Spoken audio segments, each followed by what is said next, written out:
Hello, everybody, and welcome to the Rise and Race morning show presented by Honda. My name is Aya. And I'm Jack. And I'm covered in rain again, Jack. Once again, so am I. And I don't think either of us got any scooters this morning, did we? No, I looked at it, but okay, so yesterday when it was raining, I did take a scooter over here, but I think it just made everything worse because I just got pelted in the face. You're just flying through? With rain the entire, and I came in and the whole front side was wet with rain and my hair was messed up. It was a disaster, bad choice, so. Yeah, I really never thought that it was going to rain in California when I was out here. Yeah. I was talking about a drought, and then suddenly it's like, oh, yeah, drought's over. I know, yeah. Everybody else had, like, umbrellas, and then I was like, where do these people get umbrellas in LA? But anyways, good morning, everyone. Today is a fantastic day. We spent all day yesterday doing splits. Yeah, a lot. And a lot of splits. Many splits. The frustrating part, of course, of the Race to World First, where the new week comes around, new bosses to kill, or re-killing mythic bosses for the amazing best-in-slot gear. And then we go back into normal and heroic for 14 hours or so. Ooh, yes. The bright side to it is that it's going to pay off in a very big way. There is a lot of very rare items in this raid that might be a little bit lower item level than a mythic piece, but on heroic level, or even in some cases normal level, things like the Jaster Diamond Ring are insanely beneficial for these raiders. And going out of their way to go after these pieces is insanely valuable, and it also really benefits Liquid to go after them if we're expecting the raid to go longer, which it has been so far. Yeah, certainly. And something else that's beneficial, of course, that they're going to be needing, especially if this race does go as long as people are predicting, is nutrition. Of course, we've got Chef Heidi and Mila in the kitchen chefing it up every morning, causing a little bit of Twitter beef on the side as well. And we can take a look at today's menu for what we've got in store for us today. Breakfast today is, I already saw a little bit of a sneak peek of it, breakfast burritos, breakfast potatoes, overnight oats, and fresh fruit. Hey, how'd you get the inside scoop? Oh, I was just, back there bothering them with my camera, hanging out. Yeah. You were checking them out at Chef Heidi LA. I was, twitch.tv/Chef Heidi LA. Go say hi to them right now. They're planning a little surprise for THD today. Is it the fried chicken bar? Because if so, we just spoiled it. I think we did. Well, actually, it's a little bit better than that. And the cat's already out of the bag. THD already knows about it, so I'm just going to talk about it. They're making. Actually, you know what? Chat, you can be surprised. THD knows. You guys can remain surprised. But yes, Jack, for lunch, we've got the fried chicken bar, lettuce, tomatoes, pickles, onions alongside with ketchup, kettle chips, and mixed greens. I think they do have ketchup as well there, too, if you need it. Probably, yeah. Put them on the kettle chips or something weird, but. For dinner, we have mystery food that I don't think anybody has ever heard of before. Lomo saltado, as well as steamed rice, papa fritas, salsa criolla, and it's going to be crazy. I don't think anybody's ever had any of these things before here, I know. much less heard of them. Yeah, expanding their palate one dish at a time here at the Team Liquid Race to World First. By force. Yes, yeah, I mean, it really is a difficult challenge, cooking stuff for, I don't know what the actual head count is in this building, but it's a lot bigger than just the Raiders and just the people you see on the camera, and the fact that a lot of them are really picky eaters. That's right. Who knew? Who knew? Who knew? But the gamers were really picky eaters. Sorry, Trill just looked at me when Yeah, I saw somebody coming in, and I was tempted to, make eye contact with them and be like, who knew? But I didn't see them until they were behind me. There's one of them right now. What of them? Yes, but I mean, she does a really good job of making something that, everybody can eat, and is also pretty nutritious and filling at the same time. That's right. Max stands over them and makes sure they eat their vegetables. It's true. He does. I've seen it myself. Very imposing. Yeah. Does that make him our MVP of the team, or is there somebody else? Oh, there is somebody else. Of course, we do a Honda MVP of the day every morning. Today is no different, and that person today, it starts with an L. It is Tobo. Ooh, because of the Tobo L. Ah. Yes, and this had to be explained to me. Yeah, I mean, you're going to have to explain it to me, too, at this rate. Don't worry, we've got a clip of it so we can take a look at what exactly that means. Let's check it out. We didn't see it tonight, but on Sprocket Monger, I had a question. What's the lore on the Tobo L? Oh, okay. So, basically, there's that big laser that happens, and you have to get into it. So normally our strat for drills is both the groups are vertical, and then there's a conveyor belt right behind. So if you get a drill, you're supposed to go behind the group, and then the conveyor belt takes you and you drop a drill, drop a drill, drop a drill. That is normally what we do with drills. But why Tobo was the one who figured it out, so that's why I call it the Tobo. We called it the Tobo drills for a while, and then we started calling it the Tobo L to show how you're supposed to do it. So on that specific set, you want to go right behind, you drop first drill, second drill, and instead of allowing you to go right again, you go forward with the other person, and then that way you're right next to the laser, so you're never late. Okay. Ooh, I really like that strategy a lot. Notably, the conveyor belts move really quickly, and finding how to maximize your movement on the encounter is super insanely valuable because Sprocket Monger also has a really brutal DPS check, so every global counts. Yes, most definitely. So congratulations to Tobo for being the Honda MVP of the day. Of course, Honda has a challenging spirit and believes that determination and self-belief, even in the face of adversity, can lead to ultimate success. Just like Tobo, we'd like to thank him for figuring out this vital Tobo L strategy for Sprocket Monger, Lock and Stock, and hopefully they'll get the dub today. That's right. I mean, today is going to be a really big day because the splits are complete, hopefully mostly complete at this point. They could always have bonus splits I'm sure they could pull out of their hat, but this is also going to be the big day where all of the crafting is going to go into play. And notably, a lot of raiders had not sent all of their crafts. I think about half of them had not last week. Now, all of that is getting sent. All of the catch-up is getting sent. And we are going into Mythic, finally. I don't know. I'm going to be honest. I'm going to believe it when I see it because every time they're like, yeah, we're going to do this much more splits. We're going to do this many whatever, and then we'll get into Mythic. It doesn't happen. So I've been gaslit this whole time, Jack. I don't trust it until I see it. I believe. Okay. Where's your faith? Where's your faith? You think they just want to do splits all day? You think they want to do Mythic Plus all day? Times I've casted too many shifts that were entirely splits, Jack. Maybe the morning show will be or morning shift will be a Mythic Plus adventure as they warm everybody up. But the rest of the day, just despite us after the fact, the rest of the day will hopefully be lots of Mythic. Yeah, could be. All right, well, let's take a look at the leaderboard. Of course, we can get a little bit of an insight into just kind of the race as a whole. Here it is, Coinbase leaderboard. Of course, Echo, 5 out of 8. They're currently also doing splits, last time I checked at least, so don't fact check me if I'm wrong, chat, if they have gone into that Mythic. But we can see Liquid, 4 out of 8, alongside Method and Hot Pot Hero. We've also got the Chinese guilds coming into the mix as well, Jack. Yeah, it's great to be able to see, of course. And now that today is going to be the Chinese region's reset, so they'll be doing a whole bunch of splits as well. So we probably won't see too much progress from them until probably Thursday, Friday, but definitely into the weekend, where we'll expect to see them really jump forward. But I would say today is an exciting day for Liquid since they have completed so many splits yesterday. Now they're getting themselves ready to jump into Mythic, get that Sprocket Monger kill. And I'm really excited to see if that boss is going to just get annihilated once they go in with full gear, all their crafts and everything. Yeah, that is definitely the question. You don't really know until right that final moment, that very first pull. You've done all that work, that re-clear, you've done the splits, and then you take a breath and you pull the boss and you're like, I don't know how this is going to go. And that's what makes the Race World First exciting to me. It's just like the unknown. It is. And also for the Raiders, I'm sure it's just mentally exhausting playing through 14, 15 different characters and having to figure out this character's really, really weak compared to the other one. My keybinds are the same. The character might look the same. The setup's the same. But, 10, 15 eye levels makes a world of difference. And now they can just go in, play their mains, focus on that. And there's nothing more satisfying than getting a few of those early boss fights down. And then you're able to see how much more powerful that you are. Yes. Very true. So hopefully all of that hard work pays off. But speaking of hard work, we as a community have been working so hard to raise money for the Pasadena Humane Society. And yesterday, we got to see you guys do some of the sock puppet stuff that we saw on the incentive. How did that go? That was a lot of fun. We all made different sock puppets for each other between Dratnos, Tettles, and myself. Yeah. And then we got to cast as each other a little bit. Yeah. And then we traded back, and then we cast it as ourselves. Yeah. Amazing. All right. Well, let's take a look at a clip from that yesterday. Oh, boy. An entire box of customizations, what would you call this? Designs we're going to have for sock puppets. We are going to be doing a sock puppet casting. And so first we have to make the puppets ourselves.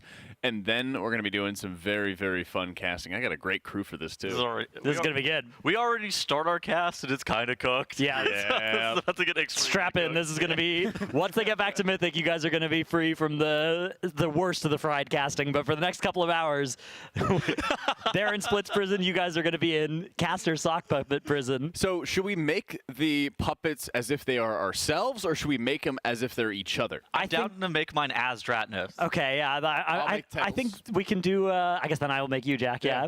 Here. Those eyes. What are you doing with the eyeballs? And then Just like that? Okay, I see. Oh, actually, that gives me a good idea. that. And there's a little nose and a smile. Oh, I need a larger nose. Kind of regretting my placement of the heart here. It's kind of getting in the way. But Yeah, it I'm is trying what to it put is. the face Okay, we'll together maybe just scoot first. everything up. Yeah. Okay. All right. That's where it's all gonna go. Now I just gotta get taping. And yeah, no bow tie. Yeah, I think it's looking good. Okay, give them some accessories now. Yeah, you gotta put some stuff on. Yeah. Okay. Okay. I need to make you look like you've been banking showers. I have been. Okay, I can tell. Yeah. I didn't think the race would go on this long. Yeah, this is getting in dangerous territory. I thought it'd be fine. Okay. Making some progress. Oh, I see. Oh, do you want to get this? Progress here. I've got to admit this Work in progress. this glue It's is in like the my works. least favorite way to stick anything to anything ever. It's so like, yee. Hello, everybody. My name is Dratnos. And today we are having a vault opening. Ooh, love that. I have a very, very geared Death Knight. I do, dude. I got the rune achievement today. There's not very many upgrades that I can possibly. You're crazy. You have Yeah. the rune achievement? That's right. Gosh, I wish I was. Do you an really? Oh, and I got a Jaster Diamond from my time walking. Dude, Do your there's- time walking, There's everybody. man. no justice. There's some justice. Hey, I'm Tiddles. I'm Jack. That is I'm demented. Automatic Jack. You gotta give your healers gear, everybody. Wait. Let's move our cooldown so I can parse. This is a really good spot for a disc ramp. I'm Jack. Hi, I'm Tiddles. This is why I'm not rating this tier for the 4th tier in a row. That's why I don't like rating anymore. Hello, everybody. My name is Dratnos, and today I'm going to tell you about how Pop-Tart Corn Dog killed Queen Ansurek in a short-form video. Did they gear you? This is- that's how? This is only going to take 1.5 hours. Send this to all of your friends and potentially your enemies to be able to explain to them how you were able to do this boss in a 6-part docu-series. I'm Jack. I'm gonna make a thumbnail picture where my eyes are even scarier than this.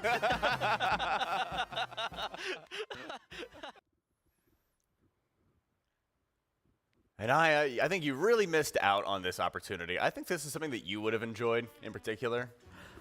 I know I feel a little bit left out now, but honestly, I feel like I get to experience the magic of the sock puppet casting right now. So this is really great. Absolutely. I mean, I think there's always opportunities. That the box that we had, of course, of the extra puppets and stuff was working out pretty well. We still have extras, so you could still create something. Oh, fantastic! You're looking. I mean, this is really good. This is a really accurate depiction of the real Jack. Yeah, apparently the heart, little emblem and everything like that worked out pretty well. Yeah.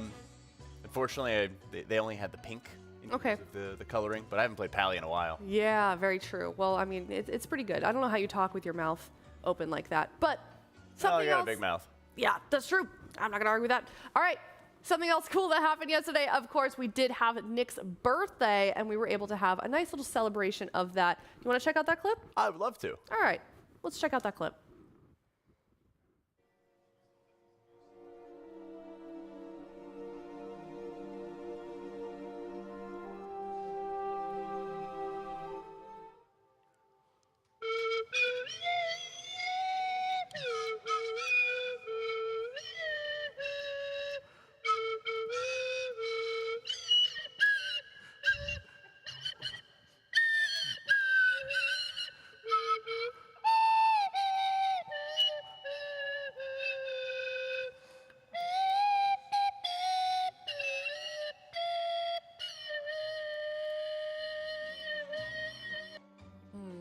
Well, that was so wholesome. Yeah, it's great that we get to celebrate moments like that here at the Race World First during a tier, even when they're so busy. That's right. And there's been a lot of really fun moments over the course of various Race World Firsts. We had a Thanksgiving dinner as well. We had the race run up right until Christmas back in Vault of the Incarnates, I believe. Yeah, Now we get to Christmas celebrate Eve. birthdays.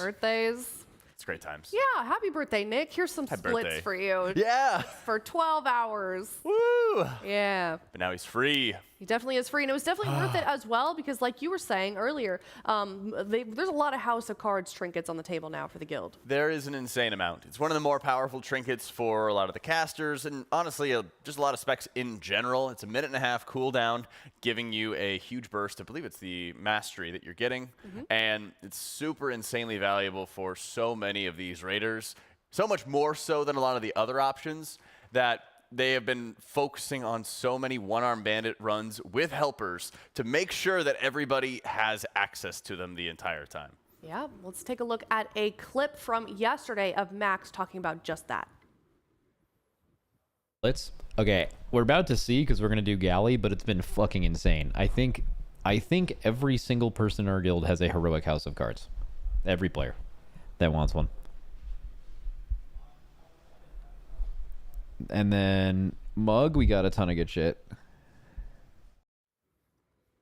Yes, there it is, the variable mastery benefit that you're getting. And of course, it is primary stat for any of the classes in the game. So if you like to play around that 1.5-minute timer for the cooldown, it is so insanely valuable to have access to. So there is a lot for these raiders that they have been picking up lately, and having everybody on board with the heroic level of House of Cards is only going to pay off in a big way later on down the line with this race. Yep, most definitely. And of course, they did also do some re-clears yesterday as well. Hopefully we get back into that soon, Jack, but we can take a look at just how that went yesterday. How would you say in your mind? I think it went well. It's unfortunate that there's so much benefit to the splits and so much benefit to making sure everybody has the heroic version of every single piece possible. You know, over the course of race, there's been a lot of times where, okay, a normal one will be good enough, or it's a higher priority for us to get in there and prog bosses because the damage checks are not as tight in certain races. But this tier, it has been insanely tight for all of the bosses that we've been fighting thus far. And we only expect that to really continue with One-Arm Bandit, Muggsy, and Gallywix left remaining for world first kills. Absolutely. Well, let's take a look at how that went yesterday. Get boss when you can. Yeah, I'm trying to soak oil and put it because.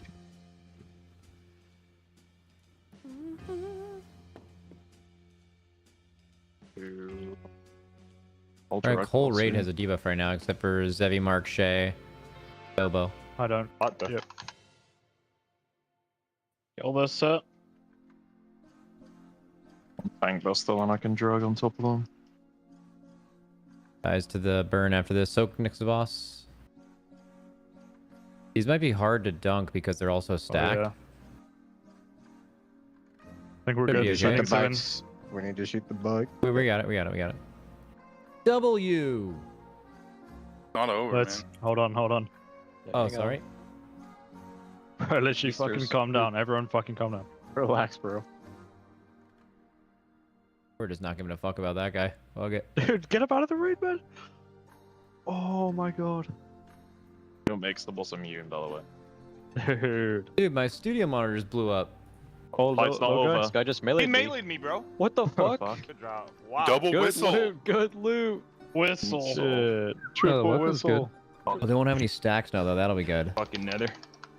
Everyone hit torque a little sketchy. bit. Everyone hit torque a little bit. Fired Up didn't even fucking flinch, by the way. He didn't even think about what I was saying. Nah. Here's a look at Cauldron of Carnage as That's well it. from He didn't yesterday. just fucking not. Yeah, this one's been a lot of fun to watch, and especially with how much faster the boss is dying at this point. Of course, they have to split up Torque and Florendo on the encounter, make sure they're on opposite sides of the room. And one of the biggest indicators of how long the fight is going to go is being on Florendo's side and filling up the entire side of the room with fire. None of these fire pools are going away on the fight, so you're really fighting against the space in the room, because if you're putting the bosses too close together, they become invulnerable and are going to be pulsing a ton of damage on your team. So it's very, very easy to run out of space. Here, THD, I think, is even just aiming it at his buddies just to mess around with them. You can see like the little grin that he has as a result, pushing everyone to dodge a little bit more, but it's not too big of a deal. Definitely not. Also, notably, a lot of the bosses that, well, we're going to see a Rick Reverb, which is one of the ones that got nerfed, as well as Styx, and then Muggsy as well. That's right. How do you Styx, expect that to take effect? I would say, well, Rick should just be falling over, no problem. You basically have 3 rounds of these zap mechanics, which you need to use to clear the shields on these pylons. As you can see, they're getting into the intermission phase where they're getting knocked up into the air. And while they have a few people who are dead, they've done a really good job of being well practiced up on this fight and making sure that everybody who is clearing any of those pylon shields are also soaking the pylons fully, draining them of their energy so that you're not going to have any additional raid-wide damage going out on the team. This boss fight got a 10% health nerf going into this weekly reset, and so it falls over far faster than their first kill with that and all the additional gear they have access to. Are you surprised? That seems like a huge nerf.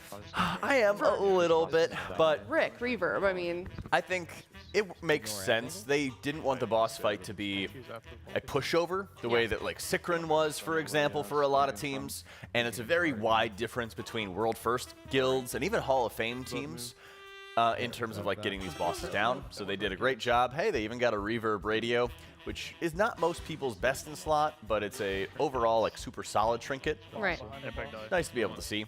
Styx is very, very challenging. I think even still with the nerfs that this boss received, they had a 10% health nerf to the bombshells, which notably you have to do a lot of damage to cause them to detach from the garbage piles that they are spawning with. And you have to make sure you get them into melee range so that you can cleave them down, burn them down quickly, otherwise they explode and wipe the raid. The boss itself also received a pretty heavy health nerf, and the garbage piles that you are crashing into the boss also do 0.5% more of the boss's HP per hit, which is very significant in meeting this damage check, because notably, Liquid was running into their enrage before anything else. Yeah, this boss was a lot trickier than basically everyone expected to do. We ended up killing it the first week at about 115 pulls, I think, is when we finally killed it, when most of us were in the single digits when looking at our predictions. But we eventually got it down. Here, of course, is this kill right here. Yeah, you can see 5.5 minutes on the encounter when the enrage was 6.5 minutes. So way faster than we were used to from last week. And super, super clean execution. Make sure everybody is alive on that one. And is that the galley books? They got like a couple decent pieces. There's not a lot of amazing loot off the first couple of bosses, but that usually comes out a little bit later. But I think everything was usable by the team, which is only going to help them as they're getting ready for Sprocket Monger. Yeah, okay, well, definitely looking forward to that. But here is one of my favorite parts of the day, of course. It is the Honda Guild Grand Prix. If you don't know what that is, you haven't been paying attention, not to worry, I'll explain it to you. Every single morning, we've been challenging a new raider from the guild into a racing simulator that Honda has provided us here during the Race World First. And they haven't been very good at it yet, Jack. Yeah, for the past 4 days, they've only gotten worse. Every new competitor has set a new worse time, has burned out, spun out, or crashed in spectacular fashion. And our best racer was THD, who was driving his Honda Civic R-Series like somebody would drive their car to their daily 9 to 5. Yeah, but it slow worked and out. steady, and so far he's been winning that race. Yeah, a little bit surprised about that when I first saw him, and then he ended up having the fastest time and hasn't been beaten yet. So today we are challenging Yips, and I feel like this could go either really, really poorly, or he could go really well. He seems like a level-headed guy. You know, he's a tank. He's kind of I would say Canadian. I don't know. I think that he's going to set a top 3 time. Okay. Yeah. All right. Well, let's check it out. This is the Honda Guild Grand Prix.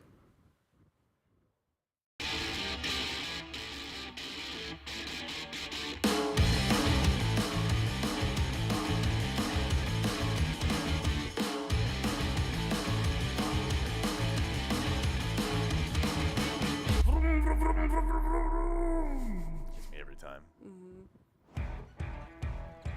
Yes. Oh, Oh my god. no. Okay. All right. I might have to adjust my I think so. prediction. He just fell over on the wall. He just tipped over. Okay.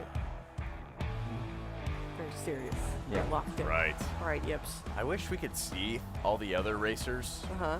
in like a little translucent like image a for the ghost time thing? trials. Yeah. Ooh, Yeah. ooh, hold on. This is looking promising so far. Okay. Wait a minute. This is good. Look at it. Look at the. Oh, no. Overcorrect. Overcorrect. No, it's fine. Okay. Overcorrect. Oh my god. He started off so strong. He's going backwards. Wrong way. We got to reverse now. There we go. There. To get through it. no. Okay. Okay. We spoke too soon. Oh, that's Spoke good. too soon. This He is ran into that perfect. guardrail. Checkpoint missed. Yeah. He Love failed. to see it. All right. Yeah. Oh my god. Oh, no. Ah. Oh, no. Oh, man. I'm never taking a ride from any No. of these It's good for raiders. the No, content, literally you know, not. 'cause Maybe driving teach. is just fantastic. Oh, no. Oh, no. All right. I don't oh, no. This is okay. Okay, All right, okay, come on. okay. Hit Around the brakes, hit the brakes, hit the brakes. Do Okay, there we go. The wall, the wall. All right. There we go. One small this- disaster. It's about to be bottom. This is about to be a Bottom. biblical one time. small disaster. Oh my god. No. I think he beat. There's no I think way. he There's may no have barely way. beat Scott. That's This might be the impossible. 5th or 6th day in a I had row of a new worst Probably time. wasted like 30 seconds. I think you're I mean, right. honestly- I think, are these just gonna get worse from here? Okay, hold on. The end was good, but I lost a THD, so I don't know if I'll be able to sleep tonight. A little bit sad. It's okay. He knows. At this already. point, I don't think any of the Raiders are going to be sleeping as Yips narrowly avoids having a new worst time with only Scott Yeah. as the bottom of the barrel. Yeah. Our I mean, tanks are not drivers. he beat one person at least. Yeah. Yeah, but you're right. It is concerning that our tanks are both 7th and 8th place at the moment. Yeah. Yeah, and then we've got people like THD and Shakib kind of narrowing the top 5. Thank goodness So- there's not a drive boss. Yeah, That's all I'll definitely. say. All right, we'll tune in tomorrow for the Honda Ryzen race, and we'll see if any of the Raiders can maybe finally start beating some times in the Honda Grand Prix. I'm not holding my breath at this point. Every time I try to be optimistic, it just gets worse. All right, well, Honda continues to push the boundaries of what is possible in sustainability and safety with the goal of carbon neutrality and zero traffic accident fatalities by 2050. That's a good goal for That these is a Raiders. good goal. I am with you. So maybe something else they should work on is being better at driving simulators. Well, I think they're already working on the autonomous driving, as Lord knows our guildies need it. They definitely do. So thank you, Honda. We all say in unison. Thank you, Honda. Absolutely. All right, let's talk about our Race to World First apparel. You guys have already been showing it so much love, but we're going to show it a little bit more this morning. teal.gg/RWF if you'd like to take it home with you and support your favorite Team Liquid team. Of course, being the Team Liquid Guild. Here it is right here. We've got sweatshirts, we've got shorts, we've got a jersey. We do. We have the derp shirt, of course, as well, those Murloc shorts, and some awesome mouse pads you can see at the very bottom as well. Most definitely. Do we have the shorts yet, Jack? Still nothing on the shorts. This One of is these getting days. ridiculous. This is getting out of hand, Jack. Well, thankfully, the race is going on for a long time, so I'll have plenty of time to make my my desires known. Yes. Okay. All right. Every morning, I'm going to remind them. I'm going to remind you. I'm going to remind them. We're going to get you some shorts, Jack. It's going to happen. Lord knows I need it. Summer's coming. Definitely. All right.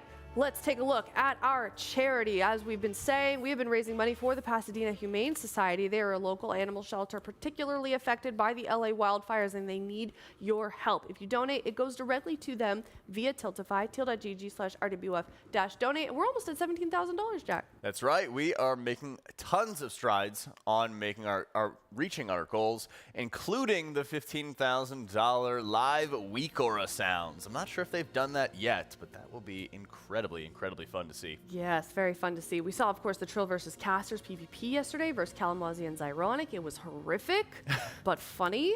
We got to see a little, preview or clip of the sock puppets that we saw yesterday also. So a lot of fun goals here that we are fulfilling, and the live week aura sounds are sure to be exciting as well. Yeah, I really don't think Kalamazoo's ever eaten a banana in his life. Why do you say that, Jack? Because he can't peel for anything. Oh, Zyro just got destroyed. God, that was so bad. That was good, though. That was bad. He's grinning at me. Chat, he's smirking at me. I hate this so much. Please stop. Okay, $25,000. We're going to do the WoW TCG unboxing. And then at $25K, we're going to do the Goblin music video, which they're actually filming today. Really? I thought it was already done. Oh my God, the song is done, but they're filming the music video. It's a whole production. They had a storyboard, like they had a set. They've bought props. Like it's gonna be. They're going all out on this one. I'm excited for it. I saw like some masks and some like goblin masks and stuff running around a Yeah. little bit as well. They've played a couple of teasers. Yeah. Some of it was like a rock song. Some of it was metal. I don't even know what to expect at this point. Yeah, I don't know, and you shouldn't either. But if you would like to see it, you can head over to teal.gg/RWF-donate. We're only $9,000 away from that, and I think we can make it happen and raise money for a good cause. In the meantime, of course, we have been seeing a lot of pet pictures. For $35, you can send in a picture of your pet and have it featured on the broadcast. And here's a lovely little compilation of some of the pets that we've seen thus far. They're so cute. Oh, you see them? No, just I've seen. Oh, did you? Yeah, we've got some snakes. We got a lizard yesterday. We got a bearded dragon yesterday. I saw there was a bunny as well. Yeah, there's been bunnies. There's the underwater like sea person. The axolotl. Yeah. Sea person. Yeah, it's like a little dude underwater. Yeah, little dude, little Yeah. guy. Yeah, little juvenile salamander. Very cute. Not salamander, but no, it doesn't matter.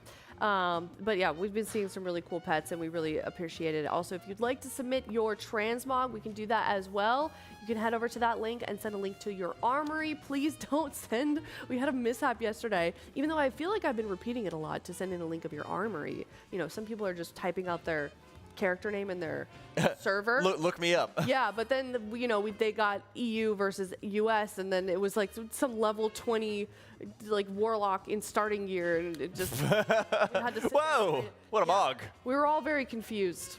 Yeah, I heard you gave some brutal transmog ratings yesterday. Yeah, dude, people were so mad at me because I was giving ones to full sets, and I'm gonna stand by that.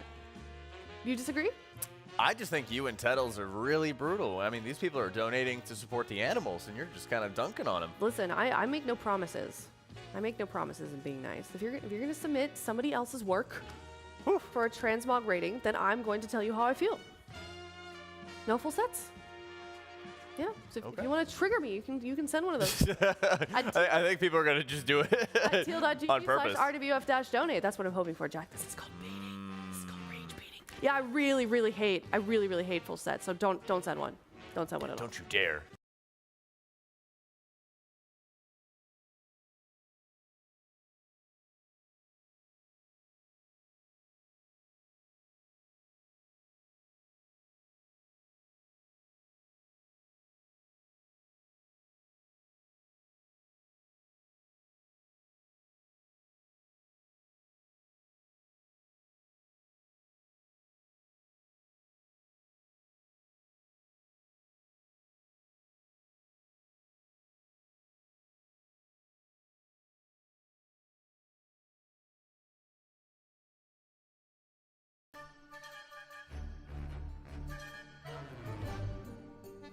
At this point, it's like too late to fix it.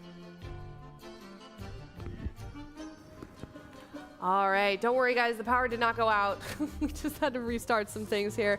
But like we were saying, $35 for a link to your transmog. You better not be a full set or a picture of your pet on stream. And please send it to a image hosting platform and not a social media link. But here are some of those pets. Look at all the mlems, Jack. Oh my gosh, there's so many today. Oh, look at the what kind of dog is this in the middle? I think that's a doodle. Is it? Looks like a doodle. That is a really happy doodle. Yeah. Cute, though. Very cute. Well groomed as well. I was about to say, because usually I'm used to seeing them with all like the fur covering up their eyes. Yeah, because doodles are awful. Yeah. Don't you have one? I have a poodle, Jack. They're very different. They look the same. Yes, but very They're sweet. like fluffy dogs. Okay. All right. We'll have to. Wow. Okay. Actually, it's different. Look at the little guy, the little puppy on the top, though. It's a Saint Bernard puppy. Very sweet. Very guys. I looked at all these guys, and then we got the little tortie, and then we've got the bearded dragon, and this one's like sleeping with a little fish toy. Lots of good boys and girls. Yeah. And the birds. Yes, and the burbs. Absolutely. Surprised they're so close to the cats there. I know. They're well, they look a little scared, Jack. I don't blame them. They're keeping a watch out for each other. All right. Well, tl.gg/RWF-donate if you'd like to have your pet featured on the broadcast. And of course, we are going to be featuring a pet of the day from the Pasadena Humane Society that is adoptable. tl.gg/adopt if you'd like to go over there and see all of the adoptable animals from that organization. That's right. And I think we even have a pet of the day where we're featuring one of the pets they have available at the Pasadena Humane Society. Yes, I am looking forward to it. Oh my goodness. It is a neutered male tan and white Chihuahua, 11 years old. And apparently also a time traveler. So even though they're only 11 years old, they did win the World Heavyweight Champion over Apollo Creed in 1976. That was a whopping 40 years. How many years ago? 50 years Yeah, ago. you just looked at us. Man, that was a long time ago. That was a long 49 time years ago. ago.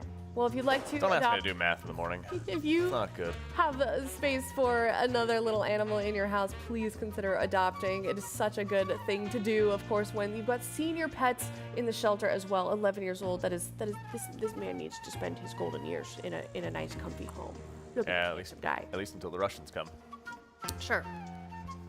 That was a good reference. I got it. I don't have a fancy retort. So teal.gg if you'd like to check out Rocky and all the other adoptable animals. There you go. Lovely little guy. Yeah, me too. And I know that there are also a lot of like organizations that do transportation for adoptable dogs from shelters to homes that want to adopt him. So maybe we could look into that. There's options There are for options. adoption. There are ways. Get Rocky a home. 11 years old. I'm sorry. I can't, it's so sad. 11 years old is too old to be at a shelter. But of course, they do take good care of him. And it is thanks to you guys that are supporting them. Teal.gg/RDBUF oh my God, donate. Donate. Thank you. Yeah. I have so many URLs going around in my brain. All right. Guess what time it is, Jack? It's time to guess the Guildie. It is time for Guess the Guildie. We did pretty good yesterday. I think we did. Sort Yes, of. we did. They threw us a curveball and it was Kalamazoo, and it wasn't actually a Guildie. It was part of the Liquid Guild streamer team. I'm not counting that one, Jack. All right. I'm Neither am counting I. the Trill one that we got midway through. We didn't even see all the facts, and we knew it was Trill. Well, you did. You've known Trill for quite a while, gonna so let you in on had a that nice one. little advantage. Very true. Credit where it's due. Okay. Well, thank you. Let's check out Guess the Guildie and see who it is today. All right. Roll DPS. That's where everybody spams Nick like yesterday. Yeah. God. No idea. We're Let's gonna see. need to see more. Guess the first Yeah. DPS that walks through the door. Yeah. Who's that? Have we had fired up already? I don't know. guessed Fired Guildie? up. We're gonna guess fired up. He just walked into the door. That'd be crazy if that was the first one. Is it fired up? Oh, okay. Okay. If you were a key 2. It's not a key doer. No. Probably you don't not think so? Probably not a Mythic Plus main. You don't. Wait, why? Well, they don't want to do big keys. They want to do the low keys, Okay. right? No, I mean that's good logic. You're right. Okay. Impact. I guess impact. Wow.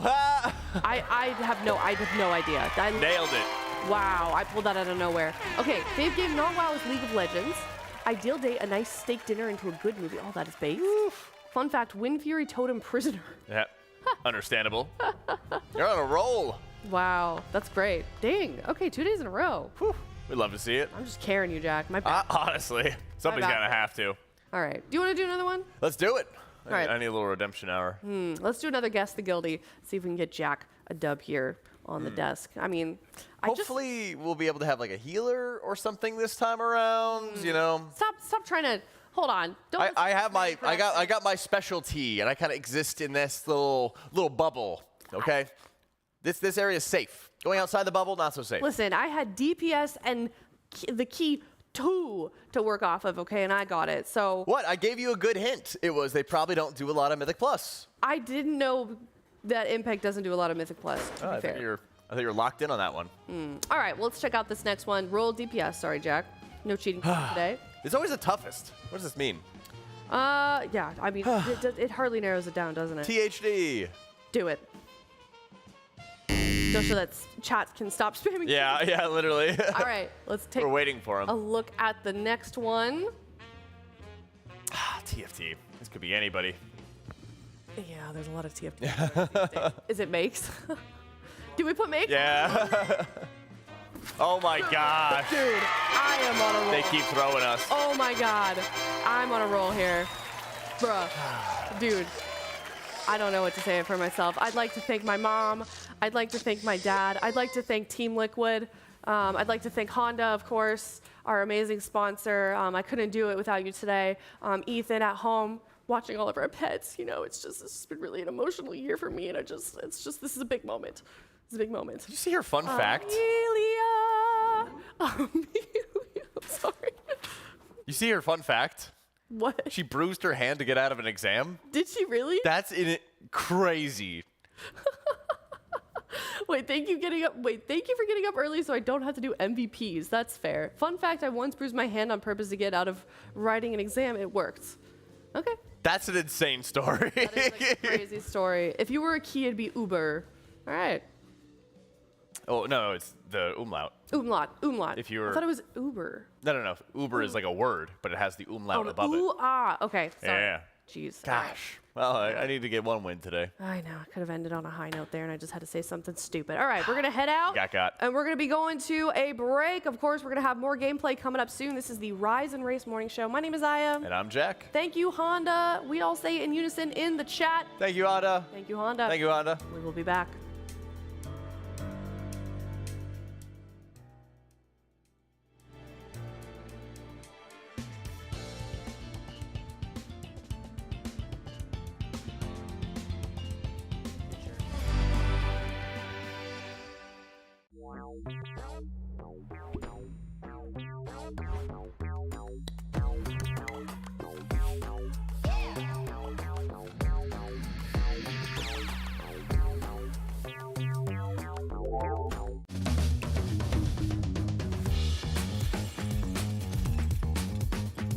The Alienware Pro wireless headset, it's become my main headset for anything WoW related. The battery life is actually a huge deal for us. One of the few esports that plays all day, every day. 4 days of gaming on one battery, that's insane. This headset is everything that you can ever want and dream of. Without a doubt, this is the most comfortable headset that I've ever worn. I hate headsets that kind of like clamp on your ears or feel like they're pinning against the side of your head. This headset feels really, really good around my ears while I play. The quality of sound from the Alienware Pro headset is perfect for shot calling in intense situations. At the race, there's a lot of distractions, and sometimes I just need to be able to hear what the guys are doing in the middle of a boss fight. So after using this headset, I don't think I can use a different headset again. This headset is what you need.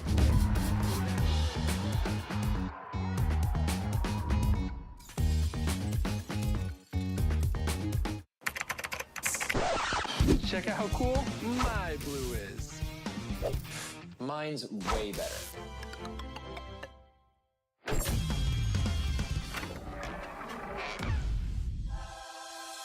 Think your blue can beat ours? Prove it. Complete quests to get points and customize your blue. Maybe you'll see it featured on the leaderboard. Join MyBlue now. You want to see something really cool?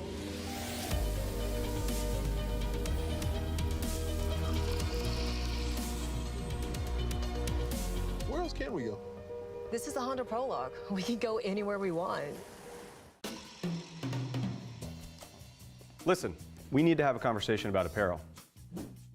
The fact is, you signed a contract guaranteeing certain concessions. One of those being a spot on this broadcast. Well, that's where I see things differently. Contract or no, I will not sell out for an impeccably designed and high-quality t-shirt. I'm sorry you feel that way, but that's basically the nature of the race. Maybe I'm wrong on this one, but for me, the race doesn't include selling cozy 100% cotton hoodies with graphics specifically designed for this race. No, this is cozy. Max, you know what I'm talking about, right? It's like people only do the race to sell t-shirts. And that's just really sad. Team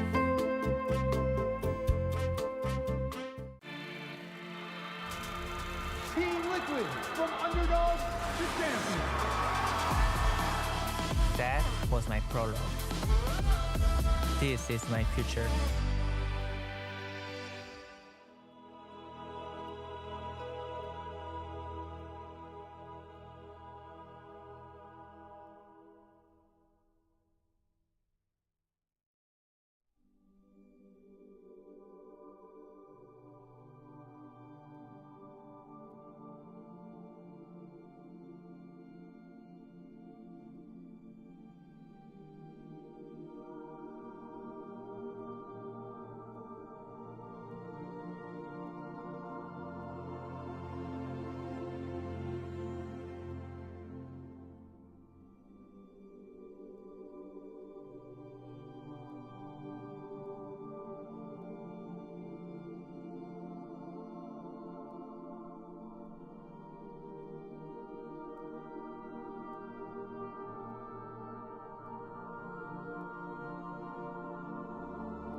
4, 3, 2, Didn't see that coming. 1.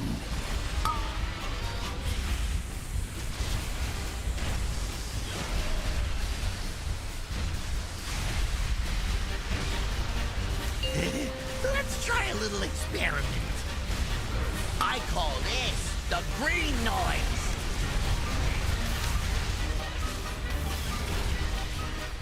If this is rewired, it'll up the kill rate 20%. I got a hypothesis to test out. 5, 4, 3, 2, Bad 1. match.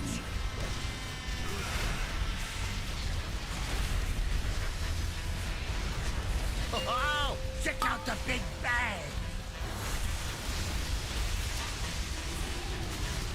Toast into my success. How is this gonna work? Let's try something special. 5, 4, 3, 2, Didn't see that coming. 1. Shaking out your bones. Ooh, that's a new benchmark.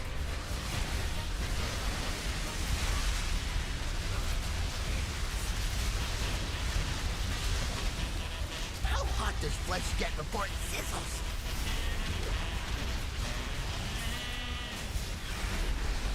I call this the green noise. Here's to a stash. Well, best test badge yet.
Five, 4, 3, 2, 1. I got research to develop. What'll happen if I do this? Shaking out your bones. I got a hypothesis to test out. 5, 4, 3, 2, Didn't see that coming. 1. Toast into my success.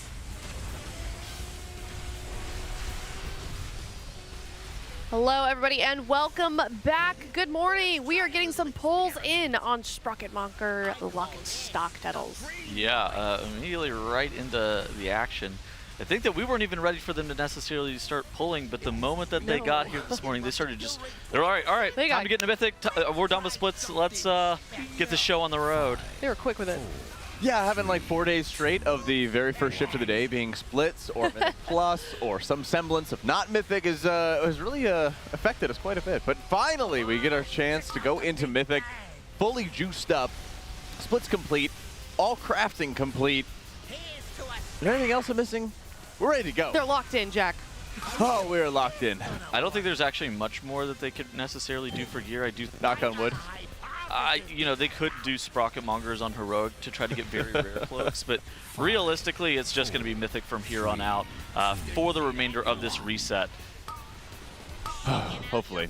Is there anything else to the rare cloak off this boss? I mean, there's the movement, but the movement's like awful. So the stats on it are really good. You get it spawns in at a pretty high item level. It spawns in at the max of hero track. Oh, right. On top of that, there is an item that's off this boss that I think is valuable for Hunter. All right, well, for people that haven't seen this in a little bit, maybe we could refresh them on kind of some of the main mechanics that we're seeing, some of the things that we were struggling on last week when we were dying to, when we got to our best pull being 5.5% about. Yeah, so by far the hardest part of this fight is actually the last phase. So as the fight goes on, the boss empowers their inventions. The inventions are the missiles that are on this boss, and they are the beams that are on this boss. And so going into phase 2, the beams, after this beta launch sequence that you see right here, the beams widen and they become a lot more deadly. There's going to be some body blocking on some of these comically large missiles that you have to watch out for. And then in the final phase, those missiles are turned into these void orbs. And these void orbs do 6.5 million damage to your entire raid if you hit one of them. And your rate is so low that you basically can't afford to tank one of them. Those are the hardest parts of this fight. Just in general, though, this fight is pretty similar to Heroic. Outside of the fact that you actually can see on screen right here, there are players that are marked with red and blue debuffs, and those are the polarity mechanics. That's the actual name for the mechanic. Basically, it's to separate out the players who have those difference in their colors. In addition to that, there are bombs that are marked on the ground, or mines rather, and players with that color polarity have to soak that color of mine. Now the mines are preset in the location and the color that they are, so they're using a weak aura to kind of tell them who's going to be soaking what. It's like an assignment style weak aura that's typically used on a lot of different fights. And so that's roughly how this boss has been working. That does cause them problems occasionally. More often than not, there's one-off deaths to mishaps with the polarity. There can potentially be one-off deaths with players accidentally getting struck by the comically large missiles. But more often than not, whenever wipes happen, it's going to be a large wipe to something that is a strategy deviation, or in that case, a mine ended up exploding because it didn't get soaked fast enough. Yeah, part of the problem with the encounter is how little time you have to complete a lot of the mechanics that are present on Heroic. You have a lot of the same mechanics of the fight, but they're changed because of these polarities, forcing everybody to be in very specific positions at the same time. What we had was, as everybody is shifting for the wire transfer, you have to make sure everybody is moving in conjunction with each other and quickly getting to where they need to be so you can start setting off that mine sequence. And when every healing cooldown is so precisely placed to make sure you have just enough health to survive the next burst, if anything gets delayed a little bit, it kind of accelerates the timeline people have in their heads, and then it kind of leads to this where people are rushing in, trying to get the next mine, and the debuff hasn't fallen off. So realistically, you want to be popping them like the moment that that they spawn until they're progressively... like the moment that they fall off is while you soak the next one. There can also be some really weird overlaps with like the tank bomb. Pyro pack, yeah. Yeah, and I've seen some, like I think there's a set where Tobo has to actually disperse because he's soaking a far mine with the tank bomb like right on top of him. And so he's slamming his dispersion there to make sure that he's able to actually live that hit. All right, well, before we get into this next pull, of course, do have to give some shout-outs to our sponsors, Coinbase, our presenting partner, as well as Honda, Secret Lab, Monster Energy, Alienware, MyBlue, RaiderIO, Wowhead, Warcraft Logs, and DungeonDojo. A lot going on here at the Race World First, but definitely excited to be getting back into Mythic, and it seems like, I mean, what's your take on it? Tell us, you know, we saw them do splits all day yesterday, which is a lot longer than I think they kept telling us. They kept extending it as well. Would you say that that effort is going to be worth it? They got a lot of gear. I think that everybody's going to be max hero track 662, 664-ish item level after they send all their crafts, send all their crests. They were actually still holding some crafts and crests at the end of last week, so they were kind of banking on this going past the reset after seeing some of the bosses. And with that being the case, they got a lot of good gear. I also think that, and I'm interested in Jack's thoughts here, this seems like it's about to be a really long race, probably going into something like Saturday or Sunday at a minimum. And so front-loading all of your splits and guaranteeing that you get a bunch of upgrades seems pretty valuable. Yeah, absolutely. And I think it is very valuable from the mindset, like you mentioned, of it's going to be a longer race. Because there is a consistent conflict of, do you want to make sure you're getting more time in on bosses and learning the encounters, mastering the mechanics? But the trend really over the past few years has been that the Raiders are able to figure out these mechanics quickly, perform the mechanics quickly, but the challenge is meeting the very high damage requirements and doing all of those mechanics flawlessly. And when you have a raid like this, where usually, like historically, all the last 3 bosses take a ton of time, but even the first few bosses are taking a ton of time on top of it, at least a Sunday, if not a little bit later, I think is very reasonable to assume. So you might as well get as juiced as possible, because if you know you have to do those things, if you hit a hard DPS wall, you think you're going to hit a hard DPS wall in later encounters, you might as well just get all of it done out of the way, which also helps kind of orient everyone's mindset that says, the entire week, we are just progging. Everybody's impatient with splits in general, aside from the analysts who are making sure that they're not allowed to be impatient with splits. Nobody actually likes to do them for gearing, but it's been proven time and time again whenever you watch some of these races that occasionally a team will get punished because they don't do enough splits or they're trying to rush things a little bit too fast. And there's, basically if you end up rushing it, you have something that happened like in Sanctum of Domination where Liquid isn't able to kill Sylvanas on reset 1. Echo is because they had an item level over them. So doing those splits, while it sucks to watch, it's very important to optimize because it allows you to just have such a distinct advantage. The other thing that I also want to say too, they high rolled their asses off on their Gallywix. Like every single run had an Eye of Kazan or a Jaster Diamond, and there was like 4 or 5 runs that we saw that had both. Right. They had insulated themselves from bad RNG, so they did so many runs that they would guarantee they would get at least a sum of the items, and then, like you mentioned, they just got really good luck anyway. They absolutely high rolled. I'm pretty sure Fired Up got 10 item levels yesterday. That's I would not be surprised. And actually. They also sent a lot of crafts. They had maybe half the raid that had sent crafts last week or the very end of last week. Exactly. But everybody else did now as well, which also favors the mindset of this being a longer race, challenging race. Oh, and one more thing you reminded me of, Tettles. You were talking before about like, okay, you don't want to be working on the prog on a boss, then you find you need to do splits.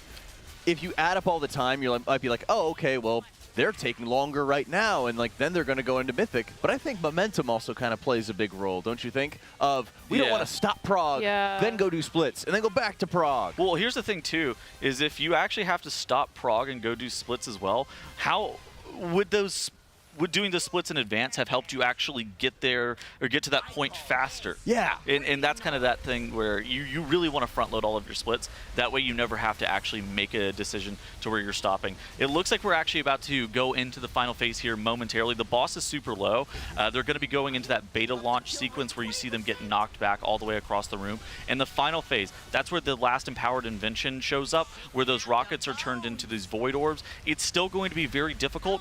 I actually think that they're going to be skipping the overlap, which is the most dangerous, which it is beams plus magnets plus bombs. If they can skip that overlap, the boss was at around 5 to 5.5% last time, and if they're able to skip that, that's incredible. Now Nick going down, Impec also going down. They do have a battle res for both of those players, but they are going to be able to make it into the final phase with all 20 people alive, which is huge. It really is. And thankfully, even though it looks really terrifying with this intermission phase, it's actually not the deadliest part of the fight from like a healing perspective. These absorbs are really large and they need to be healed off, but you have this breathing room right here, which is so valuable.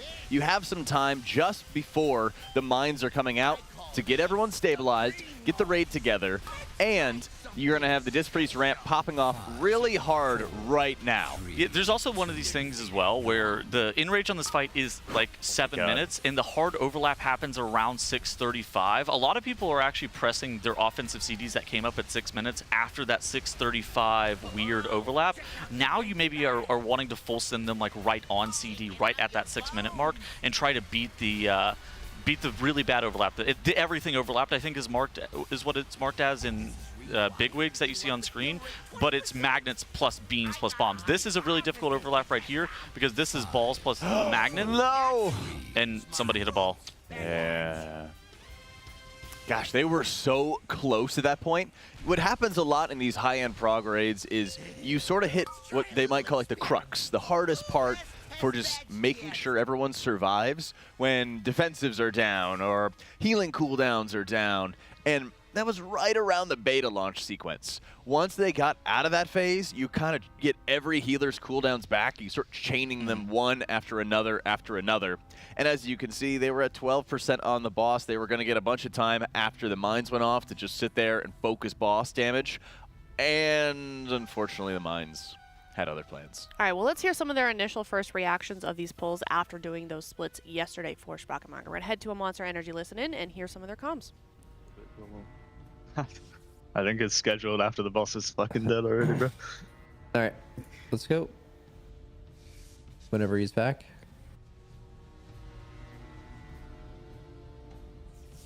Unless you wanted to press 2 minutes on 5 minutes with second part and fucking destroy the boss. We could hydrogen bomb at 5 min. Yeah. Nick. Let's not do that. Nick? Yeah.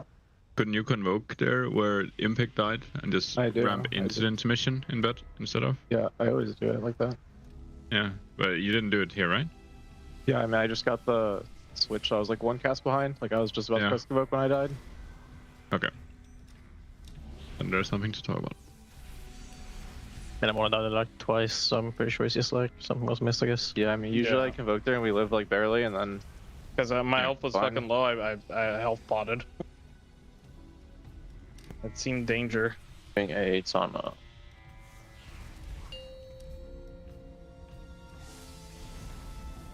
hydrogen bomb. Hydrogen bomb.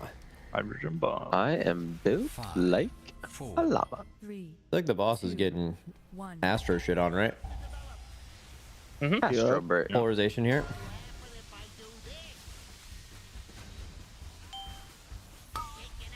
Nick, Cerise, Smackdons is heavy. Renewing Blaze. First range drills, they can go on basically anyone here.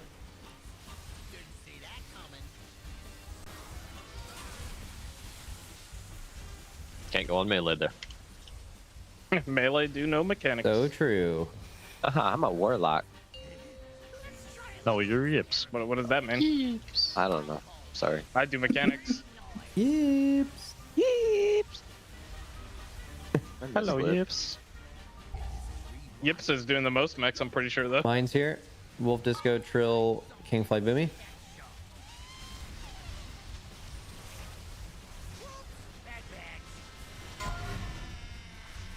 Rockets?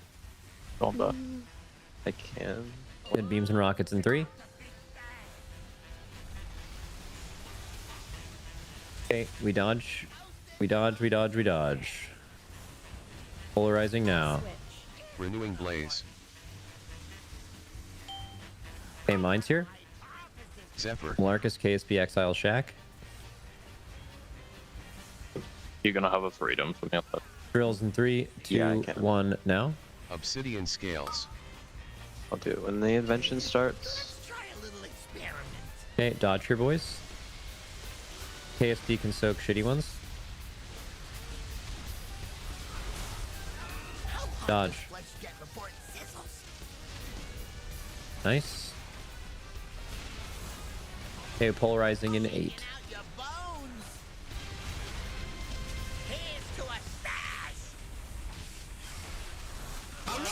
If I do this, hold it right there. Okay, getting knocked.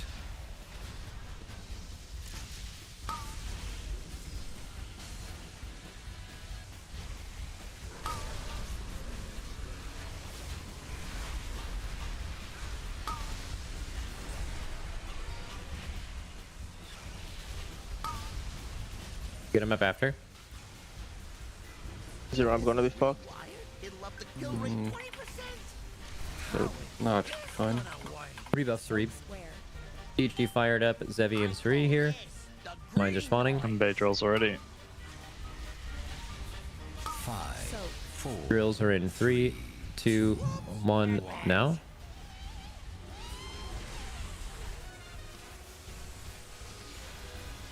Good, we're getting big beams here. Make sure you're central. Might have to move slightly. Be careful. We're good.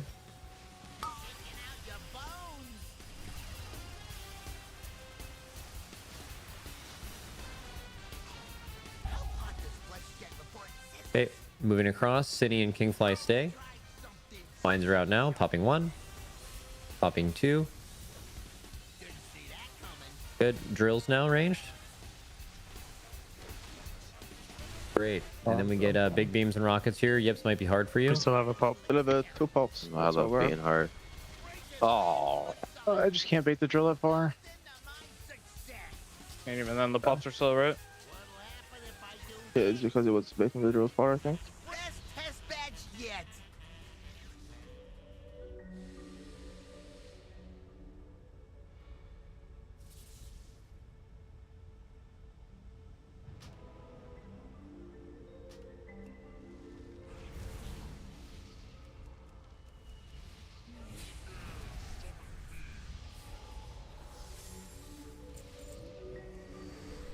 All right, let's go.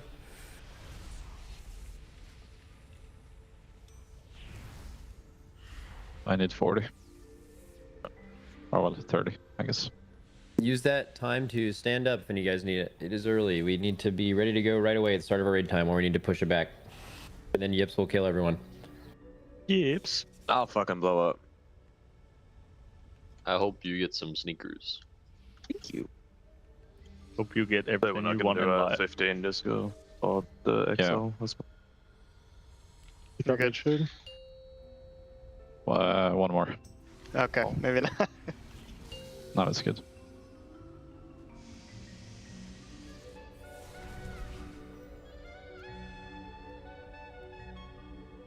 I shoot. 4, 3. Oh, I get it.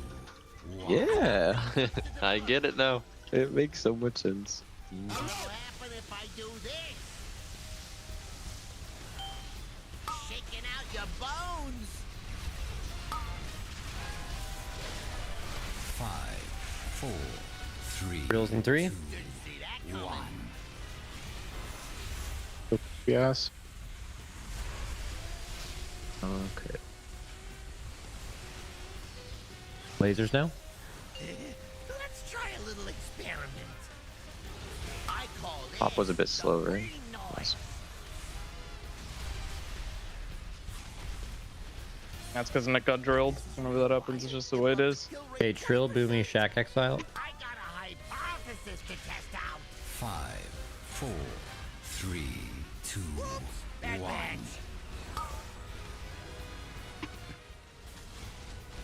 Oh fuck, I wanted to make a change to the weak aura for the last phase. Check out the big bang. It'll help the healers a lot.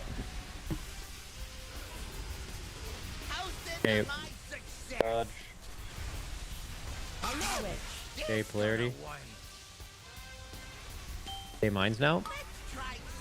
Smart KSP Impact Disco. 5, 4, 3, 2. That's too late. Go fast, please. Okay, everyone dodge. Gonna be kind of low going into it because of that, though. Fired up will soak if there's shitty ones. Live. Do not get hit.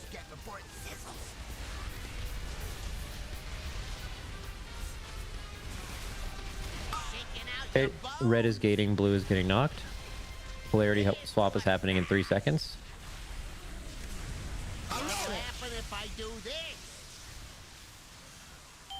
Okay, we're getting knocked and gating.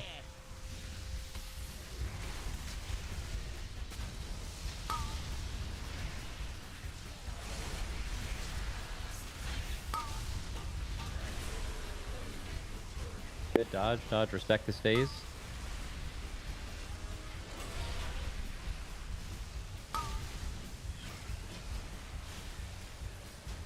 If this is rewired, it'll up the kill rate. Okay, polarizing soon. Polarizing now. Got bounce. I'm gonna bounce. I need to build it back in like 2 minutes, so I'm not dying.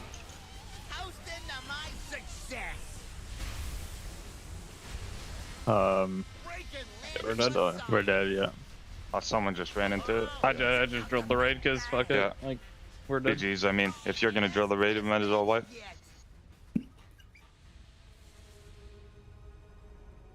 You got assigned moon there, right, Sang, and then you died? Yeah, I mean, Okay. at the start from the thing. Yeah, yeah. I mean, I just got like a backup thing, but it didn't actually say anything. I was just like wanted to make sure I just didn't completely miss it. I'll get some water then, if KSP is okay. Oh, we're taking a 15? Yeah, let's take a little break. Oh shit, let's just take lunch. Let's take lunch now. Let's take a break. You get to take lunch now, Shaq? Quick little 5 at least, right? I'm down. Just want to go in the rain for a bit. Is Scott already gone? I'm the only one sitting down in the pro lab right now. Someone should put up the break timer. This is the wildest break I've ever seen. We need to move our start time back. Wait, what? I think we started 30 minutes ago. I think unrelated to that is why KSV has to leave. If I were to guess. He's got a I business just call. mean kind of everything. Oh. It just seems like it's a slow start, which means we may need to. Well, Yip said starting later is not the right idea, but. Man, if we start starting at noon, I'm gonna blow up. I mean, Yeah, I'm also gonna. you don't need to start later. People just need to wake up earlier. Yeah, Yep. like Yeah. I think the best thing to you do just is to wake up just earlier. The thing is, the slam it later down. you start, the more you just get woken up by all the car noises outside. No. You would still wake up same time, but you'd like do a b-ball match or something. Maybe, I don't know. You'd do something. I woke think up that's at what they're 7 thinking. a.m. Today's just the first day of the race so far, where like the first 30, we've basically been playing for 30 minutes. It just seems like we're not awake. So it would just be, I don't really know the solution, but that seems very evident in both communication and the mistakes. Morning stretches, morning Look, boost. I have the solution if you need it. Send it, bro. You just Hashtag wake up Tanner at 7 a.m. refuses. Then you're awake. Yup. If you wake up, that's what I've been saying, bro. Wake up at 7, chill the rest of the day. Yeah, you start at 10, wake up at 7. Yep. And then you put your eyeball in the sink. Oh shit. Dude. Yep. That one hits, bro. Mark was up at 2 a.m. He fucking made that shit extreme.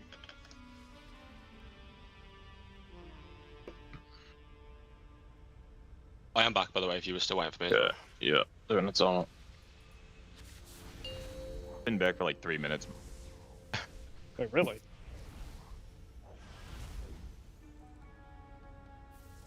You guys believe Sang's hacking right now? 4, 3, hacking. Dang. 1.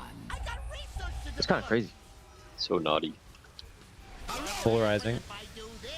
Hello, everybody. Welcome back from that Monster Energy listen in. As you can see, we are on poll 103. I think the 4th or 5th of the day here at the Team Liquid Race to World First. Of course, shout out to our sponsors, Coinbase, our presenting partner, as well as Honda, Secret Lab, Monster Energy, Alienware, MyBlue, RaiderIO, Wowhead, Warcraft Logs, and DungeonDojo. Also, a quick reminder before they get too deep into this poll, teal.gg/Coinbase RWF. Use that code TEAMLIQUID20 for $20, as well as a chance to win a Team Liquid signed jersey. And for the grand prize, if you're EU or NA, you can be flown out here for the next Team Liquid Race to World First and meet the guild, join the facility, get some Taco Bell with Kalamazoo, all kinds of cool stuff, Tiddles. Yeah, the bell was ordered last time. Bell, yes. We love a man who provides. I was about to say that. I was like, you had the provider there with you in the late night.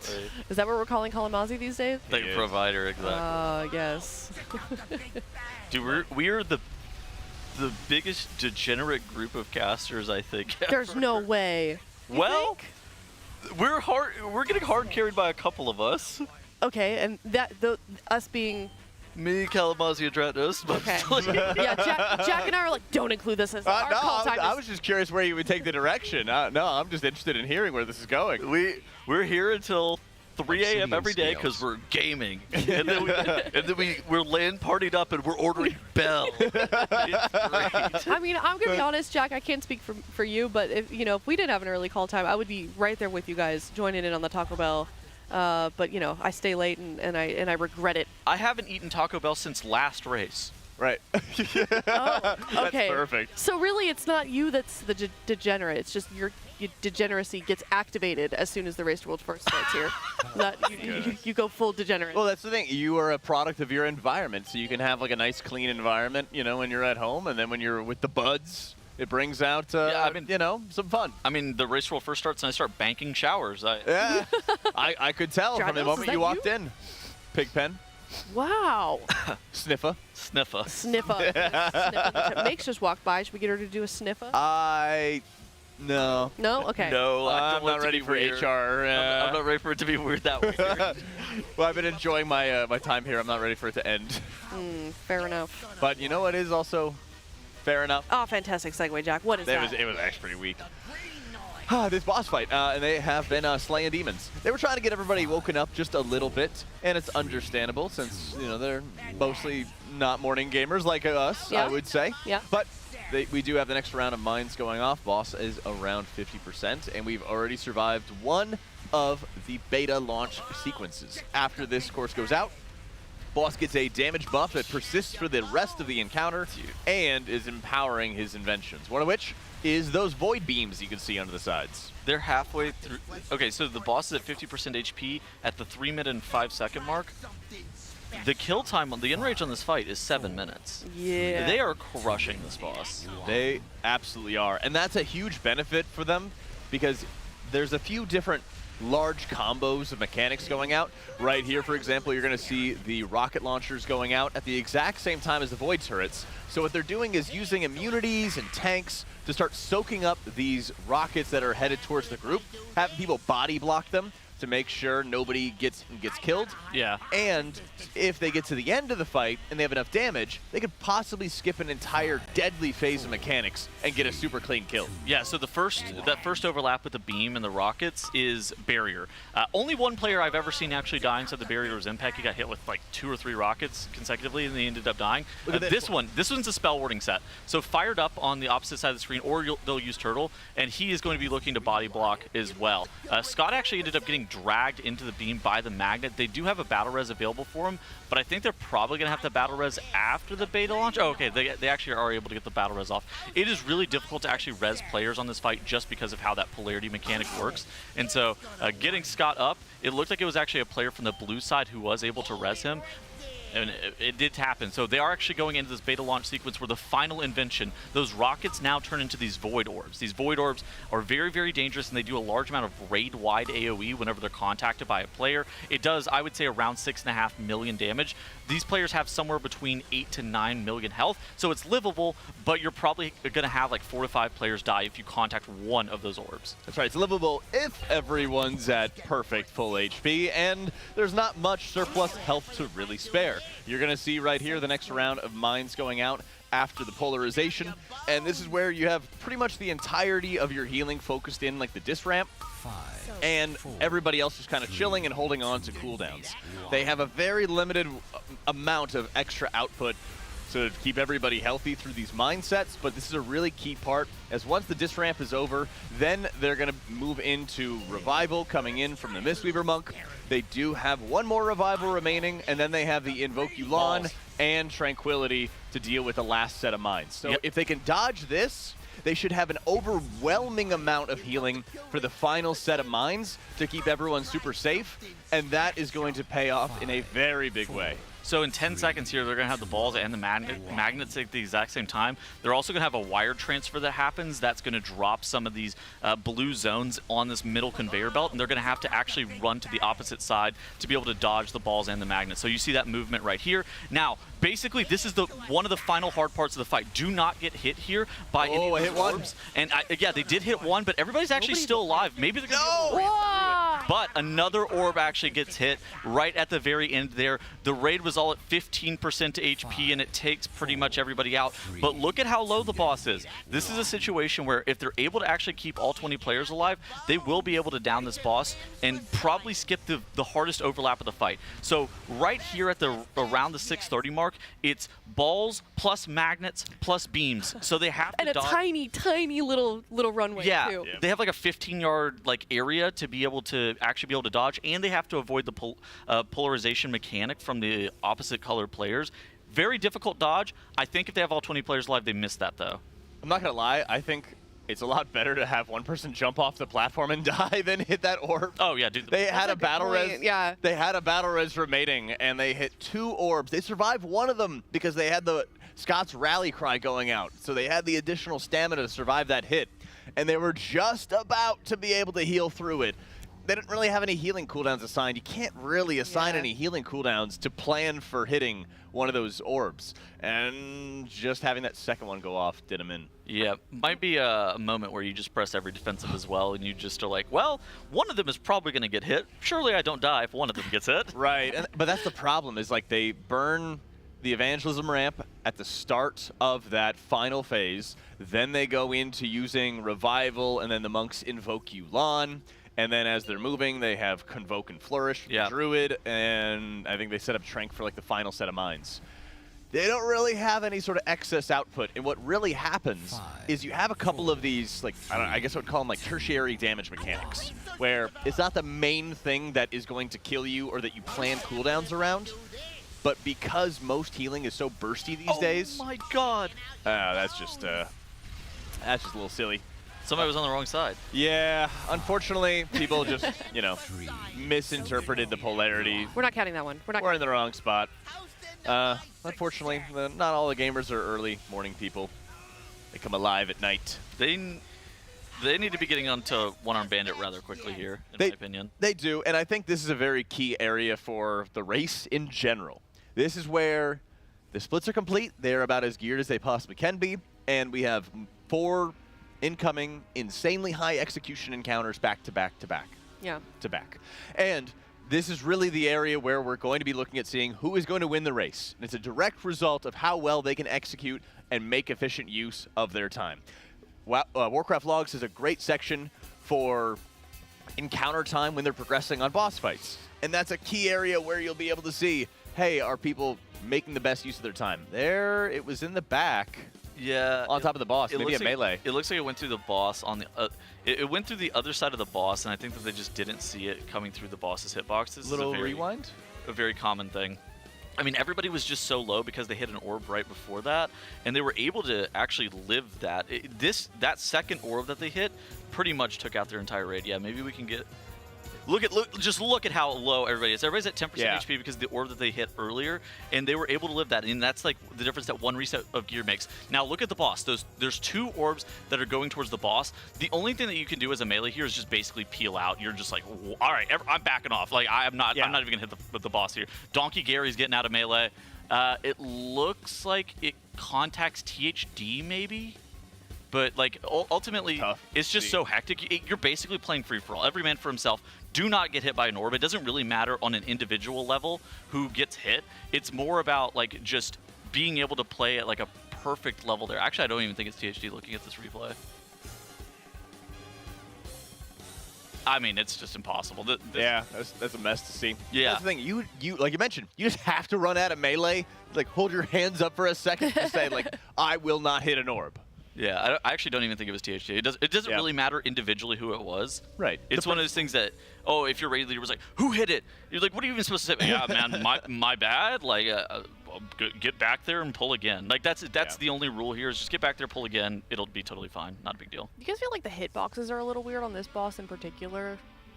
It seems like there's a couple moments where it looks like they're standing in bad and they're not, and vice versa.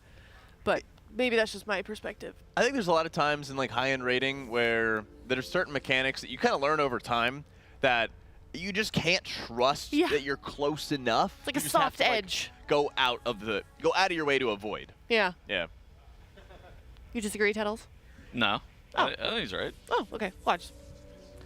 I think it's I think there's a lot of visual clutter on this fight. Yeah, that's is the other definitely problem. Facts. Yeah. Especially, and part of that is being so close to the boss is so dangerous because the boss will set up these canisters next to him to reverse polarities. And so you have the reverse polarity happening at the same time that the void rockets are going out. And it's very difficult to start seeing through the polarity shift and see where the orbs are actually moving. Because it went through the boss, which also went through the polarity swap, and then you just can't see it. Which, yeah, exactly. It's just like, what? Like, how are you even supposed to see that? And the purple orbs don't... Okay, so they did a really good job of updating a lot of visuals for this raid.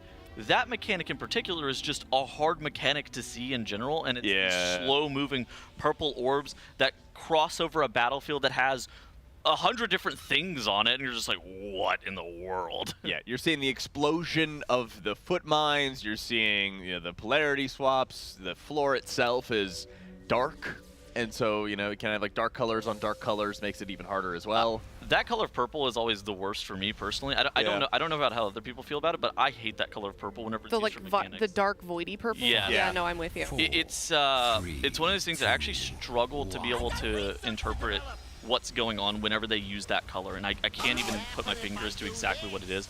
But that one in particular is always one that's really hard for me. Your brain just doesn't see it. I mean, it's not very bright. Like, it's not bright. It doesn't contrast very well. What if they ever try using like colorblind mode? Because sometimes those turn into like bright green or like fell almost. I think some of them do play with it. Or but I know also last year a lot of them were playing with the arachnophobia mode.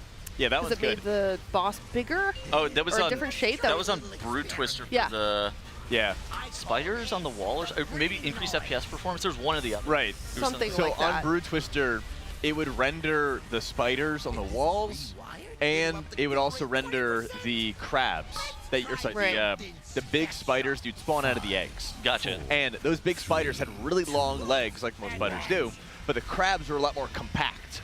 So you could see under the feet of the crab much easier than the spider. Right, okay, yeah, that was it. Yeah. I wish that these purple orbs here, if they were like bright green, like I don't, obviously some people are like red and colorblind, so maybe it wouldn't be that good for them. But like for me personally, if they were like this bright green color, it would be much easier to see than this dark purple in a dark room. Because Blizzard loves to make dark rooms. That's just part of the dungeon and raid experience, right? Is like this: you're storming this cave, you're storming this cave. Oh my God, another cave! Right? A cave behind a waterfall. Exactly. God. But it's like, oh, they use like purple on it. I'm just like, dude, I can't see. Help. Yeah. What would your guys' opinion be on if, I don't think this will never happen, but Blizzard adding a setting where you don't see friendly player abilities? So there is a thing in settings where it's spell effects and it's essential only. Most people play with essential spell effects only on. The problem is Blizzard essential for you to see. It's negligible. Well, for some reason, I have to see that my mage is in combustion with this essential spell effect. Like, for some reason, I have to see that my mage is pyroblasting the mob with essential spell effects on. Yeah. And it's like, does it really work? Do I really need that? We need like an essential PvP mode where it shows cooldowns or some combusting, and we need like an essential PvE mode where you just show somebody like shooting their hands forward and nothing else. No other animation. Oh, I mean, yeah, just make it completely customizable and check the ones you want to see and the ones you don't. I mean, that's World of Warcraft. This is World of Warcraft. Please be more serious. Oh, sorry. I'm sorry. Yeah. No, you're right. You're right. I take that back. This isn't Final Fantasy. Well, for a long time when I was playing that game, people were like, why don't you just turn off the spell effects? I'm like, listen, I'm used to it. It's fine. But yeah, most people play with essential spell effects on. That's just yeah. And I mean, they even have, you can see the Jadefire stomps coming out with a big swirl around it that is light green. Is that really essential? Well, like, it is not. real? Not at all. Not at all. I think the most egregious example that I can think of is Sanguine was the same exact color as Death and Decay. So whenever I would throw that down, you legit couldn't see it. It was the same exact color. You're like, I'm sorry, I'm going to stand in this. I don't know where it is anymore. I have a potential candidate for the #1 worst ability in the game, and it's Defile, and it's not particularly close. Like the Death Knight Defile? The Death Knight Defile? For what? What is it? Anything. It covers all ground effects. Because it's above. It's above them. Yeah, so it's above them, and you actually can't see circles underneath it. Yeah. It is by far the worst ability. No, I agree. The fact that I can't see it is a blessing. I'll watch an Unholy DK play, and they'll drop Defile, and I go, I don't know how you play. Sorry. Like, straight up, it's annoying. And no, because we struggle too, trust me. Like, it's even when you're the one controlling it, it's like I put it down. I'm like, I don't know where anything else. Can't see anything else. Soak Moon. So I'm with you. I think that for sure should be at least closer to the ground or like transparent or something. Turn it into just a circle, a ring. It doesn't need to have this like floaty stuff all over the ground. Obsidian scales. Yeah, with the glass lore, the glass fantasy. L drills. Oh my God! Everybody dropping super low there. It actually looks like they have all 20 players alive. They're going to be getting another battle res here at that 4:30 mark. So 25 seconds awaits them from their next battle res. And Sari does end up going down. How bad is this about to be for the beta launch sequence? Because the battle res isn't able to actually be used until that beta launch finishes, Jack. It's not too bad, but they need to get him up almost immediately because what they're going to have Sari do is he's going to get rezzed, and then he's immediately going to start building up his atonements count on the raid. They res him right as it comes out. He should have like 5 seconds to stabilize himself, get breathing room. They need to res him right now, and then he'll be able to set up without any issue for his ramp. He's on the blue side. Who else is blue currently? All right, there's the res. Okay, I actually like this timing a lot. No, he'll have plenty of time because they're going to have, I want to say, 15 seconds or so, 20 seconds or so before the next set of mines come out, which is plenty of time for the Disc Priest to get his atonements out. He doesn't really do any healing right here, so he should be totally fine, or in the beta launch, I should say. Okay. He is doing all of the healing right here. So this first pulse is going out. People are probably going to have the drop really, really low right now, and then he is going to have his Disc Ramp hit. Everyone's going to start getting topped off right as all of that overheal starts going into it. Oh my god, this Priest is OP. Yeah, he does like 17 million healing in the course of like 10 seconds right here. Once you have that ramp hitting, it hits like a freaking truck right now because he's playing minute-and-a-half timers where all of his healing is really being done. Most of his bread is being made right at that point. And he's running the Oracle hero talent, I believe, that's redirecting overhealing. So even if one person's full health, it makes your overall atonement healing more efficient, makes it super easy. I think this is also his Uppies ramp, his Ultimate Penitence ramp as well. It should be coming out around this point, so we should have some really good efficiency. So this is the last hard part of the fight right here. So they're going to have to move across the platform, and then they're going to get balls plus magnets at the exact same time. Malarkus and Sang going down is actually okay. The entire raid needs to make sure that they're dodging these balls, though. And unfortunately, it looks like 2 of those orbs end up getting soaked right there, causing raid-wide AoE for 6.5 million health, killing off pretty much everybody in the process. It's so, the end of this fight is so difficult, but the good news is the boss is so low that they're not going to have the overlap where it's balls plus magnets plus beams. That overlap is basically a 10 to 15% success rate that you have to get to just over and over again to be able to potentially kill the boss. If they're able to skip that, though, that is the final hard overlap that they have to deal with, what you saw on screen right there, where it's magnets plus balls at the same time. Yeah, and this is really just an area where you need that extra layer of focus for everybody, I think, across the board. It is so... The damage... It is so dead. This boss is so... Dead. It's dead on my screen. Freaking dead. They just need to get to a point where everyone says, okay, I am going to stop doing damage, stop doing whatever, and I am just going to live. I'm not going to hit any of these orbs. It's going to be okay. It's got to be frustrating since this is kind of the next boss that they should have killed, or the boss they should have killed on Monday, and then obviously the power outage, and all the things they can't control. But this is also where they have to have that mental fortitude to make sure that they are continuing to progress and play the way they are. Well, they already have power word fortitude. I'm glad you caught that. Thank you.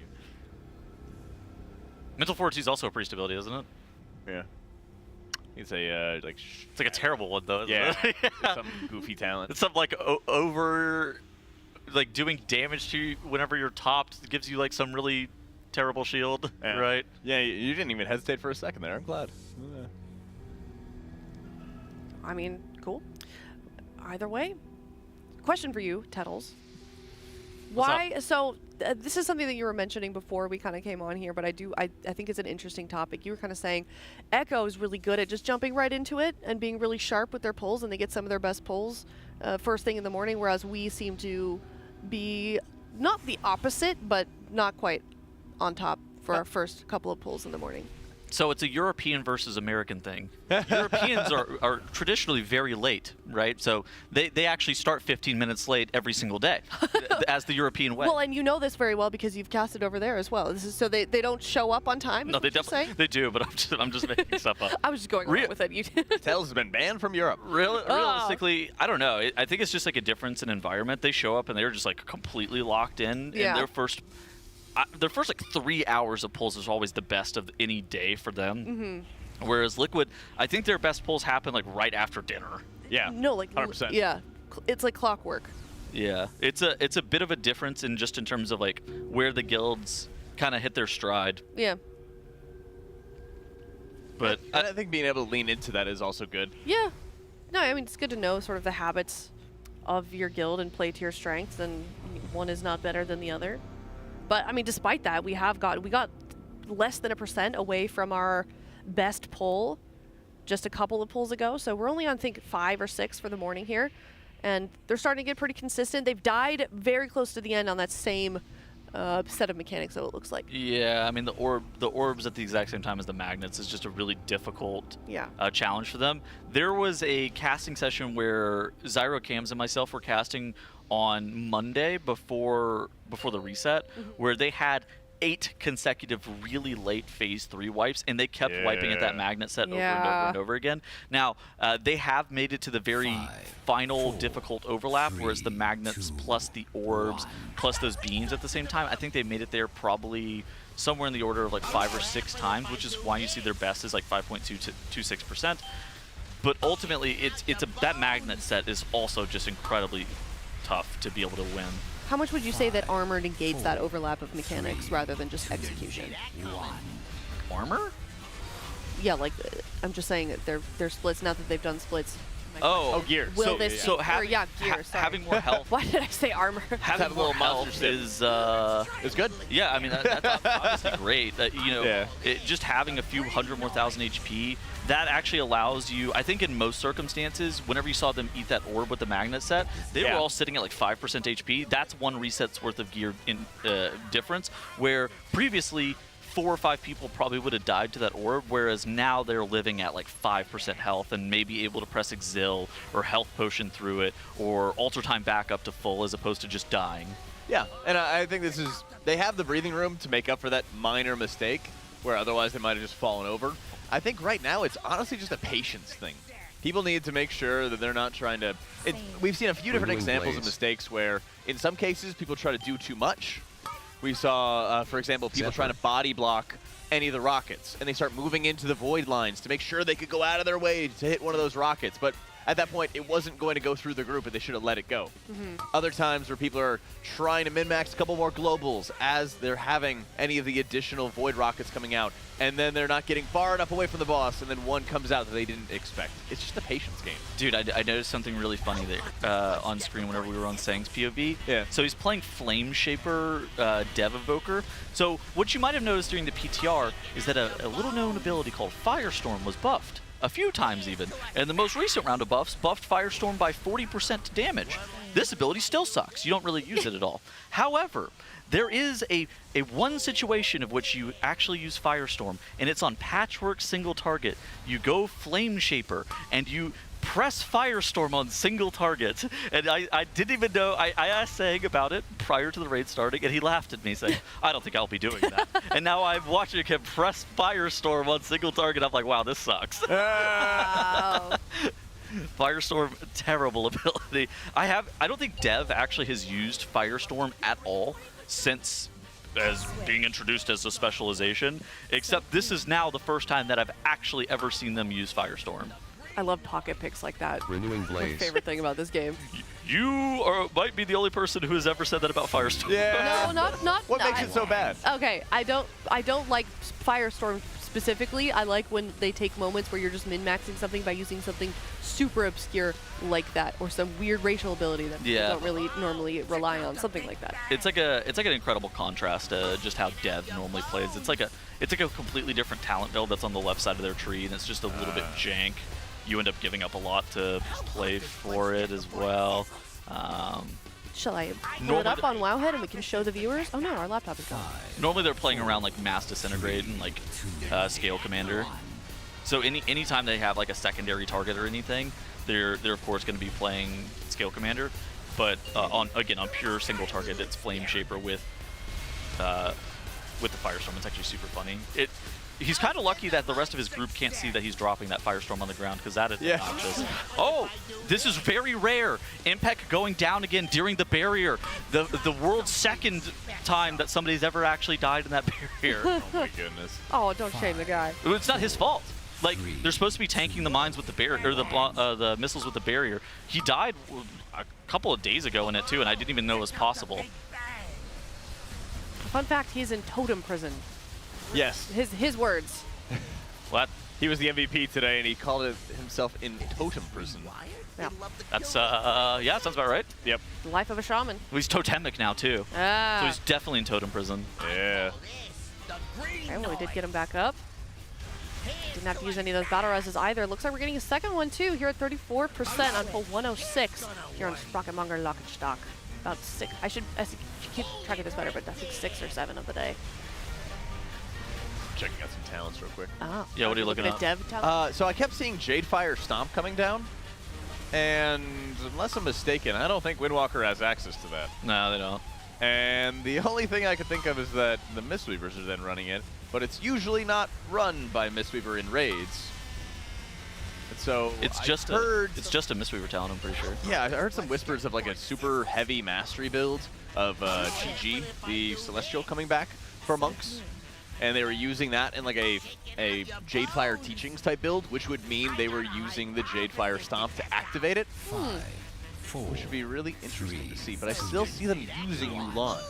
I mean, he had Jadefire Stomp out right there. I saw that. So, interestingly, on Fired Up's POV, what I've noticed is that Sevi has invoked Yu'lon. Sevi has Restoral. Smack has Revival, so there's not really any difference between Revival and Restoral in this encounter. But you don't actually see Smack's Celestial. And so I think that he's running with GG, and you have Sevi running with like the standard type build right now. So there's a bit of a difference, I think, in terms of output, but also in terms of like the build that they have going on. So the two Mistweavers are running different builds? Slightly, yeah. Interesting. I mean, they do slightly different healing profiles, right? It's not like that much of a difference. It's more like the Yu'lon burst ramp versus one's going to end up being like a more stacked healing output. This is the hard part, though, right here. This is the balls plus magnet set, and if they actually end up soaking any of those balls, they're likely to wipe, and it actually takes out 3 of their players, but I think they can still kill the boss here. Now, with 3 players dead, the boss is at 9% HP. The upside is that the boss can still die. The downside is now they're going to have to actually be able to live the beams plus balls plus magnet combo, which is even more deadly than that combo that you just saw on screen right there. All they have access to is barrier and maybe ultimate penitence at this point. So Fired Up's actually in a safe spot. This is what they call the safe spot, where a bunch of their blue ranged get off the stack. That way they have an easier time of dodging. And oh my god, they actually made it through the hardest part of the fight. Yeah. I think this is about to be a kill. Yeah, 3% left up onto the boss. It's a long time until they have to worry about any other mechanics. It's just the Pyro Party Pack. The enrage is 8 seconds. Already going down right now. They have 1% left up on the boss. They got a little bit more damage. Oh my god, here's the wipe. With the Giga Death coming out right now, and it wipes them out at 0.8%. Tragic. Okay, that was the enrage. We've seen the end of the fight. This is the first time we've actually seen to the end of the fight. Gosh, it's a heartbreaker. Definitely. After 105 pulls, they are at 0.81%. That is incredibly close compared to their 5.5% that they had previously. All right, one more attempt. Once we get back to one more time, the boss dies. Here's the thing: if they kept 17 players alive after that everything ramp, the balls plus the beams plus the magnets, if 17 players were alive, the boss would have died. They lost a couple of more people coming out of that phase, which, you know, that it's kind of to be expected with just how difficult that overlap is. Yeah. But the Giga Death, the enrage of the fight happens at 6 minutes and 59 seconds. A truly, truly tragic series of events there, especially because they made it through by far the hardest part. That was just an absolute heartbreaker they had right there. We just go again. We just go again. You just pull. I think that next pull, like if they're able to make it back there, it should be very easy. It should. Yeah, absolutely. And I think we had a good moment where everyone stopped what they were doing. We even saw Melee just jumping out, making sure they were dodging around the orbs before they swap positions. But I think it's also just getting themselves woken up, I guess, just to make sure they're in that right mindset. Take a walk. Get some stretches. Walk around in the rain. They were talking about that. They were talking about that, yeah. Yeah. Was it raining when you walked over here, Tettles? No. Oh, it was pouring. Lucky. Oh, yeah. I came. My entire jacket was soaking wet. Like actually pouring, or like no, it was, or like Santa Monica. Pretty steady. It was wet. It was raining enough that like my jacket was wet. I was like soaked. Yeah. And so was my bag of laundry. That's unfortunate. Yeah. Well, the good thing is the laundry is going to get wet anyway. Yeah, that's true. Yeah. It's dirty laundry, so it's all good. All right, well, 0.81% currently being our best. We just got that at 106 pulls, got over the toughest part of the fight. And Tuddles, if you're just now tuning in and you're not sure quite sure how difficult that overlap is, why don't you explain it for people so that they can know what to look for these next couple of pulls? Yeah, so basically the boss empowers some inventions, and there's a couple that are in the last phase where you're getting constantly slowly dragged towards this middle conveyor belt. At the same time that this is happening, you are the beams are going off, and these beams put you in like I would say 10 to 15 yard window. at the exact same time, you are also stacked on opposite sides of the boss of players that have your other polarity mechanics. So if space wasn't already enough of a limiting factor, it's even more of a limiting factor because of just how tight the corridor is that they have to stand in. And if that wasn't enough, then it's like shooting fish in a barrel. Yeah. Sprocket Monger Lock and Stock then shoots these purple orbs at the raid group, and if any of the purple orbs accidentally get clipped by any of the players, it wipes your entire raid. And so it's the hardest part of the fight that happens 6 minutes and 30 seconds into a very difficult encounter. The good news is that most of this fight is actually predetermined, but there's obviously a little bit of variance of like, oh, where did this purple orb get shot to? Which direction did that go in? So it's not a macro level decision that's being made on the player's level. It's a micro level, like individual play, and that's why it's super difficult. All right, well, here's a look at a replay of that poll that we saw right here. So we had okay, so they had 17 players dead going into this, and it looked like they lost like 3 more right as the phase started, and they didn't end up soaking any more of those orbs, which is great. But at the same point, the enrage, so you see that the encounter timer at the very bottom of the screen is at 6 minutes and 45 seconds. The enrage on the fight is at 6 minutes and 59 seconds. And so they were just a little bit too high HP on the boss. In theory, they actually could have skipped the everything set, which is the balls plus the magnets plus the beams, if they have all 20 players alive. But getting all 20 players alive to that point is very challenging. It is, and especially when you have pretty much no cooldowns left remaining whatsoever. I did notice they swapped around some of the healing profiles between the two monks so that one would play more of a Chi-Ji, Celestial, Jadefire teaching setup, which will give you a smoother healing curve. They can get a little bit steadier of healing output while they're actively dealing damage, which is great since Mistweaver deals so much damage at this point. But it also kind of comes at the cost of having to be in melee the entire time. They are running Shayloons, so they do have a decent healing cooldown every once in a while, but in a lot of cases that's really to set up the Shao House teaching, which is giving you stat buffs so that your Celestial cooldown timing can be a little bit stronger. And when you have these moments where there's no cooldowns remaining for the healers, you're running from all the orbs, even one of them goes off, or you're having people just taking some additional damage, just don't really have anything to sort of muscle heal through the problems. Did you say Chow House teaching? Shao Hao. Oh. Dude, I was like, this sounds like I heard that too. Sounds like a made-up ability. He's the, like, original Pandaria king dude. Oh. Yeah. Shao Hao? Yeah, Shao Hao. I only know Chen He was, Stout. I only know the lore master He was on the Time Asile. You go through all the Shao Hao's lessons and stuff. Far away from that as I could. Well, you missed out. It's a pretty good quest line. Sure I did. But Shao Hao's teaching is every time that you cast Shayloon's gift, you learn one of Shao Hao's lessons for 30 seconds, with a duration based on how many clouds of mist are consumed from Shayloon's gift. What are his lessons? The lesson of doubt. Your spells and abilities deal up to 40% more healing and damage to target. Okay, that's OP. Wait a second. The lesson of despair. Your crit strikes increase by 30% while above 50%. Now I'm listening. Lesson of fear. Decreases your damage taken by 15% and increases your haste by 20%. And the lesson of anger. 25% of the damage or healing you deal is duplicated every 4 seconds. What? Yes. So since you generate...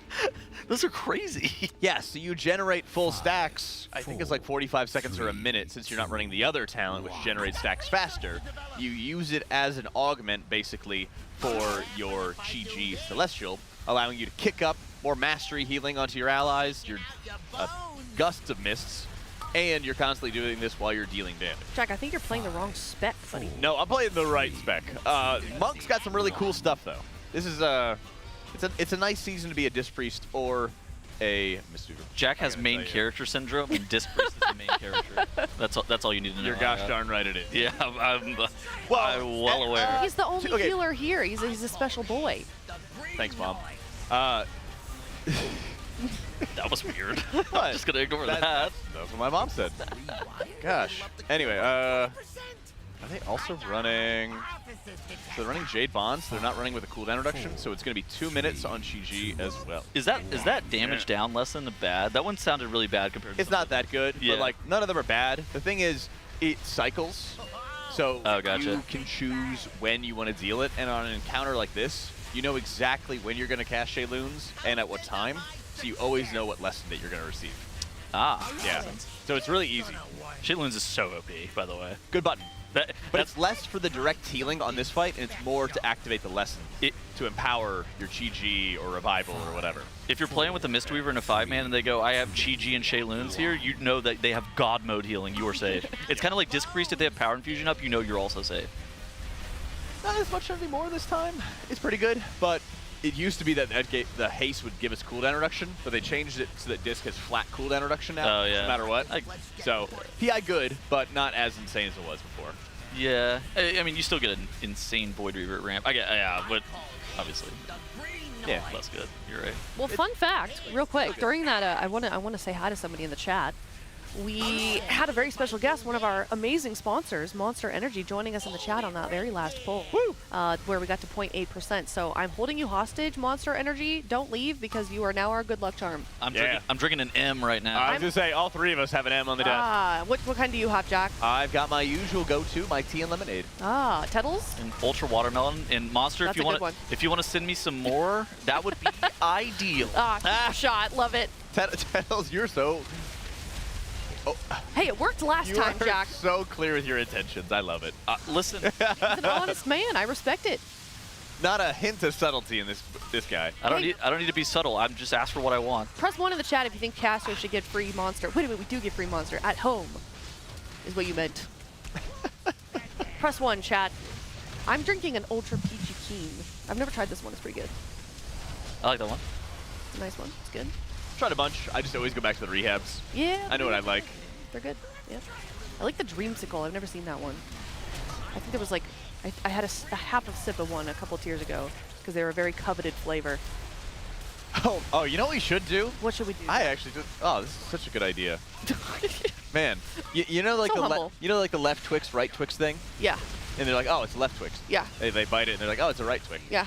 We gotta do that for Monster. We gotta do blindfold Monster taste testing with our best Monster expert, and then they have to guess what flavors. That's a good idea. Where you like suck it out of a straw, but it's in a box, so you can't see what it is. No, you blindfold somebody and just give them a flight. Okay, yeah, that works too. And they just take a sip. Oh my gosh, that could be a good night show segment. Yeah. Except it's gonna be right before they go to bed. So.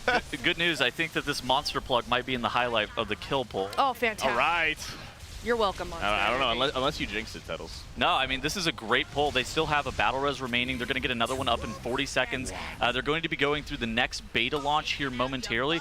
The only thing that's separating them from that next beta launch is this final set of beams plus magnets, where they use spell warding to body block some of those missiles that are coming at them at the exact same time. They're also using Turtle, you see on like the top of the screen, to make sure that those missiles don't take out any player. So it's a great use of immunities at this point of the fight. And so now we're going to be going into this next beta cycle where the players are going to get launched across the room. The red players are going to click, or the blue group is actually going to click the gate. The red players are going to get knocked to a safe spot. If for ranged red players are going to be knocked to the middle conveyor belt. For melee red players are going to get knocked to the far side. It's going to be a really easy task for them because how they're positioning this boss, it's always set up perfectly and it's a predetermined spot. And so as you see right there, everybody's knocked to the correct conveyor belt, and now the boss is empowering the final set of inventions, which is a very dangerous mechanic, correct? It is, and there's not too much damage here in the beta launch. All they have is Convoke and Flourish to heal through it, but the final level of empowerment. Not only is the boss dealing a considerable amount of additional damage, which is going to be nuking the raid every single time the mines are coming off, we also have to deal with those Void Rockets in addition to the Void Beams, taking up all the space around the room. Fat disc ramp coming in right here as they're beginning their final cycle of major healing cooldowns to make sure they muscle heal through the damage that these mines are dealing. And they got the Pyro Party Pack from the tank going off right here for another final explosion. Yeah, just a couple of seconds here. I think we're going to be getting the balls. Yeah, so the balls are actually coming across the room. This is the easiest set of these void orbs that are going to be crossing the room. But if one player contacts them, like I've been talking about all morning, 6.5 million damage to your entire raid. That is done with 0 mechanical overlap. The next 2 sets of those orbs are very, very dangerous, and they're going to be done with multiple mechanics happening at the same time. The first set of those balls that has a mechanical overlap is also done with magnets at the exact same time, and a pretty crazy move. And that's a very dangerous one. But the boss is so incredibly low that we might skip the third set, which is balls plus magnets plus beams. Now here is that balls plus magnet set. The boss is at 9.5%. Everybody's going to need to dodge, and it looks like we're actually going to be able to get... my god. Half the raid is actually going down. 0 battle reses remain, but the boss is so low. Maybe if they keep everybody alive, they can still squeak through. The boss does enrage at 6 minutes and 59 seconds. I don't know. But the boss is at 7%. 30 seconds remaining for them to get 6% of the boss left. I don't think they're going to be able to do it, unfortunately. And they are going down. I love seeing Guildie be there because he jumped really far out of melee and was waiting for all of these Void Orbs to cross from one side to the other. Once they did, he jumped onto that side they came from and then just sat and waited. And that's really all they have to do at this point, is just be patient with this. Even if they have to stop some damage, they just have to be patient, keep everyone alive, and they'll be able to burn the boss down. I mean, the good news is that we're getting really consistent. Yeah, that is. Do you guys feel like it'll die within the next hour? I think it could die the next pull. Yeah, it could die any pull. That pull probably is supposed to be a kill in most circumstances. If they actually dodged, they were like 2 seconds away from those orbs despawning. If they didn't accidentally clip that orb there, they would have killed the boss before the overlap. All right, Chad. Give him your energy. These guys are fired up right now. They've had a couple of really solid pulls in a row here. 0.8%, 5.5%. Ameno. Yeah, can we spam Ameno, actually? Let's bring that back. Raise your dongers, perhaps. And we'll get some more pulls in soon. 108 coming up here. What does she mean by that? You don't know what I'm talking about? You don't remember that spam? That Twitch spam? Raise your dongers? Oh, come on. Whatever. Stop. I know it. All right. Okay, whatever. Chat knows what I'm talking about. Well, they're a bunch of degenerates, yeah, I assume. Oh, yeah, they're degenerates, not you, Tettles. No, I'm normal. Oh my god. Look at that. It's like old school Twitch. It's so great. My guild has a bunch of soundboards. Yeah. Or anytime there's a good quotable moment, one of our raiders always brings up the most degenerate topics imaginable. And we have a soundboard of him saying, "I'm normal." That's good. So every time he says something silly, stupid on him, they just play, I'm normal. Oh I'm my normal. God. Gosh. I think you're giving the sound guys some ideas. We just need an I'm a degenerate for Tettles every time. He says something counter to that. Here's the thing. Yeah. The people of Twitch chat are at home. Right. Working their work from home job and instead slacking and watching the Race to World First. Yeah. Where I'm here working. Dude, true. You guys are a bunch of We're at our jobs. We're at our jobs. This isn't second monitor content for us. This is our job. Tab in, chat. Tab in. Wait, quick, your boss is coming. Minimize the tab. Quick. You guys are a bunch of degenerates. Oh my gosh. They're going to show up and throw you out, Tettles, at this rate. Amazing. One guy says, "Nah, I'm physically at my work watching this." Wait, I have a question. Let's one in chat. Don't lie. Don't be liars. One in chat if you're watching this at work, from home or in the office. I want to know. Do not actually, don't type 1. Do not expose yourself. Oh my God, look at all these. Your Honor, please, Your Honor, my client did not mean that. It was a joke. Type 2 if you want Tettles to be on remote. Your Honor, it was a joke. Send Tettles to remote casting. I'm telling everybody. I have bad opinions. I do. I have good opinions, please. Oh my. Your Honor, please, my client, he didn't say 1. It could have meant anything. Yeah, you jinxed the bejesus out of that pull. Wait, what? What do you mean? Yeah, it's like 7%. You're like, they're gonna kill it. Monster Energy is gonna be on the replay. Yeah, he said that too. It's called manufactured hype. Look it up. Sorry. All right. Well, do want to give a mention to our amazing sponsor, of course, Coinbase. Steel.gg/Coinbase RWF. Sign up for that app. Get $20 within the app as well. And sign up for a chance to win a Team Liquid signed jersey. Or for the grand prize, if you are EU or NA, you can be flown out here for the next Team Liquid Race to World First. And you can have you too can be one of us. You too can be a degenerate. You could meet Tettles and tell him to get behind the couch and bust out the sock puppet. Yeah, there you go. You can make your own sock puppet. I want small. Wait, what was that one? I don't even know what I was even saying there. You need to get a big whiff. I want Bricked small. up. Hey, bricked up. Why am I the person who's just perpetually on the soundboard? What is going on? We don't have. Me and Jack don't have any current. Yeah, we don't have. I never say anything bad. I just can't think before I speak. I just have to say what's on my mind at any given point. 5, Yeah, and the bad news is when you're like that, we're broadcasting live to thousands of viewers. No wonder you're not in a guild. Should just cast the next one. What's that game? Tettles. What are you reading now? No. All right, let's relax. Let's not touch that. Tettles ripping it. All right, here we go. Pull number 108. After the reclear, after getting some gear, Raid is fired up here. We got a 0.8% pull. We're getting sub 6%. Quite a few pulls in a row here. Things are looking good. The mood is high. The vibes are good. No one is hearthing today. They were hearthing yesterday? What do you mean Hearthing hearthing out of the today? raid. Vibes are good. No hearthing. I would imagine they would hearth eventually. You know what I mean. If they have to go somewhere else.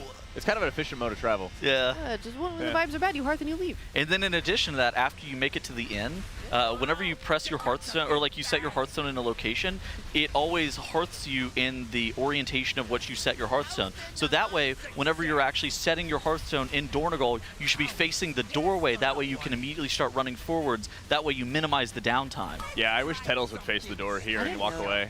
Oh my god. I literally just sat, I just explained a good tip, and then Jack listen. Assault. I want no part of this. It is production and Jack that are piling on you. I have been perfectly respectful this morning. I just would like that to be out there in the world. Okay, Aya, we get it. Thank you. Production, can you play the soundbite that I requested? Which one? Yeah, I didn't hear. I did hear him mumbling to production. I don't know what it was. I'm looking forward to this though. Chassis is a stolen ship from Dratnos. Stolen what? Ship? Oh, Tettles stole Dratnos' tips. Tips? It might be stolen. It might be stolen valor. Who's really to say? Wow. Chat knows. I guess I was already in bed by that time. It was from like the Titan Forge podcast like 3 years ago. Oh my gosh, Tettles is a thief. Wait, so you're trying to get them to pull a soundboard or a soundbite from your podcast? No. Oh. You'll see. Okay, I'm excited. I'm looking forward to it. Yo, let me tell you about Joe Nix. Huh? What was that one? Don't worry about that. Cam's being cammed. You say Bo Nix? I have no idea. The Broncos quarterback? No, we didn't say Bo Nix. Is that the quarterback right now? Yeah. Oh, what happened to Russell? He is. Let's ride. Yeah, he's riding the free agency line. Wait, he's not on a team? Not at the moment. Wait, why? A lot of reasons. Oh, is he not a good dude? Or? No, like he's just kind of washed. Oh no. Yeah. He seems so nice though. Gotta be good at football to get on a team though. I know. That's why this is yeah. Stupid, but this is why sports makes me sad because sometimes they're really nice and then they don't win. It makes me sad. I mean, he won a Super Bowl. Like, most people don't win a Super Bowl, so, you know, he's got a ring. That's true. Yeah. You're right. Dude gets. I mean, Russell might go back to the Steelers. He's got DK Metcalf and George Pickens. Who are you guys rooting for in the Super Bowl? Not the Chiefs. Yeah. But not really cheering for the Eagles either. This is just, you know, kind of like an anti-Chiefs thing. Settle? Yeah. Did you have a horse in that race at all? All right, so Impact running down the 50-yard line here as Liquid actually crosses the 50, and we're 3.5 minutes in. Oh, we only have 3.5 minutes left in this half. We really got to have to close out. Let's see if we can close out or another caster curse is coming around. They don't have caster curses in football, Jack. 4, 3, 2, 1. I can't follow that up. I don't know football talk. I'm sorry. That was a Romoism. Okay. That bit died really quickly. Wow. It's all good. We're trying to distract people long enough before Nick goes down, but they do have a battle res. And we do have beta launch in... Yeah, the thing is that it's really difficult to actually get Nick resed in time. They are going to have a polarity transfer here, so maybe you can get res. Okay, so yeah, so Nick does get res. Zasevi ends up going down as well, but they're having another battle res show up at the 4:30 mark, so 5 seconds remain. This is totally fine. BRS comes up. So they need to get Nick immediately because his Convoke and Flourish is going to carry this beta launch phase. They are going to be totally fine on this one unless they're standing in bad. They have the healing cooldowns assigned for this specific moment in time. Sevi really kind of just used all of his cooldowns at before they went into this phase. So they really just need to get him after this is over with enough time for Siri to get some atonement on him before the round of mines coming out. This should be totally fine. The only way people would be dying right now is if they're standing in some bad. Are they not rezzing him because there's just no one in range? It's hard to res. There's damage. Okay. There's damage going It's out. not safe. There's no point. The polarity makes it really tricky to actually res players because whenever you're battle resing somebody, it reses them on top of you. Right. And so if you're not the same polarity as them, you can't take it immediately. Like Jack said, unless you're a druid, that you don't actually get resed at 100% HP, and so that can be really dangerous as well if you're not super careful. He'd also res without like atonements or hots on him, so it's not great for him to take a res there. There's a lot that's difficult to res on this fight. I gotcha. Yeah, right now they're getting into like the next sequence of mines and also some of the transfers. They have to really watch out. Oh, they already one hit ball. one of the Oh, orbs. 2 balls. Hit a second. Oh my gosh. No. Man, this is just a nightmare. It's like a Chuck E. Cheese ball pit. 5, 4, Wow. 3, 2, And it's a white.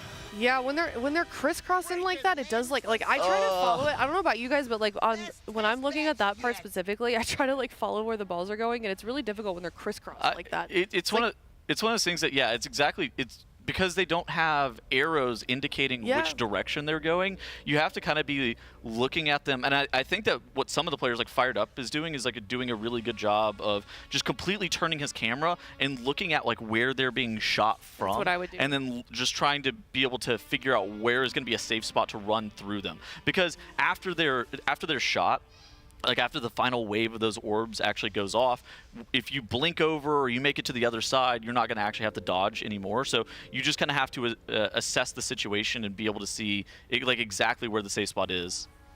Yeah, and unfortunately, there's also some areas where the orbs kind of stop. Have you noticed that? With the conveyor belts? Oh. There's like mid-level conveyor belts that you can see near the bottom of Fired Up's POV where they kind of stop. And they sit there for a second, and then they despawn. Yeah, I think that's when they're supposed to be despawning. It's like they take a second and pause right before they despawn. And it's really... It looks jarring. weird. It looks really weird. Jarring because you're supposed to like predict not only where they are, but where they're going to be and where you are going to be, and that throws off your game so much. Like I'm telling you, while Trill doing has damage. While doing damage or healing. Trill has some of the best movement, I think, in this particular phase because he actually just sits really far back and even got out of melee and missed some, white attacks and stuff here and there. Sat back, waited for the void orbs to basically cross the street to go from one lane to the next, and then he jumps behind everything, sits there and just waits, and then he gets back into melee to do it. I think it's a great strategy for the encounter, and honestly, it's really worthwhile to just stop damage, wait, because if everybody survives, they're going to meet the enrage. That's a good one. Somebody get a message on Teams. Okay. Yeah. What is that? Microsoft Teams. Oh. Yeah, thankfully I've not had to ever hear that noise in my life before. Is that a Skype call? I know what that one is. Somebody missing a meeting? I'm pretty sure you're triggering all of them. Good. This is supposed to be their escape, Teddles, and you brought it back to them. This is what you get for working from home and watching the race roll first at the same time, you degenerates. Yeah. Oh, that's crazy. You got a Teams notification now. Teddles, you are the degenerate. I've won. You are the degenerate. That was a good The life bit. you live That is was a worth paradise for many. I didn't know what that noise was I at first agree. because I don't use Teams, but that's a good one. Yeah, that's what Teddles is like the bourgeois caster, reminding everybody about how bad they have it. The Monster Energy account literally just checked Teams.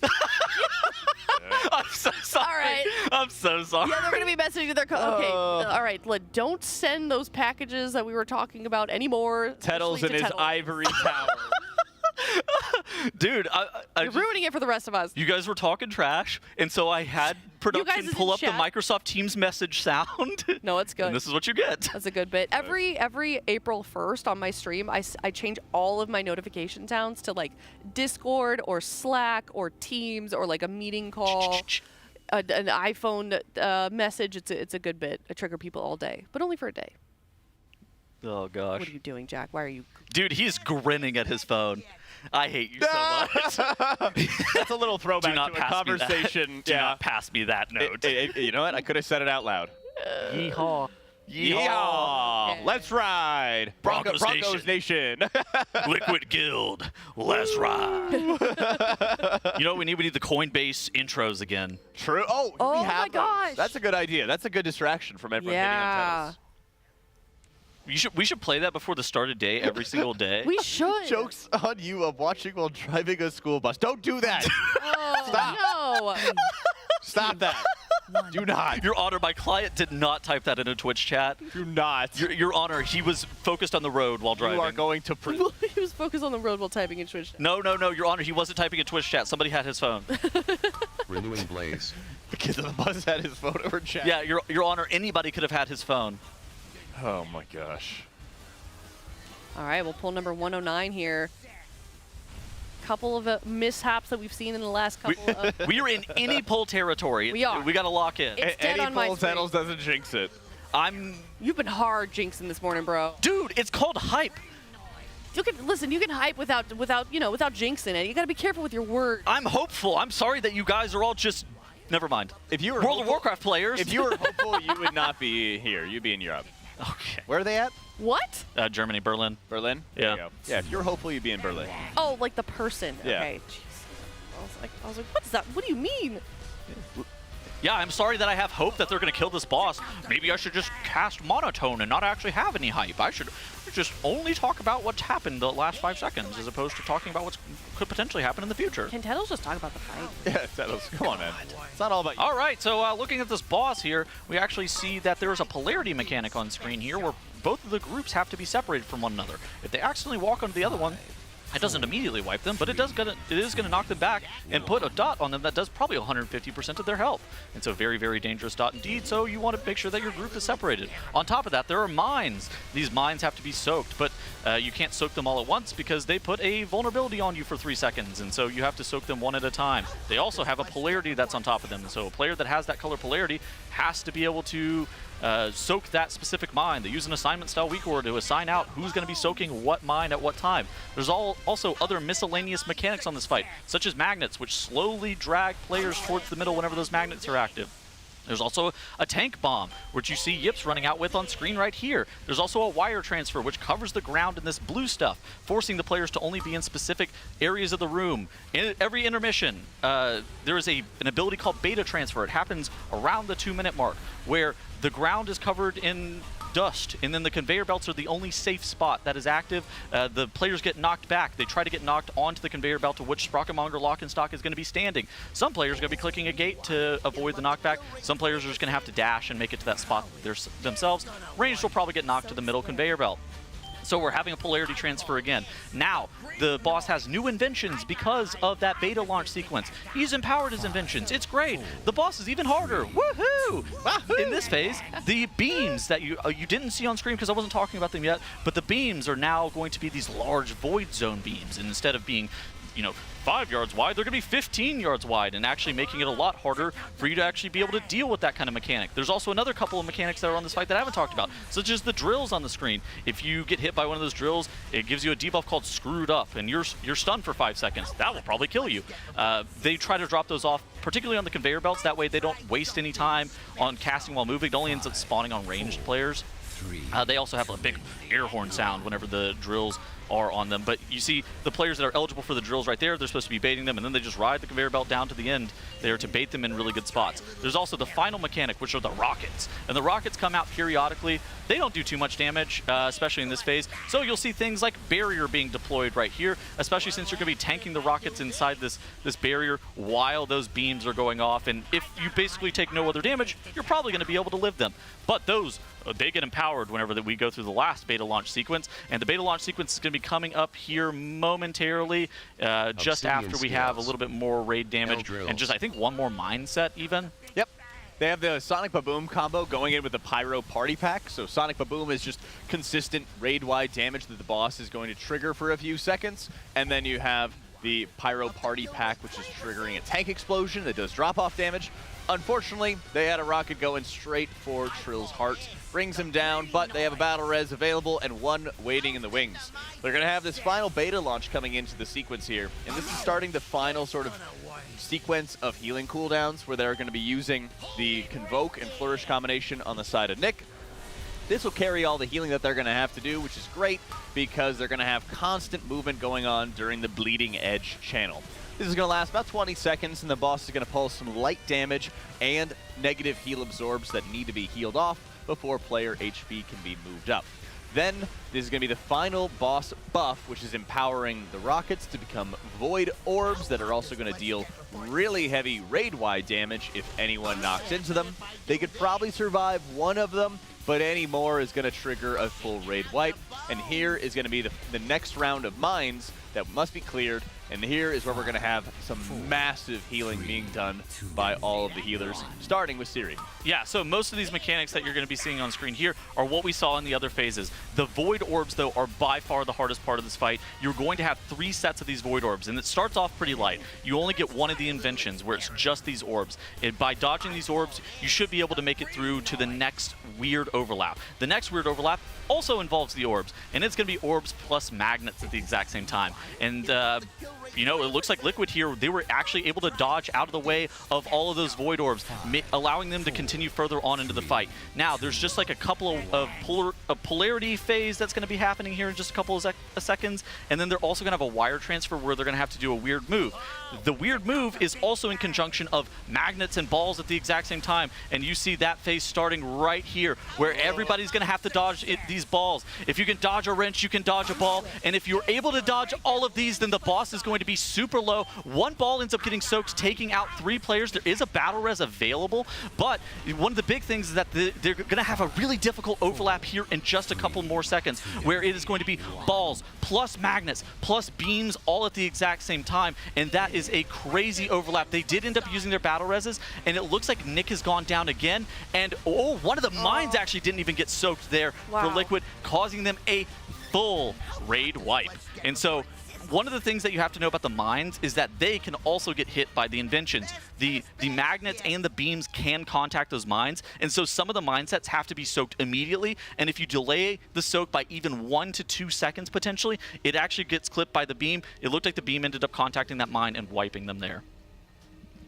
Yeah, definitely an unfortunate way to end it. I mean, is that a mechanic we've really been seeing them miss that much? Well, I mean, it can happen whenever players die. Like, you saw Nick go down there. There was a couple of other people who were dead. And so there's only certain people that could be assigned to soak that mine. And if that player was dead, or all the potential candidates to soak that mine were dead, you know, it could absolutely wipe them. It does happen. Unfortunately. It's one of like the failures for just not acting fast enough.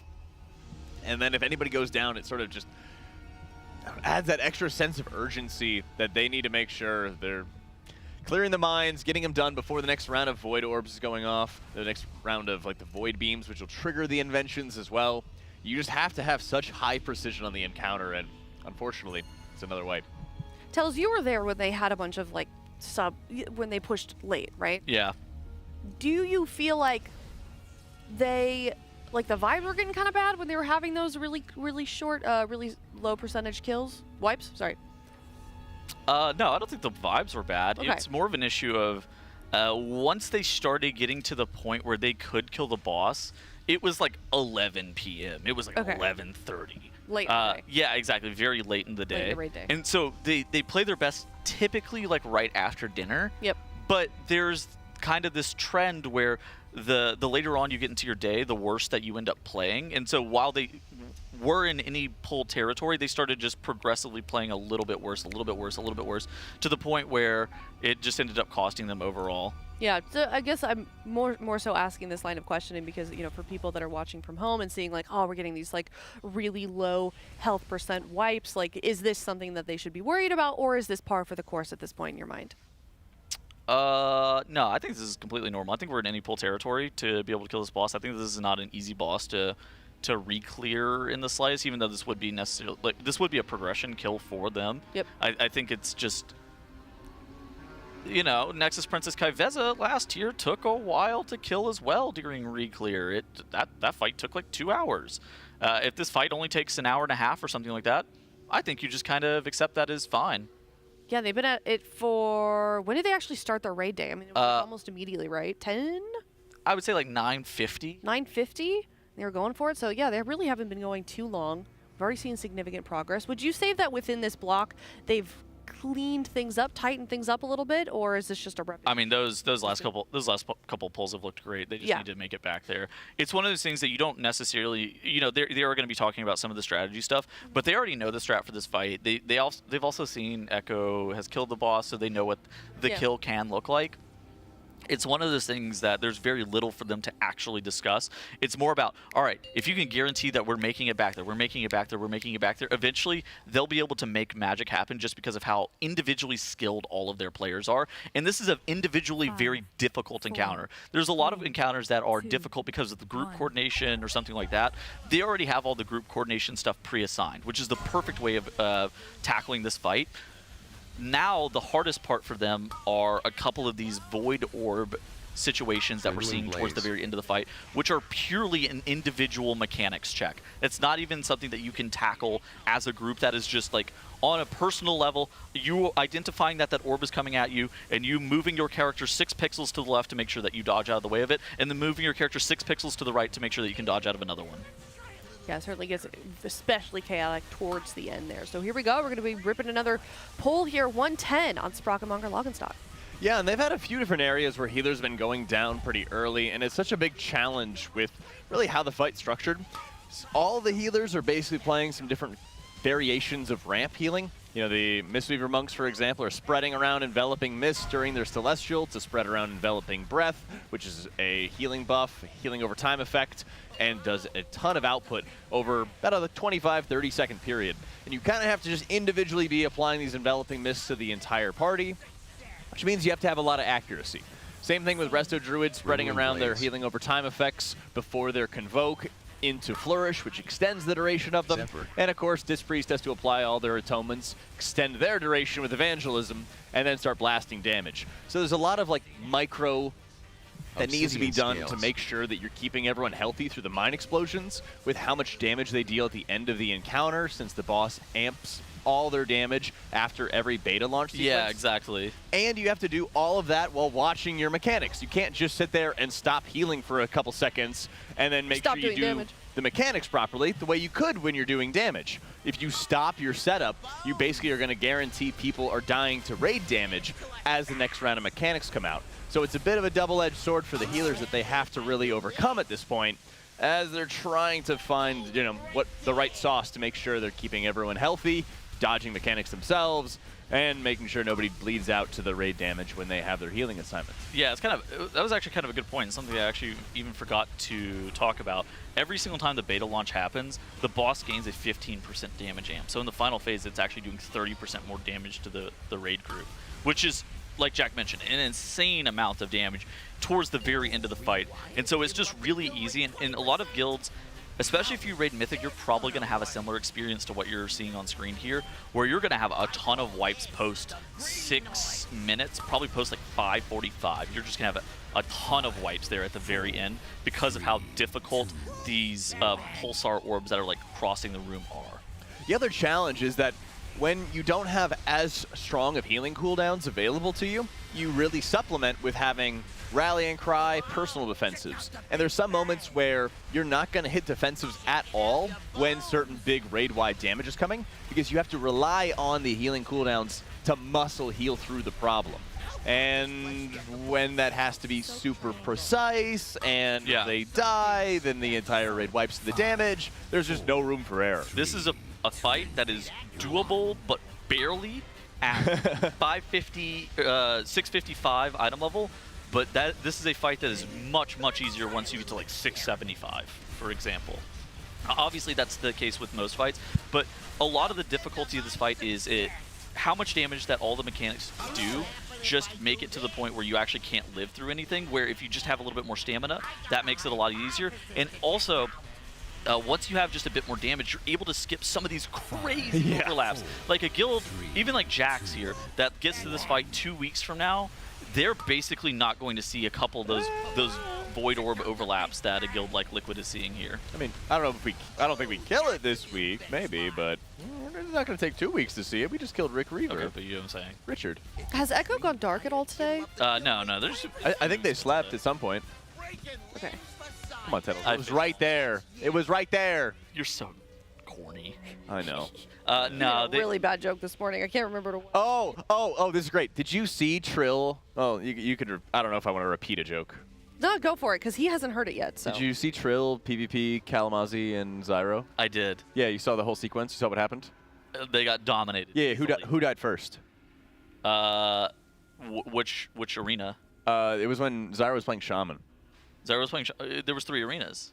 Oh, we saw only one of them. Oh, okay. Kalamazi died first, and then the second arena, Zyra died first. Yeah, so we watched the one where Zyra died first. Yeah. And I said, yeah, Kalamazi's never eaten a banana in his life. Jesus. You know why?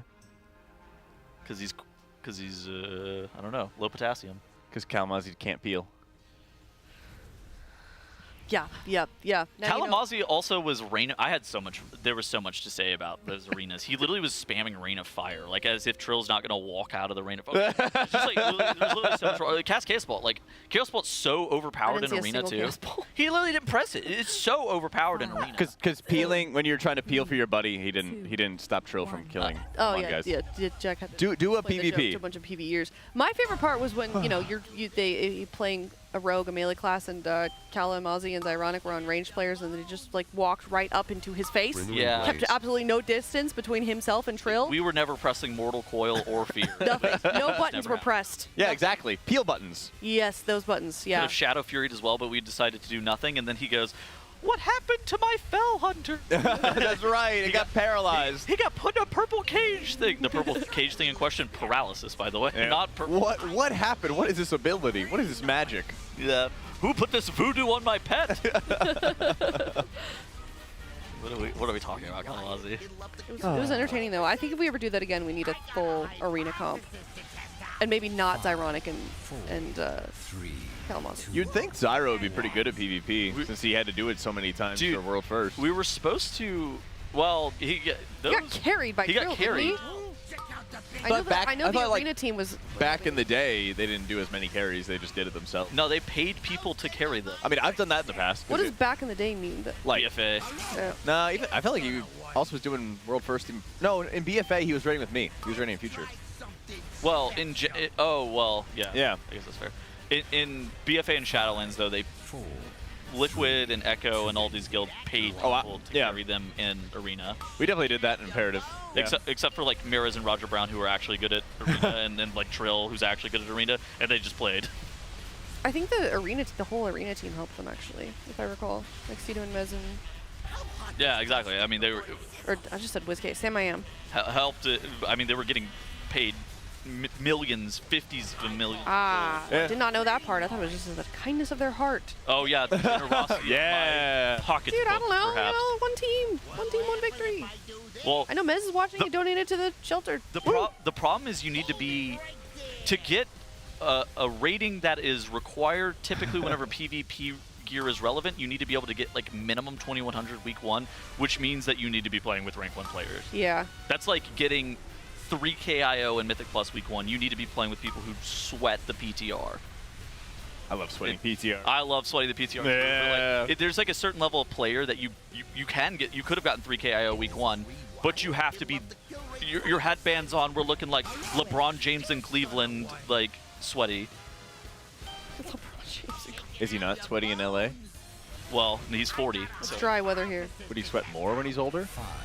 No, because he doesn't have to put 4 other people on his back.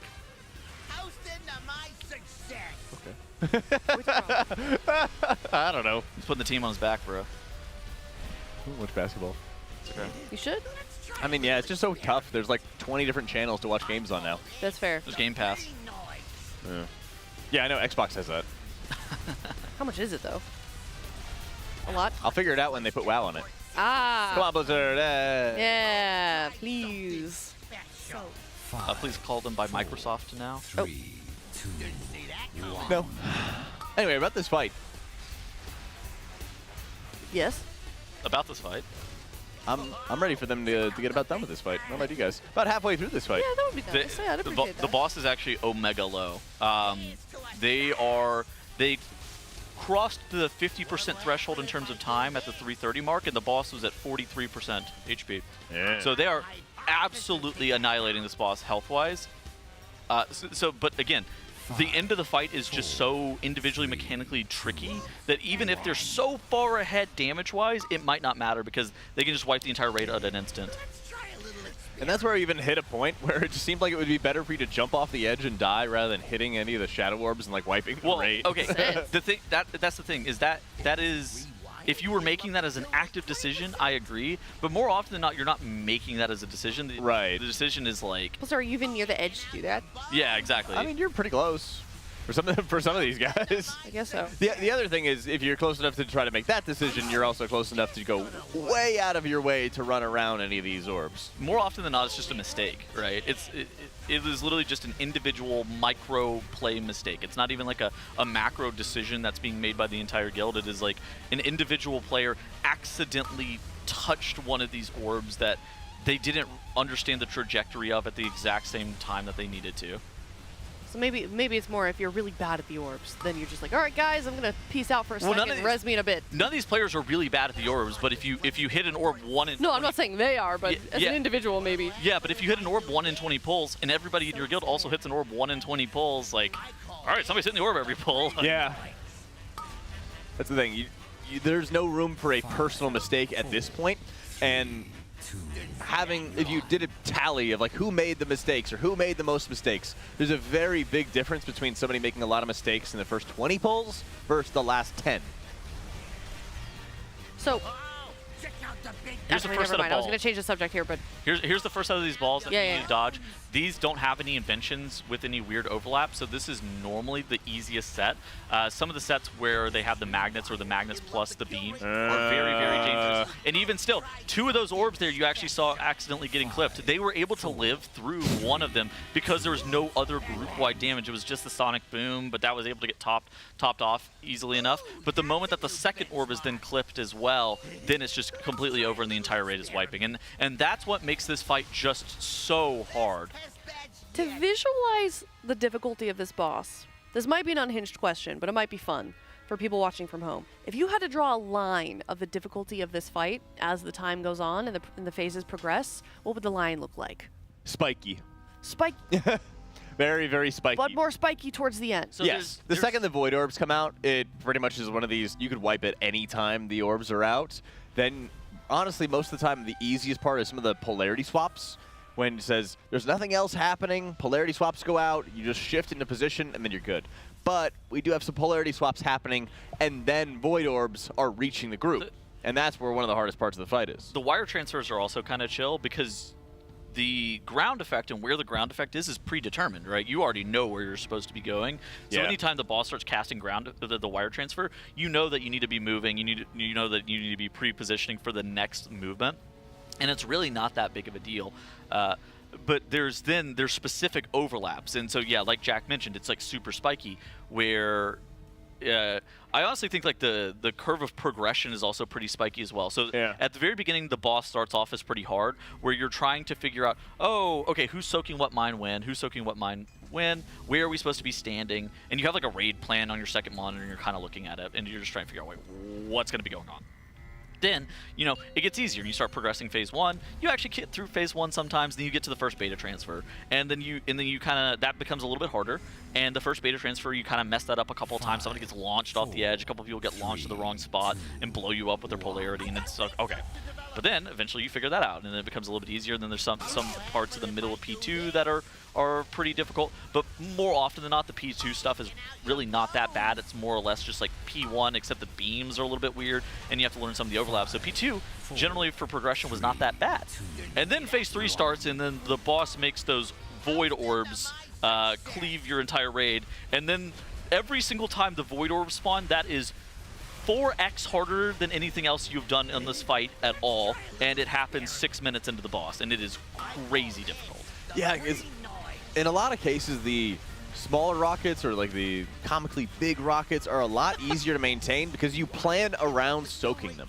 You drop barrier and you say, okay, people have defensives up. If they hit it, that's totally fine. Just get healed. Hey, they have turtle up. Hey, they have spell warding for prot paladin up. You could just go out of your way to soak them. The tanks are going out of their way to soak them. Then you're really just pushed into a very small space of the room, and it's a plan that you are going to have these things getting soaked by the team.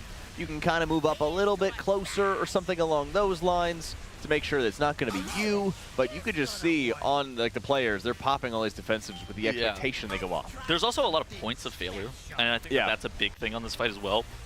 is every single time the mines spawn, that is just like a really big point of failure where you have to actually soak the mines at a very specific point.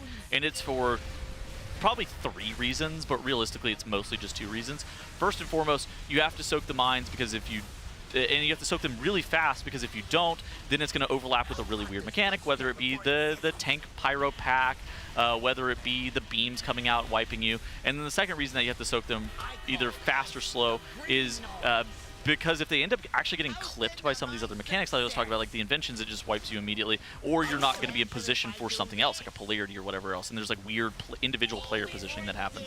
And so knowing, is this the fast soak set? Is this the slow soak set? Is this the set there I need to wait 2 seconds because then the party pack is not going to be up? Like those kind of like knowledge of like where you're supposed to be soaking and like how quickly you're supposed to be soaking each and every single set is on a per soak basis, and you just like there's just like a lot of points of failure there because of that. Yeah, one thing that I would love to see them do more of is we really noticed having personal defensives coming up on their screen, especially last tier, with their reminder record. Yeah. And we were able to see, okay, this time you use this defensive, you do this thing. Mm-hmm. I wish there was a better way for them to have like quick notes that they could draw to themselves for like, where do they position? How do they avoid some points of failure? Okay, I need to move out a little bit further than I expect to because now we have void orbs coming out and the magnets, so you don't have as much leeway. Something like that I think would help a ton. The other obvious point of failure with the mines as well is like you put a vulnerability debuff on your entire raid every single time you soak them, right? So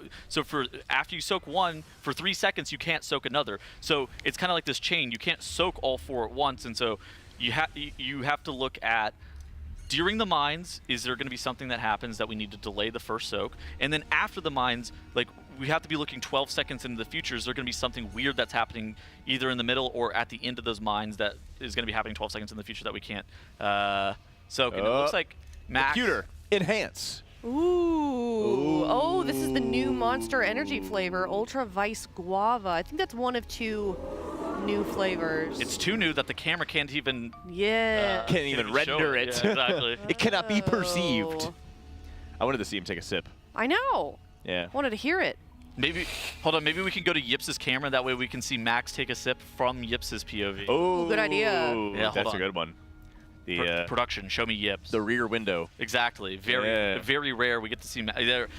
Oh, perfect timing too. Oh, wow. Perfect timing too. You nailed it. Tettles is Sauron. That was good. Yeah. Now Max getting a big stretch in. Now cut back to Max's camera. You'll see him stretching with his arms over his head. It's crazy. Oh, now love that. Now back down. Big fan of the arm stretch. Yeah. It's crazy. Yeah, you gotta go all the way back. Yeah. Yeah. Wow. Put it further back. Stretch, yep. Put it further back. Yeah. 5. I hope he never watches this back because he's gonna think that we are so weird. I think he already Let's be does. real. Yeah, I think he already does. Listen, we're an important part of the race. I'll see him and be like, "Hi, Max." He'll be like, "Hey." He's locked in. He doesn't have time to say hi to us. That is true. He is locked in. We do not matter. Renewing Blaze. No, you matter. Thank you. We matter. I mean, I know I matter. I'll talk to any of the other players during the race. I go out of my way not. Oh, same. To bother I don't him. bother. I Yeah. do not bother him.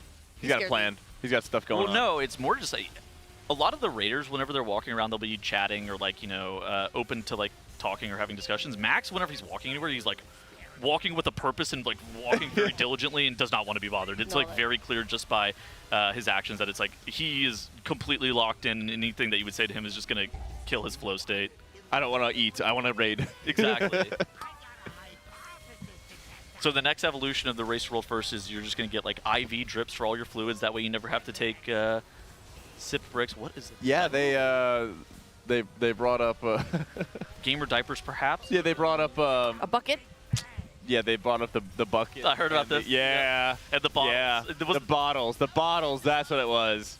They the liquid catheters. Yeah. Wait, what do you mean you heard about this? So, We're not joking anymore? No. They were during splits yesterday. There was a proposed solution on eliminating bathroom breaks where Max isn't doing anything. So everybody's going to start peeing in a bottle, and then Max Obsidian is just going to scales. come by and swoop by and pick them up occasionally. This was the proposed solution. Yeah. And for some reason, it was shot down. Although I think it would be effective. For some reason. I think it would be effective time-wise. I mean, I think it would increase efficiency. Hey, exactly. you know what? If it works for the people in Times Square during the ball drop, then it could work for the Raiders here. Today I learned. Yeah? That sounds gross going to the Times Square. Oh my God, they literally wear diapers and they stand there for 10 hours. That I sounds don't understand. awful. Sounds like my personal, and then they're forced to wear a Planet Fitness hat all day. Like that. Are they? That I mean, I don't. Or what? Planet Fitness hat? I think they get. You've never seen that? They all wear Planet Fitness hats. I've never seen They're it in down my at life. Times Square. I mean, I would watch the ball drop all the time with my family growing up, but You've I never seen that. I mean, never I think seen it it. might be more of a recent development because I think they're like a title sponsor, but. Yeah, never seen that. That also seems like it would kind of suck. It's kind of No, like going to like doesn't sound fun. it's kind of like going to like some sports games and then you're like super high up in the nosebleed seats. It'd be Yeah. fun if you were with like a bunch of buds. Yeah. But if it was like, you know, you and like a family member, like my brother or something like that, I'd be like, well, you either would want to get like good seats or just watch it at home. I can't relate. I stayed home and played World of Warcraft all day. Yeah. You never been to a pro sports game? Nope. Any Not pro any- sports anyone whatsoever? Need to. You don't need. Okay. All right. Fair enough. I got World of Warcraft and vibes. You play like 2 things. What's the second thing? Teamfight Tactics. Yeah. That game is also elite. Yeah. I remember when Titles visited me in Austin. Oh my God. It was like, Dude, hey, I'm addicted to that game. I can't play that game. I was like, hey, Titles, you want to go out like paddleboarding? You want to go out to like, you know, see Austin and go to stuff? And he's like, nah, I'm chilling. And he was on the couch playing TFT. That's right. That's right. I'm a gamer. Wait. So he came to visit you. Yep. Yeah. And then just stayed in your house and played TFT. Yeah, for like a week. We hung out. That was cool. It was fun. We went out and played Topgolf. Yeah. And then immediately went home to go play TFT. Basically. All right. Hey, Oh, we you went know out what? to dinner too. That wasn't that. Yeah, we went out to a couple dinners. You're making it sound like it was that. No, I mean, Listen, I'm just trying to get a picture for it. yeah, it was pretty I'm fun. not judging. It's like a little LAN party. I get it. Sue me. I'm introverted. Oh. I don't know. Look at his body. I think that was fine. His body? He's in it. Yeah, He's in that. look at Fire Up's body. Oh, I thought you that's meant when you Tettle's ping- body. no, I no, was no, so no, lost. no, Okay, no, no. Yes, yeah, That's when you ping. Look at my body. I wasn't in that, but you know that you were in that if you look at, if you watch the replay back. Yep. I don't know. I think that I think the game was wrong. DC. Look at his body. Game disagrees. My game lagged. Yeah. Wasn't me. It was on point. I mean, early deaths. So how big a deal? Would you say that those are? Those are a pretty big deal. It seems like they're probably gonna wipe here. Okay. I mean, they get a battle res up in 20 seconds. I think that they can 19-man the rest of this fight. Okay, never mind. They're wiping now. Okay, yeah, we polarity'd our entire red stack. I'm pretty sure more people are gonna die. Yeah, it's over.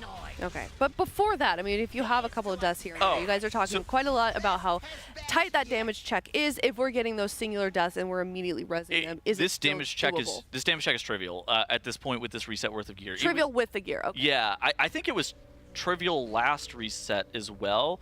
The problem is like it's so, that last overlap where it's balls plus magnets plus beams is like impossibly hard. Whereas now I think if they actually have all 20 players alive, they're going to be looking to skip that potential last overlap, which is balls plus beams plus magnets. And so that's what 20 players with this reset worth of gear allows you to do. Is it skips by far the hardest part of the fight. That, you know, I've seen them get through it one time and they had a 0.8% wipe, but are you going to be able to get through it twice? Who really knows? Yeah. That's certainly a question. I mean, we've seen it a few times this morning, and like you guys were saying, they are getting that consistency, and they've had quite a lot of good pulls in a row.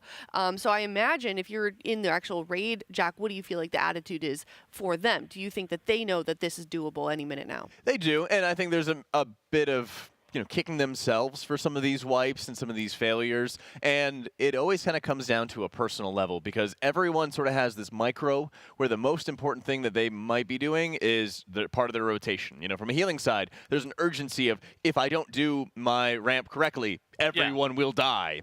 And at the same time, if you get hit by rockets or avoid orbs, everyone dies. And then finding that correct balance. It's one thing to say from like looking back and saying, okay, gosh, somebody else made a mistake. Like, that sucks. I just have to make sure, though, that it's not me the next pull. Because you could just have, like Tettle said earlier, one person makes a mistake, and it's the first time they made a mistake in 30 pulls, well, that's a wipe. And you repeat that 20 times, and you have 20 more wipes. It's like the Halandras bombs. It's like the exact same thing as the Halandras bombs, where there's so many different individual points of failure over the course of the entire fight, whether it be, did I soak these mines too slowly, whether it be, did I accidentally contact any of these pulsar orbs that are slowly going across the room, was I maybe in slightly the wrong position with my polarity debuff, or didn't appropriately assess what color polarity I was about to have, and accidentally slam into the raid. There's like a bunch of different points of failure that they just immediately end up wiping you. And it's one of those things that a lot of them are predetermined because the fight is pretty static with a lot of the mechanics that are happening on the timings that they're happening. But some of them are, like you were talking about, the micro. It's the dodging of the pulsar orbs is a micro play where one individual player making an individual mistake, moving their character too far to the left or too far to the right, comes back and has immediate ramifications, where more often than not, that would, oh, okay, I missed a cast, and that doesn't really punish you. Yeah. But this is like, oh my god, I've wiped the entire raid. And it's kind of, with Halandras bombs, it's, oh my god, I didn't press my stupid extra action button. No. Right. No, man, this stupid bomb. Well, I was talking with Trill a couple of days ago while they were still progressing on Styx Bunk Junker, and he was saying that that boss was the most personal responsibility he's ever seen on a boss in a really long time.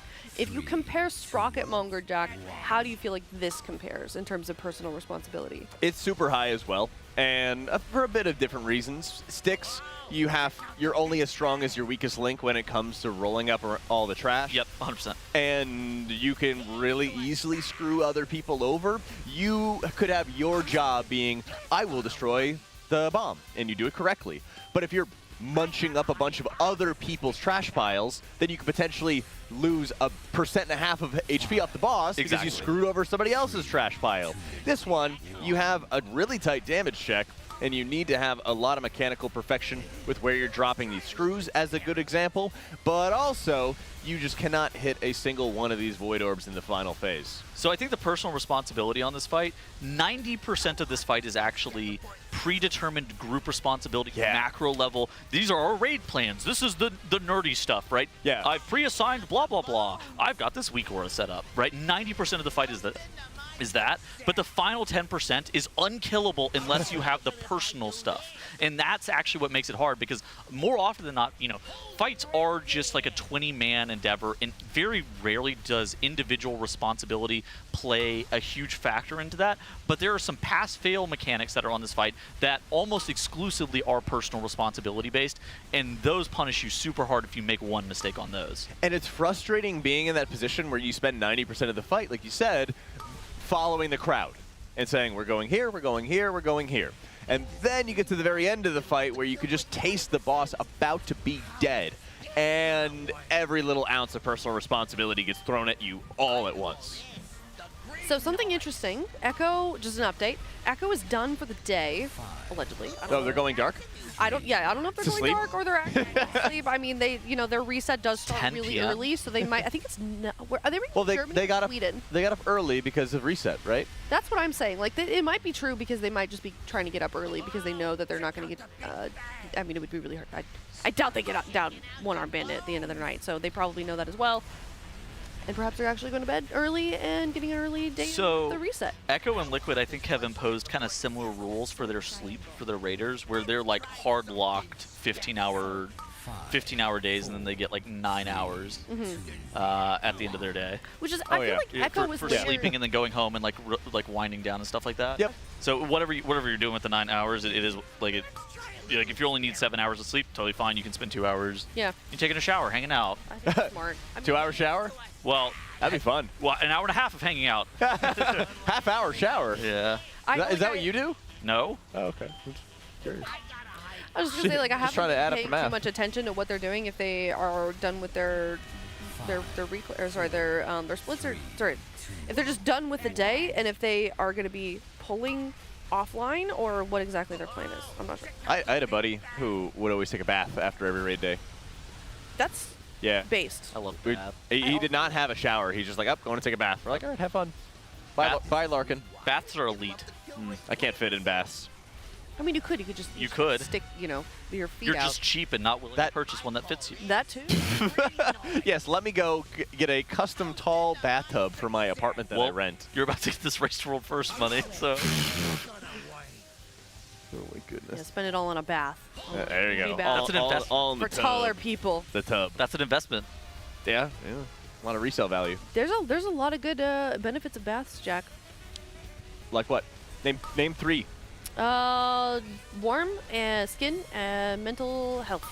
Good vibes. Shower and got products for that, and it's cooked already. Fair enough. Okay, go ahead, Tuddles.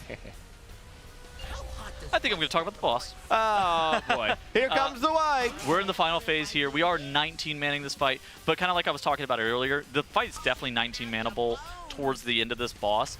It's going to really be about the final invention upgrade, where these rockets, these comically large rockets, are being turned into these void orbs that slowly go across the screen. That happens 3 times, and that is by far the most difficult part of this fight. With Cinny being dead, we're going to have to actually get through the combination, and they call it the everything combo, where it's beams plus magnets plus balls all at the exact same time. And now this is the first combo, and we've seen them wipe to this probably 4 or 5 times today, where it's just the balls themselves, and the balls are very, very dangerous. You see Fired Up even blinking. Shaquem going down. I actually didn't see exactly what to. He might have accidentally walked into somebody else with the opposite color polarity, putting a hefty dot on him. It looks like he's actually really far away from the rest of the group, so it could be anything. But the damage is still here, assuming that we are going to be able to keep 18 players alive. And so now we're going to have to do this wire transfer where the magnets are going off at the exact same time the balls are coming out. And this is by far the most wiped 2 point of this boss. Ooh, one player actually ends up hitting a bomb, but the 17 players are still alive here. So now the everything combo, and the enrage is still on the table. So the enrage happens at 6 minutes and 59 seconds. The final combo of this fight, where it's the beams plus the balls plus the magnets are happening here in just a couple of seconds. It's going to be 15 players, 14 players, 13 players, and it's going to be probably a wipe. Jack. Yeah. I was worried, even if they kept everyone alive right here, if they would hit and rage. Now it's just... It was going to be quite tight, but with even more people going down, they are going to hit the enrage. You're going to see the final pyro party pack of the fight, and then again at the 6 minute and 59 second mark, the polarization generator is going to happen, and then the Giga Death full raid wipe mechanic happens. And boop. Yep. It's close. We're close.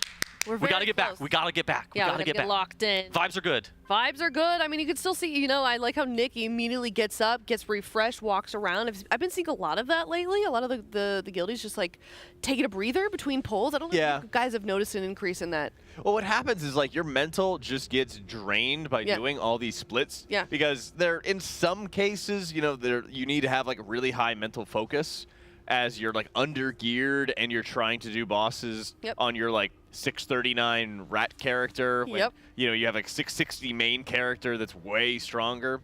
You got to keep your mental together for that. And if you didn't get as much sleep, it starts to wear on you. This is just a marathon, which is challenging both your physical strength, I guess you could say, your how much sleep that you're getting every night, but it's also really taxing on the mental. I don't know if you guys feel this way. I honestly get way too overstimulated whenever I'm playing here, just with all of the people that are raiding right next to me. It can happen, yeah. It's so weird. It's like one of these things that, even back in the caster room, I have Kalamazzi on my right and Cam's on my left, and it's just all of the people being in the exact same room as me, I find it hard to be able to even focus on the monitors that are right in front of me for an extended period of time, and it's just oh my gosh, because I don't even know. It feels like I just want to not look at the monitor that I'm supposed to be gaming on. I want to be just looking at some of the stuff that's to the right and the left. It might be a little different for them because they're in the same raid, whereas the people next to you that you're describing are doing different things and making different callouts. Yeah, I would think. Also. I think it's a stimulation thing for me, where it's just there's so much going on that I'm just what. Well, I think 90% of them are very introverted also, so that probably plays a little bit of a factor, Jack.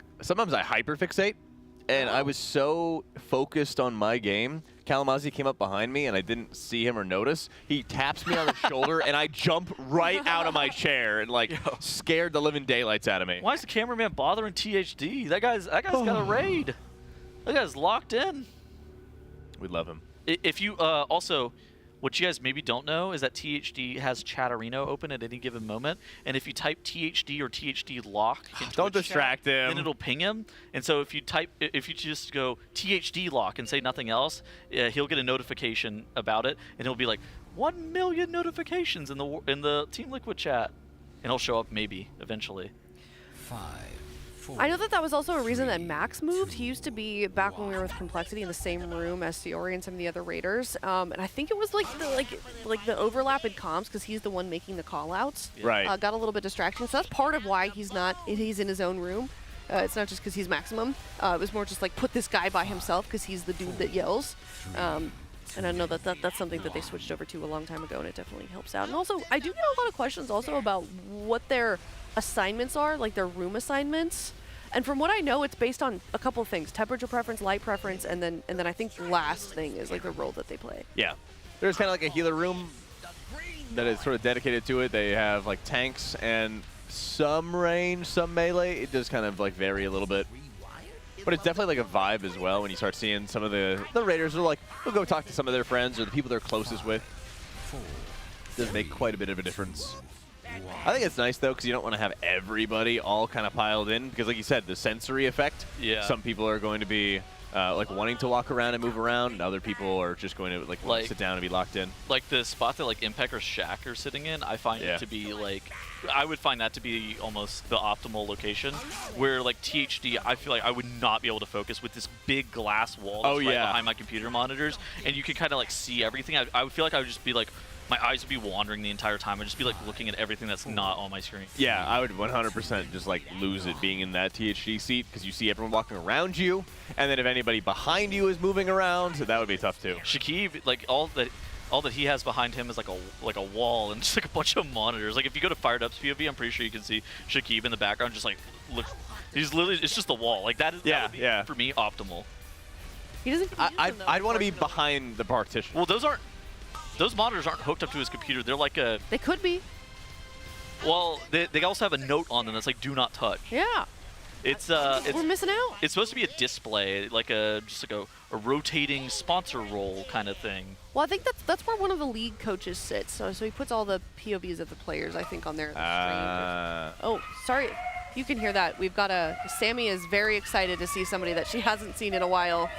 That is really loud. Yeah. And they are howling. They're excited. They're locked in. They're hyped up for this boss to die as much as we are. Oh, they got the treats. Yeah, they're getting treats. They got to the calm them down. treats. Not to worry. What the Not to dog worry. doing? That is a good question. That dog is advocating for themselves. Yes, most definitely. It is International Women's Month, and they are here for the excitement. But we are on pool number 115 here. Looking good so far. Battle Res available 1 coming up in 150 also, and it's looking pretty clean so far. What would you say, Jack? Or did I just jinx it? Gotta be careful with that. No, I would say it would be clean so far. And this is the expectation, is that it should be clean at this point. And I think it's just making sure that there isn't any sort of hesitation as they get into that final beta launch for some of the positioning. Because what I find whenever I've raided like really long hours, whenever I raided like 12, 14 hours a day when I was in Imperative all Shadowlands, is you basically get like lost on a fight. It's probably the best way to describe it. Where things start looking the same, you feel like you're in the same position, doing the same things, you see the same floor, and you're staring at, your health bars, for example, and you have to make little movements like Nick just made right there, where not only was he actively looking at his frames, putting up hots onto his allies before he hits a flourish. I believe he was about to hit it, but he also noticed underneath his feet that somebody else had screws right underneath him. He made a quick movement, quick adjustment, and then followed that player to get into position. So that way, even if it's not something that you expect to happen, you're still aware of different changes that might happen from pull to pull. It's kind of interesting. I actually think that ranged healer is the hardest job in Raid more often than not. I do think that ranged DPS, depending on the fight, can be a little bit harder, because the Blizzard does this thing a lot of times where just mechanics will not target healers, but any fight where it's all the mechanics that go on ranged also go onto healers, I think that ranged healing, particularly like a Resto Druid or a Disc Priest, is like insane work. Right, because you have to stare at your frames, make sure you set up your healing. I mean, Druid and Disc both have to individually stare at their frames for a very long period of time to precisely place the healing where they need it to be, and then they need to make sure they're still doing mechanics, because if they don't hit it properly, they're just going to die. Something with the polarization happened there. I actually didn't see what happened. Somebody contacted the entire group with the polarity. Yeah, I think they kind of just jumped into everybody, or they were letting like the drag move them in.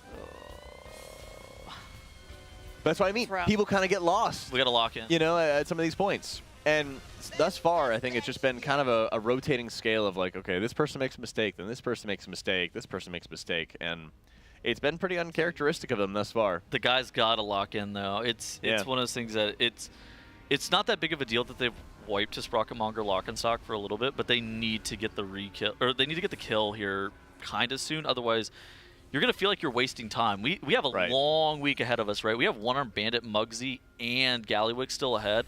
So, you know, there's still a lot of race left to do, but they're going to have to kind of get into gear and get this boss killed off probably soon. All right, well, let's get an insight into what's going on behind the scenes. We're going to go to a Monster Energy listen in and see what they're talking about.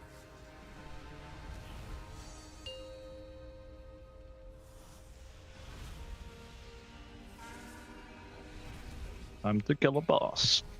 Time to blow up the goblin. 4, 3, 2, 1. Should be on now, Lama. Thank you very much, young man. Yeah, bro. Nyx, 3, smacked, and Zevi. 5, 4, 3, 2, 1. Drills.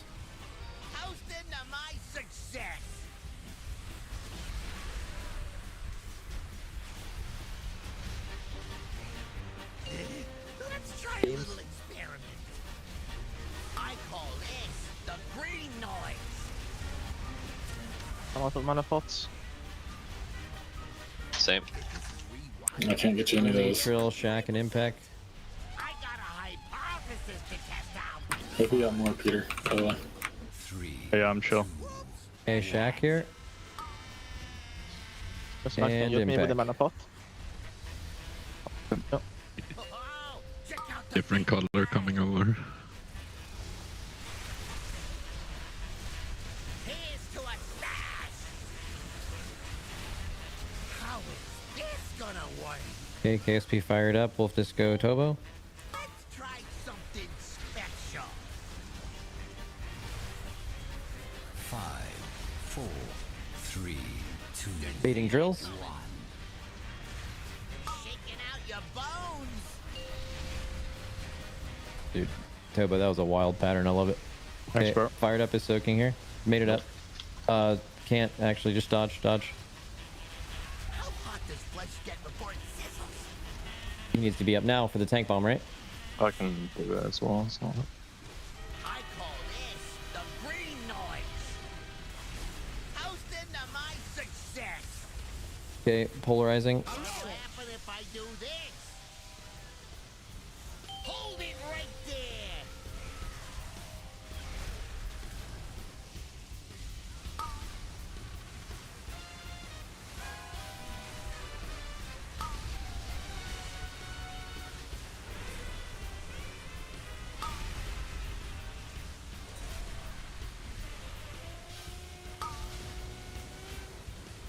Keep going, boys. We're good.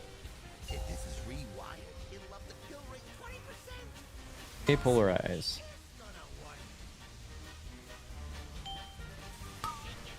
Okay, mine's now. Kingfly Mark. Serene Zemi. Bait the drills. Do not bait drills in a bad spot here for our movement.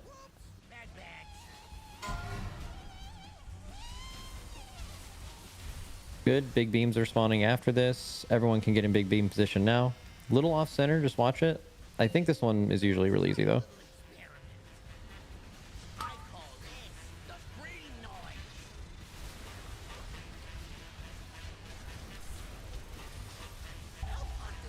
Okay. This is Impact, THD, Smacked, and Nick. Sorry, Impact. I've never gotten this one before. I mean, this is fucked. Just soak the blue one. Please shoot.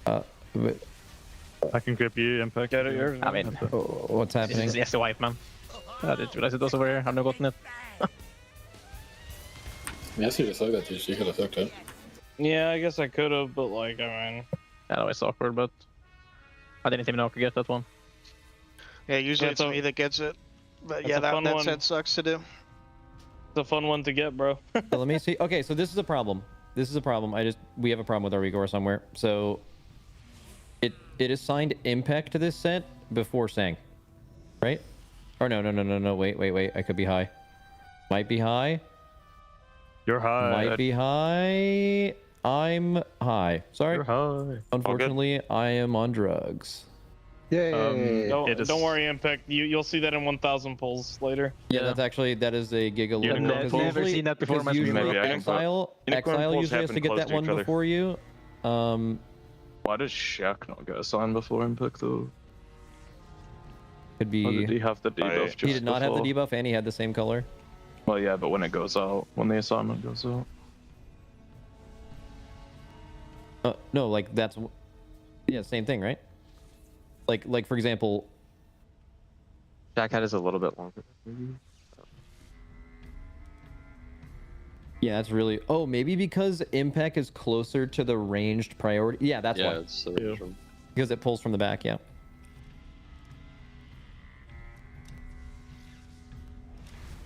Rest makers. It's chill, though. It's only 10 second run off there. That's Just walk actually to get over on this just side a- already, so.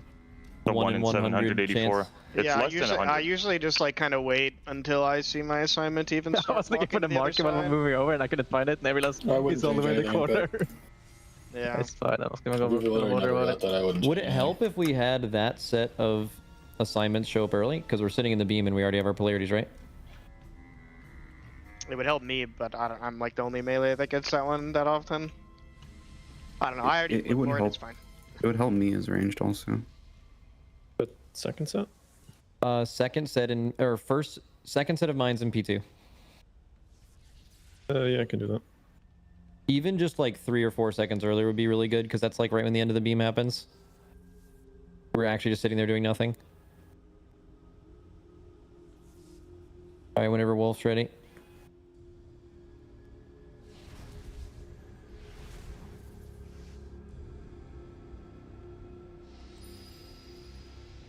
Is he at his desk, or are you waiting till he... He's not in this chair. I'm trying to He's not look, there. but I don't see it from here. He's approaching. He's on the way. B minus. Come on up, fucking Oh, bro. I have He can hear us as well. He can hear He's us. got 5 M's take already. organized breaks so this shit doesn't happen. About to hit the 6. No, we should, yeah. Feeling guac? I don't know. How's this still not a thing? I'm not the break guy.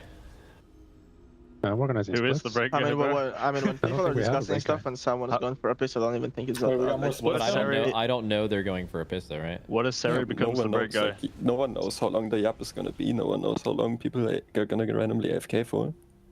This was I mean, if you know deliberately you're gonna designed talk for to a not couple be of my minutes, you job, can by the just, way. You know. Yeah, it's not mine either. Low key. Break or something. Alright, I nominate Fired Up. It's your job. Dude, Sari can be the break guy. Sari is literally the break guy. We're taking lunch now after I don't that, like yeah? responsibility, Exile. I don't know about me that. neither, bro. I feel you. Yeah, we talked about taking breaks being good, but Are we all here? Might as But well I'm- not take I am breaks. not the We've been one on a to do good it. trend. I mean, I don't really have a good viewpoint of where, if people are actually even. all right, who's in charge of breaks? I'm literally Not me, back room. please. Bubba can't be it. I can't be it. Who's doing it? Let's just talk No about it in breaks officer ever. chat. Fuck it. I'll do I'll breaks. keep on You're in charge, Hans. We're not taking a time I break now, see- right? We're ready to pull. I think. Yeah, we just took a break. The We whole just guild took a break. took That is the we all whole left. took a break. We were all Time for a walking week through. aura. Hans, when you want to break, For the break in when you game. want to break, Hans, do a break 5. Oh. Wait. 5.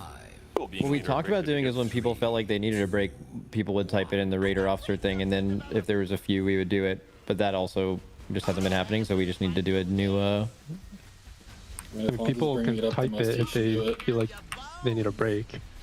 People just can't leave their chair though. If we're doing that, right? 5. Hans should Yeah, just during do it if breaks, he's you the one don't bringing leave. it up the most. Yeah. I can do it. Yeah, sure. Fuck Oh, it. I am hyped. You're the leader, Hans. Let's go. Also, if a lot of people are going to go to the bathroom at once, say 5-minute break is not short enough. That is what I was getting at. Yeah, So we can make it shorter for sure. If there's like some yap, doesn't like affect one guy, he can sneak in and easy piss. And then you maybe wait like 20 seconds for him to get back. instead of having to take 10-minute break every time somebody's take a piss. Hashtag piss weaving. Yep, piss weaving. Hashtag use the bottle, bro. I'm telling you, Max just gotta pull our things out. I'm not pulling them out, bro. You've done it before, bro. I have not done it before. Maybe wrong guy. Alright, I don't exile know. after this. Definitely had someone in Boston doing that shit.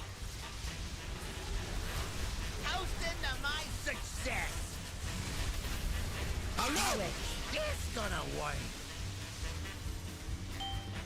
Let's try something special. Drills in 10. Kingfly, then Impec and Tobo. 3, 2, Drills now. This is an L. What?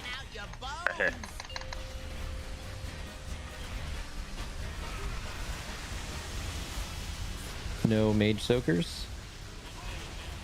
Bro, it is actually the instance, by the way. Like, literally no mages ever have red down here. Can always call a turtle there. Hashtag DPS lost though. Hashtag boss. Okay, color swap soon. What'll happen if I do this? Hold it right there.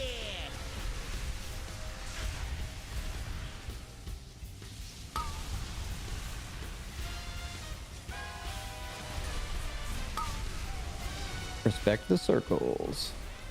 And the traps.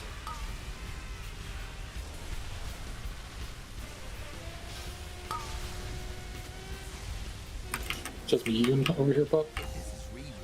Happy Hill. Polarizing. This is Mark, fired up Suri and Nick. Been bait already.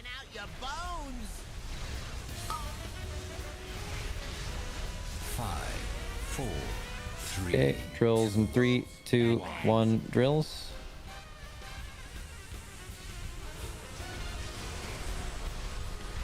Good, and big lasers. The up's coming in late. Let's try a little experiment. I call this the green noise.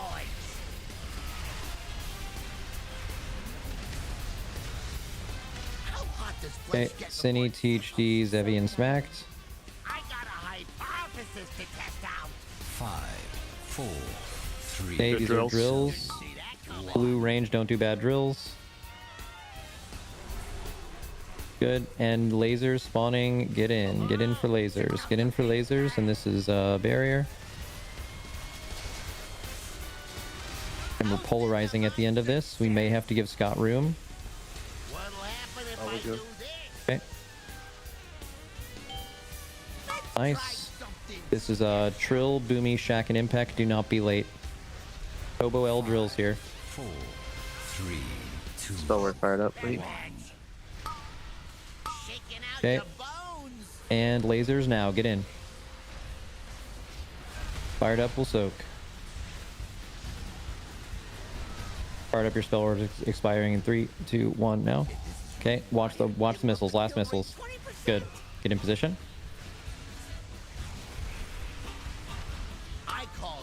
Okay. Blue has the gate. Then we're gonna do a polarization swap here. Now. Watch your HP. Okay, watch the gate, watch the gate.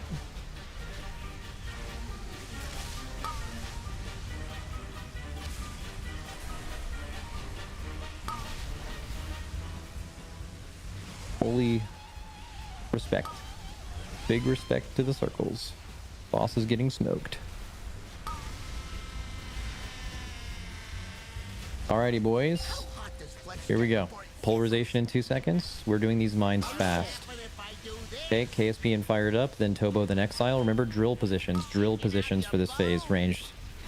10 seconds till they're out. 5. Good. Okay, popping second. Drills. Okay, after Exile soak, we rotate. Now we're dodging balls here. We're not using any personals on this one, so you just simply cannot get hit. That's the rule. You have so much time to transfer too. It doesn't happen right away. Okay, dodge. We're moving in 3, 2, 1, going. Pop exile, please. We're alive. Just res Trill and Exile both. Get them both. They're both blue. Who can get them? This is TFT first, then Pingfly. Good drills on the side. Bait good drills. Please res them. Good. Free buff. Okay. Nice. Now we're gonna move over in 3, 2, 1, go. Now listen, dodge balls. All personals now. All personals now. Polarity swap in 3, 2, 1. That's done here in potion. God. Just spread out. We're fine. Keep going. We can run maybe. 3 balls, I think. There's a red and the blue there. Can we win or no? Can we keep trying? Keep going maybe. Yeah, I don't know. What is the pop with blue trap? It's Yips is assigned. Then Cinny is there. Now we're fucked. There was a red inside the blue camp there. What's up? I put my reminder like directly on the blur. I couldn't see what happened to me. The darkness, bro. Don't drop darkness there. Yeah, I could not. I literally could not see it. But I was about to DM him that it's like really bad. Yeah. Bro, I have a fucking makes it really POV, hard. man. I'm gonna move it back to the last thing, Vomel. Like the. I didn't get hit, but it definitely made it. Oh, No, I mean even I hit. don't like it. But I did get hit. Dude, who got hit on the first one? Where we lost 2 people. Maybe. But they died to drills, I think. Yeah, I died to drill. Okay, then after this we get second one. We're over. We pop all Percy's. Someone hits one. Yeah. Someone hit one super early, right? I think that was Yips running back in, right? What? Or was I it was not? the people got No, hit. That Paul was. I don't think so. You should watch Wolf's POV. I think he leapt over me. Was Wolf saying Sari and Trill who got hit that Paul? Yeah, I was in the mid, like hell. I mean, that's the just darkness. we're not like if we hit 4 balls in the last phase, we're never killing it. Did you even notice that, Wolf? I think he leapt over me. Yeah, I did. Okay, so Scott's moving his reminder, or one of the weak auras, right? It was just a UI diff. The text. I just had to text the switch at the same time. It said switch. You can reload if you want that one timer to show up early. Okay.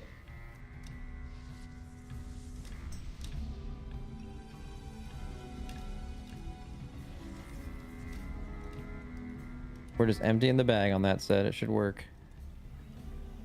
Hello, everybody. Welcome back from that Monster Energy Listen In. We saw yet another wipe, unfortunately, in the end stages of that boss Sprocket Monger lock and stock. We can take a look at a replay, kind of what happened in those final moments. So they hit an orb, which killed off like a couple of people, but that wasn't even like the big issue because I think that they had only 2 people. Oh, okay, it looks like 3 people dead. Then somebody walked into the melee, into the blue stack with the red polarity and knocked everybody off the edge. It was just, it's cursed.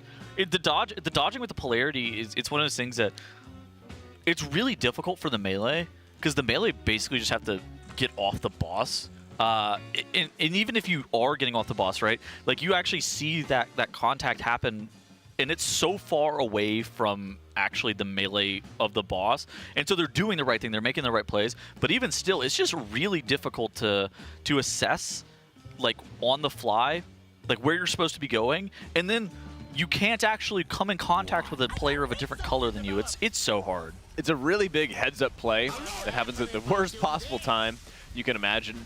Suddenly, you go from, like you mentioned before, the raid plan of you need to be in this spot at this time, at this portion of the fight.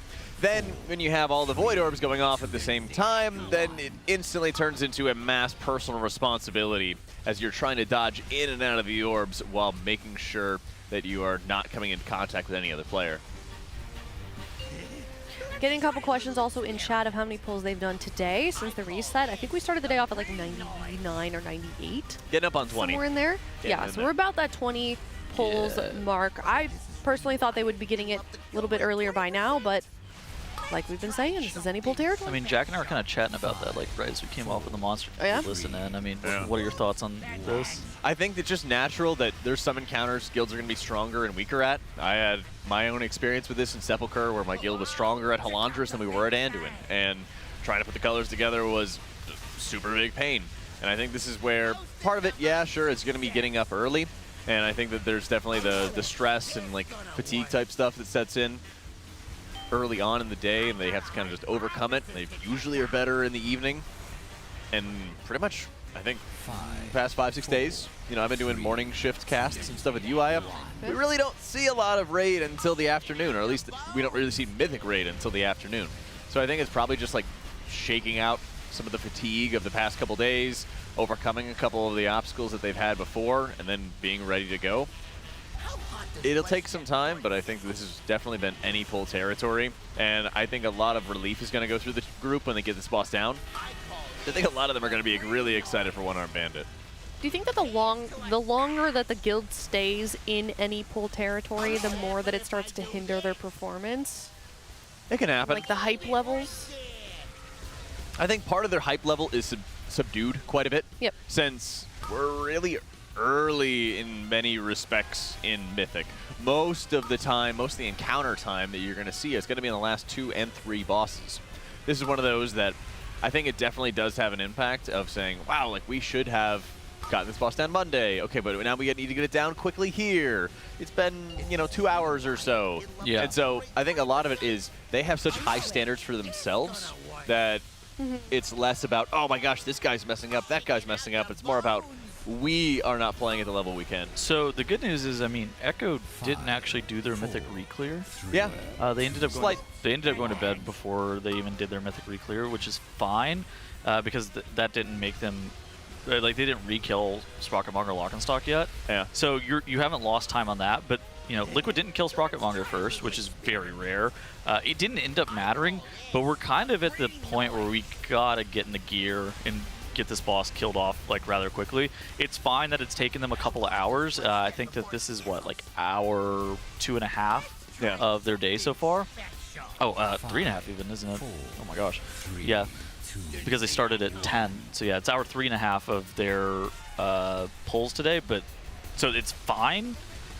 But like, it's not going to be fine if it starts to go much, much longer here. And that's the thing. There's so many moments in race where a guild's going to take a little longer on a boss fight, a lot longer on a boss fight, or stomp a boss fight faster than others. And so all of it adds up at the end of the day. It always accumulates. We saw in last race with Narabar, a big time save and a big time lost was re-clearing like Nexus Princess in Silken Court. And that had a huge impact on the overall race. Now, this is an area that can contribute to that overall sort of performance, but I don't think we're in the race deciding moment. Absolutely. They gotta make sure they lock in. And the reason that I brought up Echo not re-clearing Mythic yet is because we don't actually know how long it's going to take them to re-kill this boss. Yeah. And it might be the same thing that happened to Liquid here today, where it takes just like 4 hours to re-kill this boss because the end of the fight is so difficult. And I mean, right on screen right there, somebody just made an individual mistake with the polarity, jumped on top of the red stack with the blue color and just knocked everybody back and wiped them. And it happens. It's just, like I talked about earlier, there's so many individual fail points on this fight that over the course of this entire fight, let's say there's 1,000 of them, and they are very easy to just make a mistake because on like a different fight, there may be only just 20 fail points that you can actually make a mistake on, but there are 1,000 here. And what I think is more concerning is like the type of mistakes that get made. Right now, we have more polarity mistakes that have been getting made from like a pull-to-pull perspective. Yeah, that's true. That, I think, is a lot more concerning than, hey, we've reached the hardest part of the fight, and then we just need to get over this part. Certainly. Well, because I think, sorry, I just had one more thought. No, it just struck me like a train. The hardest part of the fight kind of shifts and changes a little bit. Of course. We keep kind of going into Enrage and everything along those lines. But some of the guilds that come after Race to World First teams, they may not even be hitting some of these combos because next week is we're having the 3% damage and healing buff and, of course, the plethora of additional gear you're getting week by week. So there's going to be some guilds in the future that may never experience some of these combos because they'll have enough damage to just overcome them outright. Blizzard very rarely praised. I actually think them hitting this boss with a 5% health nerf a few days ago was the right call. Yeah, 100%. 100%. It's one of those things that, like, whenever we saw it for the first time, we were like, why in the world did they do that? But after having seen how it's played out, I think the 5% health nerf makes a lot of sense in context. And I think it was actually appropriately timed as well. I think that they actually were spot on with the 5% health nerf to Sprocket Monger. Yeah, I think it takes a little bit of the perfection requirement away. If you had to have a perfect pull, this boss would literally be 350 pulls. Yeah, absolutely. I agree. Like it would certainly be killable with 5% more HP, but it's still hard with 5% less, and I think that's kind of the Nexus Princess Kaiveza effect. Exactly. Where we then are no longer trying to prog the boss. We're trying to gamble the god. Yeah. And that's a very different experience. And that's an awful thing to have for a not end boss, not penultimate boss. You can even debate on the whole Mid-boss. penultimate. Yeah, it's a mid-tier. They had to have a god pull on Ansarek, but that was cool. Yeah, that's the thing. Like that's the hardest fight in the freaking game. Yeah, makes sense. Yeah. But Nexus Princess, not so much. And here, not so much as well. We kind of hit a point in the fight where you have to like vibe shift everybody in the entire raid and say, hey, stop what you're doing and just live for these moments, as you have like the final round of like the void orbs coming around and need to make sure everyone survives it. It's a really, really nasty part of the encounter, but I think this is one of those things that they just keep on throwing pulls at it again and again and again. They're going to get it done. And part of that also is just making sure that they don't mess up polarities.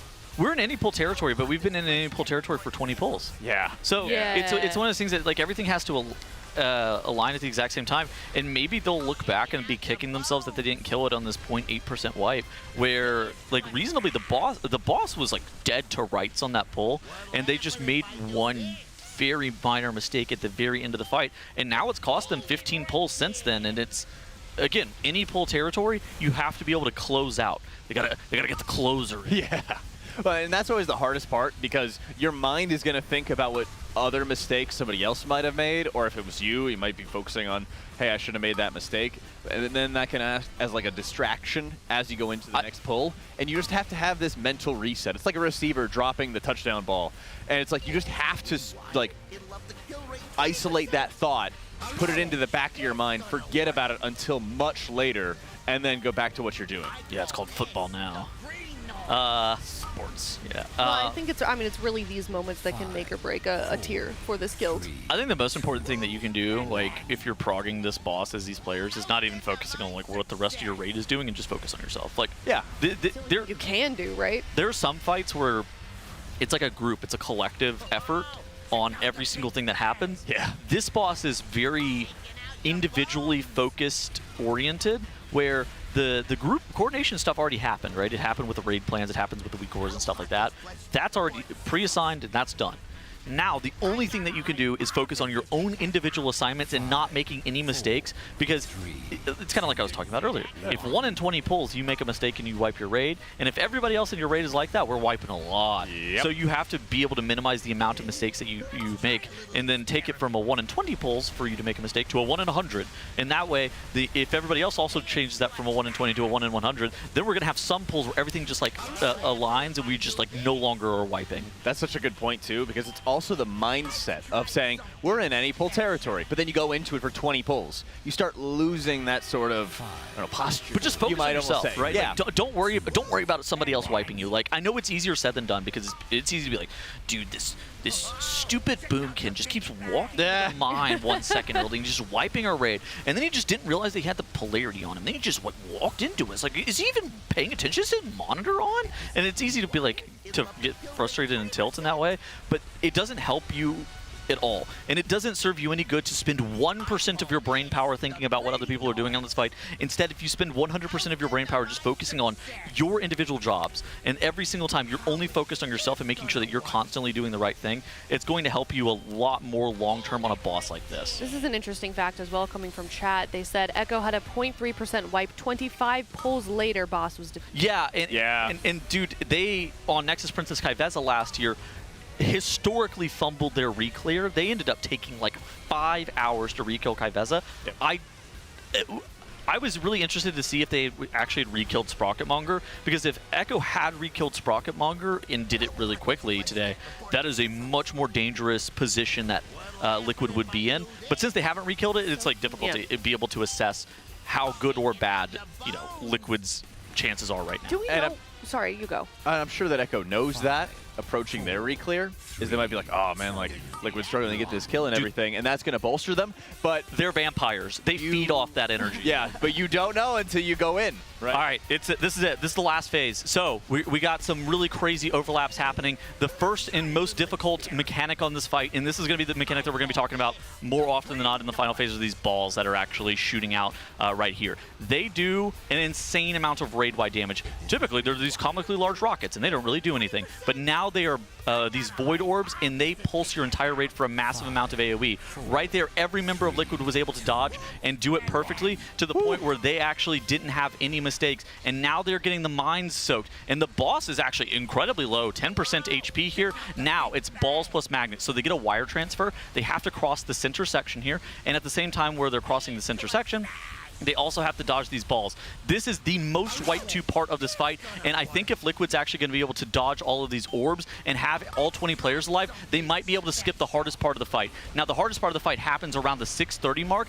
and it's the everything set. It's balls, it's beams, and it's magnets, all at the exact same time, and it is a very difficult part of the fight to the point where they have wiped to it over and over again every single time they made it. There it is. And now here is that going off. The balls and the beams and the magnets. Everybody's pressing every single defensive. Even if you accidentally soak an orb here, it's not going to be the end of the world. Scott goes going down. A couple people are dying off. It looks like 2 orbs have been soaked, but the boss is at 0.1%. And there is the kill that we have been so desperately awaiting. And that is it. And Liquid is going to be making it onto one-armed Bandit. All right, that is a Coinbase kill. So exciting as well. And we are going to be, I mean, this is definitely a relief. Whew. Oh my Definitely God. a relief for the guild. I'm out of breath. I didn't take a breath. Yeah, you were carrying that. Oh my goodness. I mean, that's got to be such a relief. And as you're not seeing everyone jump up and scream and raise their hands, I know they're excited, but this fight is so insanely exhausting for the Raiders to get down, and it's got to come as a nice relief, especially right before lunch and the break. There's a reason that they're not yelling and screaming. It's because that this was the expected outcome a while ago. Yeah. And, you know, if they killed it on Monday night, they would have been running around the facility. But since it was so much later, they know how much this kill means, and they have to lock in for one-armed Bandit. There is a lot that's going to be going on with the one-armed Bandit encounter, and they just have to focus on what's ahead of them because that is going to be more important than being able to celebrate the Sprocket Monger kill. Right. And the nice side of it, it's going to be a brand new boss. It's going to be a brand new environment. And this is going to be the area where they can start making up some ground. Because sometimes it happens. Like, these fights are just not going to be as good as they're going to want to. They're not going to be as good at them, or they're not going to be as consistent at them, and they're not alone. Because, as we mentioned before, you know, Echo had their like 0.5% wipe before, and then it took 20 pulls later. We had a very similar situation happen with Liquid just now, and they've got their world's second kill to move on. Just in time for lunch also. That's right. Oh, look, we already got Alice moving around. Hi. Yep. That was it. Hello. Yeah. Awesome. Okay, well, now kind of the question is what next? Because they've got lunch coming up. They've got about 15 minutes before they usually go to lunch. I think you need to slam some one-armed Bandit pulls. There's a couple things that we need to see on one-armed Bandit. Yeah. So, first and foremost with one-armed Bandit, add HP. Trying to figure out how much health these ads are going to have, these attendants, the coin attendants, I think are the names of them. I think they are the coin. They're attendants. Yeah, okay. So the attendants, trying to figure out how much HP they have. And then there's also kind of a question, this happened during PTR, but it could be different if it works on Mythic. So the icons that are above the coins are random. So it's like coin, fire, skull. And the positions of those are random on a pull-to-pull basis. Right. But the guild is going to want to kill them in a very specific order. Now, it's a question as to, are those actually going to be random on Mythic or not? They were random on Heroic, and they were random on Mythic during PTR testing. But that could be changed to lower the amount of variance on a fight like this. But that's probably something that they're going to need to test on stream real quick right before lunch. And then that kind of gives you a little bit of knowledge as to what's going to be going on. They can use that 30 minutes as like a working lunch is how I would describe it. Kind of when your boss expects you to be working during lunch. Oh my gosh, here it comes again. The bosses expect you to work through lunch. And this is going to be one of those today. All right, well, real quick, while we are letting these Raiders celebrate the hype of that last kill, do want to give a quick mention, of course, to Coinbase, our presenting partner, teal.gg/Coinbase RWF. If you'd like to win a Team Liquid signed jersey, since we did just get down a Mythic boss, that means we will be giving away another one. So you have more chances if you follow the prompts that you see here on the screen. And then if you are eligible for all of that and you are NA or EU, you can win the grand prize, which is being flown out here for the Race World First next tier. And we are definitely relieved here on the desk. I imagine the Raiders are as well. And we are setting up ourselves for a good spot here as early in the day. Everything went according to plan. You know, I was I gotta say, I was getting a little bit worried there on that 0.81% pull. that we got a little early in the day that the vibes were going to start to go down. But we did get it down, and we're looking at our Raiders now. They got the loot. They looted the boss, and they are moving on to the trash. 3.5 hours. And it looks like That's we're going right. to be hopefully seeing some one-armed bandit. Okay, so I don't think 3.5 hours skill Sprocket Monger is great. No. I'm gonna level with you guys. I don't think it's No, great. yeah, no, But you're putting it real. I appreciate it. I think it's a really hard fight, and I think that other guilds could take equal to longer, potentially even to kill it, because that last overlap is so sus. Even they were so far ahead of the damage check, but they still could have wiped. If they could have. So one orb got contacted there, and it took out well over half their raid. If a second orb gets contacted or the boss isn't as low as it was, that causes them to wipe there for sure.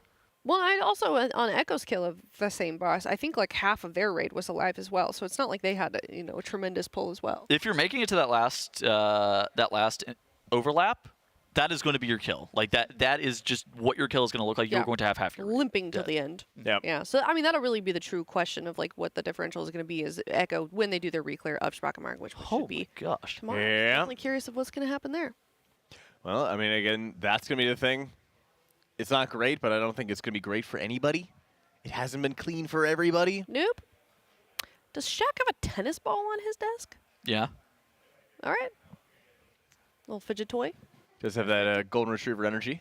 Certainly does. Yeah, I saw him do his walkies earlier, and then he was walking towards me, and then he kind of just did a 180, and I was like, "What you doing?" He's like, "Oh, I'm just going on a walk." All right, we're gonna take a look at a replay of that Mythic kill, world second on Sprocket Monger Lock and Stock.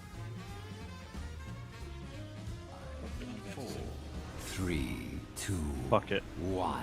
Why not? To develop. What'll happen if I do this? Shaking out your bones. 5, 4, 3 Nicks, Evie, and Smacked. 2, 1. Drills.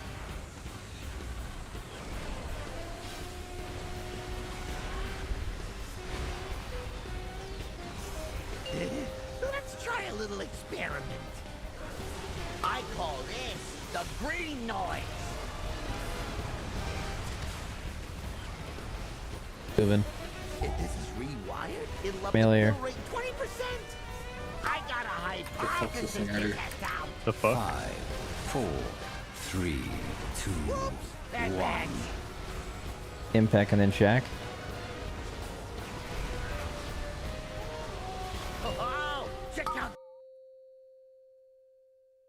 Dodge here. Fired up can soak.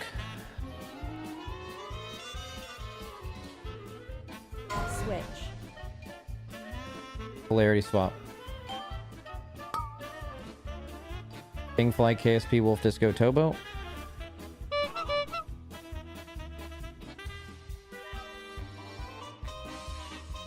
Drills now. L.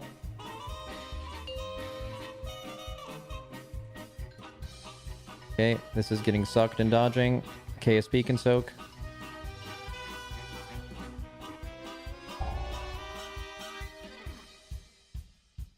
Okay. Red is gating, blue is not. It's further back. The gate is, yeah, watch the gate. Do not miss the fucking gate. Polarity here. If you just swapped over, identify where the gate is.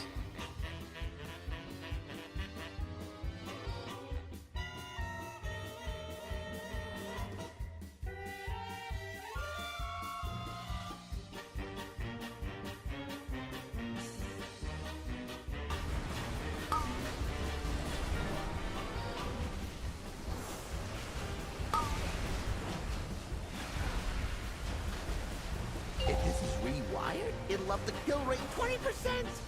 Oh no! This gonna Polarity. They drills are Mark saying 3 in the Nick. These are good drills for ranged here. 5, 4. Don't put them on the conveyors. 2, 1. Now. Toasting to my success. 3 and Nick are both hopping and they both got drills, Watch so out. beware. Good. Lasers. Check out the big bang. Shaking out your bones. Be aware, Blue, they're right behind you. Cine and Fired Up are staying. Mac and Zevi will be when we're far. Do not run over the mine when we go over. Okay, electric ground. Continues 1.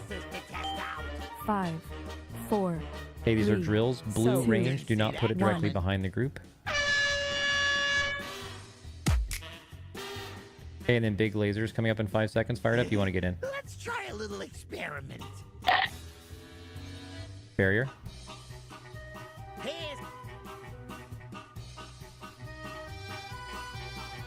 Okay, this is polarity. Polarity. Yeah. Give him room, melee. Blue, give him space. Yep, you're to the left. Good. And we'll reposition it in a second. It has to get repositioned if possible. Good. Drills in 3 seconds. Tobo L, Boomy and Impact. And lasers. Get in for lasers. KSP, you have spell warding. Dodge. Everyone else dodge. If this is rewired, it'll up the kill Give them rate room. 20%. Give red room. Here. Great job. The green noise. Really fucking good. Boys, let's go. Ready for... Yeah, blue should have the gate, and then ready to polarize. Watch HP. We're good. Right there. Make sure you look at the gate.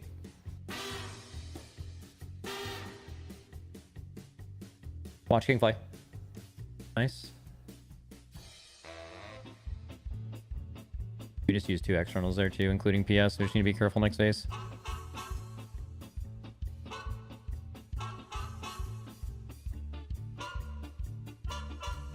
How hot does flesh get before it Good. sizzles? Color swapping now. Same. This is KSP, THD, Exile, and Tobo. Remember, drills in this phase are not on the conveyors. Get in your drill positions if you can get this now. Mines. KSP first. Watch your HP. HD. Then Exile, drills. And last one. Rotate. Kind of a weird drill on red side. Just be aware of it. Okay, you guys don't have to move over until I tell you, okay? Just dodge balls and that's it. Do not get hit by a ball. Do not get hit. We're moving over in 3, 2, 1, go. Do not get hit. Okay, King File fired up, Smack and Zevi. 5, 4, 3, 2, 1. Okay, drills now. Bake good drills. Bake good drills. Good. Zevi, do the last one.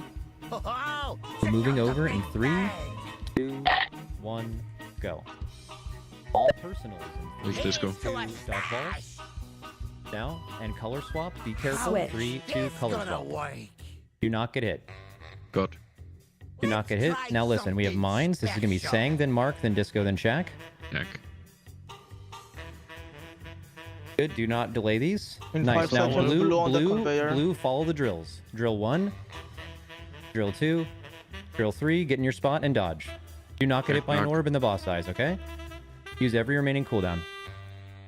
Dodge balls. Lasers going away. 3, 2, lasers going away. Dodge. You're keeping it, yes. Dodge. You can take that. Take the res. I mean, it's just it's turbo dead, right? Boom. Boom, boom, boom, Good boom. shit. Boom, boom, boom. Oh, praise it. Okay, Oh, okay, shit, wait. Mr. Okay, Watkins. Bubba. I have 636 bracers. Wham. All right, Yo, that's all I got. All right. Bubba. I saved All right. my hero upgrading for this trinket potential. Bubba boats. Okay. Okay, someone else give it I saw Liquid just get the world second pull. Okay, sorry. Yeah, you did. Here's a look at our Coinbase leaderboard, of course, and where we currently are. Echo, 5 out of 8. Now Liquid, 5 out of 8. We've got Method and Hot Pot Hero following closely behind. Jack, you can go back to making your weird noises if you want. Go ahead. She said, okay. Go ahead. Yips is like the rest of us, advocating for his loot the moment the boss dies. He's just like Dratnos. I respect it. Also, quick shout out. We do have a winner for that Coinbase jersey. So congratulations to Wes Wright on winning that Team Liquid signed jersey, because we did get a Mythic boss down. And once that happens, we're giving away an additional jersey along with the daily one that we are doing. So shout out to Coinbase for that. So here's that Coinbase leaderboard. Woo. And did we get any loot from that last one? Anything important from the boss? 4 pieces of loot dropped, yeah. Four good ones, usable? Notably, Yips was very excited about the plate wrist that dropped. Yeah. There was a Mr. Lock and Stock that's not a healer trinket, so I don't know what it does. Fair enough. But Shakib seemed excited about it. Yep. All right, well, now the question is, what is going to happen for the rest of the day? We can take a look at our boss progress. All of the bosses that we have killed and the ones that we've got left. That was a 5 out of 8 boss that we did just down. We've got 3 more. One-Armed Bandit, of course, Muggsy. This boss did get nerfed a couple of days ago. Well, with the reset, they announced the nerf a couple of days ago, and then Gallywix titles as the final encounter in this tier. Yeah, I mean, I think that there is a high chance that this raid concludes somewhere in the Sunday to Monday range, just with how these fights are going to be starting to look. And I think that One-Armed Bandit's really going to start to tell us a lot. I think, like, kind of like you were talking about, if One-Armed Bandit is somewhere in the 100 to 150 pull range, and Muggsy also kind of matches that 100 to 150 pulls, we could also be looking down the barrel of a reset 3 potential Gallywix kill. Ooh. So I think that we're really going to be looking at One-Armed Bandit. What is the difficulty of this fight looking like? How fast is Liquid going to be looking to progress an encounter like One-Armed Bandit? This fight should be insanely difficult because there is a really tight, hard enrage timer, much like some of the other fights we've seen before. And there is a damage increase mechanic that is also at their disposal. It's called High Roller. Whenever any of the coins from the boss are spawning, it's a cast called Payline. It's a nice little blue line that gets spawned coming in from the boss. Yes. They're able to stand next to that coin, not on top of, otherwise they get smushed. But they get a 10% damage and healing buff. This one is going to be super insanely important to min-max. And they kind of already have a decent idea of how the final phase is going to go, because it doesn't look like it's been changed too much from Mythic. Now, from Heroic. The issue of that pay line is on Heroic, you just get stunned for a long time. Yeah. Mythic, you get one-shot 100-0. So yep. That'll be an experience that we are certainly going to see. I think that there's also some variables of like RNG as to spawns on the ads, what spawns they're actually going to be getting on those ads. Those are like the huge deal. What are the main changes from Heroic to Mythic, though? It's this Dark-Lined Cuirass. It's the DLC, and in order to remove this armor effect, they can't be damaged below 25% health unless they get run over by one of those payline chips. Yes. Coins around the room. So they have to have the entire raid basically stacked in position to roll these coins into the assistants. This one is insanely difficult because if anybody's out of position, then they roll to the back of the room, then you have to aim them back at the attendants, and you probably are going to miss the timer because if you don't cash the coins in fast enough, it's just a raid wipe. Exactly. And in addition to that, there's the big hit, which you would think is actually not that big of a deal because, you know, just additional ground effects doesn't sound like that big of a deal. But there are a couple of different strats, position-wise, that you could actually put your ranged in to be able to drop those void zone circles that you're going to be seeing. I think they're like static field circles. Yeah. The first strat is the range play in the middle of the room. That's like pretty standard. I kind of expect that's what they're going to do. The other strat is to potentially have all of your ranged and your DPS actually playing up against the wall. That's what we did during PTR testing. I think that's probably what's going to happen. What did you guys do during PTR testing? Did you also do that? We had the boss really close to the wall, and then we were kind of just off to the side. So it was kind of like a right angle that you would make to try to be in like, I mean, you're in a circle, right? So you're not really making it in like a corner, but trying to do something pretty similar to that. Wow.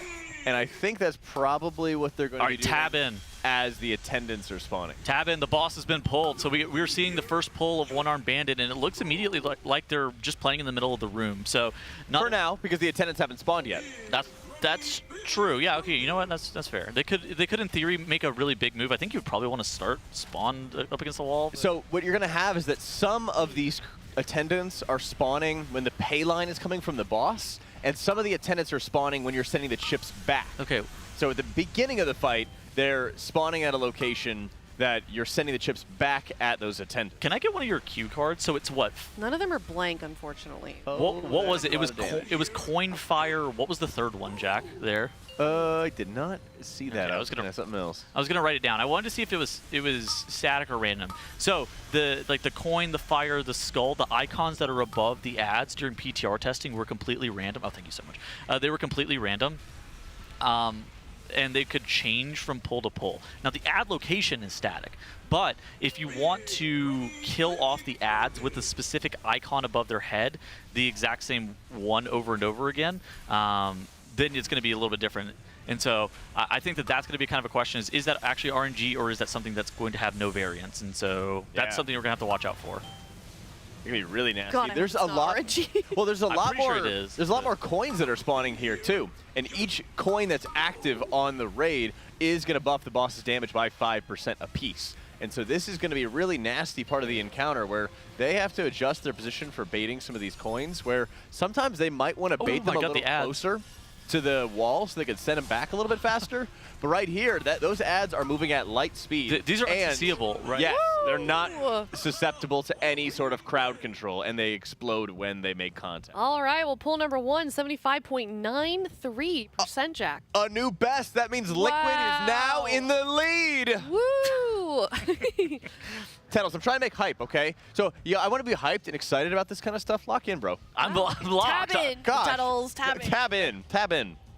I'm literally locked. Where's your hype?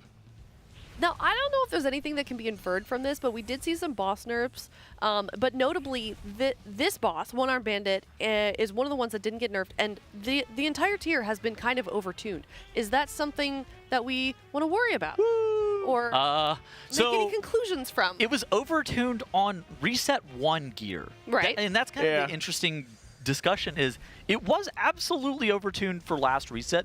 Now, is it going to be overtuned for Reset 2 gear? Did Blizzard tune this raid or tune One Armed Bandit and Muggsy and Gallywix? Those fights in particular with the thought process that the raid was going to have Reset 2 gear? Because the only time that Blizzard has done that in the past was Sepulchre, the first one, where they tuned some fights for 2 legendaries, and it was like a complete fiesta. Right. I mean, this is kind of their solution to tuning things difficult enough for World First and then making it more easily nerfed over time is, I mean, almost exactly things like Sprocket Monger, where you get these nasty, insane combos that World First guilds would have to deal with, but guilds that get a bunch of gear or get the Renown track, raid buff, are going to be able to skip entirely if they can do enough damage. So it's kind of them trying to please everybody, and there's a bit of scuppery that happens at times for like early boss fights, but it does seem like Sprocket Monger was pretty appropriately tuned for where it's at. Okay. I do expect One Arm Bandit to be probably the tightest in rage check we've seen yet, maybe next to Styx. Yeah.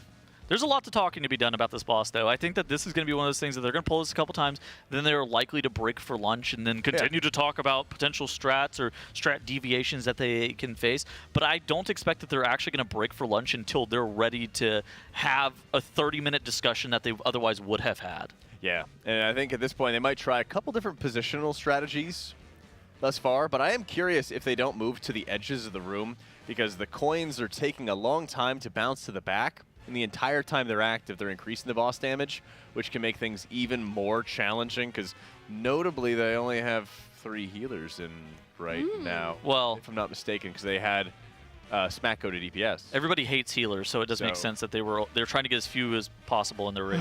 Well, do we want to talk about the composition a little bit? Because it doesn't look like they've made too many changes from the last boss that we saw. I don't think...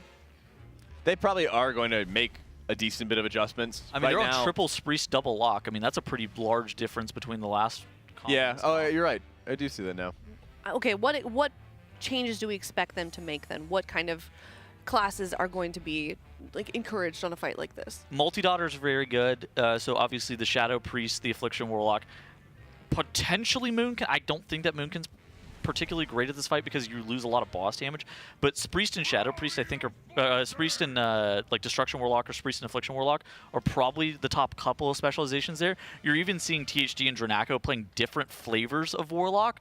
They're good at slightly different things. THD on the AF is going to be good at doing damage to all of those assistants, all 3 of them, where Dranaco is going to be able to put havoc on very specific ones and allow him to have good boss damage while at the same time cleaving down some of those assistants. And so it's kind of a difference in what damage profile are you looking for. Are you looking for somebody that's going to allow them to be able to get the assistants down to that 25% threshold faster? Or are you going to be looking for a specialization that's able to pad on all 3 of those assistants at the same time and kind of chip away some of the HP? And then at the point where you take the meat grinder with the boss on top, with all the melee on top of the assistant, then you kill it off there.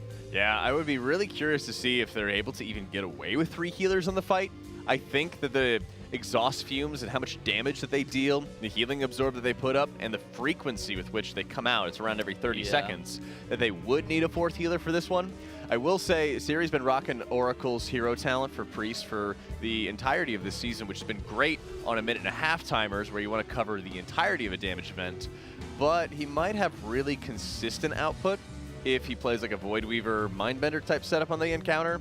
We'll have to see. Now, I think it might be more possible if they were 3 healing the encounter, but if they go to 4 heals, I would expect to see him play Oracle. I do think there's a big downside of having Ciri here on that Priest, and I think the biggest downside that I see is that he's actually a Drakthir. What? So he's an ugly lizard. Yeah, you see his frame right there. He's one of those lizards. That's just how it looks in the armory.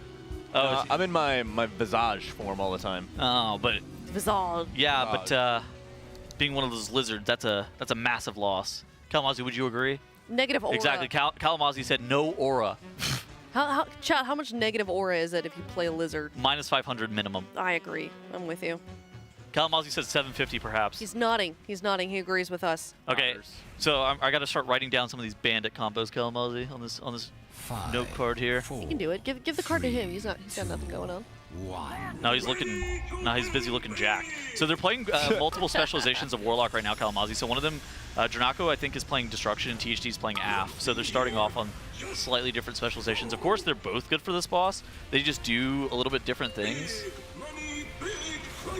You just said yeah. Said One yeah. All right, they said kill Coin and Shock first. Okay, so it's Coin, Shock, and Fire, I think was the third? We're going to see it in... No, it's... Yeah, Coin, Shock, Fire. Okay. Yep. Coin, Shock, Fire, they need to have these pay lines getting rolled out onto each of the attendants that they need to kill every single time. Oh, they do have some of the cast going off by the attendant off to the side, so they were kind of missing out on a couple of the kicks and interrupts that they needed to deal with on that final attendant. So the first one, it's Coin, Shock, Fire, and you said Weaker said Coin, Shock? Yeah. All right, perfect. I'm writing that down. There you go. All right, write that down as well, chat. Write that down. Write that down. Noted, chat. We need your help. Yeah, I'm taking notes as well. Sweaty nerd I am. I mean, that's why we are. I mean, the lights here, are pretty right? pretty warm, Tettles. You might have to take off the hoodie. Nope, I'm cold in here actually. I'm also chilly. I forgot my blankie. I am similar to a lizard, and I need a lot of heat. I got bad circulation. I think. You got the heat going on in the hotel? Yeah, of course. Me too. What do you have it at? I don't know. It didn't look that hard. Oh, that's crazy. That hot. I just put it on cold. Really? Put up a bunch of blankets. Yeah. Warm up. You have extra blankets at the hotel? You improvise. You adapt. Okay. Put on some hoodies if you need to. You sleep in a hoodie? No. You could like drape it on yourself a little bit. I gotta like warm myself up real quick, and then I get too hot, and then I take layers off. This is the weirdest cool down. thing I've ever heard of. Jack also. No, I don't. Jeans, I've heard. That I do not do. That would be insane. Okay. Yeah, he told me that. How would you know that? Well, I've been in your apartment before. I've slept in your apartment before. I've never slept in jeans in my life. Jack told me that he loves the stiff fabric as well. He likes to get his jeans starched. Sort of the crunchy jeans. Exactly. Very that sort of rumble when you walk around. Wranglers only. Yeah. like a real American. Let's go gambling. Yeah. Let's go gambling. Yeah. Be financially responsible.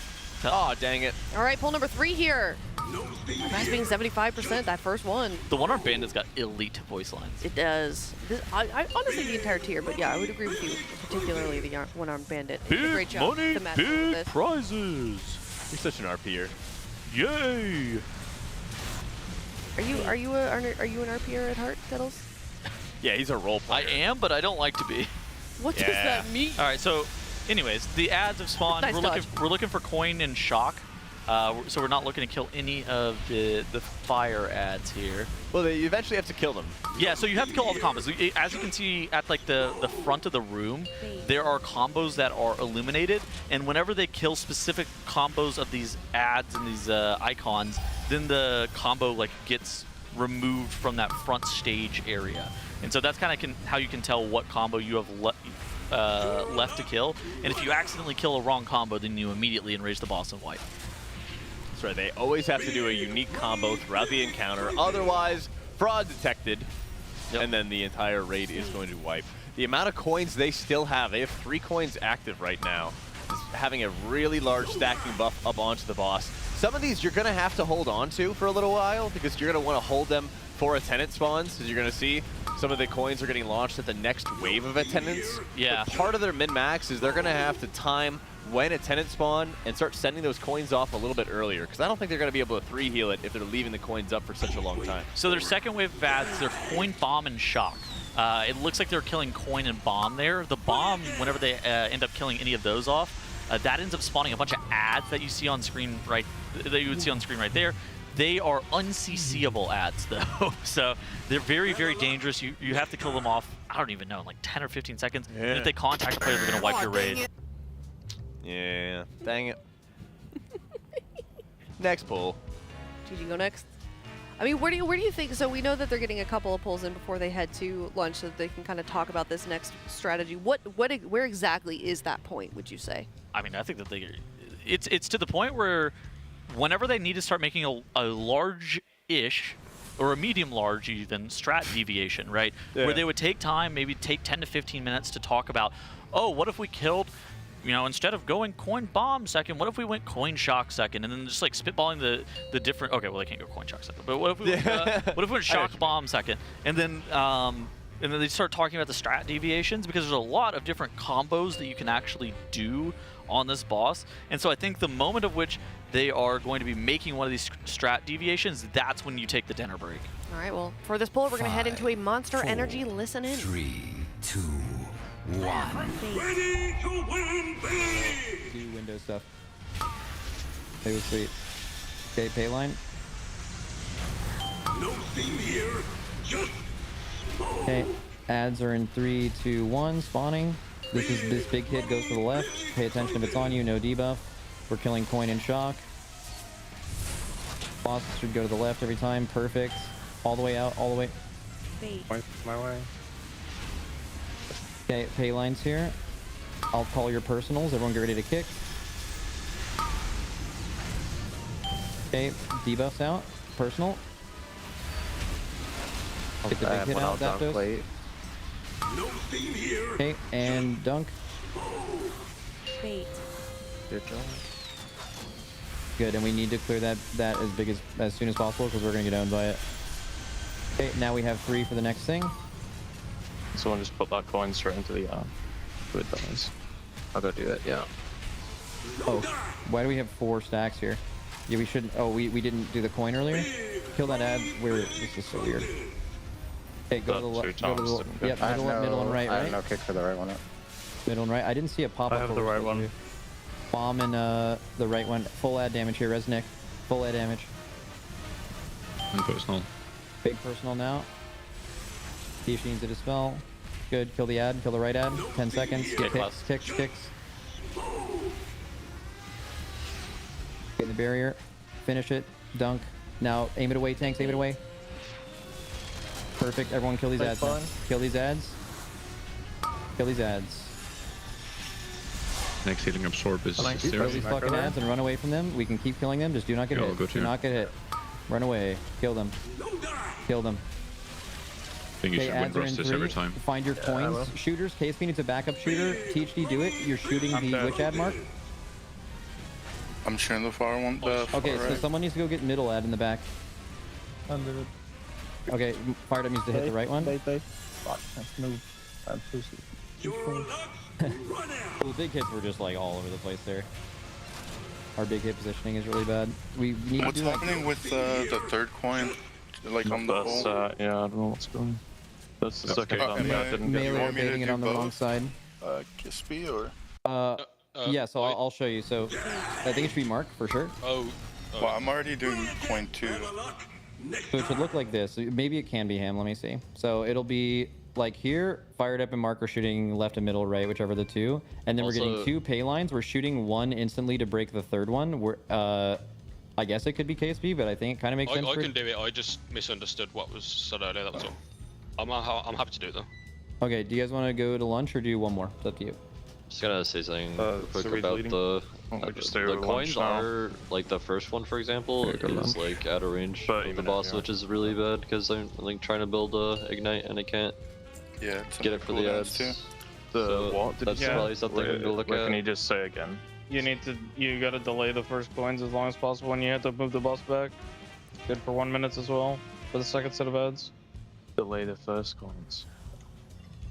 Yeah, delay the first coin dunks, he means. Yeah, you need it. Yeah, because my 1 minute's not coming up for the second set of ads. Okay, right. I mean, that time it was delayed. Thing, right? It's also you can move the boss further back as well. Yeah, for the little guys. I'm saying I'm out of range of the boss when I go to my coin. is what's happening, and I don't know if there's a way to fix that. Let me see. Your coin on the first one specifically is like probably the easiest thing to look at. Oh, also the boss before one thing tanks. The boss before ads should always be at the back of the room. Yeah. Like the where we walk in at. Let me see. So pay line. If melee are trying to bait coins and the bosses back there, it's gonna be really. I'm waiting for them to cleave onto the. There's no pay line bait during that. I mean, we just haven't really had a pull where we could see it because that third ad just lives forever, and you have to kind of stay near it to kick it. Can we assign Tiger's Lusts to the ranged big hit player? Because just the early thing we're noticing is that it is just they're just not getting to where they need to be. But shouldn't we have the gate down as well? I feel like we should just have gate down. The boss can't move here, but it's casting. Yeah. So ads, I think you need the gate down. If people react late, can you keep it at the wall on pull here? I like that. All the way at the wall. Yeah, because I think the coins stop at a certain. Yeah. Okay, I can do it. Like if it's 15 yards out of range, which is terrible for damage. So we should try to fix that early. Hello, everybody, and welcome back from that Monster Energy listen in. As we can see, we're getting some early progression, some early pulls before they head into lunch on the one-armed bandit. Tettles, you got your note card down there. Early first impressions.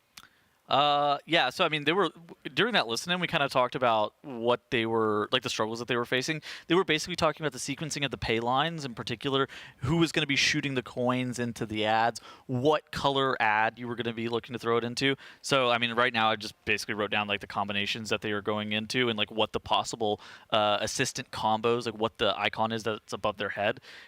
They're going to end up having to do all the combos at some point before the boss enrages. That's just how the fight ends up working. But what order they're doing things in and kind of why they're doing it in the order that they're doing it in is going to be super interesting as we continue to progress through this fight. Yeah, I'm really excited to see how they might adjust some of their positioning to bait pay lines, since initially it's going to come from player locations from the boss. Yeah. Aimed at those spots. It goes against the wall, kind of clatters, does a little AoE that you can stand out of. Then you have to click it again, aim it back at the attendants. Now, while they're active, the boss starts dealing a lot more damage. It's 5%, I believe, per stack on heroic difficulty. The big thing here is you need to aim 3 coins at the attendants. Yeah. In order to make sure that they knock off that DLC armor. And the attendants aren't always spawning at the exact same time as the pay lines. So sometimes you might need to have them against the wall and have them sitting there buffing the boss. Other times you might even want to have the positioning be really close to the wall so that they can just clatter, get the pay line buff, launch them faster. I think as the fight goes on, the shock zone, the shock zone ground effect is going to actually be a pretty big deal. Yeah. And making sure that you don't clutter up the wrong spot of the room. You saw a couple pulls there. They accidentally dropped that zone on top of where one of the ad spawns. That is at some point that's going to get banned.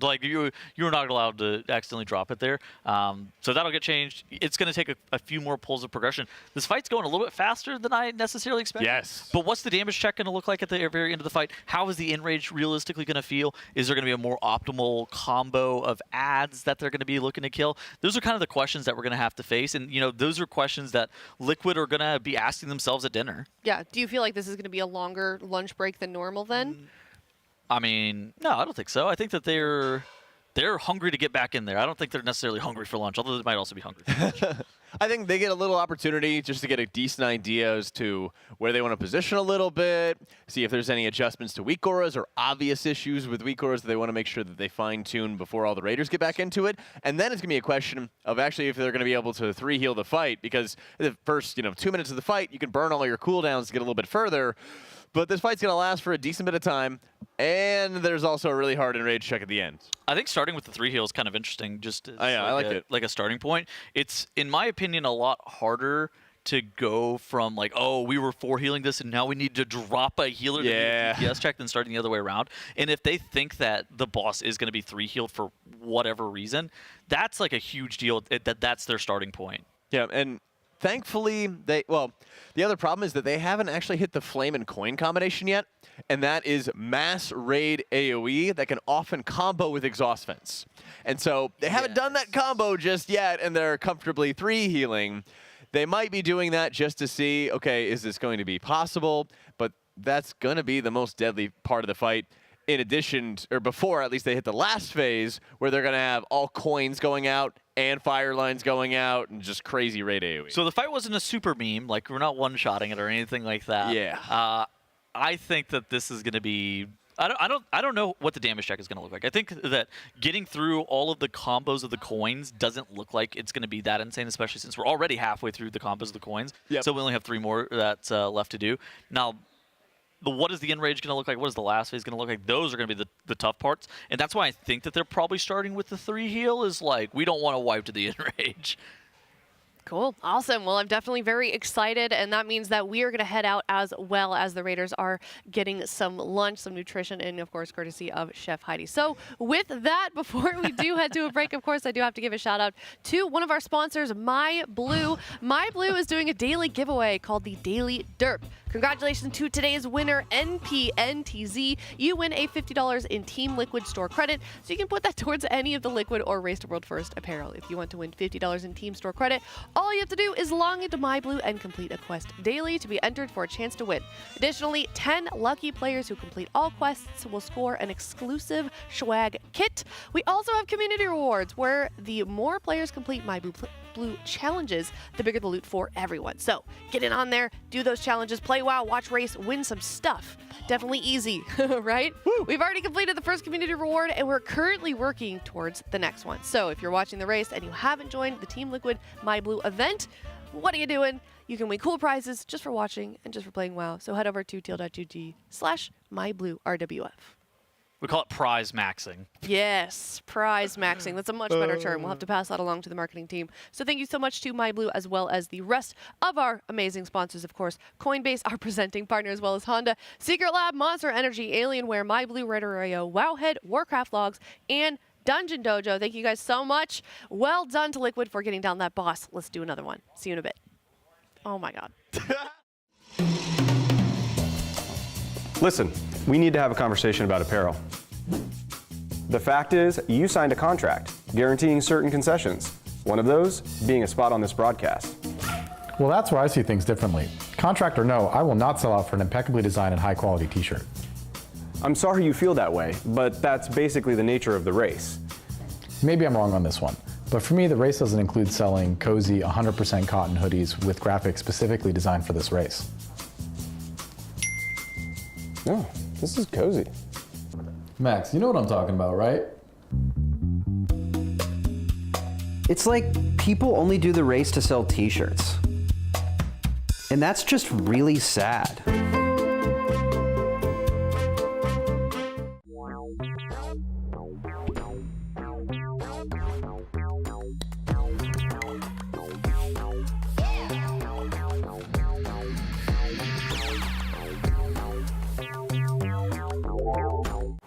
How about this to celebrate our spring championship?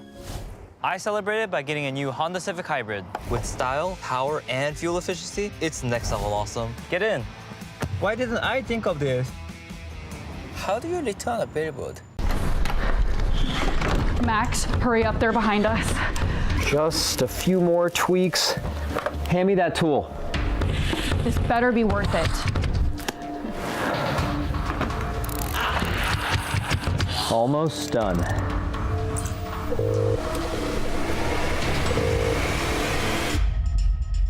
It's beautiful. We gotta get out of here.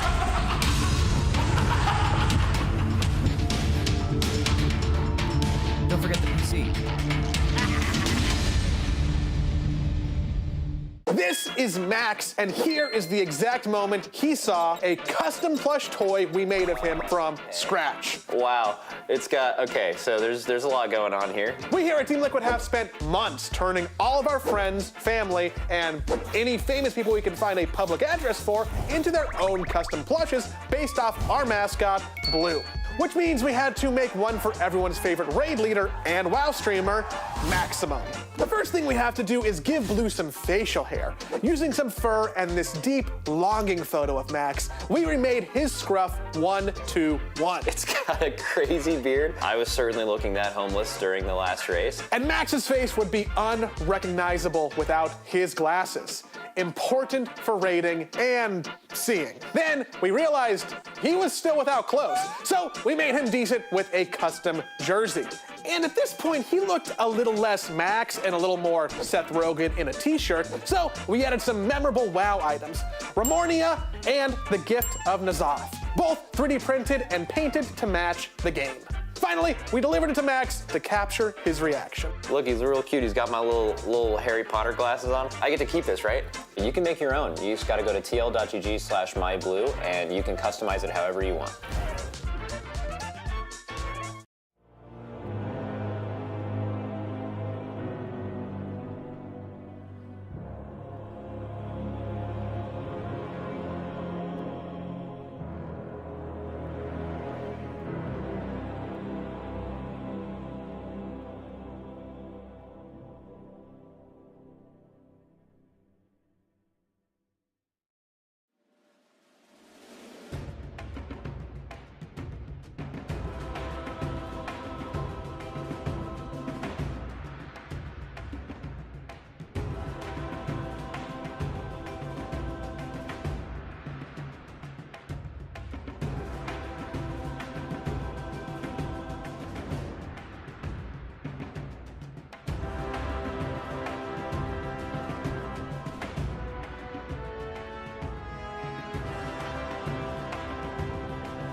Max, I only care about progression.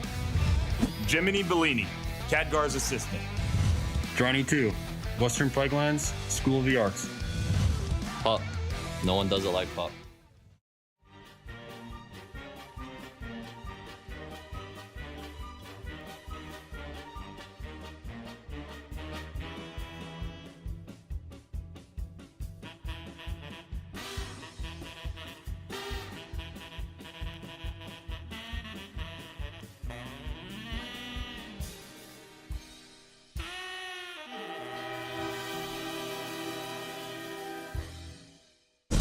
Max, I only care about progression.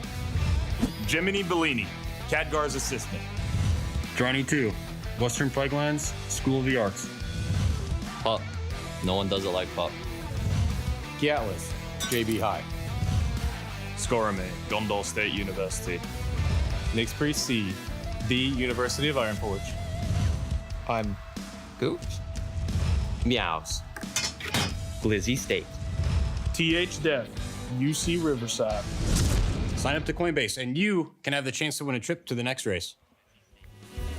Welcome back here after our quick little lunch break, and I can just not get enough of these intros of the players.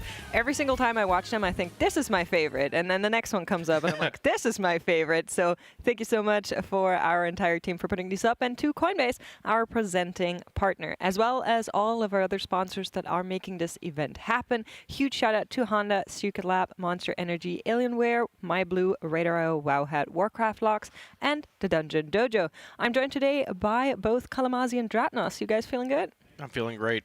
Feeling great. I was able to yoink one of these rare, new, yes, ultra blue Hawaiian monsters. Hearing rave reviews about that from our Monster Energy You can try it listening. if you'd like. Have you tried it? Have you? Pour it in your mouth. Don't put it your lips on. You sure? Yeah, yeah, Okay. Oh, God. All right. Do a little water. Somebody get the close-up. This could get ugly. Closer. You need to get closer. He's got it. He's got it. He's got it. He got it. What do you think? How is it, Dratnos? That's nice. It's different. That's but it's I good. realized Yeah. I didn't have my mic here. I was going to say. That's nice. Tropical, you know. Yeah, it's Hawaiian blue. Like the I like it. Perfect. I'm going to get into my rehab in just a second, but before we go there, there's another thing that's really nice, and that is our Coinbase giveaways. So if you head on over to tl.gg/Coinbase, you can sign up for our signed jersey giveaways. They're happening at the end of every night and whenever the guild kills a mythic boss for the first time. So one has already fallen. But we are hoping that when our bandit is not taking too long either, you also get $20 if you sign up with Team Liquid 20. And then, of course, Kalamazi, there's a big prize on the line here as well, the grand prize. There is a grand prize to come out to the next Race World first and hang out with us. Yeah, we can try the monsters, order Taco Bell. But only if you don't put your lips on the can. Well, I thought, okay, I don't care if Dratnos puts his lips in the can, to be honest with you. When I said it, I was like, oh, it's a little weird. I feel bad. I like Dr. Atnos, yeah. No, it's okay. I understand now where we were. I understand, we're not at that point yet, and that's okay. It's progressing. No, it's fine. It's all right. It's okay. No rush, it's fine. I would certainly tell Tettles to not put his lips in the can. Yeah, of course. That's a bit too much. I mean, that's just smart, yeah. Right, we're getting there. Yeah. We're getting there. Hey, Tettles. How's it going, buddy? What's up? Good to see you. Walking by. He's talking shit? Yeah, they were. No. Yeah. Have a nice lunch. Enjoy your lunch, Tettles. They can't hear you, man. Nobody knows what you're saying. It's unfortunately true. But as I was trying to say before we procced our Tettles there, we arrived at one of our bandits. We got a couple of tries in there, and I was kind of looking on my second monitor trying to follow along, but I do think visually it's a little bit of a busy boss in terms of visuals, almost like this is a trend in this entire raid. Yeah, there's definitely a lot going on. The one-shottiness of the abilities is a little bit lower, actually, than the last couple of bosses, which is kind of nice. A little bit more likely that, like, if you get hit by something, you're going to get stunned or you're going to get killed. But the big mythic change that we're looking at here is the Dark-Lined Cuirass, which is worn by all of the real assistants. and they can't be damaged below 25% health unless you hit them with a payline chip, which you have to send in at them with the extra action button. Now, they've had like Fired Up always kind of shooting one of those right away at the start of these phases because you can save some from previous spawns of the payline chips. It seems like that's the strategy that they're using against this particular ability, but it's also nice because it stuns them when the payline chip hits the assistant and removes that buff, so you can stop them from casting for a little bit, which will lower the raid damage. Yep, the last ability being that big hit also makes 2 players drop that shocking field, essentially. Oh. So you're going to run out of room pretty quickly in this fight, and that could be part of that soft-ish hardened rage at that 30 to 0% as well. Maybe you're just not having enough room to navigate everything that's being thrown at you. You've got the fire bombs coming out, or fire waves, I should say, multiple shock pillars coming out, and that beam between like the shock pillar and the multiple beams, you walk in there, it's over. You're one shot, right? So it could be Area of Denial meets a DPS check in that last 30% as well. Yeah, there is a mechanic to clear these shock puddles from the ground, but it involves clicking the coils and re-triggering their associated abilities, which is pretty harsh. So I suspect they're going to try and avoid doing that wherever possible and just place those big hit shock zones on the very edges of the room. They were trying to figure out how to do that, but it's pretty tough because it doesn't give a debuff aura on people's frames. Okay. So they've been trying to assign Tiger's Lust to it, but that's not going to work if you can't see on the raid frames who you have to Tiger's Lust. And if you don't have a movement speed increasing effect, it's very hard to get out in time to actually drop it out there. So yeah, I wonder what they're going to do. I suspect over the next hour or so, we will see them try and solve that. I mean, they could do something we saw in previous races where they utilize a macro. Yeah, and then that would be the worst case. Right? That's kind of the circumvent we've been seeing for a lot of those hidden auras whenever they proc up. So this also seems to be one of these cases. I'm curious if there's another idea that they have to maybe deal with this, but I don't think the macro would be the worst option. Yeah. It'd be like a fallback option in a sense. It's very odd to have like a debuff effect like that just not apply to a character either. It seems like in the options you have for hidden auras this rate, it seems like a very odd choice for one. Yeah, it's more like nothing is actually happening to you. You're just being targeted for something, and it doesn't have an associated debuff. It's weird for sure. It's going to be kind of annoying because if you try and solve it with a macro press, you're not going to have an awful lot of time to do a macro press and a Tiger's Lust and getting out. You have like 3 seconds to do all of that. Historically, when we have the things we solve with macros, you want a couple of extra seconds to be able to do that.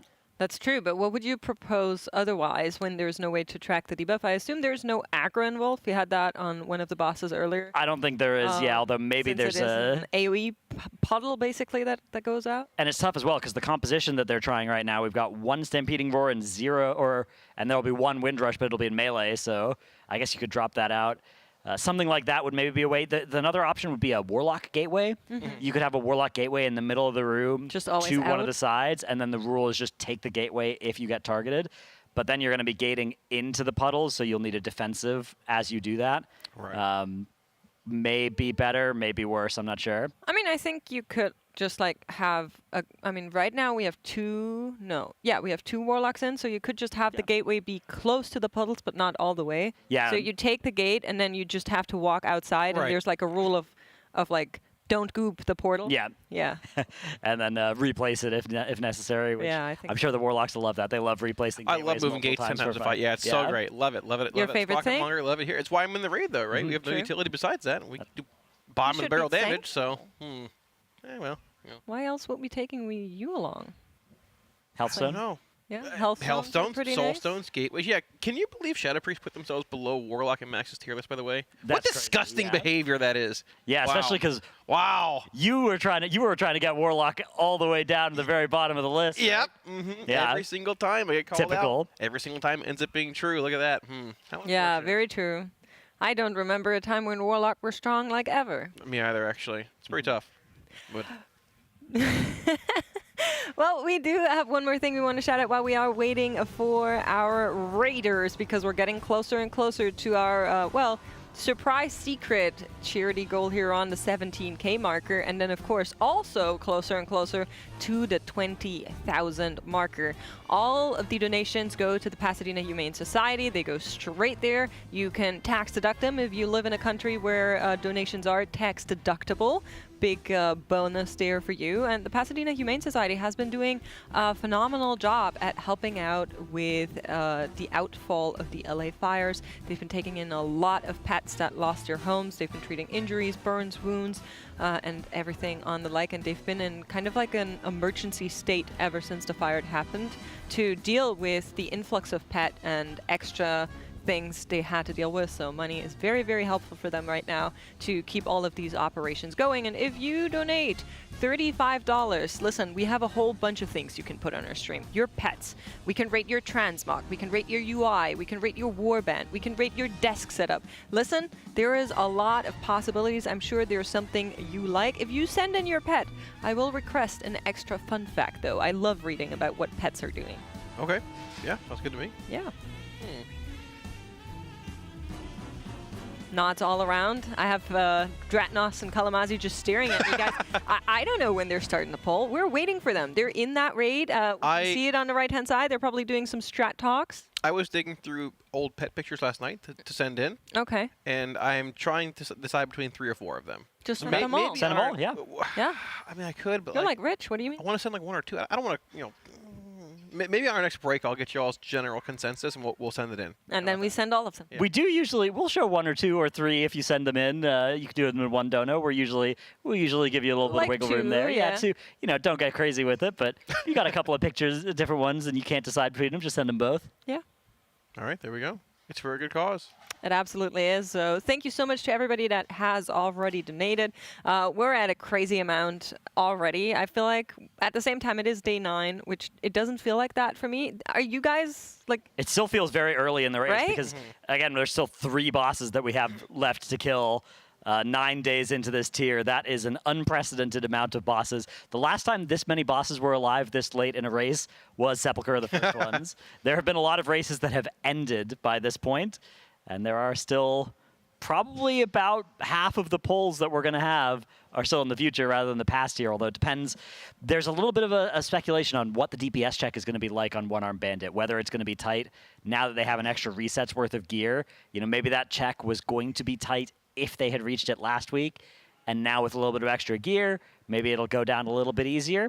On the other hand, they're starting progression with 3 healers in, which makes me think that the numbers that they're running suggest that they want a lot of damage, because otherwise you just play the 4th healer and make it easier to stay alive. Yeah, we haven't seen that flame and coin overlap, though, yet, which has a True. lot of raid damage, which can also overlap with the exhaust vent mechanic the boss does. I think that's going to be their HPS check, in a sense, to see if we can actually live through this, right? That 30-0, though, when the boss is sort of like hitting that hard DPS and rage, is going to be tight as well. And if you think you need 3 healers for it, then maybe it's beneficial to see that flame and coin and rage sooner here in progression to see if you can make it through that versus just pushing later on to the fight, right? Maybe you're playing 3 healers because if you have enough DPS, you can push the boss to 30% before you have to do that last deposit of symbols, which means you could skip the flame and coin if you think that's going to be the hardest one. Although it's weird because flame and coin is maybe not as bad as some of the bomb combos. The bomb combos all involve spawning ads, switching DPS to more ads.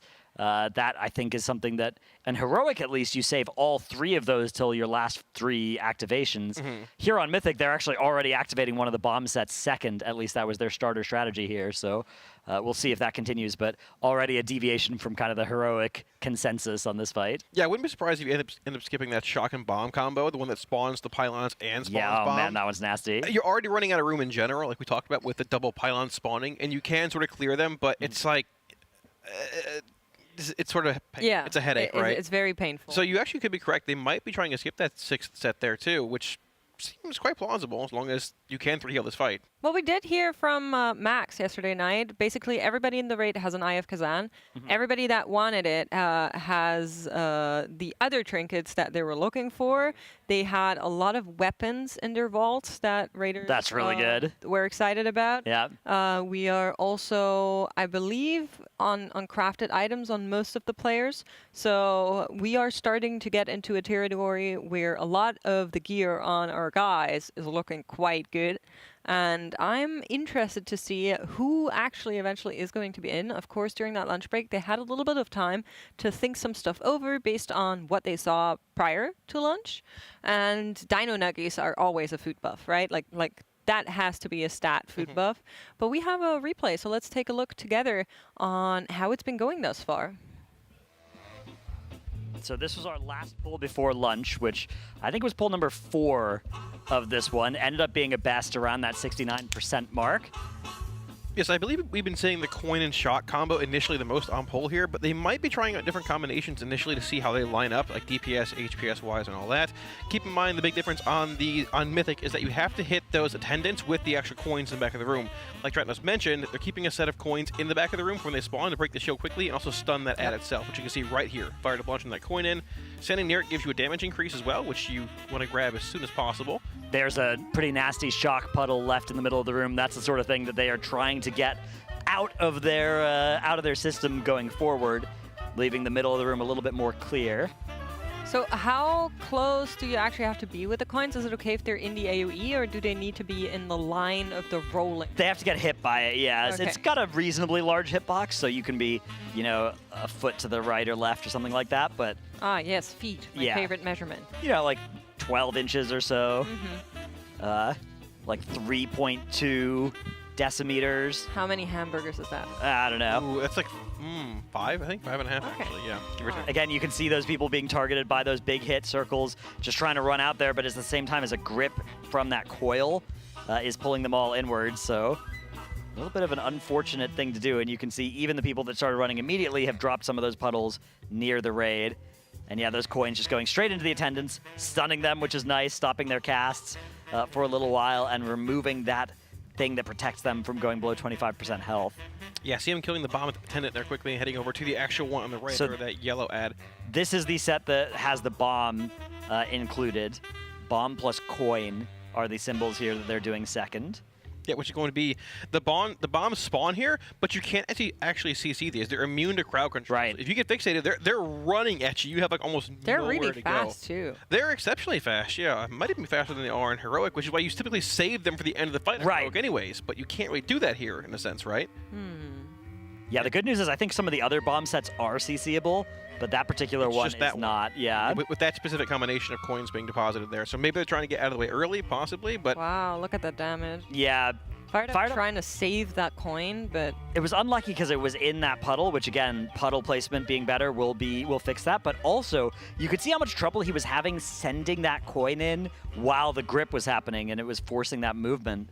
He was unable to get that done, even with some help trying there. And you can see that they have that macro that they can press that puts the assist ping on you and like glows your frame for any of the healers to put an external on you. He did get a life cocoon, but even still died from all that standing in the puddle. But we are ready to get underway here. Pull number 5 of the one-armed bandit. Re-equip Jastor. Impact does not care. Don't need it. Don't need it. He says, red text on my screen. Who cares? It's fine. In combat, it is gone.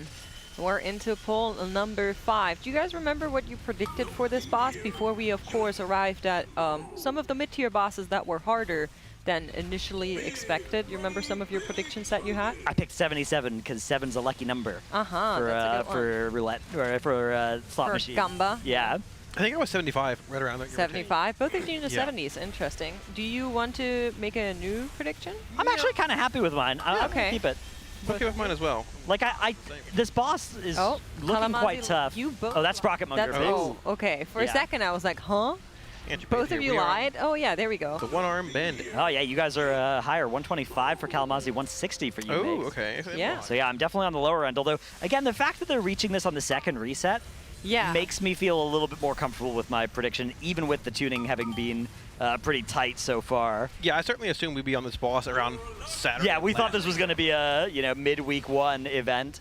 Of course, 4 days of splits mean there's kind of not a midweek one, but we have a couple of players already going down here as the second spin to win is coming out. This one's going to be Coin and Bomb getting killed. Impact getting gripped there, and it looks like this one's just going to be a wipe. THD here playing AF. Dranako was starting on Destro, Kalamazoo, I noticed in some of the earlier pulls, but this time he swapped to AF as well, so yeah. THD has converted him. It's interesting. Affliction's tier set does benefit greatly from having these like spread-esque cleave-based fights. You can bring a lot of funnel damage into a boss scenario as well.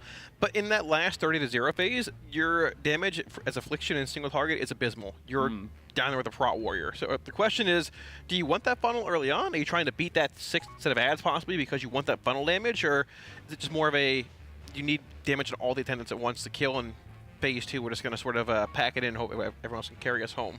Yeah, this is one of the rare spawns of ads that does not group up ever, right? So you have to just have that far cleave potential.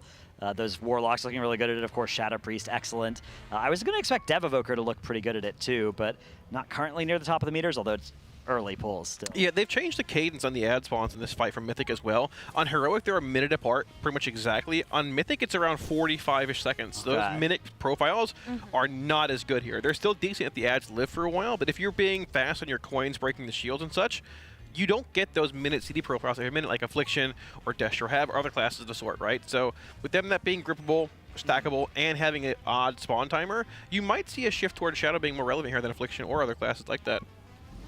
Well, while you guys are talking about Warlocks, I bartered a new deal for chat because Blizzard has given us codes to give away to use for you guys. You can win a Grizzly Hills Packmaster, an Auspicious Arborworm, or the Winter Witch Bundle. It's open to NA and EU. All you need to do is type hashtag Undermine in chat to be entered for a chance to win.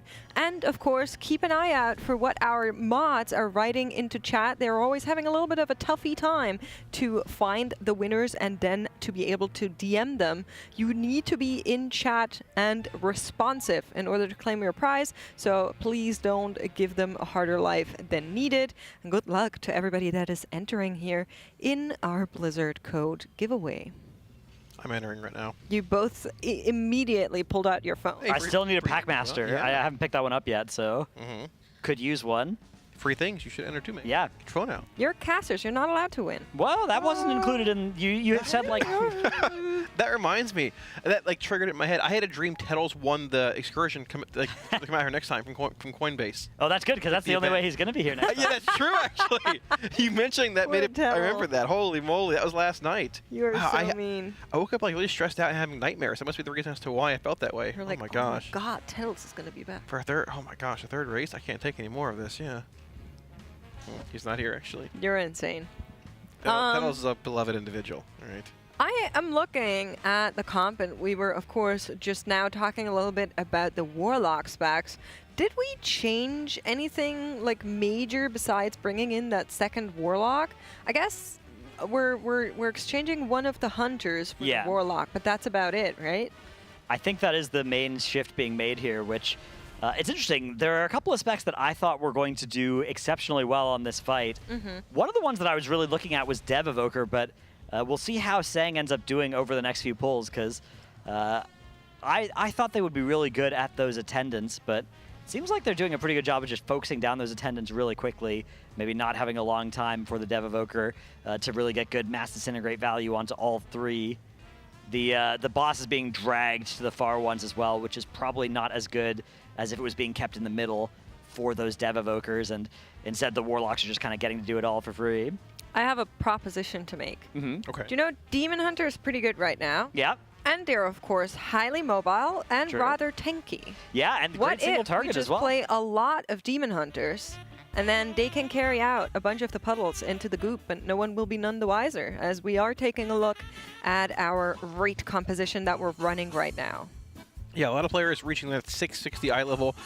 Some as high as 662. We talked about them sending a lot of their crafts at this point. Some a bit lower at 657, but there was a mention of heroic Gallywix splits yesterday, giving us an incredible amount of loot. We got a lot of Jasper Diamonds, a lot of Eye of Kazans. Yeah, we are maxed out as far as like trinkets and rings go from Gallywix. So that eye level jump is significant, but we expected it to be that way. Coming in the reset with more crest, more crafted gear, and everything else. So, yeah, I don't know if Dev is actually... Can you cleave all three of them? Yeah, you can. You can hit all of them or all but one of them. I think it depends on the boss position a little bit. Okay. And what you're primary targeting, but I think if the boss is near the middle, you can be hitting all of them, or you're at least getting full value on your mass disintegrate, and you can hit all of them with your Eternity Surges. Interesting. Okay. 3 Shadow Priests is still a bit surprising to me. Yeah, one cool thing about that is there's a different hero talent being played by Cinezard versus the other two. Cinezard on that Archon, that more 2-minute oriented version, whereas the others are on the Void Weaver, which is more of the 1-minute-ish version. Oh, maybe that's the other way around. It's because Archon's the one on Halo, right? I believe so. I think so, yes. yeah. So maybe it's actually the other way around. But the Halo seems good on this fight because You're gonna get a lot of value from, again, these ads that don't group up, but Halo is still gonna hit all of them. Right. Imagine if they were, you know, just a little bit grippable. You could have a good time. Yes. It would change this fight drastically, though, right? You have some of the more classes. Yeah, they're just like stat cleave based, right? I mean, Demon Hunter would be a bit stronger. Maybe Fury Warrior would be so good for that 45-second spawn cadence you were talking about.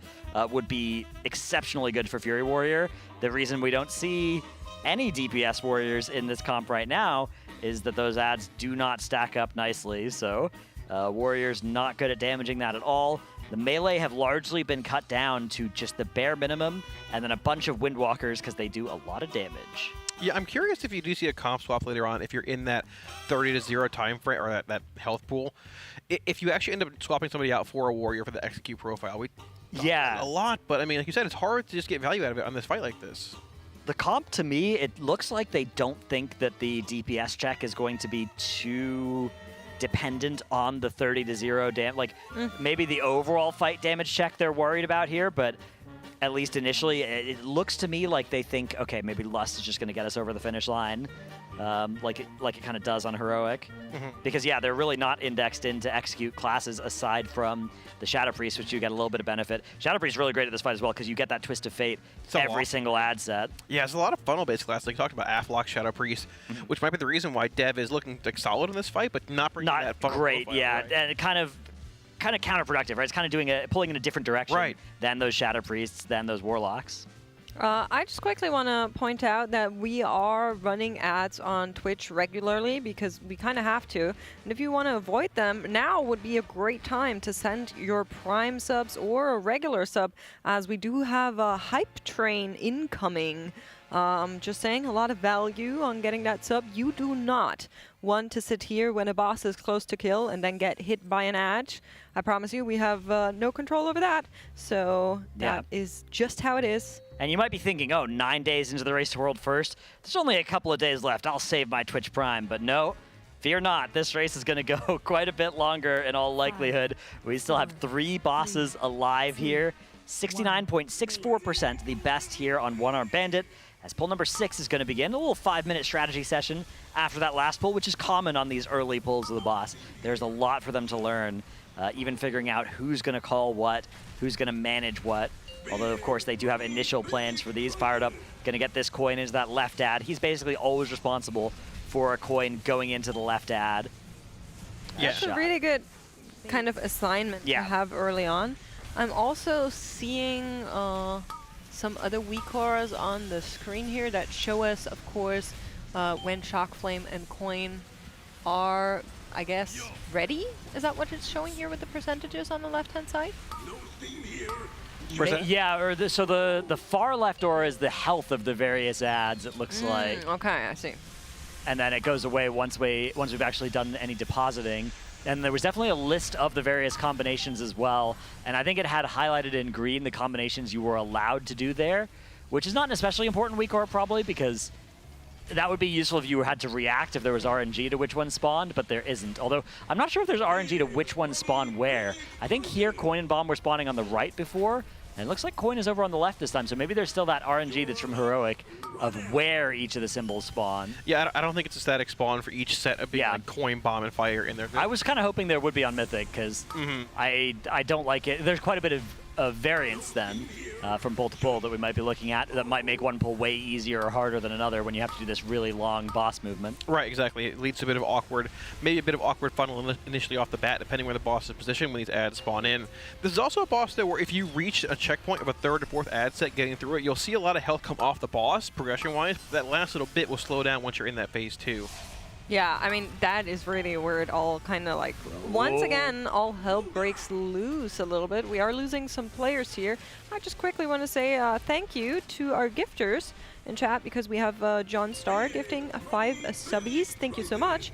And we have a lot of people asking any gifters, which is, of course, the premier tech to getting gifted. Yeah, those ads being unseeable there make it really tough to navigate that actual pylon. I think their goal is just to get rid of that combo as early as possible so they don't have to deal with it later in the fight. But we did lose 4 players, including something that happens in your raids a lot, Kalamazoo. Both Warlocks here are dead. I don't know if you have another Warlock in your range. We do. We're both dead quite often. Okay, yeah, that's good. 70%. Let's go. Yeah, there's going to be a new progression poll indeed. We did see that third set of ads spawn in here. We might be able to stagger through a bit longer and maybe get through that and see the next overlap. Yeah, looks like rewards gone in. So here we have another bomb set. This one is a CCable set, I believe. So they'll be able to just kind of keep these ones away, maybe. Yeah, there you can see Chaos Nova does land on them, followed by Impact's Capacitor Totem. They're still walking, though. They have a lot of health here. And these ads, when they die, leave behind a big circle that denies a bunch of space here, a little explosion. You can see those there in the middle of the room. That's going to deny some space, but luckily they're hitting the real attendant that is over on the other side. They're able to send in a pay line from behind as well, which is going to be nice here. We have a lot of players dead, but progression is continuing. About half the raid still alive. Will they be able to get this deposit off in time? Unfortunately, we are in a lot of trouble now. That's all right. We're getting close to 50%. Yeah. So we saw through that third ad set there, which is going to be the Flame and Bomb set, which is ads when they die. They do those like area of denial red fire pools, but they shoot out fire tornadoes as well, which leads to very little room to navigate when you're in that third set of ads already, and there's lightning everywhere. You've got that pylon pulling you in every so often, pulsing damage, and it's just spiraling as quickly as well. Like, there's very little room already, and the boss is only at 58% health, roughly. Yeah, how long was that pull? I know we had the fight timer at the bottom there, but it just went away. We could see sort of what we're doing relative to the enrage, because, okay, so we need to get the boss pushed below 30% before it's done its 7th attendant cast, right? Because the 7th one, you can't live. So if it's every 45 seconds, it's roughly around there. Then it would be like 5:15. Pull out the calculator. 5:15 would be the 7th attendant spawn. So like 5:45 would be when you'd wipe to the fraud detected if it works that way. I think they're well on pace for that. I mean, they were already more than halfway to 30%. Of course, you need to save damage. You can't send those last sets of cooldowns because you want to save them from 30 to 0. So that might hamper damage a little bit. But I think they're on pace. I think they are, too. The boss has only 12 billion health, which is actually like... Yeah, that's less than Styx had. Less than Sprocket Monger, I think, as well. Yeah. Pre-nerf, even post-nerf. So, but the question is, have they changed the cadence of the abilities in Phase 2 of Mythic? Do you have less time for each of those? All shock, all fire, all coin sets. I wouldn't be surprised at all if that's the case. If you have half a minute less in that 30 to 0 Enrage, that's what we really need to see. And that might even dictate if you want to change to 3 versus 4 healing here, if you see that overlap of the exhaust fence with that more flame and coin damage-based deposit set we have as well, which is probably coming in the 5th set, I would assume. 4th or 5th, depending on if you can squeeze it in between an exhaust overlap. Like Jack was talking about, 3 healing this fight's going to be exceptionally difficult if that is a phase that overlaps with an exhaust event at some point. I mean, we kind of also have to mention a little bit of the elephant in the room. Of course, Echo, prior to the ID reset, killed Sprocket Monger. They had a couple of tries on one-armed Bandit, of course, while they were dark. We have no idea where their progression point sits right now. Today, they have been doing splits on their end, same as Liquid has been doing yesterday.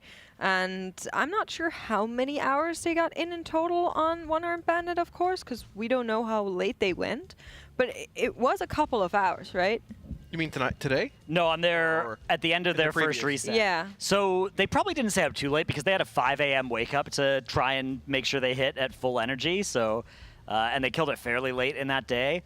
I suspect they probably are at about this same point that Liquid are at now, if not maybe even a little bit. Like they probably, because you probably only give it a pull or two. Everybody's pretty tired at that point. You are energized when you're reaching a boss like this and you want to get information, but there's not a whole lot of information that you can get from like the 3rd minute of this fight that you can't get from the first 2. You get a lot of information from just the first 2 minutes of this fight, from the first minute even. And then much of the really important stuff you're going to need to actually just prog the boss for a long time to think about. Yeah, because you can pick and choose what combo you go with first and second, right? It's almost, it's similar to like Fallen Avatar in a sense, which is, I'm older, it's back in my era. She's looking at me like, what are you talking about? Where no, it's okay.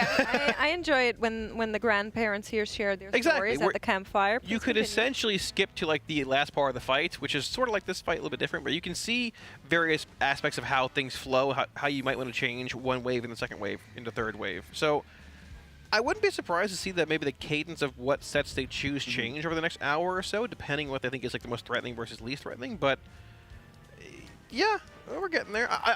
If I could change my poll prediction, I'd say 70 at this point. Okay. Dr. Atno. Oh, You're thinking it's going to be a quick one. I think it dies tonight. Wow. As long as there's not some crazy enraging fight. I was just doing some numbers here, and if it's still the same length as Heroic from 30 to 0 in terms of how long you get, the DPS check here is only about 36 million DPS that you need across your raid from 30% to 0, right? So you need to be able to sustain that for about 1 minute and 40 seconds, which means you only get one set of 2 minutes, but you have less potions there as well. You need all your DPS players to probably be averaging like 2.2, 2.3, and then tanks and healers contributing as much as they can. Now that's a lot, but it's not a lot. It's not like unreasonable amounts of damage to be doing on a single target with this level of gear. So I think this is a pretty feasible 30 to 0 burn if they can get there with everybody alive, and if it's not too different from Heroic, because as far as we know, it's pretty similar to at least from the Dungeon Journal, it seems like there's not really Mythic mechanics involved at that spot in the fight besides the big hit, dropping extra puddles under extra players. But aside from, more Mythic numbers on the raid damage, for instance, I think it might be fairly doable. I was going to think that you said easy, but I think doable is probably the better term here. Of course, we are a little bit in a position where the two bosses before that took them 114 and 119 tries, and now they're coming here with more gear, and it is going to probably be less than what we saw there. Unless, of course, it is super tight, and we're going to be fighting really hard to squeeze out any damage percentages. I do think there's a little bit of figuring out to do here in terms of execution, and you were mentioning it, Kalamazi. There are different options guilds can do. And this reminds me a little bit of like the older times of the Race to World First, where guilds would basically raid the entire time in the dark. Yeah. And you wouldn't even release your kill video until like the other guilds also had killed. And then you saw like a whole boast of different strats, really. If we could move to a world where we took the top 5 guilds in the world and we like sequestered them into buildings that only could connect to WoW, and like we made it so they couldn't whisper anybody else, and we had somebody behind their computer watching at all times so that information couldn't get shared, but we could still watch the Race to World First. That would be so cool, because we could see all the different evolution of the strategies. Because you're right, it is something that used to be true, is that you'd have like, oh, this is the liquid strat for this boss. This is the method strat for this boss. This Sometimes is the echo strat that for this still boss. holds true. Sometimes, yeah, but it's usually true that there will be convergence on the best strat pretty quick. Sometimes there are guilds that come on later and come up with a new strat, a better strat for something. Fat Shark, yes, for instance, currently on number 9 on our Coinbase leaderboard, are often a guild that will come up with a more elegant solution to a fight, to movement or something like. I always remember in N'Zoth, they had a much better movement pattern for the end of that fight than any of the guilds that came before them, in my opinion. So there is still some of that kind of cool innovation, but the fact that all of this progress is streamed means that you get to kind of look at what the other guilds are doing and be like, oh, well, that's better than what we're doing. Fair enough, fair enough. I do like it. I wonder what they're going to be doing and whether or not one of the guilds is going to adapt, because of course, if you already made a lot of progression with the strat that you thought of for Echo, and it looks like they had a couple of hours, because I'm pretty sure they started at 7:30, and a lot of people in chat were saying they got round about 4 hours on this boss. So that to me at least would signal that they got some decent progression in there. And I'm very curious where they're sitting personally, so we're going to be waiting once they enable competition mode once again, and we can see where that all sits, as Liquid, unfortunately, is wiping here. A bunch of damage going out to a couple of raiders, few deaths, and then everybody just died all at once. Yeah, an early wipe here. Again, you could see those big hit shock puddles were in the middle of the room, something that they are trying to avoid, but it's pretty tough. You have to react almost instantly to get out of there if you are one of these slower classes. I did take a brief look at what Echo was doing towards the end of their stream last night, and the last thing that I saw was they were still pulling Heroic Gallywicks in splits, but interestingly enough, they were splitting Gallywicks, it seemed like, with actual helpers. Oh, doing helper splits on Gallywicks. Yeah, which is quite interesting. I mean, it's a bit more difficult, but if you need more loot or haven't gotten great drops on Jasper Diamonds, Eyes of Kazan, it might be worth doing, but it's also more time allocation. Helpers in the raid. The boss takes longer, a bit more difficult with having people in to sort of, help along the way versus having a full raid of your actual raider. So, Yeah, I'm curious as well, whenever they turn on competition mode, if they've made it to like that 30% in this fight or not. But I'd assume if it was 3 to 4 hours of progression, they're probably around a similar mark, like you mentioned, as we are, give or take. But yeah, they're probably ahead if they had 3 or 4 good hours to pull. Then they probably are at or below this health percent, given that Liquid got here in 5 pulls. But of course, no way to know until they do go back, live, turn off competition mode, and start streaming their progress again, which we expect they will now that Liquid are also on this boss. So, Dratnos, do you also think it dies tonight? So I've said that before for Styx, and then it died 2 days later. Do you maybe not want to speak in case you'll end up in big trouble? I'm not a coward. I will predict yes. Yes, I think it will die tonight, but I'm ready to be wrong again. And I think I was wrong on Sprocket on that front as well. So I think a lot of us were. A lot of us were thinking Sprocket could go down on that Monday. I don't think you can really tell with this boss until you see 30%. Yeah. Again, the 3 heal is a very interesting thing. It makes me think that they've run the numbers on this. Also, just they're not really dying to raid damage, so maybe just another fight that is 3 healable, which is Blizzard usually doesn't like that, but here we are. Interesting. A lot of these dis rate, it feels like. Yeah. I just did a quick math, and we should have around about 9 hours in the day left, right? Yeah. And if you kind of deduct a dinner break, more or less around 9 hours for Team Liquid to go if they go to their standard time of like 1 a.m. So I think... Yeah, I mean, they could easily get 70 pulls in that range, yeah. You are able to knock out a lot of pulls, but I will also say I'm seeing a lot of what we saw on Sprocket Monger, where they're standing around a lot, they're doing a lot of strat talks, maybe agreeing on terminologies, maybe waiting for weak RF fixes. There's a lot that goes on that we, of course, can't tell in the immediate, but I wouldn't be surprised if that is what is happening right now for the Raiders. You can see they're all kind of just jumping around. Not a whole lot of talking being done across our screen, so probably Max that's doing the talking right now. Yeah, it usually is. Right. A good bit of discussion could be... It's sort of important to this fight we talked about with Sprocket Monger as well. They could be debating maybe you want to try a different set early on. Yeah, or a see combination. him talking. It's just yapping away. I mean, that's... But this is what he loves, right? For Max, he's finally at a split prison, as he called it, and he's very, very excited that he can finally talk bosses and come up with strats and rate lead and stuff like that. So I'm sure he is thriving right now. He did apologize last night for the splits, though. I heard that in his interview. He's like, I'm so sorry. This has probably been the worst shift you ever casted, right? Like, he came up to us and he was like, what have you guys been doing all day? Yeah. Like, wasn't that like really horrible? Like, what are you up to? And we were like, do you want to rate some transmogs with us? So yeah, that was quite fun. If you are ever wanting to watch back any of our Secret Lab Hot Seat interviews, they're all highlighted on our Twitch channel. I recommend you watch them. They're usually quite funny, either because Max is making fun of us or because he's actually in a great mood and sharing a lot of very, very important and insightful information. And that puddle keeps showing up over there. I wonder if that one's actually planned to just go there. Maybe, yeah, I'm not sure. That big hit zone, that mythic zone left by a non-tank player. Other players getting it are tending to try and take it further away, but yeah, maybe that's just a safe spot to drop it that they're going to not play in too much. Here comes the first reward phase. Not much of a reward, as you tend to get killed by these mechanics. It's happening here to a few players as well. And these fire tornadoes also claiming a couple of lives here. Almost all of the fire tornadoes behave in a pretty similar manner to each other, where they will go out and then they will come back in along the same path. So those can come out from the rewards. They can also come out from dispels that happen on this fight. And it's very important to get out of the raid and get dispelled nice and far out of the raid. But even then, you have to watch because the tornadoes, then they go out and then they come back in along the same line. So. Right, yeah. They're more prevalent on the bomb sets, actually, right? The ones you can't see are the ones, when you kill them, they drop those fire pools on the ground that spawn those. Yeah, those will waves. also make the fire waves, in addition to the dispels, which kind of happen all throughout the fight.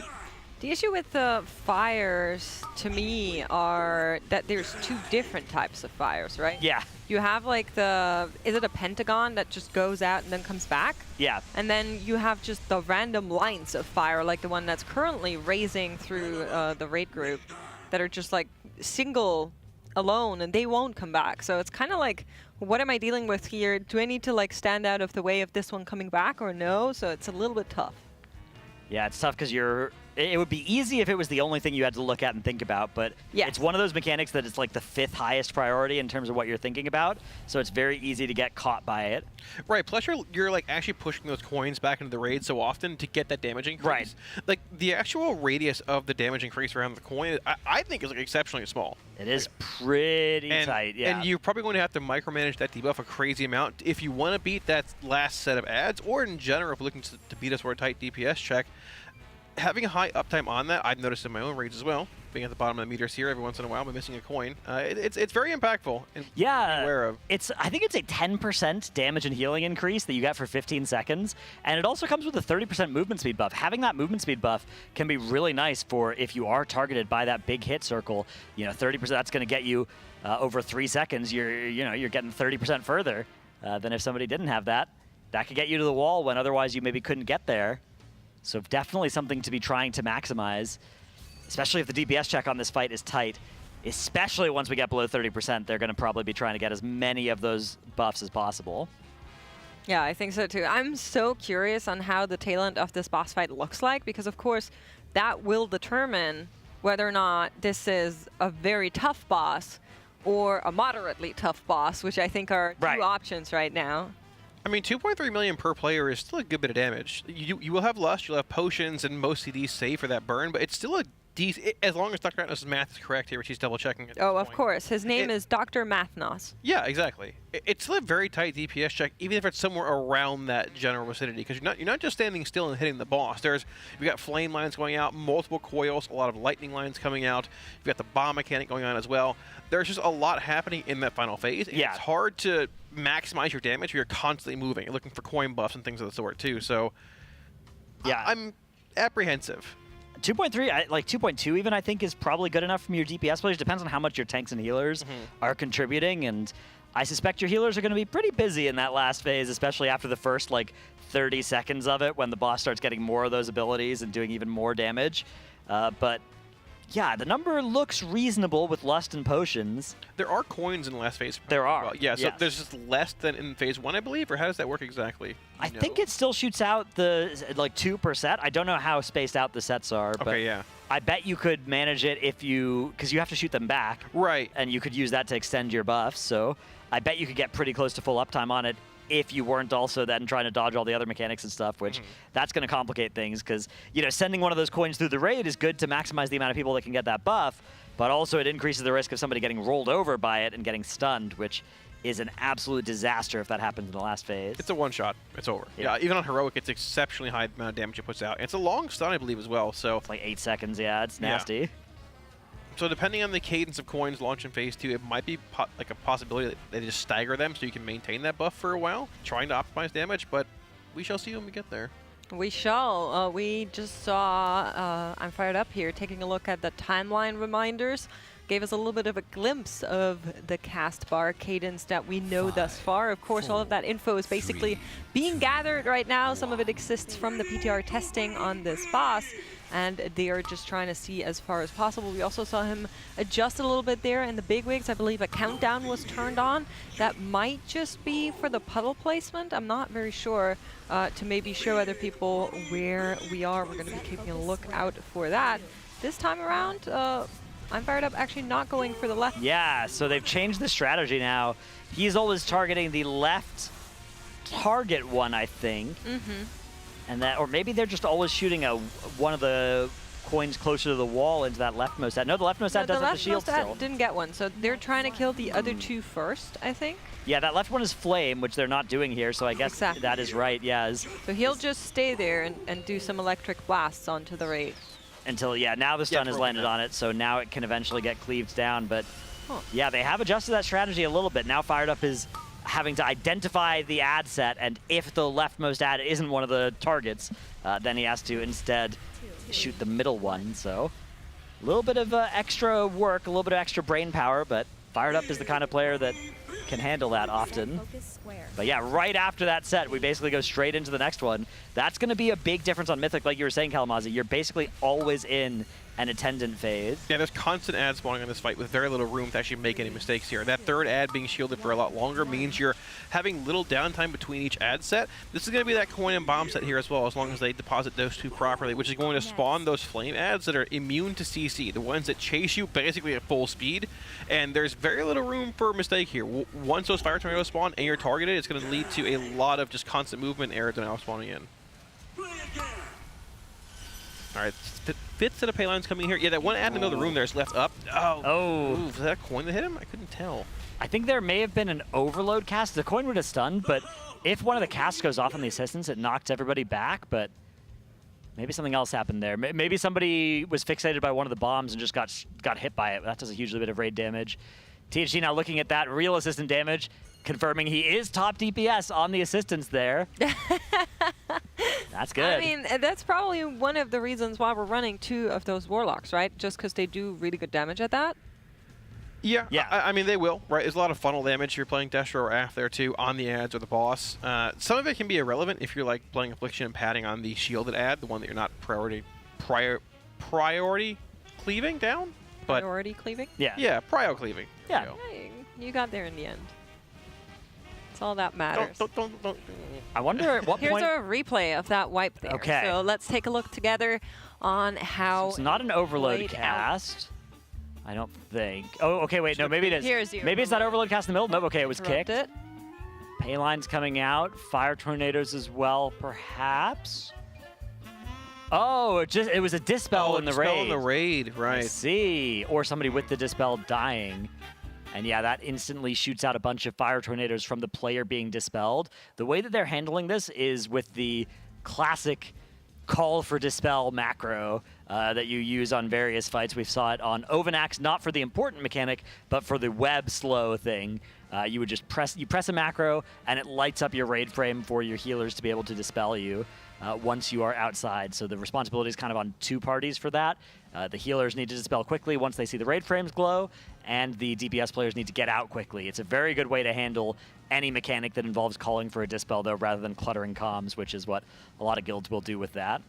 Yeah, exactly. I've had a couple mishaps on my own. You also imp dispel yourself if you're a warlock or something. They can have that around for a bit of extra utility there. But you also want to have kicks, which, one or the other. Yeah, you cannot have both if you're a warlock. Right. Yeah, we can't have nice things. Well, yeah, Warlock's underpowered. We need to give him more pets. Nope, I don't think so. Yeah. It's almost like they're D class with the most utility, personally speaking. But let's take a step back, because yesterday was re-clear for Echo and Liquid, both of them kind of going through their splits. Echo today, Liquid yesterday, and a lot of discussion that always comes up around that reset day is, did they extend or not? And there is a hair-thin scenario, a tiniest of nichest, where an extend would potentially make sense. But other than that, it is basically always safe to say that they do not extend, they go for the re-clear, because that is so much player power, right, Dratnos? It's almost never going to be correct to extend in the Race to World First. Yeah, the cases where you'd extend are if you're like a 6-hour-a-night raiding guild, a 6-hour a week, 9-hour a week raiding guild, you're deep in the tier, re-clearing would take too much of your time. But in a situation like this, the cases where you'd be tempted to extend would be like, okay, you're on Gallywix. You have Gallywix at 5% health. You think you can just extend and kill the boss with an extra set of vaults and maybe a buff that comes in next week, something like that, right? Like we're all getting the 3% buff next week. So you think, okay, we'll do a quick heroic clear, get our stacking raid buff, get our vaults, and then hit the extend button in to kill the boss. But the thing is, even in spots like that, the extra gear you get from re-clear, if you can re-clear quickly, if you're playing well enough to kill Gallywix, you're playing well enough to re-clear quickly, and then the re-clearing quickly will get you more gear that will make the Gallywix kill more likely to happen. So even in those cases, guilds will probably be re-clearing rather than extending. The only case where you wouldn't is if there's a boss that you don't know if you can re-kill easily. Fetid Devourer in Uldir was part of why Limit at the time extended in that raid, although of course a lot of people will think that was a mistake. There's another scenario that kind of can play into if you know you don't have enough time. Right. If you see that Echo are at 2%, only has like you know, an hour to go until they would kill and you log in, then you also hit the extent of you think you can do it faster. Then that would also be a scenario, but we're currently on boss 6 out of 8. So still plenty and far away from any potential kill on Gallywix here. So nobody extended, and generally it is safe to assume that the Race to World First guilds do not extend unless you are in a scenario that is extremely niche, so usually safe to assume. Right, it wouldn't be a conversation you have until Monday. It would be a week from and it would only be on Gallywix, and you'd only ever see it on the last boss, with the last boss being like under 20% for both guilds. Those would be the spots where you'd extend realistically. Yeah. Right. As far as next week's concerned right now, do we end up getting a second our first damage buff? Yes, next week is a crazy power spike, because next week Double we're getting a spark, a catalyst charge, and a 3% damage and healing buff. So if this raid does go over the reset, that is going to be huge for Liquid, because they are going to get access to all 3 of those buffs, 13 hours ahead of Echo and Method, able to potentially get the boss killed. So that could be a pretty big thing if it comes out to be true. But I think it's still more likely than not that this raid dies this reset, making that irrelevant. They're sending their upgrades like it's dying this week, not like they need to hold for another week. Yeah. Yeah. I'm really curious if it's this week. I'm not entirely convinced yet, but stranger things have happened before. I think that when it comes to Muggsy, we thought Silken Court would be a crazy fight, like Tindral level of difficult, right? Yeah. But I feel like the more we got into Silken Court on PTR testing and getting into actual, when it hit the patch live, that it was like a delicate dance. If you had planned things out a crazy amount and like say, hey, here's our strategy, we're doing this, and had it planned for a while, you'd learn like the back of your hand, you know what you're doing. It wasn't even that bad. It was like, what, 150 pulls, I think, for Liquid, roughly? Yeah, and for some guilds it was less afterwards. For some guilds it was more. It was mostly a guild that was based on how well your raid leader was able to like explain everything to everybody. Yeah, I feel like get them to follow would it. be that, possibly. Maybe. Yeah, Muggsy has some nasty mechanics for sure, but it also strikes me as being a sort of a dance that you learn and then execute. And none of the things, at least from the Dungeon Journal, are that unreasonable. Like, it was really hard during testing, but a lot of that was just because testing was overtuned in a way that testing is almost never tuned that hard on that boss. Right, it was definitely overtuned, only an hour long. I would venture to guess most guilds hadn't planned, okay, this does this, this counteracts this. It's more like, hey, there's goon cages, go put them down, see what happens. Hey, go over here, there's lightning ads. But you didn't know that the finger gun breaks the shields on the electric ads. You didn't know the bombs broke the walls and the cages. But if you plan that out, I think Muggsy could die in like a day. Like, honestly, I think it's going to be less pulls than we all think, and probably even less than I predicted. Again, especially because it may have been a boss that was tuned for week 1 gear, right? Yeah. They may have tuned One-Arm Bandit and Muggsy to be difficult but doable at 658, and now Liquid are 661, right? And a lot of their players, so that might be enough to make what would have been, okay, we've learned this fight, now we have to optimize the damage for 50 pulls, into just, okay, we've learned this fight, it's dead. Yeah, exactly. So we shall see. I'm going to predict Gallywix by, what is today? Wednesday? Today's Wednesday. Today is day number 9, Wednesday. Gallywix is seen by Friday. Friday? Friday. You think we're pulling Gallywix on Friday? Yeah. Okay. By what us, do you think, Dratnos? I'll take Saturday. Okay. If it's Saturday, this is one to reset, though. I think. A lot of end bosses will die in 3 days of progression. It's fair. It's a half-hidden fight, though, which doesn't really change a whole lot, but I mean, we don't know. That might change a lot. Right? Yeah, I mean, if it's Antrak levels of difficulty, then it would be going to the reset, but Antrak was kind of generationally hard. 404 pulls. Propose Sunday? Sunday would be an almost certainly 3 reset situation, which would be crazy. And would be very good news for Liquid, actually. The 3rd reset is a very nice help on the way here. Be nice to get access to that sooner. Big power. Yeah. Well, we're back here on One-Armed Bandit in case you're just now tuning in as the day kind of moves on.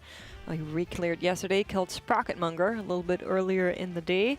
Then had a couple of pulls here, had a phenomenal lunch, and now Raiders are slowly but surely figuring out this boss fight. We haven't seen any major comp changes after them kind of loading in here. They've sticked with this comp. We've been seeing much of the same here. A lot of questions in chat on why are we bringing this many Windwalkers? I can answer this one. Windwalker, good. Yeah. Strong. It's a very good single target spec, which is nice here. Also, you'll notice we have 4 priests and 4 monks now. Of course, not all those monks are Windwalkers, but the Windwalkers are exceptionally good PI targets during Lust as well. So they actually have a lot of good PI targets during Lust in this comp, but maybe it's going to go on those Windwalkers to just send the boss from 30 to 0 with swiftness at the end of this fight. But yeah, Windwalker, you know, they used to be really good at the sort of cleave situations, right? That used to be, you used to see Windwalkers kind of if and only if spinning crane kick burst windows were going to be good. That's sort of the reverse of what's true now. Now they're pretty much in for single target damage. Yeah. You can see on those meters right now, you know, Windwalkers are near the top, and that's largely, I mean, there is some AoE happening, but not the kind of AoE that Windwalker's good at. The mobs are all very spread out. They can only really be hitting 2 targets at once. Yeah, exactly. That single target profile has been super strong over the course of this entire raid. They began Sprocket Monger with, I believe, 4 Windwalkers, ended up killing it, I believe, with 2. But as far as like the underdog of this tier, I'd say it's definitely been Windwalker. Like, if you were sleeping on them, you're definitely in a worse spot than most guilds that weren't sleeping on them. Their damage is very, very real. Like you mentioned, pretty good PI target as well. Although they did start with 4 on Sprocket Monger and cut down to 2. Right. Mm-hmm. They're starting with 3 here. We'll see if they end up making cuts of that for something like, I don't know if they have a 3rd Warlock prepped, but that Athlock is looking quite good for this fight. Yeah, I mean, in phase 1. In phase 2 is what I actually that is a good point, is that the Windwalker is going to dramatically overperform the Warlock in that Enrage, Execute, Burn window. Maybe stuff that like makes you were proposing Havoc Demon Hunter for this fight. Yeah. It's also looking quite good. I wouldn't be surprised. I heard whispers of Echo maybe running 2 of the Havocs. They played 2 on Sprocket Monger, so yeah. That is, I don't think that's totally out of the question. We of course still don't know how the final boss fight on Mythic really truly looks like. The Dungeon Journal is inconclusive. We're expecting a big surprise. There's been guaranteed promise of a Mythic phase by some people who are very convinced, and I think it is rather safe to say that there's definitely going to be some big surprises. But the Raiders are back in the polls here. Poll number 11 coming on up. We made it rather close to the 50% marker, and they are trying to get this one down. A big challenge has been where these puddles go, and then of course the dispels with the fire. There's a lot of fire that kind of scoots through the room. You'll have to dodge it sometimes on just the way there, and sometimes on the way there and the way back, while also dealing with everything else on this boss. Yeah, so we had that first set of ads spawning here. You're going to get the actual coin and shock being deposited here, the far right ad and the middle ad, leaving that left ad up. It'll need to be hit by a coin momentarily to stun it and break that actual shield. It does need to die, seeing it being launched in from the left side right there. Yep, hits the ad, stuns it, and that shield is broken. Both are going to be deposited here, and once they are, you're going to see that first mechanic coming out, that pull from that pylon there. Players optimizing right around those coin debuffs as well, being pretty tight with that like pull coming out from that coil, but we made it work, and we're going into second set spawning here momentarily as well. Oh, look at that damage there. Scott dropping really, really low. We also saw him be out of range for some of the players here as they were moving back to the boss. So a little bit of an issue on this entire fight with how big this boss arena is, something you should be aware of if you don't want your healers to bite your head off. So try and stay within limits, especially as a caster here. And then, of course, back left corner, you just saw it there from Nick trying to get these patches out. A big exclamation mark on the player that is being dispelled coming out there as well. So everybody can get out of the way, away from them before that dispel hits and not be targeted by the fire. A lot of coordination that's happening. Yeah, at that coin and bomb, I guess, phase spawning in here momentarily as well. I believe there's a fraud detected, though. Yeah, unfortunately. Yeah, fraud has been detected. Whenever that's happening, it is a wipe. You just have to wait until the boss has an ability to kill you all, but it is an unsurvivable amount of extra damage that the boss gets if you fail to deposit 2 of those tokens before that time is up. So down goes the raid. Only half a minute on that, correct? Yeah, you have 30 seconds is the amount of time you have to deposit on the lower difficulties. I think on this difficulty as well. They do have a bar for it on their bigwigs, so you can see that fraud detected timer approaching. Yeah, that's what makes me curious about how much you can optimize damage on the classes that are better at cleaving the 3 ads down that spawn in, but also keeping in mind that single target and rage towards the end of this fight, right? Which I think, I mean, classes like Shadow Priest are going to be good at that. They have Shadow Priest. They're going to be good at everything on this fight, yeah, I think. Exactly. Yeah, honestly, I wouldn't even be surprised if you see a Warlock swapped out at some point, if that 30 to 0 is actually really relevant. Shadow Priest number 4, maybe? It could be a 4th Shadow Priest, yeah. Do we have one? Probably. They're cooking up somewhere, I'm sure. It's possible, yeah. I mean... They could bring in a healing priest. They have an extra healing priest ready if they need that they could make Ghost Shadow, maybe. I actually don't know who our what we would do if we wanted a 5th priest. Yeah, that's what I'm not sure. I'm sure they have something, but yeah, maybe it wouldn't be super geared, so maybe it wouldn't be worthwhile. Of course, they could play another Windwalker if they wanted to. Yeah, Atlas Chi being ready. Yeah, Dryny M also ready to come in if they wanted to make Smacked go Windwalker. Zesevi already playing Windwalker, known for mistweaving and kind of doing all of the different things. I think he accidentally crafted an Agi weapon this tier, which is working out nicely for him on this fight as he is on that Windwalker roll. Wasn't it accidentally a strength weapon and he needed Agi? Oh, then that's not good. I thought it was accidentally Agi when he wanted int, but yeah, if it's accidentally strength when he needed Agi, then that's very bad. I believe that was what happened. I'm not sure. I thought they were the same resolved. item for both stats, though. Let me investigate. I think they're very similar. Maybe it's just the same name. Yeah, that's or a similar name. I had to like quadruple check when I was making my. Yeah, you always got to check. Add your int. I can't. Always got to check. It's a story. Many people keep getting got by it every tier. What Blizzard really needs to do, they just need to make it like a tri-stat. Make all the crafted weapons tri-stat, right? It's like, okay, or allow the dagger you to, is all 3. to recraft when you have messed up stats. That would also be very nice. I mean, the problem with that, though, is that you end up having like people who are recrafting a bunch to like optimize specs. You could like limit it, make it like once a month or something, so that if you mess up, you can change it. I think that is a way that they could deal with that. While the Raiders are reloading, we did get a couple of donations. We want to shout them out. I heard the word pets. So I am now expecting pets, and I will get pets. Scrambles to Death Dealer, sent in by Salka and Alf. I can see death in those eyes. Yeah. That is intense. There's murder in those eyes for sure. That is so cute. Very cute. Hold on. I've seen those eyes. Oh, wow, a battle cry. Wow. Wow. It's ferocious. Yeah, look at that. Go Liquid. This is our cat. Scrambles to Death Dealer. Thank you so much, you two. What an adorable kitty cat. Yeah. I wonder how they came up with that name. Well, it's clear. Of clear course. from looking at it. That's the name of that pet. The Fierce Pranda donated $40 saying, "Let's go Liquid." Thorin Barkenshield is back to support our team and this amazing cause. I added some new picks since last race, so use whichever you like best. I've seen this dog before, yeah. I mean, that is also an amazing name. You guys really popped off today with creativity.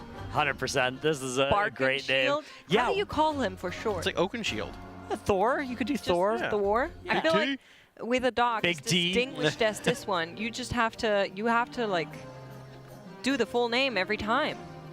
Thorin Barkenshield. Yeah, you on the cannot floor. shorten it, but Come on. We are back in polls, so we're hopping back over to poll number 12 here on the one-armed bandit.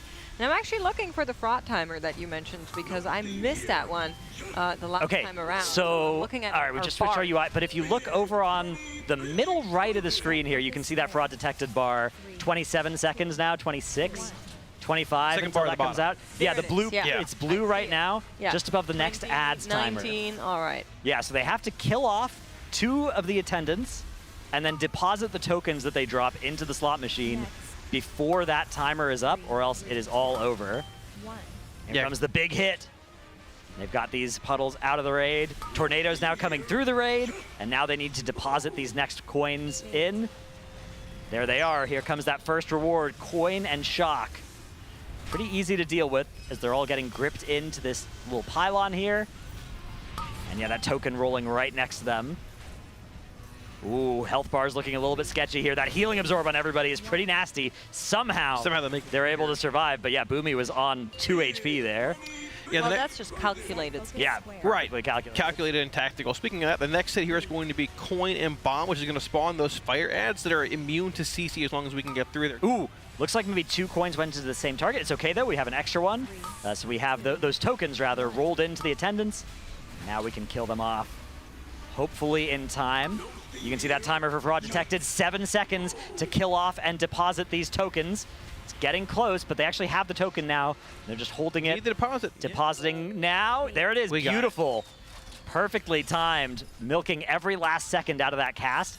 all of these ads now being spawned into the wall here, and they brought the boss even further to the wall to get even more distance here. And yeah, you can see big AoE coming out so they can kill off as many of those ads as quickly as possible. That's looking so much better than it was on the first few pulls. Scott gets that big hit, drops it off over at the side of the room, and charges back into battle.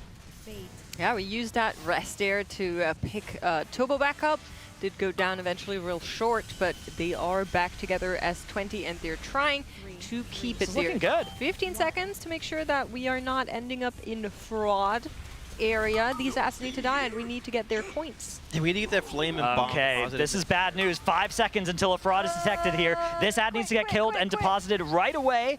They've locked in the flame, but the fraud's detected. They didn't get the other token in. I think they killed the other ad, but they didn't deposit the token in time there. So this is not going to be a new progression pull, but it was so close to being one. Yeah, it looked really good up until that point. It is a little bit unfortunate that these ads are always spawning like near far and wide, because you just lose so much potential damage trying to focus them down, and you don't have a whole lot of time to do it. So that is definitely a challenge that will continue to be a part of this fight. Yeah, I'm curious what they're going to end up going with like the 4 through 6 combinations here. That one's Flame and Bomb, which is spawning the bombs in, which you kill like the second set, but when they explode, there's that big area of denial, and all the tornadoes start flying. Yeah. Which makes it very hard to dodge when you have that is so brutal. Stacking lightning pools and the big hit and things being even more relevant in the fight as well. Because it looks like if you get hit by one of those fire tornadoes, you are basically dead at this difficulty, which makes sense. It's very fair, but that's a lot of stuff to be looking out for at the same time, especially because so often you're getting randomly gripped towards those coils as well. Pulled. Yeah. Yeah. I'm wondering a little bit about how our other combinations are going to look like with 3 healers. It's right now it's an execution issue, right? It's a DPS issue. They need to make sure that they're not dying to like swirlies and grippies and puddles and all of that. But I'm not sure if we can do the whole fight with just 3. If you look at our healing meters, we do kind of have a 4th healer. If you add together all those Shadow Priests, that's an extra 1.5 million HPS there. So that's another half of a healer coming from our Shadow Priests through those Vampiric Embraces if they're using them at good times. Well, you guys have been donating more for us to show some of your pets. So let's take a look together here at Sadie. Oh, wow. And Midnight, donated by Queen Hatter Liz. And they said, Sadie used to play WoW with me up until she passed in 2021. Aww. Midnight doesn't like to play. Go Liquid. I love the Void Cat, so you're right. Yeah, it looks like Midnight. Is that a decoy chair for Midnight? I know that's tech with Looks the cats. like it, yeah. You got the decoy second chair. Yeah. Oh. What a cute little fluff ball. Give any pet strat? See, Midnight will probably start playing in the next expansion. Yeah, exactly. I was going to make a weird like pun there. Yeah, exactly. Yeah. It's a Void Cat, Midnight the expansion. Yeah, that worked well. We'll get there. We'll get there. Surely they'll come around. Thank you so much for your generous donations.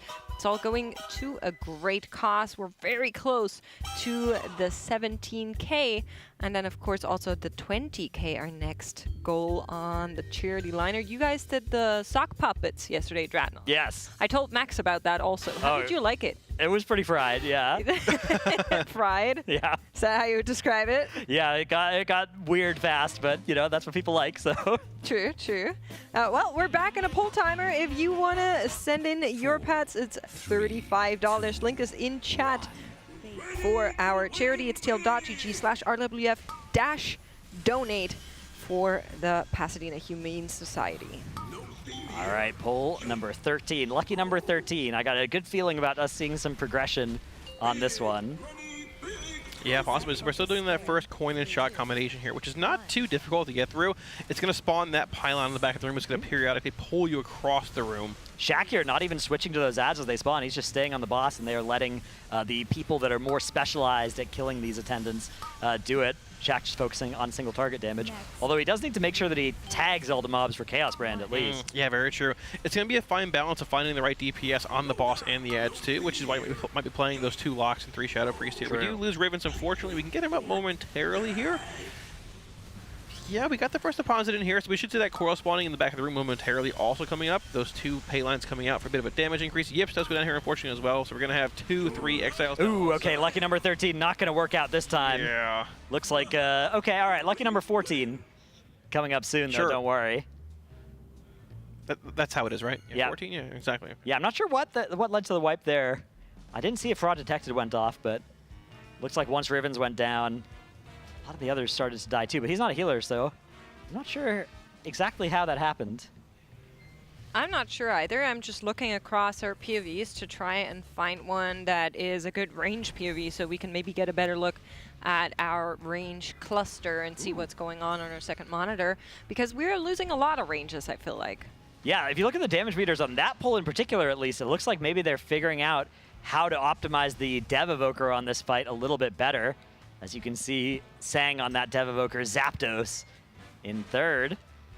He's a big name guy. He has a lot of very good dragon names. He's got Zapdos, Firewing, Sarkareth. Sarkareth, yep. He has the character Sarkareth. It also looks like Sarkareth. Yeah, it's got the full Mog. I fully support the RP engagement there. So, do you think that the Evoker as a class is needed in this fight, Dratnos, for like Blessing of the Bronze, Time Spirals, and... Blessing of the Bronze doesn't really do all that much. Right, that's what I'm saying. It's not like one of those require raid buffs, No. right? Do you think if they're going to swap somebody out, it might be. Initially, or? I think he's definitely one of the candidates to be swapped out for sure, because it doesn't... I mean, on that last pull, he was doing a lot of damage, though, so maybe it was just a case of the early pulls really optimizing it, because it was not showing up near the top of the meters on a lot of those first pulls, but... maybe in those later pulls, because the other thing the Evoker's going to bring that's really nice is either a Spatial Paradox or a Time Spiral, both of which I could see being good on this fight, but especially the Spatial Paradox in that last phase, allowing your healers to do some healing while moving. You're playing a healer comp of, first of all, 3 healers, so your healers are all under more pressure than usual, and both the Mistweaver and the Disc Priest really benefit from a Spatial Paradox if you can give it to them, especially that Mistweaver in the last phase. If they ever need to kind of get out of melee, are really going to appreciate having a Spatial Paradox available. We saw that being the use case for the Evoker on Sprocket Monger. Yep. Right. So I wouldn't be surprised if that's a lot of what it's accomplishing here as well. I believe the quote that Max said in one of the Monster Energy listen-ins was, "What are the healers doing there?" And then the answer was one of them actually gets the Paradox, and Max said, "I bet the other one is hating their life." Yep. So that is pretty much true. Although on a lot I of can these see movement bosses. Time Spiral on... I can see Sam's... I don't think it's that relevant on this one as much as it was on Sprocket. In fact, it looks like this is a Time Spiral right here on this Grippin, maybe.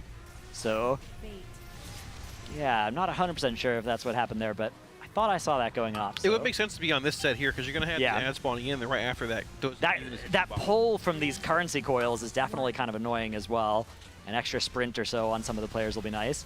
Fired up there using Alter Time just to heal back up. Yeah, dragging the boss in the corner here for that deposit, which is going to spawn those 5 or 6 flame bombs in that once again are immune to CC, making it very difficult to kite them, but if you can kill them quickly by dragging the boss to the wall, it sort of negates that mechanic in a sense.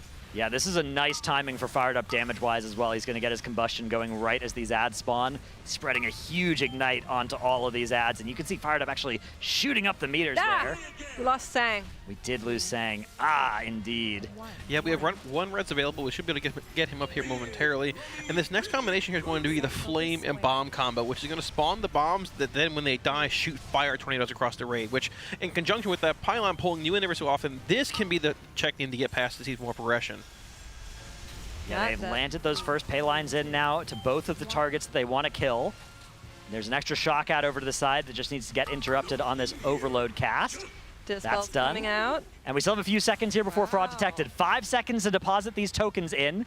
2, 1. There's the deposit. Okay, we did it. And here's the Trying reward. to get closer to that best try we had thus far. I didn't know you can get the Dispel back-to-back, but we just saw that happen on Sang, so a little bit nasty there for our caster friends, and you can see the rate is dropping really low. We're only playing 3 healers as we are approaching that best marker. A progression pull is on our hands. Flame and This is the healer overlap here. This is going to be the really tough healer overlap, which is going to have 6 seconds of massive AoE pulsing on the raid if they can make this deposit in time. It's just that healer check we need to see. So Flame and Coin is these right two ads that need to get broken and killed. That damage immunity is still on the middle one. Fired Up is going to go get it. He's altering and then altering back in there so that he can shoot that coin immediately. And they Look break at how it. Low. They're dropping. They're starting to die off. Yeah, impact down. Sarah trying to keep himself alive. Ankh is available. Deposit goes in now. We're going to have the pulsing damage coming out here. Which Darkness comes out from Shaq to try and keep everybody alive through this. Waiting. A lot of that for rate the damage. And this is going to be followed up maybe with a heal absorb soon as well. Yeah, here come those heal absorbs. And the raid is just absolutely getting murdered here. Down goes everybody. Yeah, I bet Automatic Jack is in the caster room right now smiling and being like, yep, bringing that fourth healer. But they are making really good progression. I'm still a little bit upset about how the dispel mechanic apparently works, because that is really tough on your ranges. If you're already moving out for the first dispel and then you are trying to get back to the group and then you get hit again, that is a toughie. But we are seeing further into the fight than we did before. Nick trying to keep it here alive as they get it to 47.38. And we are proccing a quick little break, which is great for us because we got more donations from you guys for charity. And then I think after that break, or at the end of that break, we can take another look at that replay of how that best trial played out. I do quickly want to mention a couple of these because Runon donated $10. Anonymous donated $25. Thank you so much to both of you. And then we do have Transmox and Pets here in the queue. And Aya actually donated $3.50 and said, sent pics to Fies. And then she sent 35 and said, I forgot a 0, which I love Aya so much. That's good. Yeah. She's trying to scam the system, actually. I don't know if she actually forgot a 0 there. She did. Okay. She put that in. Yeah, she gave an extra 350 as well. She could have just done like a 3150, you know, to round it up. But that's fair. She gave some extra, so thank you, Aya.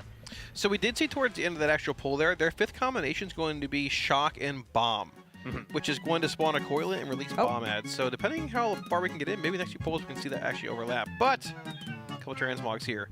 Cause Winao, right? Oh, we had that one already. We already had Big K? We did. 8.2. Right there, done. Coswinata. That's yeah, right. That's a cool name. Cool character. It's like a vampire. It's got that that's Nihilotha Mythic helmet, which not a lot of Mogs can use that nicely, but I think this one is doing a good job of it. I give it an 8.7. Okay. Did you were also here? He was 8.2. 8.2, 8.2. Okay, okay. Well, we also had the Monica. Production's like, what the frick? Demonica the Beloved.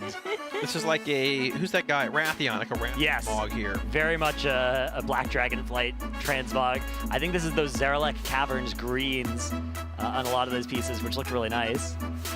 Interesting staff with those that kind of scrolls on it. It's a Hellfall staff, possibly. Yeah, it's very cool. It might be. Looks like it. I'm giving it an 8.1. It's not bad. I'm not a huge fan of the Zaralek stuff, but it's okay. It flows well. It looks a little bit draconic. It does, yeah, exactly. Yeah, like the overall look is like a draconic. It's like an block. Aberrus kind of tier, right? Yeah, it is. I think this is Aberrus Outdoor World, like the Outdoor World greens during that patch. I think are these ones. So yeah, I like this a lot. It is pretty much a full set, but it's a full set that I don't see very often, right? It's not just one of the tier sets. It's a set of greens. So, and I think that they've paired it well with a weapon. I'll go with a 7.5, but here is 7th Seal. Oh yeah, 7th Seal. Interestingly enough, they sent in $25 earlier today saying, I sent 10 yesterday, didn't see it was 35. So Legion Artifact offhand, cause Warlock. All right. Yeah, I mean. What does that mean? It's likely the Demonology skull floating around somewhere above the character. Yeah, maybe our render. Yeah, there it is. There it is. The Demonology skull kind of far away. It's a nice He's one. just on a little journey of its. Yeah. Yeah, there he goes. He's doing his thing. Yeah. I like the shoulders here. I think those are Priest Mythic shoulders from a Mirdrasil or Aberrus, and this is like the recolor or the off pieces of it. So I think that goes really well on Warlock, though. It's like Shadow Priesty, but I think it works really nicely on Warlock. And I think that's Warlock Tuba Sargeras helmet, right? Yeah, it is. I think, yes. Yeah, it is. There's a purple one, but it's more like PvP from Tier 3 or Tier 6 era. That is Tomb. Yes, indeed. Yeah, that is nice. I mean, the colors go really well together here. Definitely, you'd expect to encounter this mob in like Shadow Moon Burial Grounds, right? You guys remember that dungeon? Yeah. From, the rotation last expansion, little 5-minute dungeon. Yeah, there we go. Yeah, 8.4. All right, yeah, I like this one a lot. I'm gonna give it a 9. All right. A 9. Yeah, I think they've melded some elements really cleanly I together. also think the matching is done well. I don't love the overall shapes, I feel like. Fair enough. I'm going to give it a 7.3, and that is 1 point deducted for Warlock. Okay. Yeah, I mean, pretty good. I forgot to take off points for Warlock. Oh, wow. Here's Landlubber Ploppers. This is very nice. Old Ploppers, in all caps, sent this in, and all they said in the note is, Old Ploppers. Old Ploppers. RPing in it. That's good. This is a character you find at the end of a rainbow, huh? With a pot of gold. Or Goldshire late at night. Can you do your best Irish accent? Oh, a pot of gold. That was pretty good, yeah. Or at the end of a rainbow. That's good. Wow. Kalamazi's genuinely impressed. Yeah, Kalamazi, having notably never heard an Irish person before, No, never. is impressed with that They're impression. not in Florida at all, actually. Yeah, I'm glad you said it. Yeah. I like this a lot. This is an 8.8 for me. This is good. Yeah, I'm giving it a 10. That's very good. You gave it a 10? Yeah. Oh, wow. Okay. I like the stupid mogs. Me I too. don't know what to tell you. Listen, I have sympathy for old ploppers. I'm going to give it an 8.2. Turn that sucker. Oh. I like the hat. Where's the hat from? I have no idea. No clue whatsoever. Oh, here's a pet. Miss Cricket, Sent up in to no by- good, caught in the act, trying to escape. Mihet sent this one in. Thank you so much. All it says is Miss Cricket. We appreciate your donation, and that looks like one large cat. It's very fluffy. Very fluffy. It's a Maine Coon, no? Or is it a Norwegian? That's just a gray cat. I think it might be Right? Norwegian. Definitely a cat, yeah. Yeah. Yep. A cat of some assortment. Yeah, Alright. very nice. Just a cat. This. Exactly. Can you guys do a cat meow? I just did. That was your best meow. That's good. Dratnos. I'm not going to do it because it's going to get added to the soundboard. Oh, yeah, If I do it once, it's going to keep getting played for the Do it. rest of the show. No, I'm not doing it. Do it. I'm not going to fall for your trick. You have to catch me a little bit more unaware than that. So you'll make an Irish accent. Oh, yeah, the Irish accent Okay. I'm proud of. That's a faithful rendition Yes. of the good Unless people you of ask Dublin. an Irish person, Okay. of course. Here's Aya sending in Fisher. Oh, wow. Thank you I very spelled much. the name wrong, though. Fisher. That's the German spelling.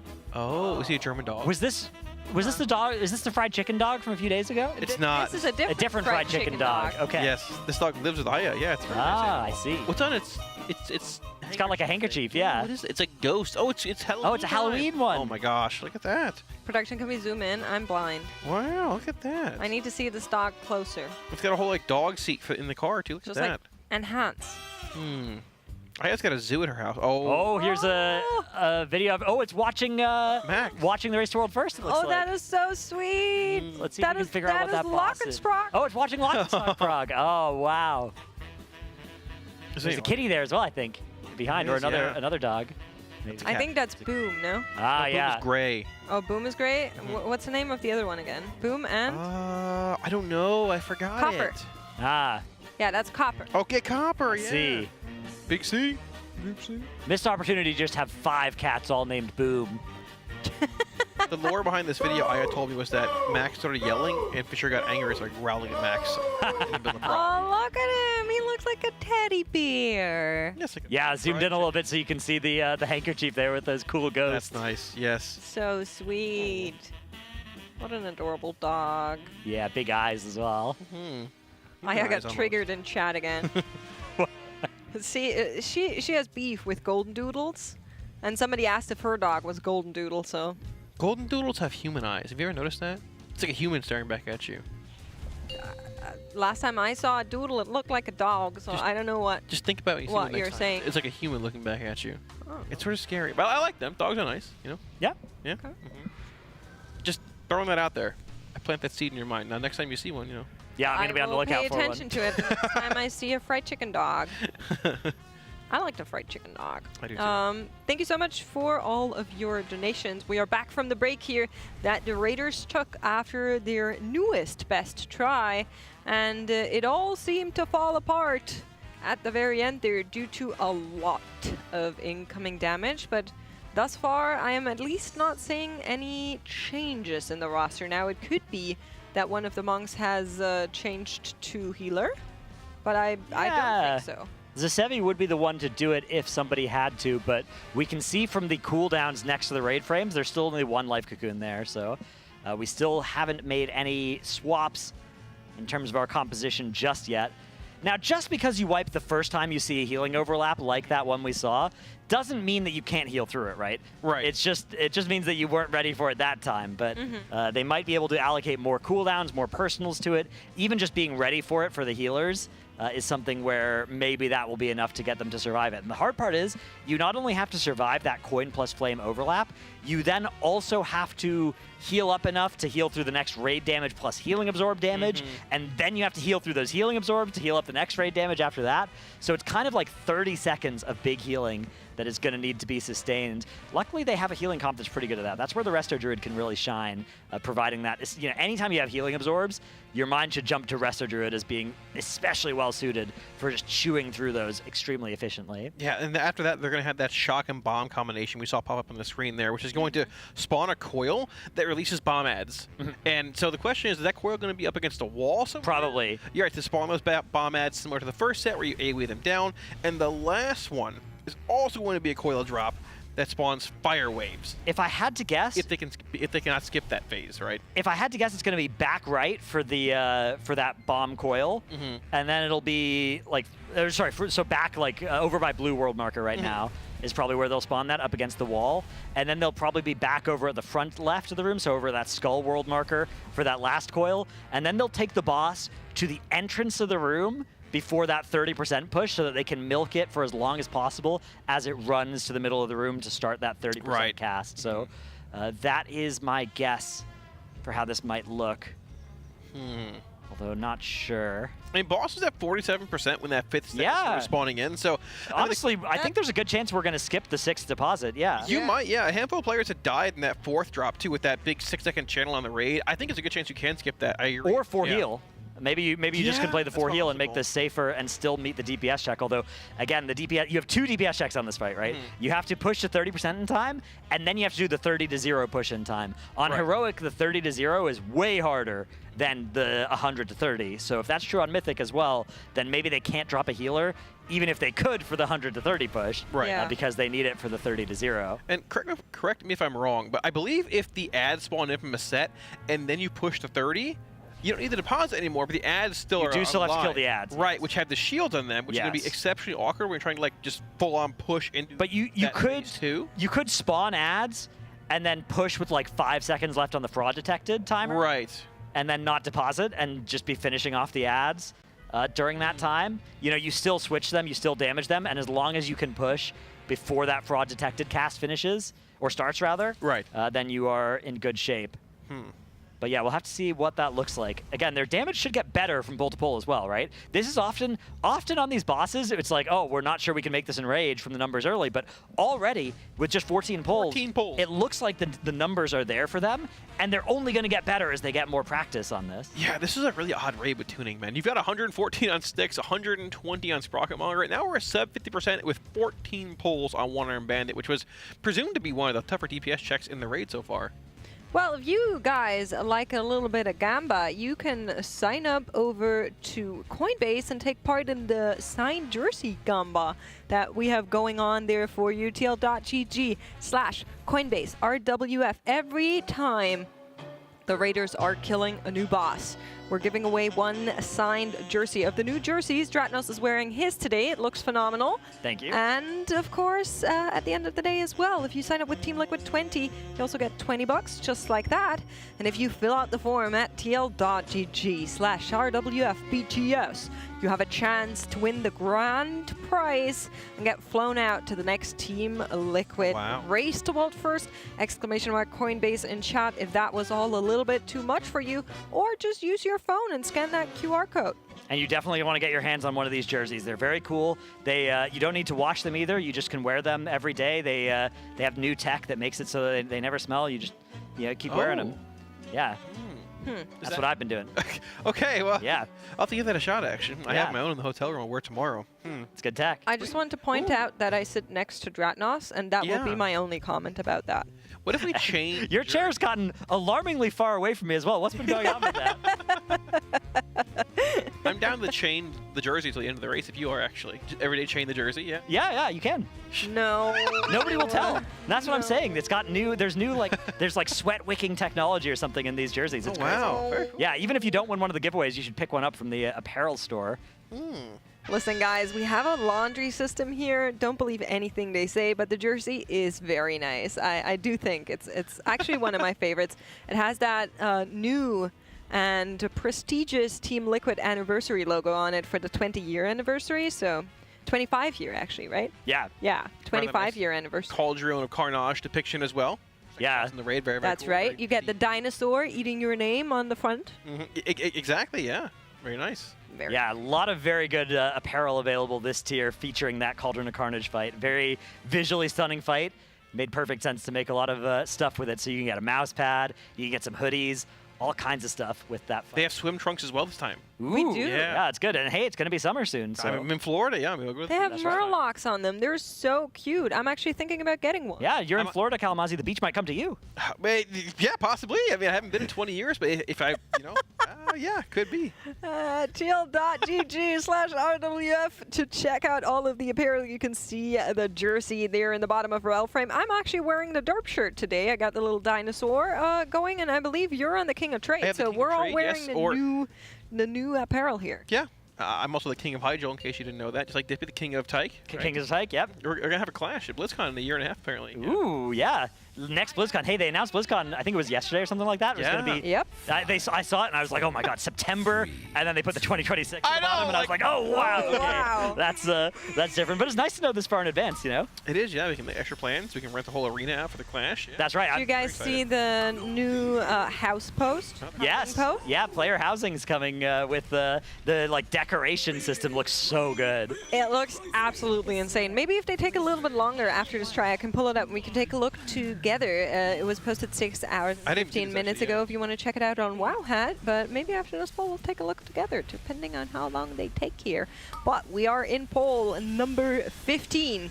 We already made it sub 50%, but this is not a lineal boss progression curve that we are going to be looking at. The fight does end up being a lot more difficult towards the tail end of it, and so we will need to be very careful for that one. Yeah, you're going to see a handful of chunks, some chunks of the boss's health taken off until that 30% stage. Then that's where the big DPS check actually comes in. Ooh, Scott and Yips both down here. That's going to be a reset for sure. But yeah, I think we're pretty close. We might be one more big jump away from 30%. There's a good chance that the next time we get through that last ad set that we were seeing, that we could see the boss get all the way to 30%. So could be a very exciting afternoon of progression here. I mean, we might be looking at this boss starting to see that enrage as we approach dinner here. Yeah, wouldn't be surprised at all. I think this boss dies today. I think it will as well. Yeah, confident. I'm feeling confident as well. I mean, nothing looks impossible about what we're seeing so far, and usually it does, right? Usually the stuff looks impossible and then they solve it, but this time around it looks pretty possible. Well, let's take a look together in between polls here, because this is the update to player housing. There's a bunch of videos here. Of course, once again, this is a Wowhead, and they're just showing you how the decor can move in the room. It's all about interior design. They move on different axes. There is a basic mode and an advanced mode, and you can basically toggle which one you want to be moving. I'm just going to be going through some of the videos here to show you how it works. There's some snapping tack to the wall, so you cannot normally lose items in the wall unless you want. You can't. If you turn on advanced mode, you can do whatever you want. Though you can stick things, halfway through the wall, can I put halfway through the floor. Next to the bed? Yeah, you can. There's some parenting technology here as well, so things kind of figure out that there is something like a table there and then snap onto that. You can also change the size of objects. It all turns in, I believe, 15-degree increment. Oh, wow. Yeah, if you're on basic mode, or you can do, I think you could do even You can do more exact precise. turns on advanced. So this is advanced, but we are back in Pulse, of course, so we'll show it to you after that. Yeah, it sounds so exciting. I mean, I'm of course mostly here for raiding and for dungeons and stuff like that, but I can expect to lose a lot of time to player housing as well. That's going to be a very exciting system for me. Oh yeah, for sure. I want to go hard on it. I built multiple garrisons, but I couldn't customize them. Yeah. I wanted more out of that. It was so sad. The garrisons were so close. It seems like they're going to go all the way with the player housing this time. Do you guys want to know what my biggest wish is for player housing? Sure. I want the outside to be customizable as It sounds like it will. So some of the things in that post yes. Because they said that the outside and the inside could be different sizes. And you could have like a huge mansion inside a little hut or vice versa. Exactly. Yeah. So that gives me that same idea, and I am very giddy for it. Like I want my house to look like me, right? But we do have a wipe here. Yeah. So maybe we come back to our little housing post. Yeah, nothing really to learn from that one of 83%er. So back to advanced mode. Exactly. This is advanced mode. A lot of very cool features on the clipping. So here you are now able to just have objects vanish into walls or wherever you would like them, if that is something you are interested in. And there's some gimbal controls as well, where objects can now turn precisely exactly where you want them on the X or Y axis. That's crazy, actually. Wow. And there's also a feature where items can just float in the air. And you can also turn them. So if you wanted to, for example, you could put all your furniture upside down onto your ceiling. That would work. I think it's so cool. Yeah, we could make Karazhan in here. Yeah, there you can see the amount of, you have, basically infinite degrees of freedom here. Look at this. Yeah. You want to make it look like somebody just broke in? You can. It is all possible. Whoa. Topple your furniture wherever you want it. It can float, it can stand, it can clip, it can sleep. And then you can also change the size of things, because of course if you're a Tauren, you probably want bigger objects than if you're a gnome, but we're getting back to a pull timer, so we'll show you the last big thing on this after the next poll, because I'm very excited for that very last thing. All right. Very cool. Here comes poll number 16 of the one-armed bandit. Lucky number 16, as I've always said. You're right. That is a common phrase that people use. Yeah. So we have the first combination being coin and shot here. They've gotten a lot better actually getting out of the raid with that shot, with that like large debuff coming out quickly, which is nice. We had it being dropped in the middle of the raid before, but yeah, getting to the wall is much more efficient these last few pulls here. Yep, right there. See it coming out. One left, one right here. Heading over to that coin egg, getting it down here quickly before that soft and rage comes in with that half-minute deposit. And this phase is going to spawn that coil in the middle of the room, which does indeed pull players in periodically over the course of the encounter. It looks like these pay lines may target one melee, one ranged every time. We saw at least that time it targeted one melee, one range, and maybe they're using that to control so that they'll have like predictable payout coins in specific locations, like in that wall, so they can just send it right into one of the ads as soon as it spawns. Well, that time, that one that shot out on the left, who was that even aimed at? Oh, that was maybe the one aimed at a ranged player, because we have one mage over there where that one was shot at. So yeah, maybe it's not, maybe it's random, but it looks like at least that one time it targeted one melee, one range, which if that was consistent, that could be very cool. All right, let's see. I'm fired up there in the back. Okay, bait Step wall. into the puddle real quick. Let's see, that one's a melee, that one's also a melee. Okay, so. Oh wait, no, the one that other line was that was the existing one. That was an existing wall one that was being shot. So that could still have been one melee, one ranged. Hang on. Pause champ. Pause champ. Let's see when we get these next payout coins. We have to deposit in 2 seconds, or else the fraud will be detected. Nicely done. And out comes the pay lines here in a moment. Yeah, there's one right there. So does it look like? Yeah, one was shot against the wall by melee, and one is shot towards the raid by range. I think it is one melee, one ranged. I think that's going to make this very controllable if that's true. But yeah, here come those fixate ads. Do have a bad res if we wanted to pick Trill back up, but maybe waiting for the incoming damage here. Res has been sent and accepted, as they're now back to 20 players.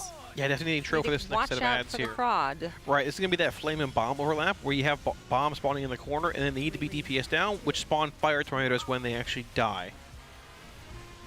Yep, dragging the boss back across the room a bit here. Should we have, yeah, about 10 seconds on this actual fraud. Yeah, so we want to actually wait to deposit until the end of this cast if we can, or until the start of the fraud detected cast. You can't let the cast start, but you can wait until a second before it would start and then deposit that second token. all of those ads spawning in the wall here. These 3, they die and leave behind a circle that you have to get out of. So you want to keep these in the wall if you can. I wouldn't be surprised to see a Ring of Peace come out as the last one is dying to just sort of knock it back into the wall, back into that other set that is dying. Yeah, there's that Ring of Peace. Beautiful work. Keeping those circles all out of the way. Yeah, so this next set here is going to be Flame and Coin, which is going to... this actually is the pulsing damage in the raid here, which is going to be a bit tough with 3 healers in the raid. We do indeed lose both Boomy and Trill here. We can stagger on a bit longer. This is where that really intense raid damage came out last time when they died here. Shaq needs to swap to ads, I think, now that we're down some DPS players. Looks like the boss, okay, we can maybe still get this done. Fraud is going to be detected here deposit now. In a moment, but they deposit in time. And we lose Tobo here as well. We do have that big damage coming out in the raid right now. That 6-second cast. Not too much here, but right after this is when that healing absorb comes out, which the raid becomes incredibly hard to top off here, which you'll see coming up momentarily. Barrier comes out. The raid's still not quite topped, and out comes that foul exhaust healing absorb. Scott bringing the boss to the front of the room so they get a little bit more time before these attendants spawn. And it looks like we're doing okay here. So now we're going to see Shock plus Bomb. We get the split spawn where the 2 targets are the left and the right ad. So we're going to need to swap even more DPS with 3, 4 DPS, 5 players now dead as the melee takes out Yips. After every successful deposit on this boss, it does gain 5% attack speed, so the tanks are in more and more danger as this fight continues. Yeah, it was a little bit unlucky there because Yips also got clipped by one of the floor patches while he was trying to carry the boss over there, but it is a new progression pull, which we are generally always excited to see as they are sub 45%, and they're of course trying to keep this going as long as possible, try and see more timers, see what's going on here, but this will be it. And another new best for Team Liquid, 16 polls in. Yeah, like Trados mentioned, that healing check there for that 4th overlap really didn't seem that bad compared to the first poll, right? That's fine. Yeah, so a few more polls, a few more reps coming in. Honestly, 3 healing could very well just be a strategy that you want to employ here for the rest of this fight. Yeah, we have to see what the Enrage healing looks like, because that last phase of the fight, one of the last things that the boss does about 30 seconds before you wipe is an ability called Scattered Payout, and that does raid damage for the last 30 seconds, just consistently over that time. Plus, there are those fire lasers being shot out as well.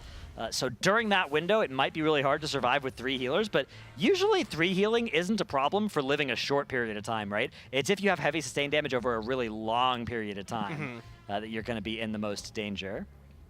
Yeah, and that actual 4th overlap there is a 6-second channel on the raid, but it's followed up by that foul exhaustion. Right. Yeah, it's Flame and Coin, and then I think it did a payout line, and then it did the foul exhaust, which is pretty tough, but not impossible to deal with. Well, we'll take a look at the boss a little bit more. We're going to be here for a little while, but I do just want to finish this one out because this is my favorite feature. So over on Wowhead, they announced a housing update, and this is the coolest thing ever. Yeah. I am begging to make this a thing for transmogs as well. It's a dyeing system. You can change wood, you can change metal, you can change fabrics, whatever you want. You can match everything, and it is so insane to me that we are getting this kind of tech. You know, it almost feels like you know, World of Warcraft is finally modern or something. Like, it's so cool. Yeah, it's very cool. I like it a lot. Yeah, you can like make sure that everything matches, or you know, like make some sure of our that everything does match. Exactly, like some of the people sending in the transmogs to us tend to do, make everything not match. But yeah, very, very cool. A lot of colors already. And this is just like early footage as well. I'm sure there'll be even more choice and customizations. And look at the size of this house as well. So you can customize wallpaper, ceiling, flooring. You can mix and match is what they're saying. And like Dratnos mentioned earlier, you can also change kind of how big it is, apparently, or how many rooms you have in your house. And this is the part where they talk about the outside. And of course, there's still a bunch of questions that a lot of people have, and us included, but I'm just really, really giddy to see these kind of updates and see what they've been cooking up, and I love it so much. So thank you so much for that update on player housing there from World of Warcraft and from the Blizzard devs. Yeah, very cool. I'm excited. That's coming in the pre-patch? Did they clarified yet, or is that just something I think it's coming TBD? with Midnight. Okay. Was my understanding. Yeah. Right? It was announced as like a main feature of Midnight, so we're still a good bit away, right? It was on the roadmap this year, which like even before Midnight, so maybe it's been moved up. But I know it was originally announced for Midnight, like you said. So I don't know. I mean, I think it's one of the features where it's probably they probably still don't even know exactly when it's going to come out. But of course, the sooner the better if it's ready. Yeah, and there's some interesting stuff there. As what happened to Nick there? I mean, he got life gripped. That didn't look like his fault. Too much damage. Well, he was getting life gripped. I think he got life gripped through something that killed him, but I'm not 100% sure. Maybe he did just die to ambient damage while that was happening, yeah. But it looked like he just got 100-0 during a life grip, which is unfortunate. Yeah, we do indeed make it this first deposit here. Coin and shot coming in. So as we know, this drops that pillar. Sort of like a bit of an RNG position, but sort of like right behind the boss there, actually. So that'll be the point you're pulled to for the remainder of this encounter as long as that coil's active. Isn't too hard to optimize around pay lines at this point. Pretty used to it, but the more mechanics come in, the more deposits you get. It's going to make that conduit a bit more annoying with different overlaps on bombs and things of the sort. Second set coming in here is going to be coin and bomb, which, as we know, when these die, you're going to get those ads spawning in the corner that are actually immune to CC, which we should be seeing right towards the end of that actual fraud detected cast, which is coming out in about 15 seconds, I believe, here, give or take. Yeah. Let's take a look together. We do have our patches coming out. Seconds. Dispels coming out there as well. And they are waiting until the last second to deposit that second token. They do have it ready already. And then 1 second before, they failed to deposit it this time. So there's that fraud detected cast, and that is going to be a wipe. That's a little oopsie. Yeah, that's something we rarely see. Usually they just get it right then. It is something they have to learn as well, though, right? Yeah. If you are trying to min-max your damage, then you always need to deposit it really, really late. Yep. And if you do that, sometimes that can fail. So it's good to get those practices in also to make sure you know how close you Here's can the actually cut replay. it. I saw, though, in the death log what happens here. So he's running out. He gets in the corner, and then this is the life grip, and look at that, right through a token. That's tragic. That's kind of nobody's fault. That was, I mean, obviously, like I guess technically it's the life gripping person's fault, but it's still that's something that just happens sometimes. Bit of smile from Nick, no. Yeah, exactly. That's one of the, whenever you die after you get life gripped as well, you're just it's always a funny thing. Not a big deal at all. There used to be guides on that. Do you guys remember? Like on how to wipe your raid or kill individual players with life grip? No, like back in Nighthold, that used to be a thing. I was playing Disc back then. There was a interesting. whole PDF that rated how difficult it is to execute that life grip. To and kill then somebody on each fight? how mad your guild is going to be at you and how big of an impact it will make. Like some of them were just killing individual players, and then some of them where you wipe the entire raid. It is pretty easy to wipe. I think in this tier, it would be very easy to wipe the raid with life grip on most of these bosses. Like, you think about Sprocket Monger, you just grip somebody of the opposite polarity as you into the group. Easy. Sticks, bombshells. Yeah, well, I don't know if you could grip the people on their balls, but maybe you could. You could grip somebody into some fire. Into a trash pile, yeah, sure, that'd be great, perfect. That'd be fun. Actually, you'd grip somebody with fire into trash to burn it. This could be Jack's new video. Yeah, it could be. Big clicks, actually, yeah. Jack, hit me up. Revenue sharing, let's go. Yeah. I just want to point out that I raised this topic, but sure, run with it. Well, yeah, but you didn't talk about it much, yeah, you see? You know, it was already yoinked. The idea was already taken. I used to have great fun with these. It's very fun if you grip someone and they don't immediately realize what happened, and you're just sitting there giggling to yourself. But you can only do this in like farm and not too often, otherwise your guild will get really angry. True. Yeah, doing stuff like that, very fun during farm. You will get yelled at during progression. As Shaq goes down, that's going to be their first res here. That looked like another coin token rolling over. Yeah, a pay line going over him. A little unfortunate there. Fortunately, we do get the deposit coming in here momentarily with this coil spawning. Yeah? I'm just always so scared how close these diva placements are. Yeah. Scary indeed. There's so little time on getting these out of the raid. And of course, it's also like area of denial, or denial of area, rather, where after a while, you just won't have any left unless you want to deal with these coils. 2, 3, 1. Yeah, exactly. It's going to just, I mean, it's going to ramp further and further into the fight as well, but as we see two more coming out here, both being placed pretty well, leaving a bit of an avenue there to drop later, but hey, two do indeed clear at the same time. Next set of ads coming in here, we're going to have Coin and Bomb, holding those two coins to the very end of that fraud detected cast, right before it goes off to deposit for a bit of extra. Oh, Suri goes down. The boss, yeah, we do lose Suri here with no res available. We can push on for a bit longer here, but two feeling this fight's going to be pretty intense past this next set of coins being deposited. I don't think we got our res back in time to do that overlap that they've been doing as well, because it's usually been around that 4-minute, 10-second mark. You don't get your battle res back until 4 minutes and 30 seconds have elapsed here, so they're going to have to try and 2-heal. No barrier will be available to help them recover and prepare for that heal absorb afterwards as well. So this is going to be very hard if they can even make it to that point. Even the regular damage of the rest of the fight is starting to take lives here. Tobo, THD, and Zasevi going down, and now we are on still just the 2 healers, but we are also down 3 DPS. Yeah, pushing on a bit further here. We're going to have that flame bomb combination here, which is going to spawn more bombs in once they're defeated in about 25 seconds here, if we can even make it that far to begin with, though. Seeing both paylines coming out here, being sure to optimize your damage, grabbing both that flame and bomb coin, breaking the shields and the ads when the coins do indeed hit them.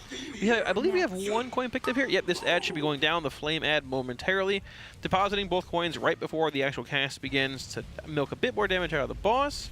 We should see that happening right about now. Yep, reward, flame, and bomb coming up, which should be spawning those bombs towards the wall here as well. Yep. And these ads, once defeated, do spawn fire tornadoes, which need to be dodged, or they do indeed one-shot. You can see how little room there is sometimes with the coins and the flames just all rolling about. But like you mentioned, Kalamazi, we're making sure that these bombs stay as far out as possible. Ooh. Beautifully dealt. Yeah, they've changed strategy as well. They used to be doing that set over on the left side, but now that set is also going in this right-hand safe spot here. So maybe it's just based on where the ads spawn. Maybe that RNG will affect where they do that, but it may also have been a strategy adjustment, as we are down to 14 players alive. Impact has Ankh available here. He's probably going to hold it, given how many people are already dead on this pull. Yeah, looks like it. Yeah, we did make it to that 4th deposit, though, which is would be that hard. Yeah, this is going to be it, right? Yeah, there you can see Venting. flame plus coin. Flaming, yes, and then into venting, correct. So you have that raid damage into that raid absorb coming out. Yeah. You can see the health bars getting destroyed by this cast. Now the pay lines, and now another foul exhaust cast. Those heal absorbs. Yeah, everybody is bleeding out here. The 5th set of ads coming out. And yeah, it's well before that battle res would be available. We're not even at that 410 yet. Yeah, this set would indeed be shock and bomb, obviously spawning another coil, but they do go down before then. But we're getting semi-consistent, say, right? And like, I think we're seeing that 30% within the next hour and a half or so here. I've got a good feeling about it. Yeah. I think so too. This fight's not what I thought it would be. But it's still very cool. Yeah. But for 15, 18 polls at this point, I thought this would be a lot more challenging. I think a lot of it is the week 2 thing. Like pulling this boss with that extra gear, I think is going a long way towards making these transitions much smoother, making it so they're not going to accidentally have the fraud get detected because their damage is just much higher. I do think a lot of the difficulty on this boss is also just what we haven't seen yet. True. I think that's going to come in once we actually reach that 30%er.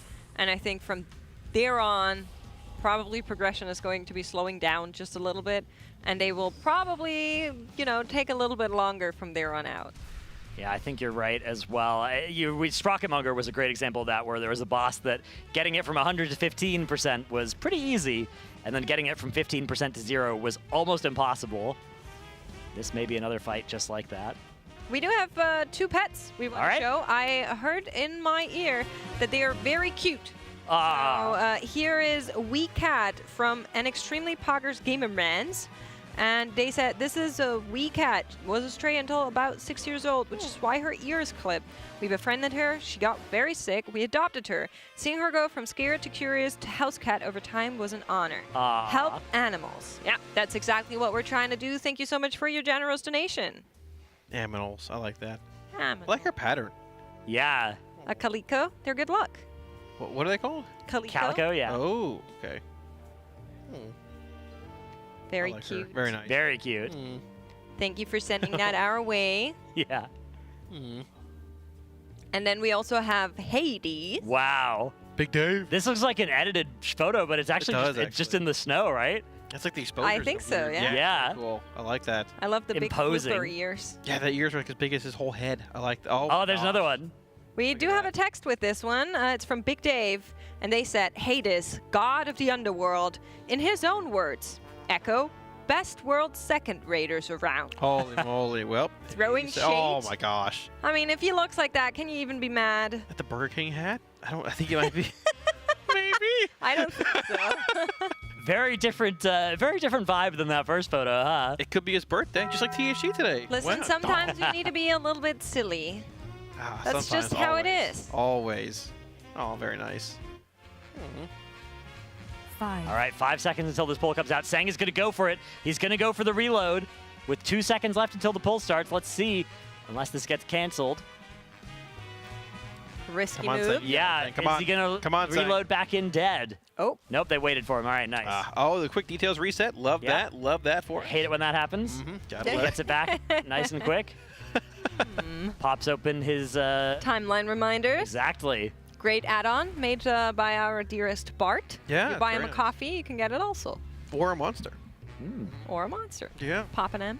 I'm still enjoying my lovely How would you rate it? The what is Ultra it? The Blue ultra. Hawaiian. Ultra Blue Hawaiian. Sorry, my apologies. Yes. Yeah. Zero sugar. Get it right, Very nice. Dranos. Yeah. It's good. It's crisp. Crisp. It smells like the ocean. Okay. Well, it's very nice. It's Smells refreshing. like the ocean. Yeah, the ocean smells good. Like a Hawaiian flower kind of Things Florida people say. Yeah, it does. I can smell the ocean. It's nice. See, I make Dranos laugh. I win. He's taking a zip, nodding. It's like blueberry. It is. The ocean tastes like blueberry. Well, okay. If you ever come to Florida, Okay. you'll figure I'm planning to. there's a distinct nice sweet smell with the ocean, I guess. It's hard to describe. I don't know. Like I've never been to Hawaii, but I've seen something like that. I don't know. Yeah, we need, I guess the next Race to World First is going to be here at the Alienware training facility, but because that's, of course, where the winner of our Coinbase giveaway will get flown out to. That's on that slide. But we should do a Race to World First Hawaii edition. Oh, we Yeah, ooh, we that'd be should. nice. Yeah, we should. Just That make could be the a race vibe. world first travel so we can be in a studio in different places in the world. We just without need to going open up. outside. We need to open up another Alienware training facility in Hawaii. I mean, well, hey, that could be good. You can pitch the idea to We could get the Monster Blue Hawaiian straight from the source. Presumably, they probably they get the coconut trees and they get the Monster Energy out of the trees or something somehow out of the coconuts. it grows on trees, right? Yeah, something like that. I'm not sure exactly how it's harvested, but I would imagine it's something like that. Yeah. All right, here comes another pull. Pull number 20 of the one-armed bandit. We've got Impact's Shaman perspective here. They haven't made any changes yet to their composition over these first 20 pulls. They're feeling confident. Whenever you see that happens, that means that they're feeling confident that their PTR idea of this boss is lining up with the reality, which is always good. Yeah, I mean, I don't think you'd see a whole lot of comp changes maybe until that final enrage, but at the same Maybe. time, I mean, I think they're built pretty well for it. Yeah. 3 healers here also. The 2 Warlocks are kind of a concession to Phase 1, like you said, right? They're really good at the Phase 1 damage. Phase 2 is going to be a little ugly for them, but if they can carry you through Phase 1, they've got a lot of Windwalkers, a lot of Fire Mages that should be good at killing off that boss, Shadow Priests as well, from 30 to 0. Yeah, there's technically even a 3rd lock available if you want to bring True. Splat in here, but yeah, we'll see where it goes. I think they're not really having much trouble on those assistant DPS checks anymore for the most part, as long as the entire raid's alive. So, depending where things go, maybe optimizing cooldowns a little bit around holding for that 30-ish% mark, give or take, depending on the timestamp there and all that. But yeah, I wouldn't be surprised to see a sub 35% pull in the near future here, also making it through that 5th set. That's the next Prague checkpoint. 44 to 35. Give or take, the last set of deposits possibly. We do lose Big Poppy here, unfortunately. Commit a rest to him. He's back up in time for that next set of ads coming in, which is going to be the coin and bomb set. We're heading to the far left ad here. I believe it's far left and middle ad we need to kill here. Deposit them before that actual fraud detector cast goes out. Once again, optimizing damage, standing close to these pay lines. And those pay lines do need to be shot into the ads to break that shield to make the ad killable itself. The interrupt there comes in just at the end of that cast by Impact. Nicely done. You can see they have the interrupt tracking weak aura on these ads. They do a cast that, if it goes off, it's pretty annoying, but one thing that's really nice that they're doing is leaving that kick until the end of its cast, because once you kick the overload, they'll go back to spamming that uninterruptible zap that does raid damage. So really good to save the kick until the end of that cast and thereby prevent an extra cast of the uninterruptible ability afterwards. Yeah, exactly. Yeah, very important to pay attention to that, but we are getting a new set of ads. And once more, name of the game is make sure these are getting their armor broken here before the fraud can be detected. Looks like both of them are broken. And so now it's just about damage, and you can just see how unfortunate it is sometimes when they are spawning so far away as the raid is killing one after the other. Melee is trying to get a little bit of extra cleave on there, both of them down, and they will deposit soon. Fraud detected on 2 seconds, so should be working. And here's Flame and Bomb reward. Yeah, right in the corner, as far away from the raid as possible here, giving them the maximum possible amount of time to kite these ads, and then they can rop it into the zappy zones here. The last one to die, keeping that big red circle from being too much of a problem. The ROP not even really necessary on this one. Their ad damage is great. Killed them all in those stuns. It is a little weird that the bigger ads are stunnable and the smaller ads aren't on this fight. But yeah, you can see here Sang getting that beautiful mass disintegrate onto all those targets. And then another lovely, lovely flame breath over all of them. Getting kind of knocked around though. Unlucky combination for Sang there. Yeah, he knows it, unfortunately, rolling his eyes there. We do have Flame and Coin up right now, which is going to be that hard HPS check, which we see. We're going to be seeing Channel here momentarily, if we can make it much further. A big issue is when you have that many players kind of dead already, then the cards cast that you were mentioning, Dratnos, the uninterruptibles, they start targeting you more often, and therefore you then also lose more health. So it is a little bit of a chain reaction that then is kicked off that is making it much harder to survive as soon as a couple players are dead because of how that targeting works there on these mobs. They're trying their best to keep it going here, so we'll take a look on whether or not they can beat our next fraud window. Ads are coming in. Yeah. And they are trying to at least get that damage check out there, but with Scott dead and a couple more players down. Yeah, Yips is going to die here on this next big hit, yeah. I think. We'll have to see. Maybe he has an immunity available for it, but... Maybe a quick little taunt from one of our melee friends. Could be. Try to get a reset onto Yips. All right, there's the big hit, and all right, he's lived that one. Not bad. So maybe this will work out. We have to get this done before that fraud is detected, though, which unfortunately is right now. No? Yeah, solo. Yeah, it's over here. Fraud detected. A couple frauds in the raid. There was just a little bit too few people alive to do the damage they needed there, but hey, it's actually really encouraging how long they're able to keep these pulls going after the first few people die. I agree. They're doing a really good job of still making progress there. We almost had a new best pull, only 3% away from that mark. Yeah, not bad at all. Sure, we'll get back there. We do have more donations, and one actually was from Rina Licia for $10, and I've been telling people I'll do tongue twisters, German and English, for $10, and they sent in 2, but I'll be nice because I think if I can get you both close to saying one of them, we are already succeeding here. They said I come back with more German tongue twisters. I also challenged the other 2 to say the second one, have a wonderful day. Thank you so much for your donation. I'll read them out, and then you'll try the second one, okay? Yeah, cool. Or do you want to try them both? I'm not for either. Sure, yeah, whatever you think. Okay, so the first one is about beer, and it says, Bierbrauer Bauer braut braunes Bier. Okay. Okay. Do you want to try that one? Yeah, can we read the... Yeah. I'm handing it over. It's where... I see. Here. Okay, yeah. Do you want to go first, Kalamazoo, or you want me to? Just pronouncing it? Yeah, it's just you just do the tongue twister. Do you need me to read it again? No. Yeah, you want to do it one more time? Okay. I'm ready. It's Bierbrauer Bauer braut braunes Bier. Yeah. Beer, bada, beer. Bronze. Yeah, Okay, pretty close. Okay. Bierbrauer Bauer braunes Bier. Oh, that was really good. Not as fast, Yeah. but very accurate. Brought bronze beer. Yeah. That was good. See, I got that. You guys are doing great. Bronze. Yeah, bada bing. I'm walking here.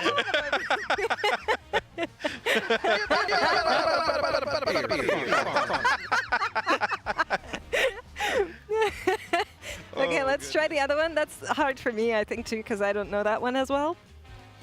It's all one word, okay? This could go on for a while. I need chat to understand this. It's one single word, but it's Hottentotten, Pottentotten, Tanten, Attentat. Okay. One word. I got it. Nice language you got there. It's not very normal. It doesn't make like a whole lot of sense. Pottentotten, Tanten, Attentat. Yeah, there we go. So now they can play it back. I got to fully. You guys want to try it? Fully embrace my Dom Vito for this. What do we got? Okay. Where are we? So it's this word, the long one. Hottentotten, topped.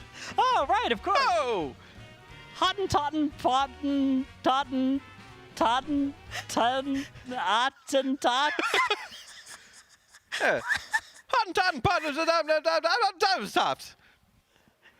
You're welcome, people of Germany. Happy to help with all of your pronunciation needs. For Don Vito, yeah, exactly. Yeah. I got it. I got it. What? I'm a master. Well, thank you so much for sending these our way. I had great fun. You know, my nickname in high school was Don Vito, so I got this down. I'm not even kidding. I see. Yeah, I'm not surprised. He's a champion fell. Well, obviously, I lost this competition here. We shall not linger any longer. We're going to be going into a quick Monster Energy listening. Thank you so much, everybody, for watching, and thank you to Coinbase, our presenting partner here at the Team Liquid Race to World First. And, of course, a huge thank you to all of our other sponsors, Honda, Secret Lab, Monster Energy, Alienware, MyBlue, RaiderIO, Wowhead, Warcraft Logs, and the Dungeon Dojo. We continue to raise money for the Pasadena Humane Society. One more time. We'll see you after that break. Let me find Fire's PV shows it perfectly. So it's when we're killing Coin and Bomb. I believe it's like probably right here. When do we kill Coin and Bomb? Right here. Okay, so because we're getting this refresh here, right? Okay, now Payline is being baited while we're killing the Sad. Okay, so this Payline should be baited directly in a line towards both of you. Okay, cool. So, well, one Payline missed, but usually they both like go right over here. I was saying to kite to the door. Would you guys... Half of you went door and half of you went left. If left is easier, we can go left. We just have to do the same one because look what happens. I call door because that's what we talked about before. Left is easier because there's never going to be a coin there. Yeah, the coin is on. Okay, we're going right. Cool. So we kite left and everyone has to go left though. You guys cannot split up. Just always we can also bet the coin more to the right then. No, but if the fire is also like towards the door, there's fire is also going to the door. Yeah, you're right. Okay, so we bait to the left for and the coil's also on left too, so that's where we want to be. Yeah. I think killing that set without lust is going to be very hard. But maybe we will get better at it as we keep going. I'm ready to break up on this set. I don't know if you needed lust in the last phase. Where's the demolish at, Scott? I mean, currently we think we won't need it in the last phase, right? Because if we're not getting it to 30, if we're not getting it to 30%, the last phase isn't even the damage from 100 matters, right? My mouse died. Fuck. Or do you think we're getting it to 30? Look at the pop. Okay, we should get it to 30. It was when the ad spawned. I couldn't do anything. I was fucking looking at the boss. DPS. All right, we need to brick up. That's right. Oh. Guys, we're fucking owning right now. There's a new feast town. I can play my demolish, but dude, I'm bricked up. I'm bricked the fuck up, by the way. Yo, come fucking, come fucking open it up. I am pre-pulling. I need a bathroom break after this, okay? We're taking a bathroom break after this pull, okay? Yeah, it will be 2 minutes. Damn, Rivens is fucking really bricked up. God damn. Make sure you tie it before the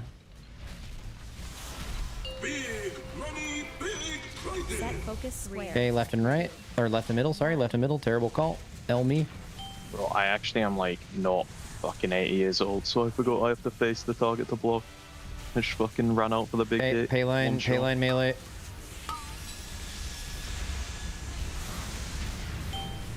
Okay. Middle one's already dead. Pull it to right.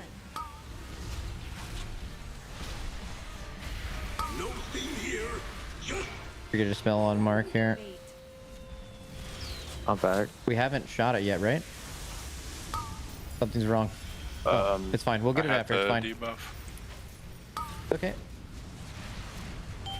So Mark dispels have to be like high prio. I mean, it actually just didn't end up mattering at all, right? Like we're perfectly fine. Yep. Okay, ads are spawning soon. We didn't get to move the boss away because of it. That was maybe small damage loss, but. Bro. Tap threat. Okay, right and middle. Just play it range, figure it out. Can we get rid of that or? That's stupid. I had it on the attic. Watch the coins. Watch coins. Spells are about to go out. 2, 1.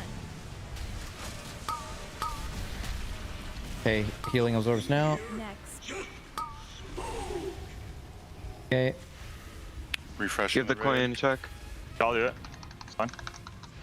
Okay, coin and bomb. Remember, we're kiting to the right range. Bait Paylane first. Bait Paylane first. Bait it now. Okay, move to the right range. For the kiting.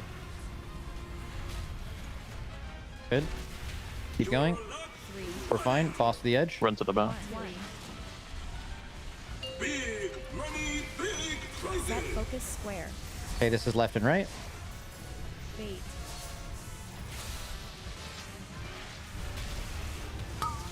Need the right hit immediately, or left hit immediately, right? Because it's not broken yet, and we need to kill it. Okay, it's fine. Finish the left one, guys. Here. 1. You just need to prio the one we're going to, I think. Yeah.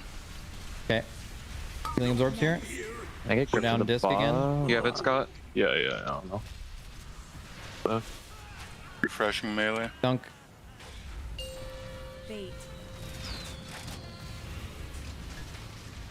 Okay, bait and coin here. And good. Stun. Boom ring. Yeah, I'll ring. No. We won't have res for Suri until the flame and coin ends, right? Can we change our order so we don't kill ourselves with flame and coin? Can we kill flame and shock? Kill flame. Okay. Oh, it's gonna be so bad. That's fine. Just do right in the middle. It's fine. I mean, we could just do flame and shock though and not wipe without a healer. Though. Like it is an option. Yeah, he's gonna play like a completely different. Watch fire coming back. I don't think it'd be that different. We just wouldn't wipe. You still need to kill the ad, brother. Kill the ad, yeah. Get the far one, yips. Yeah, I'm getting it. I just have to place my thing. Yeah, you're good. Oh, we didn't kill in time. We don't know. No. I found an exploit. We gotta talk about it. Oh no, I know exactly what it is. We figured it out in heroic. So depending on when you dunk. Old coin. Yeah, THD. So if you kill, I think exactly how it works is, if you kill the third ad before you dunk the combo, that thing remains on the ground and you can keep the buff from the previous wave. So THD had the buff from the previous previous wave. We dunked the same combo we already had, which triggered the fraud detected. That's how it works, right? Yeah. Maybe that's intended. I mean, the thing is, you don't even want to do that though. So it's just like, you just don't do it. You could get a little bit extra boss damage, I guess, if you save the exact one. Like if we wanted to do shock there, THD dunk shock. Yeah, okay. L, but also W. Look, it was a scuffle. I was trying some shit, bro. Getting the fixate as melee is fucking wild, bro. Yeah, I just it is absolutely insane. I've gone the instant it comes up on my screen, I just vanish. I think there were 3 fixated on Mark that pull. The boss knows who to go for. Can you melt? Would that work? Not in raids. GG. You can feign him if you want.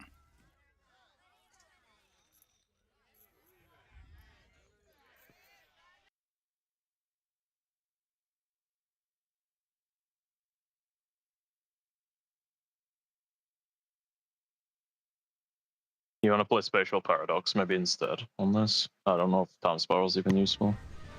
Yeah, I think you should. Using it I feel like we keep losing disc there, and if it's like a really hard time, then I think just spatialing is good. As well. Yeah. Sure. When do you want it? Time Spiral doesn't seem useful. 150. Theory. 140.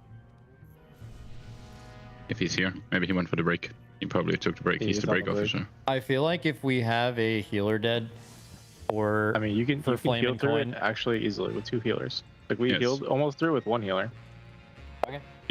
You just have to stand in the darkness and then have to rally up for the end of it with the coins landing on the wall. Everyone is pressing personals, which might also be overkill later because looks like we're safe. I mean, literally that one pull where both healers were dead, we like half of us lived with just me healing. And you don't even have healing there, right? Yeah, I don't even have cooldown. Oh. We still lived. Like it's very chill. Well, actually, you should have convo for the end of it, right? The power exhaust after, that's yours, right? You should probably do that. I don't know. What's up? Right now, I have it at 4 or 5, and then you shrank, and then you do it again at like I mean, I've been 455. The healing absorb after usually. Yeah, so maybe that's just better for now at least. And sometimes like it creeps on my trank and I have to cancel because of the flare. So I just like lose CR and then it doesn't line up, right? Yeah. But do you want us saving health stones like and health pots and stuff, or do you think? I think with healer dead, you just commit at least one of those to the healing absorb after that flame and coin. Yeah. I mean, with healing, or if you're not because specifically if it's Prix dead as well, that's also his barrier. So like not having that is super ass. It's not even the healing absorb, it's the coin landing on the ground that you really need to be ready. If you're not gonna lift that coin, then you should press there. If you're gonna lift it, you should press the healing absorb.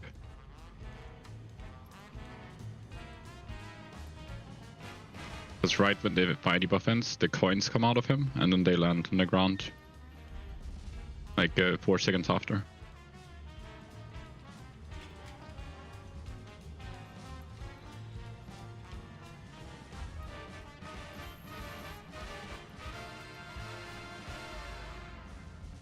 Dude, Trill's UI looks so cursed.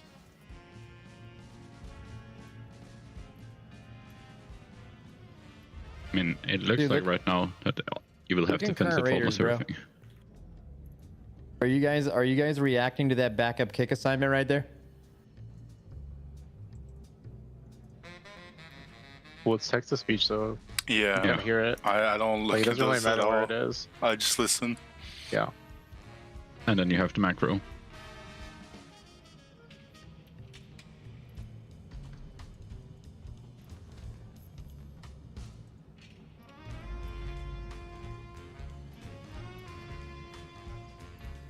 I mean, doesn't he just pop his cloak, his very rare cloak, and get the kick in? True. Just like big speed.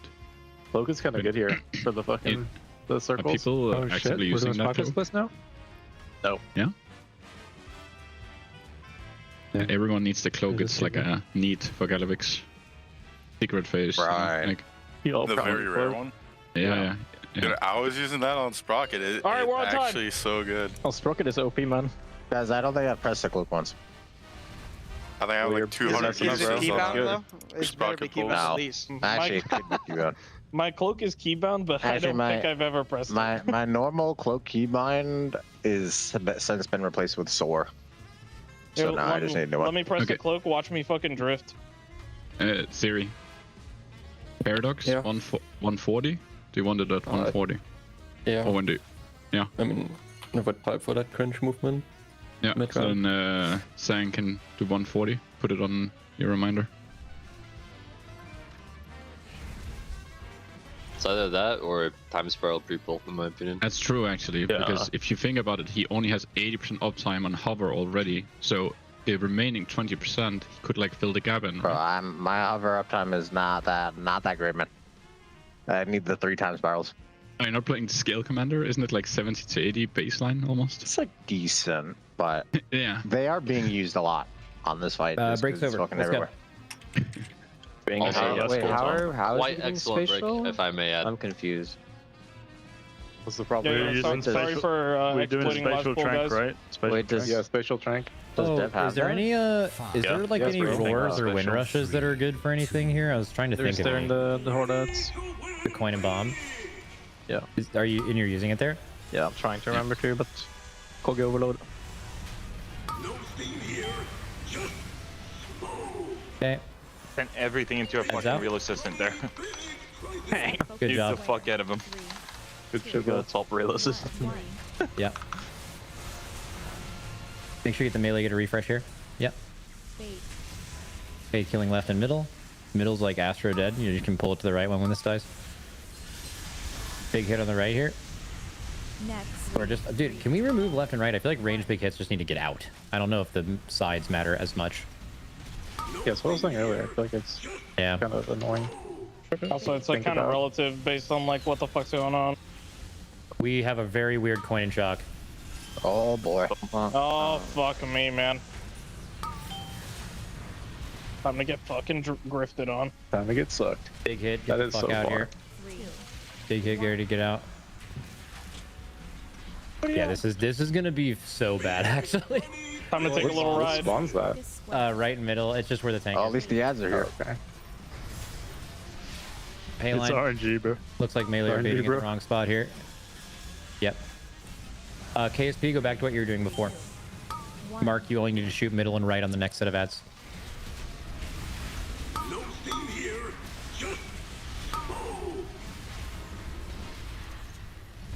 Okay.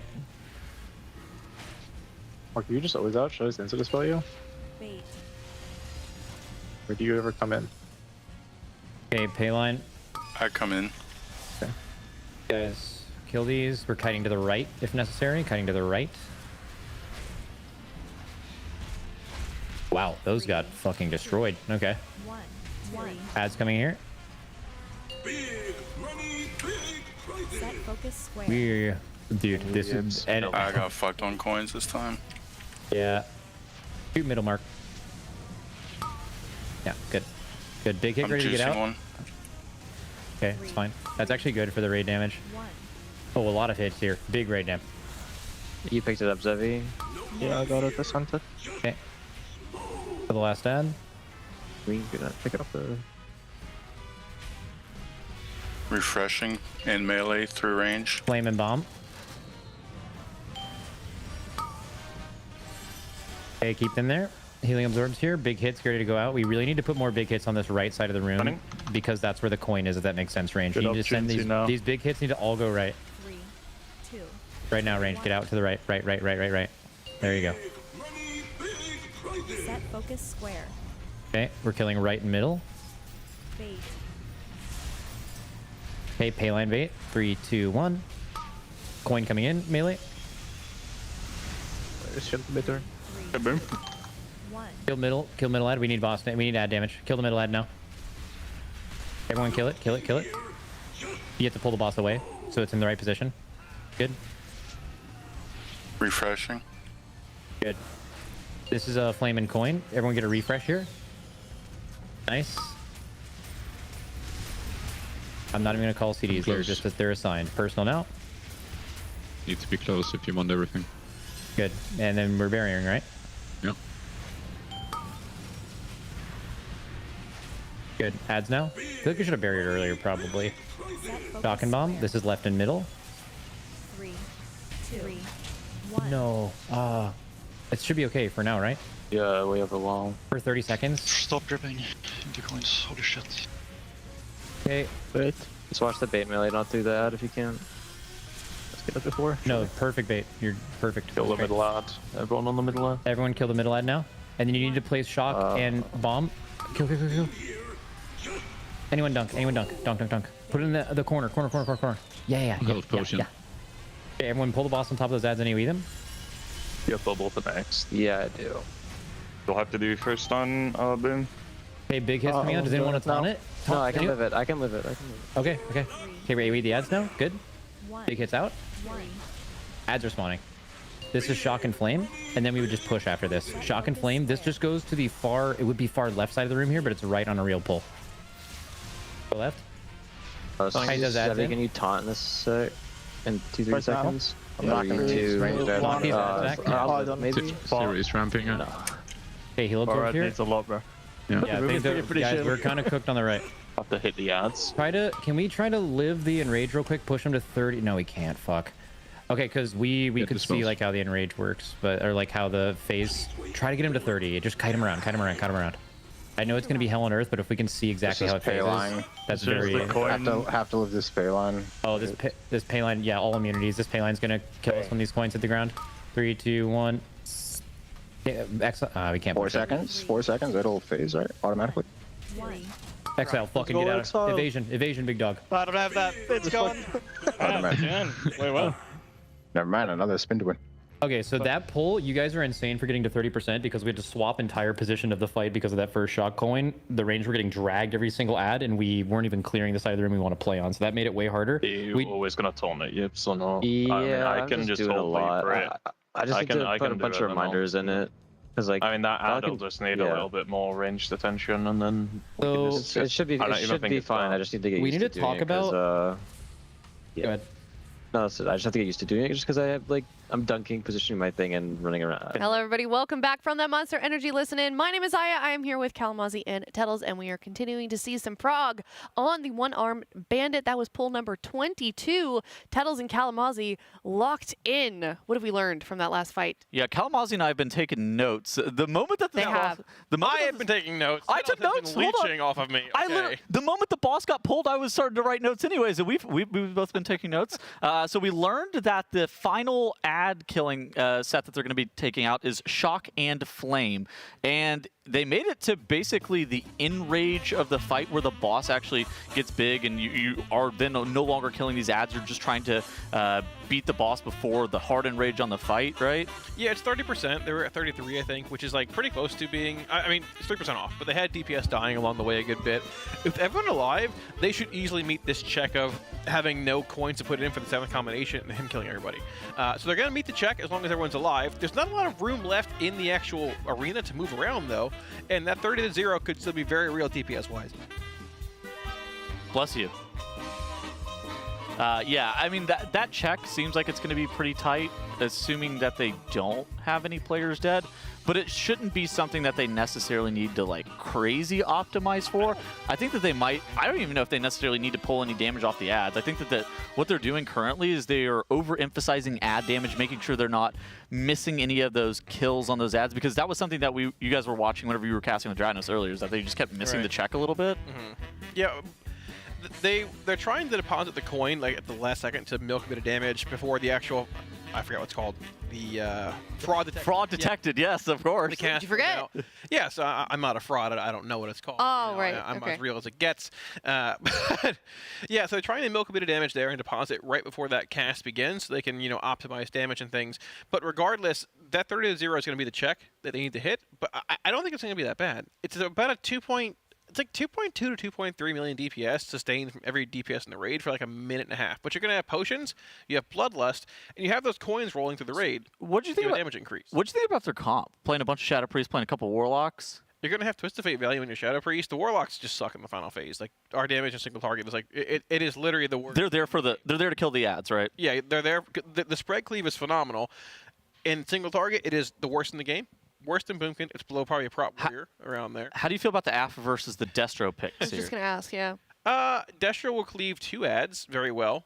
Probably the 2 prio ads. The third one is going to be left alone for the most part, barring some dot damage. But AF can dot all 3 up and kill them all simultaneously. So if you're looking for a cleave on all 3, which you need here, I think AF's part of the play here. You can funnel boss damage also in phase 1 from that. So it's solid all around. THD is doing a very important job as well, having to Curse of Tongues each and every single ad.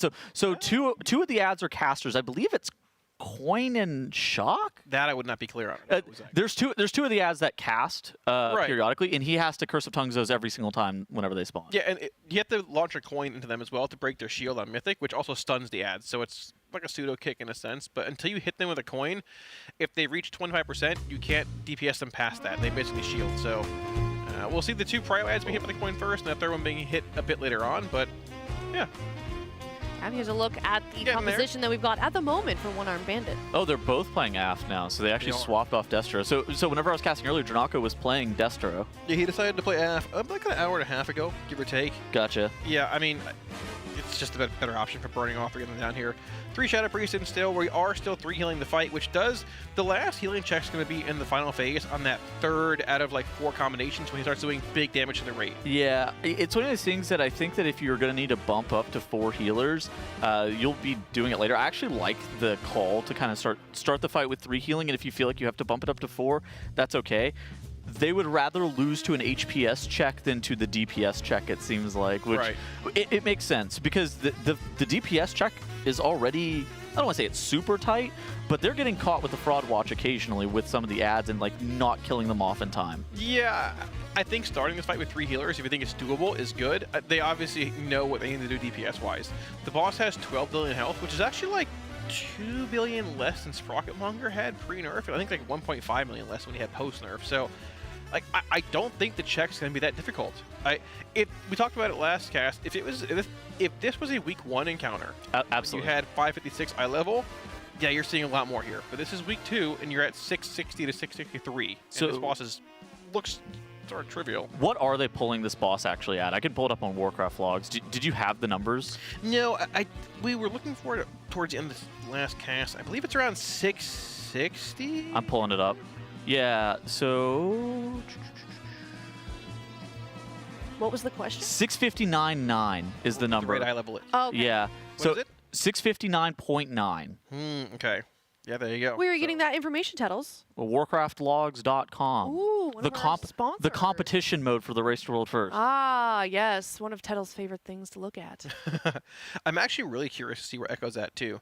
In terms of eye level? Yeah, well, eye level and when they re-enable competition mode. Because they pulled this boss for, we believe, a couple hours last race, or last reset, right? Before they had to re-clear yesterday. And from what I understand... their re-clear was assumingly looked to be fine, but they were still pulling heroic Galilix towards the very end. I don't think they got into Mythic. They didn't do their Mythic re-clear at all. Okay. I think that Liquid took a long time killing Sprocket Monger. Right. Today, which... It depends on how long it ends up taking Echo as well to kill Sprocket Monger. And Styx, which shouldn't be that bad, but I mean, it's still a little finicky of a fight, right? Yeah, it depends on how long totality of that re-clear ends up being. I think for Liquid, it was just for Mythic alone, it was probably somewhere in the 5-ish hour range. It was a little while. Yeah. Yeah, which I mean that's a lot of re-clear. But ultimately, you know, if Echo also ends up spending that much time on Sprocket Monger, then it's not a big deal. Right, and I heard Echo was also splitting Gallywix, which could be wrong. That's what I heard through the grapevine. Chat wouldn't lie to me. But Never. From what, yeah, I also heard, I don't know if it was Max last night, but I was told that we had a phenomenal amount of rare loot drops and Mythic or Heroic Eye of Kazans in our Gallywix kills so this week. You were raiding yesterday. And they absolutely just high rolled their asses off. Like, just every single kill was both Aya Kazan and Jaster Diamond. It was like there we go. 5 or 6 of them that were both, and every single one of them was at least one of the Aya Kazans or the Jaster Diamonds. It was insane. I think I think I'm fired up. Got something like 10 item levels. I was just gonna say that was you that said that, right? Yeah. You made that call. Yeah, 10 eye levels in one day is insane. Well. That's pretty sick. He was incredibly low roll on his character last reset, and then he got basically everything he would ever need from this re-clear. That's sick. Yeah, it happened to me too. I saved all the juice for this week, and now we're like 660. You're 660? I'm 658. Sheesh. You might be more geared than some of these raiders. You know, I put in. Don't say that too loud. They're gonna try and recruit you, man. Let's go. I'm available. Ready to go. Call me up, yeah. Well, eye level are you, Tuttles? How's your gearing going? Terrible. I don't doesn't play this game anymore. Unfortunate. Okay, please, dude. Let's be serious. I'm 552. I'm 552. He's up there. I just don't have my 4 set yet. I'm just ramping. Okay, let's relax. He'll get there eventually. Yeah, we're gonna purchase. He doesn't play this game anymore. It's not like I'm subscribed to Final Fantasy 14 or something, and I'm actually not playing. Caught. Oh, Tettles has been caught, huh? Yeah, no, I'm. Excuse me, Don. Or is a very well received 652. Sorry, 652. Whatever, man. Whatever the correct number is. Tettles, you're doing good. Are you looking him up on Armory right now? No, I'm trying to find the progress on RaiderIO as well, but okay. I'll find it at some point. That's fine. Yeah, we'll get to that later. I'm definitely curious. He's talking a big talk over here. Question then, because I feel like a lot of people have this question themselves. Is like Echo. Obviously, we don't really know exactly where they are, but they think that it's like Echo versus Team Liquid, who is behind right now? But that's a difficult question to ask and answer. I don't even know if it's that difficult. I'm pretty sure Echo's just straight up ahead right now, aren't they? I mean, it depends how long their re-clear takes, like you said, right? I don't know if they finished all their heroic Gallywixes. They were splitting it and such. They probably did. But the thing is, like, Liquid didn't have an exceptionally good re-clear. Like, even if Echo, I think that Echo, even if they match Liquid's re-clear, which that's probably to be expected, that it still is like a situation where Echo should be ahead. Probably, yeah. I think so too. I think so, probably, but I think this race is going for a little while still. Yeah. Because we're both. It's the 5th boss. Well, so this is 6th. 6th boss. Yes, just down the 5th boss. 5 right. We're not at the like hard bosses yet. We assume this boss will be harder than it is, though. I am surprised this boss is at 30% in 25 pulls. Yeah, I'm with you. And I think a lot of it's a week 2 versus week 1 difference in gearing. This boss has just become sort of trivial. It's sort of simple, honestly. It's a DPS check, mechanics check, but that last third of the 0 is going to be where, okay, can we meet this check? If so, it's going to be probably pretty easy. Just get through it a few times, it's dead. Or if you need more DPS, where do you find it? Because you've already re-cleared. M+ has become pretty devalued at this point. You have a vault in, you farmed a lot of it already, but... they didn't do any of it, did they? I don't think you really need to. After the reset. There's probably some minor upgrades, like a belt or something random somewhere for people, but with all the splits they've run, I doubt they really need a whole lot, unless looking for some crests at some point, but they probably have them all anyways from the re-clear. Yeah. So, basically to summarize, we're in a good spot. Not the best, not the worst, but decent. Yeah, I mean, we really don't know till Echo turns on their streams in competitive mode, right? Competition mode. Sorry, but it's okay. We knew what you meant. So we shall see. Yeah, I'm trying to remember what my poll prediction was for One-Armed Bandit. It was certainly higher than Styx and Sprocket Monger, as was I'm going to assume everybody else's. Yes, I feel like this fight's a little bit weird. Yep. I think that it could have been really easy. Like obviously Blizzard has tuned this entire tier pretty hard. They're assuming that you got a lot of gear. They're assuming that you have a decent amount of the modifiers from the Galactia Rewards Club. But you know, this fight could have been a lot easier than it currently is. Look at this, I predicted 15 pulls. You might end up being the closest, depending on how this shift goes, to be fair. Might end up being the closest to this, actually. I think this, it really depends on 30-0. But I think this fight could possibly, honestly, just die in the next, it might even die this shift. That would be elite if it just got smoked. Yeah, Tettles and I would get 2 kills in a row. Well, I mean, what do you mean? What are you grumbling about over there, Kalamazoo? Sprocket Monger could have died. Well, yes, but it didn't. It died when Tettles and I were on the shift. Exactly. So, and Jack. You can't call Tettles a good luck charm. That's not. I think I just did, Kalamazoo.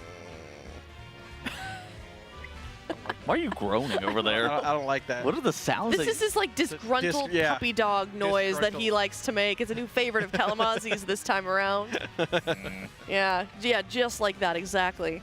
Now, let us know how many pulls you think this is going to take if you're watching from home here for the one-armed bandit. But one thing is for certain, it's proven to be a little bit, so far, a little bit easier than maybe people eventually predicted in the beginning. Well, I think it's one of those things that it's, the rest of the raid has also looked super hard. Yep. So this, of course, is going to look a little bit easier in comparison. That's fair. But we don't even know if this is necessarily going to be easier because, like Kalamazi's mentioned a bunch of times, we haven't seen what the damage check looks like for the final phase. That is. How is that damage check really going to factor in? Because it could be one of those things that it needed to be 3 healed, and which Liquid starting off on 3 healers ends up paying dividends for them. And even with 3 healers, it could still be a difficult damage check. Yeah. It could be. I think starting off with 3 healers here is smart, actually. Because, I mean, like, the more DPS you have, you can maybe skip a certain part of that sixth set of adds. You can just kill the final 30% to 0 before it becomes super challenging. You're probably going to hit that hard HPS check on that 3rd out of 4th, like, combination or ultimate combo in the Enrage, but you're able to heal through that 4th combination they've been doing here, which is the Flame and Coin. Oh, yeah. Which then, when deposited, gives you that reward of, hey, 6 seconds of the raid being barraged by the boss, bit of an HPS check, followed by the actual venting, which is an HPS or healing absorb in the raid. But they made it through. So as long as Phase 3 works out, it's not just a crazy overtuned HPS check, it seems to be benefiting them. How have you been feeling about Coin plus Bomb? Coin? The immune CC ads. Oh, I mean, they've been dragging the boss into the corner, like far from the raid. They basically just like to have 2-minute CDs, fire defense can bust on those, and they just sort of blow up pretty quickly. Okay. We've had a couple of mishaps where it's been, oh, we didn't get them dead in time, and someone just died randomly to it because they just charge you like full throttle, without much leeway there. Yeah. What do you kind of expect? So this was the first time that last poll, whenever they made it to 32.14%. That was their previous poll. That was the first time they saw the 6th set of ads. What are you thinking about what they're troubleshooting here? I mean, they're... Because that was a pretty long break for Liquid standards. That was like 10 minutes. Yeah, I mean, I doubt they're changing anything as far as like the cadence of coin deposits are concerned. They might just be looking at like a bit of a VOD review saying, hey, this 5th set, in between 5th and 6th is where our last like trouble point is. What can we optimize here? Because they're running out of room too also. Like there's very little area to move, and the boss is going to drop more static zones in Phase 3. There's fire lines in Phase 3. You're going to be squashed in a corner, I'd assume, at the very end of this fight if it's a tight DPS check. I think that there's a different strat that maybe you could do with the static zones. I think there's a different strat that you can do with the static zone placement where you actually put you start your entire raid up against the wall maybe, and you move like clockwise or counterclockwise around the room depending on what's going on, and maybe that would end up yielding you a little bit more space, and then you do like the last stand of the boss like dead center of the room. Yeah, that could work. I mean, you have to move as a unit basically to bait those pylons, right? Precisely. So the longer that goes, that could be a thing actually. But you have to. I believe there was 2 fire lines on Heroic, but I would assume there might even be more on Mythic. There might be 3. Oh. There could. We don't know. I'm sure not. So maybe you do have to play it in the middle of the room then. It's possible, but at the same time, the cadence could be faster in Mythic too in the final phase. We haven't seen it. They're doing a really good job optimizing this pay line though, which would be really difficult if they were standing up against the wall. Right. So one of the things that's not super clear with the pay line, it doesn't really telegraph that well, is that whenever you stand next, like adjacent to the pay line, you gain a damage amp. So every single time that blue circle goes off, you really want to kind of be standing nearby it. Like THD right here, he's going to be standing right to the left of it. You see he gets that damage plus healing amp for 15 seconds there. It's 10% damage, 10% healing. And so you're trying to min-max that. realistically, if you get to this boss a month from now and you get some of the Galagio loyalty rewards program, you have a little bit more gear, you might not have to optimize it as hard. But for the Race to World First guilds, they're going to do basically everything in their power to get as high of uptime on that as possible, including THD right there, walking up, trying to get that buff, the entire raid as well, just making sure that they're going to stand as close to the pay line as possible. Yeah, exactly. Oh, there's a CC immune bomb that we were kind of talking about, How too. many times can you get that buff per fight? The damage amp? I mean, is it for every pay line? Yeah, it's every pay line. You can also, like, it doesn't extend, but you have it active for a good portion of the fight because you're constantly throwing coins back into the raid. Yeah. The boss put 2 out, and they land in the back of the room, and players launch them back at the boss, or at the ads, I should say, Yeah. to break the shields. So you can Exactly. simultaneously stand next to them. Oh, you're kind of standing in both a sides. line, yeah. Yeah, exactly, but the radius is super small. You need Yeah. to be like 3 yards from it, or you don't get the buff. Yeah. So you could get hit by. The thing is too with the pay line, he's talking about it being launched towards the ads. That's the main mythic mechanic that you see on screen right there. Is that ad is shielded. When it cannot be hit below 25% HP until it gets the shield taken off with that coin, and so that's a really big deal. In addition to that, those coins, those big poker chips, as they roll out of the boss. They will one-shot you. They just kind of stun you, and they'll do like 20% of your HP on Heroic. Not bad. Yeah. On Mythic, it's 100-0 one-shot. Like, it is completely toast. Like, that is a really difficult thing because I actually don't like the payline visual. I don't know where you're. I don't like payline at all. It needs to be a wider radius. I'm old. The average age of these players are WoW players by 30. We're all old. We're getting Make the line older. bigger. I'm getting old. I can't see this thing. No. Tettles, go ahead. I had to complain a little bit. I think you're right, yeah. Listen. Okay. You said it? I'm getting older, yeah. I'm getting older. Mechanics are getting smaller. I can't. You got gray in your beard now. I know. Getting a lot of comments about that this year. Yeah. It looks good. Some nice salt and pepper action out of you. 1 foot in the grave, but I am a warlock. It's okay. I mean, you've had 1 foot in the grave for a hot minute now. That's true. Oh. That's true. Health's not out of it, bro. I am hungry. Bro. Production, can you order us some Bell? Yeah, chat. We actually added an emote here. If you type "Live Moss" in chat, there is a. No way. No Yeah. Oh way. yeah. Was that ironic or did production do Yes, that? ironic added Of that. course. Yeah, there it is. Live Oh Moss. my There we God. go. Wait, is it all Wait, I one gotta word? see it. Yes. Yes. All caps. Live All Moss. caps, Live Live Moss. chat. Let's see it. There we go. Bro, that's crazy. Dong. Could you imagine if we get a Taco Bell sponsorship out of all this? Dude. I think we could. I think have so one. too. We get some Baja Blasts up in here. Yeah, we could. So you've got all the combos of the slots. You've got the order Yes. of what they're doing it in. Do we want to go over that and why they're doing it in that order? Okay, Or so do we know? So the first one is Coin and Shock. Kalamazoo, what does Coin and Shock do together? Coin and Shock. So this is the first one they're doing actually. Yeah. It spawns a coil in the middle of the room, which I believe it's on a range DPS. They can bait it. It just spawns a coil in the middle of the room and it pulls players towards it and does some AoE damage. Yeah, I think we probably should just like explain it as they're doing it here. Yeah. So also in addition to that, how you are assigning what debuff or like what you're feeding to the boss is based on these assistants that end up spawning. They have an icon above their head. On top of that, as you can see at like the front of the room, those are the active combos that you can go through, and there's 6 combos that you can do. If you repeat a combo, then you basically wipe. If you don't end up killing an ad-off, you also will have the fraud detected, and that will wipe you. So yeah, this first combo is the Coin and the Shock. Basically, the ads that spawn, they are looking at that lightning bolt that's above the one that's next to the boss, and there's one that has like a stack of money. Those are the ones that we're kind of talking about whenever we say Coin and Shock. And so you said that summons one of the pillars, and then it does what? It summons a pylon that pulls you in and does AoE damage. Okay. The pylon It's right here. Yeah. Where is that? It was slowly dragging there we go. them. It's the yellow pulsing pylon back there. Yeah. It'll pull right here. So players are being pulled in a little bit with these actual pylons going out. A bit of raid damage coming in, not too bad, but it's harder to sustain later on when the fight begins ramping more. Or when people just die, like Sari goes down, THU goes low, we lose Tobo as well, Cindy's also down. Can you bait the coil or is it random? I believe it's baited on range. It's baited on range, yeah. So they're stacked up in the middle of the room. Right. That's kind of why you're seeing them roughly positioned where they are standing currently. Yeah. Then the next one, it's going to be Coin plus Bomb. We were talking about that earlier. After you feed the Coin plus the Bomb to the boss, then it will summon unCCable ads that have to be killed off. If they contact, they're fixated on very specific players. If they contact those players, then they blow up. Yeah, they run. I mean, They're quite fast. Yeah, they're fast. Can't be CC'd. They dragged the boss to the corner, like farther from range, so there's more time to actually CD and kill them quickly. It's around the 2-minute mark when they spawn. I believe Fire Up has combust, and they're popping some CDs there to try and burn them as quickly as possible because they do move pretty quickly. If they hit somebody, they hurt very badly. We do see the rate going down here a bit earlier, though.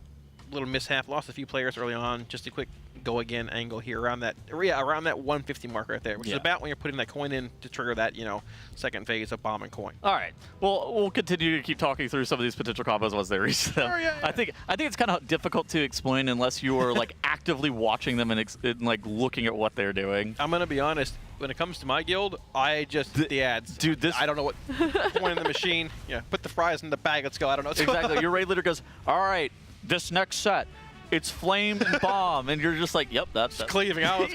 Yep, I'm cleaving everything. I'm just clicking flame and bomb. This is a fight kind of similar to Sprocket Monger, where a lot of the beforehand preparation on which ad you're killing, what's the combo that you're looking at, it does play a huge factor in what's going on with this boss.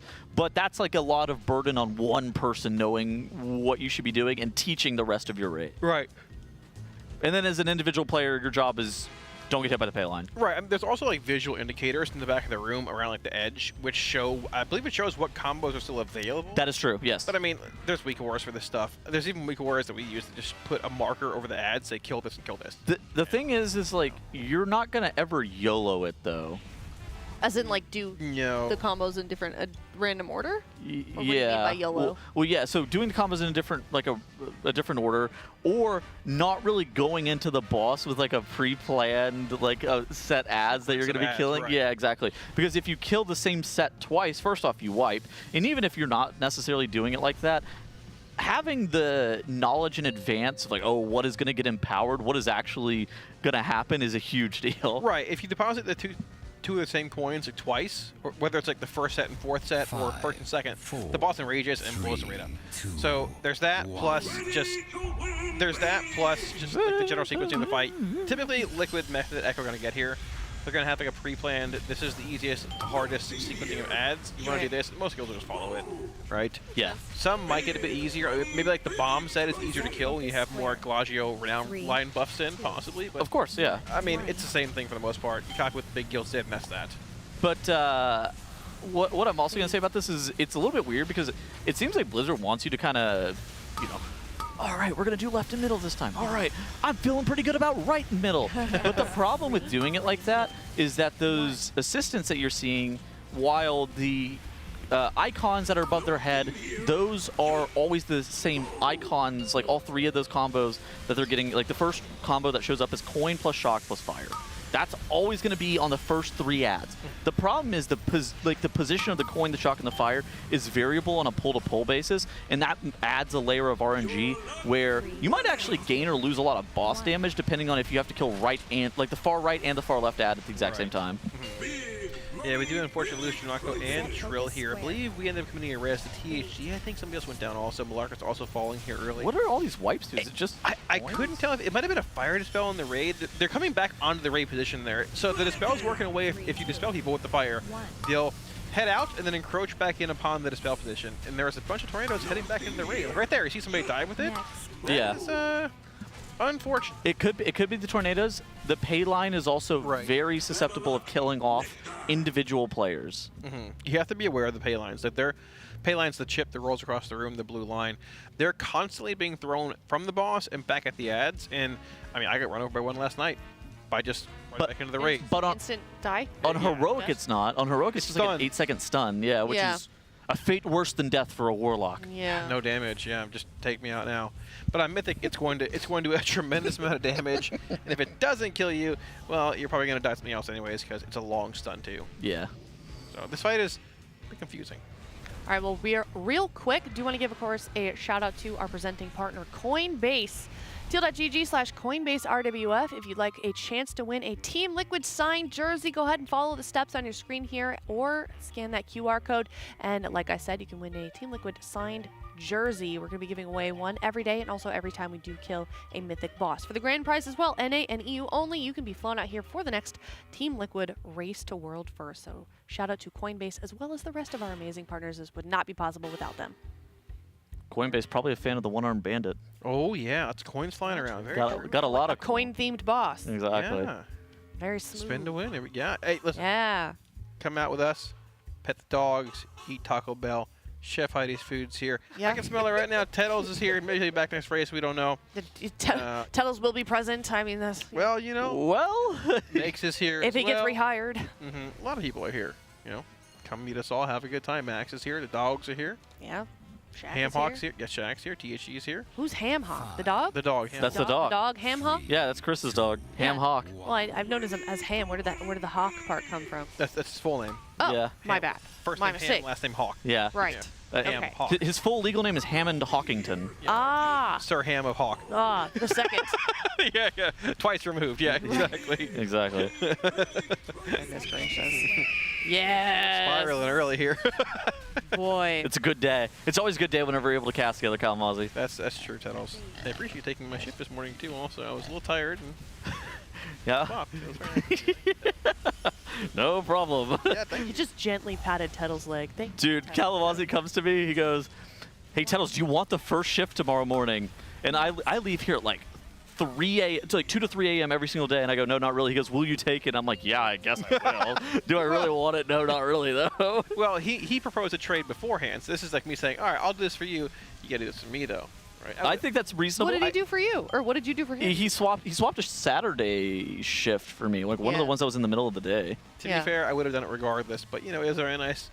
I took your morning shift on Saturday too that day. Did you? Yeah, and then I needed because I needed that one that was in the middle of the day off. Yeah, and they just copy pasted, didn't they? Yeah. It's fine. It's all good. Dude, the amount we swap our shifts around, I feel bad for production. I feel like keep up with us. It's good. I feel like it's only Kalamazzi and I that swap our shifts around. I swapped my shift with Makes was supposed to be here in this shift, but she graciously switched with me. So. Oh.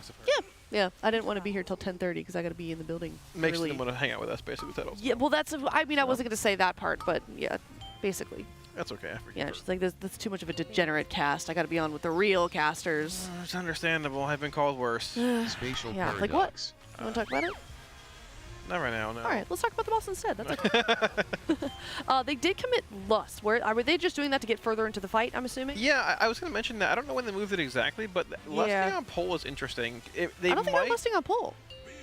No, they're lusting on coin and bomb. Oh, they listed the set actually, which is interesting. Yeah. That's actually the set that you have when the ads spawn in that aren't CCable, which is very a unique place to lust. It'll give you more damage in phase 1, but it also means you have no lust for phase 2, which is 30 to 0. If you think the damage check on the boss is trivial 3 healing, then I think it makes sense to have more consistent wave 2 ad killing sets. Like that would be something if you're like looking to prog this boss like a few weeks from now with a lot more gear. That could be an easy way for you to make this fight more consistent. All right, so wave 3, it's flame and bomb. What does this one do? Flame and bomb. This is fixating bomb spawn, releasing fire waves on death. They do. So they're going to spawn behind the boss right here. There's 3 of them. Whenever they die, they're going to put these big circles on the ground, and then tornadoes spawn out of them. Nice. You have to dodge. Nice oppressing roar there into a shockwave to kind of leave those stunned underneath the boss. Double ring knockback into the very corner here. The very edge of the room, giving you more space to dodge. These tornadoes are spawning momentarily, but you lose Malargus, come in to res. He's back. Okay, flame and coin. What are we doing with flame and coin? This is going to be the HPS check. The boss, when you deposit these coins, about 20-ish seconds here, looking at that fraud detected timer there, is going to put a bunch of damage on the raid, which is not terrible, but it's followed up by the vent mechanic as well, which puts an HPS absorb on the raid as well. This is a big healer check for your 3 healers in the raid. Okay, so are they going to be pressing like all of their HPS cooldowns? Is this going to be the big Disc Priest ramp, perhaps? I mean, you're going to see it coming in right about now. See, yeah, flame and coin right there. Coin. So the 6-second channel begins now. Here's that pulsing ray damage coming in, and then right after this, you should have that vent as well, which is going to put more HPS absorbers in the raid and make it even more difficult to live through. After this pay line, I believe here. Okay. Comes out. We get the double soaks here, double buffs here, whatever you want to call it. And there's that raid damage coming in with those absorbs as well, which they heal through pretty easily, honestly, with the whole raid alive. Yeah, that didn't even look that bad. Shock and bomb is next. What are we doing with shock and bomb? These are going to be the last 2 sets we have here. They're going to spawn a coil. The coil also releases bombs at this point in the actual encounter. So you're getting a coil over here. Oh, God. No biggie. What's that? I said no biggie. Yeah, I mean, they're saving these 2 for last for a reason, right? Right. You have about 10 seconds to deposit the coin here on that fraud detected cast. We're going to get this buff and these paylines coming in. You should see this boss being, like the coin being deposited right about now. Where's the coil? Big hit. There's the foul exhaust. It's going to be deposited. Oh, here it is. Yep, right there. Yeah, right in the middle. Yeah. So here we go. Here comes those shotgun bombs. The coil should be coming out momentarily, and they're going to see bombs coming out of those as well. That should be what's happening here. Yep, here they come. They're fixated from the back of the room. These need to be DPS down. They can be CC'd, though, which is good, unlike the first set here. Wait, do they all fixate on you? Fixate on random players, Random yeah. Okay, fixates, but yeah. one each. Yes. Okay, I thought it So- looked like all of them were coming for Trill for a second. Last is Shock and Flame. Mother coil spawn. This one shoots fire waves out, which is going to be incredibly important to try and get through here. This is going to be the last deposit they have. The boss is at 37% though, which is really, really like super low. The question is, can they push the boss below 30 before this coin deposit is needed? If true, they can skip this fate. I don't know if they're necessarily going to be able to do that. It looks like they're trying to play it a little bit safe. They're actually killing off the ads here. Maybe with a little bit more gear, they would have been able to do it. Oh my god, the boss is enraged, isn't it? Not yet. I don't think so. So he has about... where'd the fraud detective cast go? I don't. It's pretty angry. He is. They killed off the ads. Yeah, we're at. So he's exhausting here. We're approaching 30%, which is going to be that phase 2 push, right? So. Oh, maybe his big animation whenever he's big and red there was the shock and the flame at the exact same time, and he turned that red color. This is phase 2. Exactly. This is phase 2 with all 20 players alive. Yeah, the boss is at 27% in this push as well. So we have the pay lines coming in. This is huge. You have to micromanage that pay line debuff to get the damage up here to beat this boss. It's at 26% already, though. Okay, here's the first wave of these ads that are spawning. It looked like they immediately dropped a binding shot potentially on them, but they ended up running straight through it, being the CC immune ad wave. Yeah, super important here. The raid needs to stay stacked here also to bait these coils, which are going to spawn around the room with even more air denial. Two coming out here. These are those lightning debuffs. Need to get them out for more air denial and manage it quickly. Here comes one coil spawning in as well in the back part of the room. That link will one-shot. You cannot cross through that or it will spell disaster. The next mechanic here is going to be the fire overlap. The boss is at 20% already, though. Yep, we need to take care of these bombs quickly. We lose a handful of raiders here with the second coil spawn coming in as well. We should see fire lines beginning to come out momentarily here as well with those beams coming in. Yeah, the beams should be shot out right about now. Yep, those 2 beams there. So that signifies phase 2 of 3. The third phase is going to be all coin, which is a large healing check on the raid. And that's going to be the big 3 heal check if we can get that far here. The boss is sub 13% though already. Oh my goodness, dude. This is like without lust as well. This is honestly an incredible pull. They had all 20 players alive going into that last phase. It looks like they're going to wipe around the 10-ish% mark for Liquid, and dude, Kalamazzi, I think if we get back there like, what, 1 or 2 more times, they might even just kill the boss straight up. Yeah, look here. Here comes that explosive jackpot cast out. This is going to be the raid one-shot coming out about 2 seconds here. This is the DP check they need to beat, which they're not going to do this time, but that is the check they need to beat. Okay. 9.5% on the ball. Around 7 minutes, 5 seconds is when that explosive jackpot's going to happen. Yeah. It's a little bit variable depending on when they push the boss to 30%, but it's not going to be that variable because if you don't kill the ads in time, there's a couple of reasons that it could be a little bit variable, but right after that wave of mechanics is when that explosive jackpot cast begins. So you saw them lust the second bomb set in phase 1 there, which is interesting. I don't know what happened on the last deposit set in phase 1. It seems like they had the mechanic coming out. I didn't see it actually occur with the third coil. We might have missed it though, but I don't think they were able to skip that in time. Okay, so I don't think that they were able to skip it in time. I think I saw the boss get big and red, and I actually thought that they got the fraud detected cast. Yeah, I saw that too. That's what I thought the fraud detected cast was, but I think it might be shock and flame on the boss, and the boss just turns red to notify you that they're casting shock and flame. All right, let's take a look at the replay from that poll that we just got for our new best. Okay, so do you think they need to move lust? I think that's kind of a question that I have. I mean, it depends. Do they even mean to put lust there? I was doing that to get deeper into the fight. Or is that going to stay there? It's not accidental, but it's not accidental. But like I'm saying, is that a permanent thing? Doesn't matter. It depends on the boss damage, realistically. So this is the last ad set, which is shock and flame. We need to kill the middle ad and the far right ad. You see him doing it here. Watch the boss and watch the fraud detected timer, which is going off in 15 seconds. Both coins need to be deposited by then. 13 seconds on that cast, and we can see what happens here. So we have one ad dead here, second ad's dying under X right about now. All the ads are killed off in time. The boss is red here, right? But he's not enraged. You have to deposit basically right about now, which they do get. They get shock and flame here. Is there a coil that spawns somewhere in the room? I'm looking around. I mean, there's a coil that's like dead center, but that's not the coil for the shock and flame, right? Yeah, I don't really see a whole lot here. So they actually get the foul exhaust right there, which is a bit of an HPS absorb in the raid. And the boss pushes right here. Can we back that up like 20 seconds? We gotta find this coil. It might be that coil that's in the middle of the room, right? Because it did cast shock and flame whenever the second ad got that deposited. So there, is casting Shock and Flame. Where is the coil? Yeah, I mean, it is that coil that's like right under the boss right there. Right. I'm curious. So, it's in the corner by the map, mini-map. It's shooting once you find. Oh my God, you're right. It is in the corner by the mini-map. Okay, it's actually not the one that's in the middle of the room. Yeah, they spawned it way in the corner. That is okay, that is optimal. I don't even know if that's intentional. Can we rewind again? How did it get there? So is that coil active already? I mean, how long does the can coil we go back? last? Can we go back and get like 5 more seconds here? Okay, so where is? Oh, is the coil over there? I'm wondering if it just activates the current coils and shoots fire out of them instead. Because that would be a tank or a player debuffed by the lightning effect dropping the pool in the corner that spawned that coil. Yeah. I'm actually not sure. Yeah, so the Shock and Flame comes in right now. The boss is basically casting it. The boss is casting it, but I mean, look at the top right. The coil was already there. Interesting. I mean, but that's what it does essentially. You see all those fire pillars coming out the corner right there? It's spewing them out like in a circle, like spiral kind of shape right there, and that's that last phase. But I don't think you can guarantee that coil is going to be there. I don't think so. No, not unless the timing is exact on that with the tank dropping it or something of the sort. But it's baited on range or DPS, I believe. Either way, the boss pushed here and came out of that stun at 26%. Now the big thing in this phase is going to be like obviously you have to like stack as a raid and move as a raid. You're going to be putting down coils with those lightning beams between them. Exactly. Right here. There's also basically the enrage. Oh, of this he fight. ran into it. You see? Oh, that's what ended up killing him. Impact off. Okay, so it makes sense. This fight or this phase is like mechanic spam. It's it's basically the boss is empowered by all of the ads at the exact same time. So every single time it'll summon ads or summon coils, it'll have like a unique effect on it.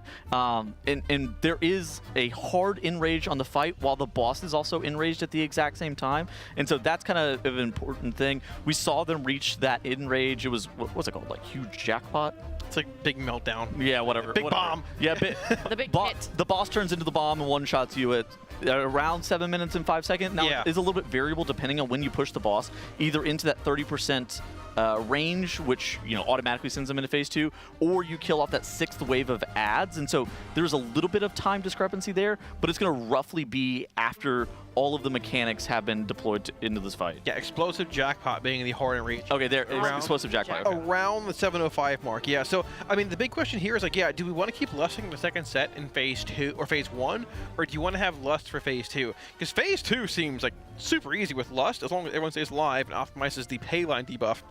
Where were they putting it previously? Second bomb set in phase 1. So like they're getting no value out of it in phase 2, except for the fact that maybe they want to push at that time frame right there, but there's still time. So the boss will spawn a 7th set of ads, but the problem is there's only 6 combinations of coins you can put into the boss before you double up on a combination, and that enrages the boss. So theoretically, they could move Lust from phase 1 to phase 2 and just stay in phase 1 longer, but the longer you're there, it can be more and more challenging, and yeah, it's sort of hard to say, right? You can't slow it down that much either, because you only have a certain amount of time before you can actually do the combinations, right? Yeah, 7th set you can't deposit. Yeah. 7th set would be a double up, and it would enrage the boss and kill you. Exactly. There is no 7th set. There's basically about like 25-ish more seconds they can play with in phase 1. Yeah. Of raw DPS. So yeah, that's why it's not like a hard enrage timer on the boss. Although I think there is a hard enrage timer. I don't think it's 706. But the start of phase 2 to the end of the fight has a timer, like a time-based enrage. Mm-hmm. Which how long is that? Is it a minute and a half? I think it's a minute and a half, yeah. So, I mean, like, depending when they push, that 706, or we talked about 706 being... In quotation marks, it's just for that poll. Next poll could be 720, right? All right, well, if you don't want to miss any of the action as we are progging here on the One-Armed Bandit, just as a reminder, if you don't want any of those ads, sometimes they just play automatically. We can't help it. So, use that Twitch sub, use that Prime sub in the chat. Any gifters... And don't miss any of the fight here as we are progging on One-Armed Bandit. We just had an incredible pull. I am very surprised. I like the 3 heal. I think it's good. Having seen to the end of the fight, I think the 3 heal is correct. I don't think you need a 4th healer for anything here. As long as everyone's alive, right? The DPS check's the more concerning part of it. This time that they're taking right now, they are going to be outlining every single healer CD to make sure that everything is perfectly calculated. Mm-hmm. And it might be a situation where next time they make it into that final phase, they just one-shot the boss. Like it didn't. Yeah. There was a lot of mechanical overlap there, but it didn't look that crazy. No, they did did a good job at actually like min-maxing when it comes to area of denial in the room. Someone mentioning as well that pylon that spawned in the last set, Scott apparently leapt out and put the pylon in the garbage. Gotcha. That's dude. I didn't even know it could spawn on tanks. I didn't either. That's what I was being told, and chat wouldn't lie. I didn't even catch it in the Was he dropping off the lightning thing and then it just like happened to get the ball? Almost certainly. Yeah, so it might have been a bit of RNG there. If we had his POV, it would have been easy. Yeah. But obviously, it's hard to see at certain angles, but You and I were trying to figure out like where it went, and I thought the boss enraged because I was like, well, where even is the mechanic? I thought it was all the pylons pulsed fire as well, but it's just the one that drops, I believe, too. So yeah, honestly, yeah, like that seems arguably a bit easier than some of the other overlaps, but I agree. That from especially the when start, you leave it that far back. You right? see it coming from a mile away. Yeah. So I don't think I mean, they're not going to adjust anything like as far as order of coin deposits now. Right. But I was expecting that to be a bit more challenging, being saved for the 6th set. The only thing I'm questioning is where's the lust going to go? Yeah. So curious as well. Historically, lust on pull is the best for like overall DPS, but the enrage on the fight has almost nothing to do with lusting on pull. The enrage on the fight has everything to do with like that 30-0 burn. But there is kind of a question. There's a phase 1 enrage as well. It's being able to get that 6th wave of ads killed off in time, not making it to the 7th wave of ads. That's going to be the P1 enrage. So there's like 2 separate damage checks that you have to meet more or less. Yeah. So, I mean, they're going to start off here again in that first set, which is basically going to spawn in that gripping pylon to pull you every once in a while. I mean, the difficulty of this phase, like we talked about, is going to be more around like that healing check HPS-wise, which is the 4th deposit into 5th and 6th to spawn those coils. But honestly, we've seen a clean push into that healing check a couple times, and it seems pretty simple. They're really, I expected it to be more of a strain on the healers, but even getting through that with the healing absorb from the foul vent hasn't been that bad, it seems. Healers are very powerful right now, and so I think that if you just make sure that you have like a Yulon or a Disc Priest ramp, or maybe even like a Convoke Flourish at that time, you might be able to just have enough raw HPS to like heal straight through that flame coin combo. Yeah. Don't say that too loud, you'll inflate Jack's ego. Yeah, Jack likes to believe that 4 healers are a very valuable asset to the raid, and this raid is proving him sorely wrong. I mean, the tuning of this raid is definitely the tuning of this raid would be questioned for not questioned, but discussed for the next few tiers. I would be I'm sure of. It's like the "Is Fortnite a good game?" discuss video. It's like it's Kalamazzi and I sitting on the couch here. It's like, "Is the tuning of the raid good?" Discuss. This is a real good video post race. Some big clicks coming in, I'm sure. You know, we do lose Sang here. Unfortunately, we have a res for him to come out though, which is not bad. They just did coin and bomb, and then the next are they going to lust here? I guess on the ads right here if they're going to do it. But let's see. So coin and bomb are coming out now. The ads are flying. Do we commit lust? The answer is yes. We're committing lust again here on this set. Dranaka's dead, and he is one of our top ad killers. I think this might just be a go again angle. Yeah, we lose Trill here as well. We can push on a bit further into this with a couple of DPS being dead, but it will not end up being a kill this pull. I'm surprised they're committing lust there. I mean, that they have to have identified that as like their main choke point, their main like just. Are you messaging someone about the hardest part of the fight overall for them there, which is surprising, but I mean, that I don't know. I would love to find a way to get lust in phase 2. Because it makes that phase so much easier, especially with like the stacking damage amp, and if somebody dies, it's a bit of forgiveness there. But I mean, at the same time, the faster this boss pushes in phase 1, you can skip certain parts, certain abilities as well, overlapping from these coin deposits. I think the optimization of the pay line as well, particularly in the last phase, is like a huge deal. Because being able to get that 15 seconds of a 10% damage and healing amp on your entire raid, especially whenever everybody's popping cooldowns and you have a minute and a half to beat this in rage of the fight, that is a really big deal. Now, Kalamazzi and I are kind of thinking that the damage check isn't going to be too bad. They had 9.53 as their best, and they had like what 4 people dead for variable amounts of that last phase, varying from the entirety to most of the last phase. So it seems like the damage check is going to be definitely doable if they keep all 20 players alive. But just how tight is it going to be if you keep all 20 players alive, and are you going to have to min-max that pay line? When you say optimizing it, though, you just mean the players being positioned around it, and pretty much, and not under. Yeah, like you see it coming, you make sure that you're able to stand next to it. You walk up to make sure that you're standing next to it. Because some people would classify that as greedy. You have to. World First Raiders, that's not greedy, that's just calculus. That's not them trying to parse, that's them trying to kill the boss. I mean, anything that gives you a 10% damage increase is going to be optimized as much as possible. 10% might not seem like a whole lot, but Dr. Atnos was doing some math on the couch here a little bit ago. Which is, you know, his specialty apparently. He just makes numbers up most of the time, but yeah. That's fine. He made up about 2.3 million per DPS needed in phase 3 to kill the boss. 2.2, 2.3. Oh, that's DPS, pretty high. 3 healing. But keep in mind, if you're doing 2 million DPS, 10% of that is 200k. There's 2.2 right there. Plus you have pots. If they move lust, it's much easier to do there, obviously. But I was about to say, if you lust that, that's free. Yeah. If you don't lust that, it's a little bit tighter. I think it's still... They're really geared. Yeah, that's not including tank damage, which, I mean, Scott and that Prot Warrior will count for a bit. Did you say it's not including tank damage? I mean, it probably is not factoring in the extra damage from Scott. Maybe it is. I don't think he went that far. You know, he's not... You know. Scott, okay, Prot Warrior might out DPS like an AF Warlock in the last phase type of situation. Exactly. Dude, oh my, that spec is illegal. Do they have right a crazy executor or something? AF is horrendous in single target. So it's not that Prot's better, is it that AF is just better? Oh no! Or worse? Oh no! Prot Warrior. Or both? Great damage. Oh. Dude, I got defrauded by a Prot Warrior in Mythic Plus the other day. Defrauded? Yeah, they. I literally came in 4th place on a boss. Oh no. Yeah. So. Were you better than the healer at least? Well, yeah, I wasn't in 5th. Okay, good. Shut up. Don't say I'm sorry. I was just, listen, I had to ask. I was just making sure. All right, well, let's take a look at what these raiders are actually discussing between these polls. We're going to head into a Monster Energy. Listen in. Cooldown, bro. They're going to get fucking ass blasted harder than fucking... It'll... it basically makes 2 minutes up, like, when we would want to lust in the last phase too. So I feel like it... I mean, that's all it means is that it just guarantees more that you lust in the last phase, because doing that is fine. There's like nothing wrong with doing that.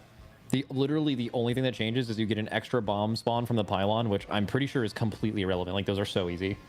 Yeah, and then you have to dodge fire. And you have to dodge fire, which is coming from the absolute opposite end of the room. But on the PTR, it forcefully stuck down a pylon, right? Then only when that's when you beat the last. That's when you beat 6. That's when it forcefully does a pylon. We're talking about beating 7 technically, if that makes sense. Like, we're literally getting the 7th ads to spawn, but he doesn't enrage until like what the spin to win cast would be after that, because they're the fraud detect. He enrages on the fraud detected of the 7th ads. Because you run out of combinations. Correct. Yeah. Yeah. So you have infinite time to push basically. Yep. I mean, they hit the tuning nail on this one. Where is the like safest part of the room whenever those CCMU ads are out? Because I swear I always find myself in the worst position. I'm watching you. You're just going the wrong way than everyone else is. It's basically red, orange.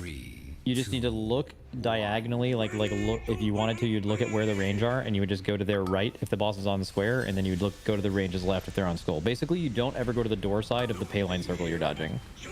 I can show you after the poll. It makes more sense if you just look at it. Because I can, from Fire's PV, he literally he could see you doing it right then left. Or left and right. I don't remember which one you're supposed to go to first. Left and right. Sorry, I'm trolling.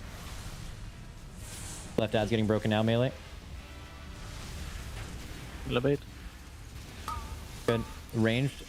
There's going to be a coin hitting this middle one here in like 5 seconds. Just don't get hit by the line. On Scott. Coin hitting mid. Watch out, ranged.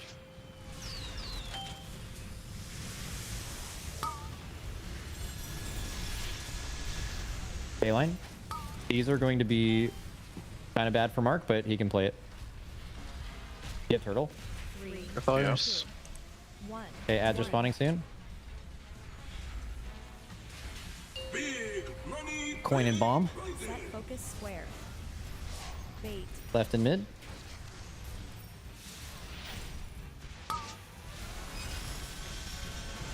Careful melee. Watch out mid. Watch mid ranged. It hit the out in the mid already. We do storm mark. Casino. Okay. Yeah, we need to kill it, so it's fine. Next. It's just a later problem. Your healing absorbs lasted forever, right? Yeah. Don't. Coin and bomb, no lust. Fuck these ads up. Ranged, you're baiting the pay line, then you're going left. Melee, you want to be kiting these towards the X marker, if that makes sense. Just the wind rush if you're excited. Fuck these ads up, guys. Kite them to the left now. Kite them to the left. Good. Refix it. Ads are in 5. Tanks run to the back of the room. Oh, fine. It's fine. I don't think there's any time to do it there. That's fine. Yeah. Flame and bomb. Go right then mid. Bait. Who's calling me, dude? Coining Payline mid, out. watch out range. There's one at the front, Guildie. Okay, heal absorbs now. I'll leave a donkey, have one? No, donkey has Yeah. one. I can kick this one next time if it goes. You're dunking raid. Refreshing the raid. Dunking now. Everyone get this? Bait. I think... The missing all the range with that, I feel like we need to like all get it. I mean, it should just be on the range, I think, if it's a choice. I think We're that's in done. 2 minutes. I feel like you're biased, it's but good. we'll It's move good. past it. Range player speaking, bro. Careful. Gives me damage. Careful. 1, 3. Those should Always die. back or do the Sit on the second line. time. This is Giga Fire Dodge, by the way. This is actually kind of hard. Pay attention. This is right then mid. Bait. Feel good at Oh, least. 8 melee. What's the Okay. coin? Watch middle ad range. Res Evi. Rest me. 3. It's gonna get hit by a bad payline bait. Need to hard Mark, buck the Mark, ads. hold that one. Ilias. Just shoot left. Next. Does that make? Yeah, we already did. Yeah. Did you save or? I mean, the coins are just fucked. Okay, we're actually kind of okay. Dunking. I think we're fine. Yeah. We actually somehow just ended up wait, being Bobo. fine. Okay, I this can't is right now. everybody. Listen. Whoops. Personal in 3, 2, 1. Now. He's gonna barrier soon, but watch the pay line, then get in the barrier. Watch the pay line. You can see it. They're right together. Get in the barrier. Sit in for the healing absorbs as well. Tanks pull the boss to the back. Okay, that's fine. Oh, you need a top Ads back. spawn here. Healthstone if you need to. Set focus square. W. 2. Okay, this is left and mid. Going through range, careful. Bait. And melee. Got pay line now. Healing absorbs in 10. 3, 3, 2. Tick. Nice. We beat that one's dispel too. Just watch THD now. Dunking in 3. Watch fire. Fire range. 2, Fire. 1.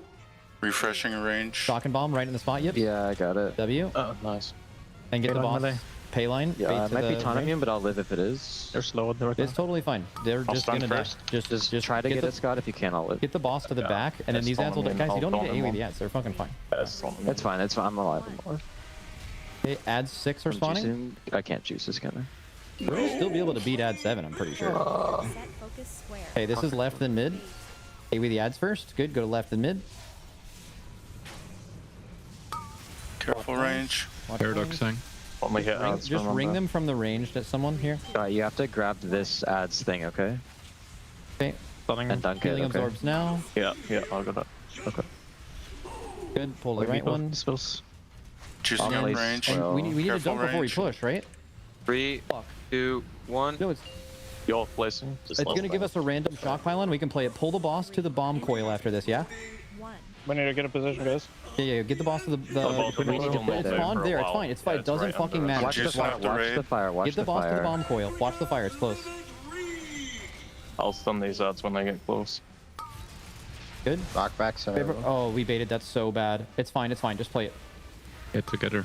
Move to it, yeah. Yeah, I am. Res. Red's booming. Don't take red. Don't take. Big hit. Get the fuck out. Okay. In the wind rush. Knockback again soon. Yeah. 3 buff, Scott. Watch the coil. Knockback 3, 2, 1. Run away from it. Nice. Watch fire. Kite these through the boss. Just let them come through the boss, then we're fine. Beams. Get the fuck out. Stun for them. I'll stun when they're in range. Raid, come back here. Big hit now. Yeah, darkness, like the next healing absorb. Okay, big hit. Get the fuck out. We have Zephyr. And mates barriers. We have ramp in 14, so we should just do everything for next healing absorb. Payline buff. Get this, guys. We need to juice these coins, right? I'm juicing them as much as I can. Okay, big hit here. Gonna root those ads? We need big healing now. Darkness. Okay, big hit. Get the fuck out. Watch Peter Grifton. Yeah.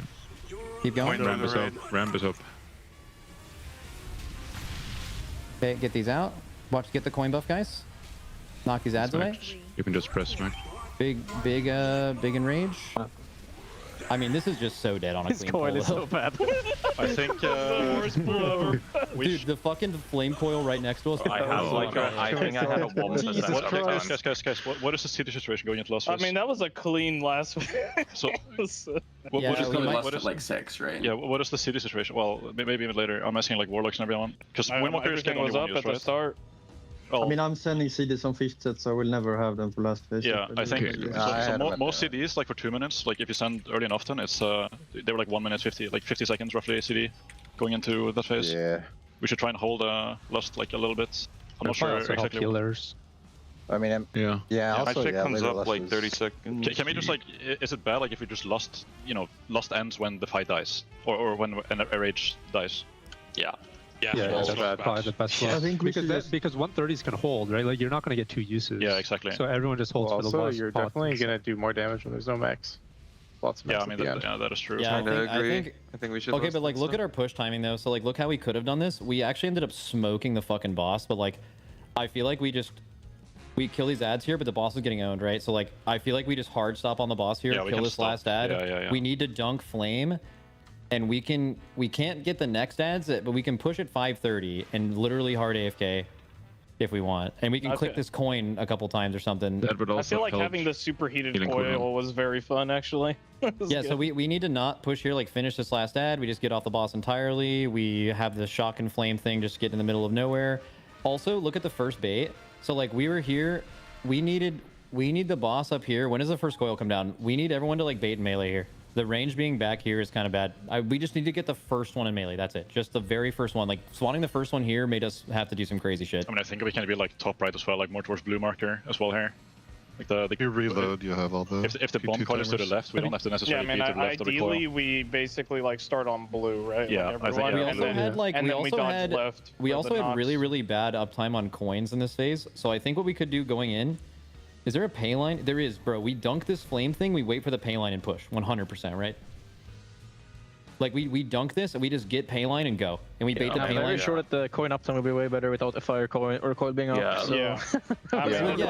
Like look at this though. Like look, all we get is one refresh from Mark here because this timer. We have to wait for this anyway. I think Mark just like juices this coin. We don't need it. Just literally throw it into the wall, and then this next one we're getting pay line like instantly after this. It just stopped the timer because it went last phase. But like we just hard kill this ad. We put the flame coil in the right spot. We get the boss over here. Pull the boss over here. We get a pay line, bait it straight back, and just fucking go. Who doesn't have CDs right here at 5? 2 minutes, I guess. Like the entire raid. Like priests and I mean, look at what's happening though. Like the other lust would just be now, I guess. But well, like, I think if you just get like the tail end of the lust, like even if we if we stall the push and If just we just hold have us a like good 50 push. seconds, 20 seconds. If I we think just didn't have the flame coil, I would have done 2% of the boss's health myself. Like this is just guaranteed out of the I was in a coil. fucking bouncy castle the entire last phase. Like I swear to God, I had like uptime. Like I was flying over Mark doing the coins for him and shit. Like Check my death log on last phase. I went in a fucking bouncy house. I think feel like it Impact, you doesn't just matter. hold your Windrush for the worst healing absorbent last phase, right? And I can reset as well. We're currently can chain baiting it for all 30 the seconds. coins. yeah, maybe you just do back to back then, like What'd you the say, first Mark? and I think that's being rid of the We're baiting slowest all the OP pay in the last lines.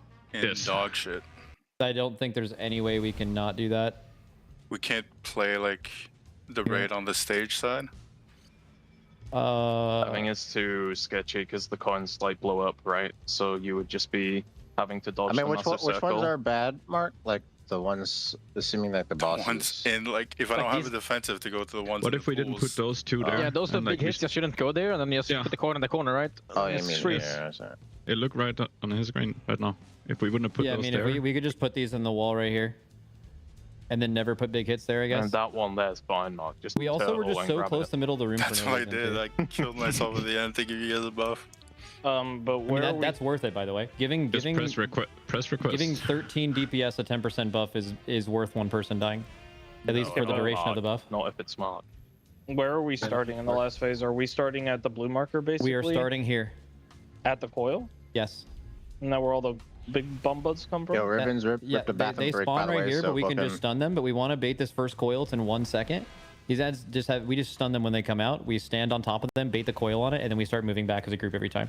Just stun and send a ROP, just fucking boom. I was thinking maybe we start. I probably bad for the pay line lines, but maybe we start on blue, and then we just dodge left, and then we get knocked and suck that way.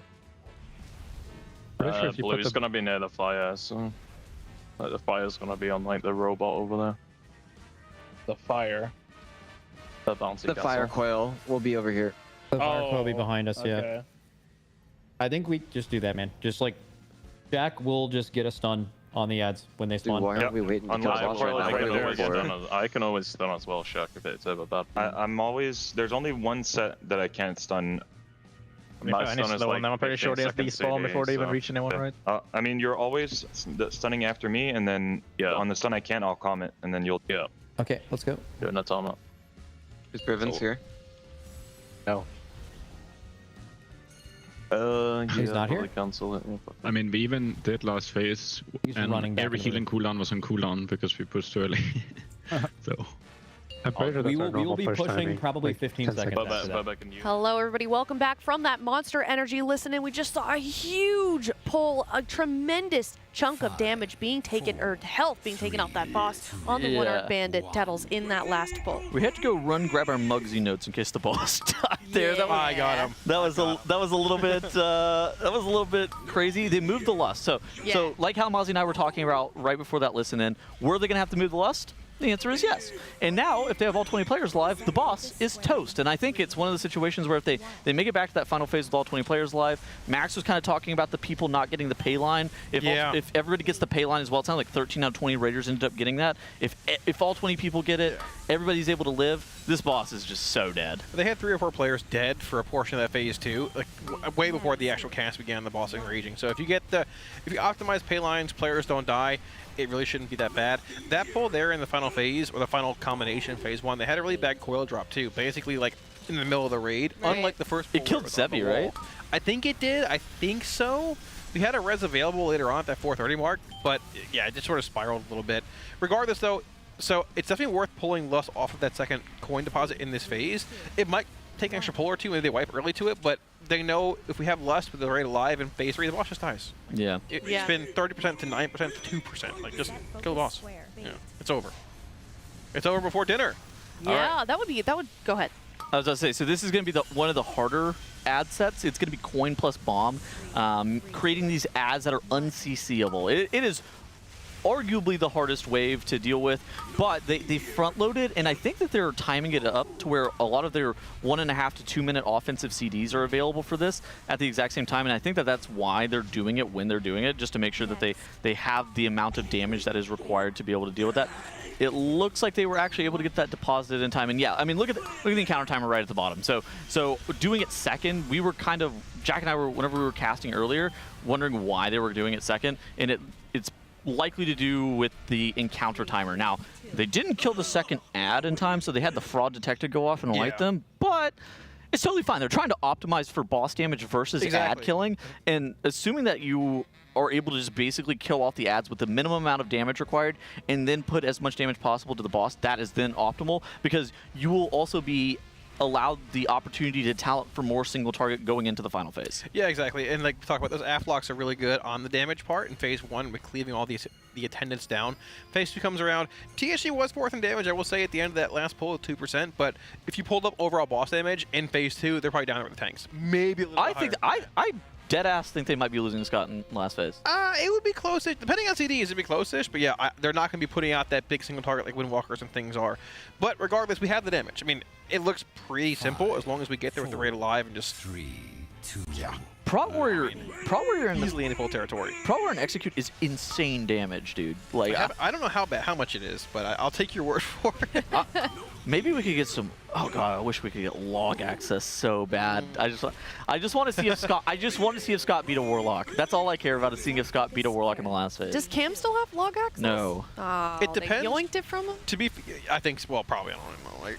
They did. I asked him earlier. When they push, to be fair, everyone's going to have 2-minute CDs likely. There's going to be like larger stacked. I have Kazans as well, which is across the entire raid now. AF is a good PI target. So if they're PIing an AF lock, it probably is a little higher than what it may seem. But regardless, we have the damage. It's just getting there. There's no way you're power infusing an AF Warlock over Windwalker Monk. I don't think so either. Right? I'm just saying. I'm putting out a, oh, I told you so. Yeah, it's better than I think kind of thing to save my own. Well, here's the thing. If we see logs or something. Even if AF is 6% damage gain from power infusion, and the Windwalker is only 5.5%. Yeah. AF does half the damage on single target of the Windwalker, so like, who cares if it does slightly more with power infusion relative to their terrible damage? Yep, exactly. Exactly.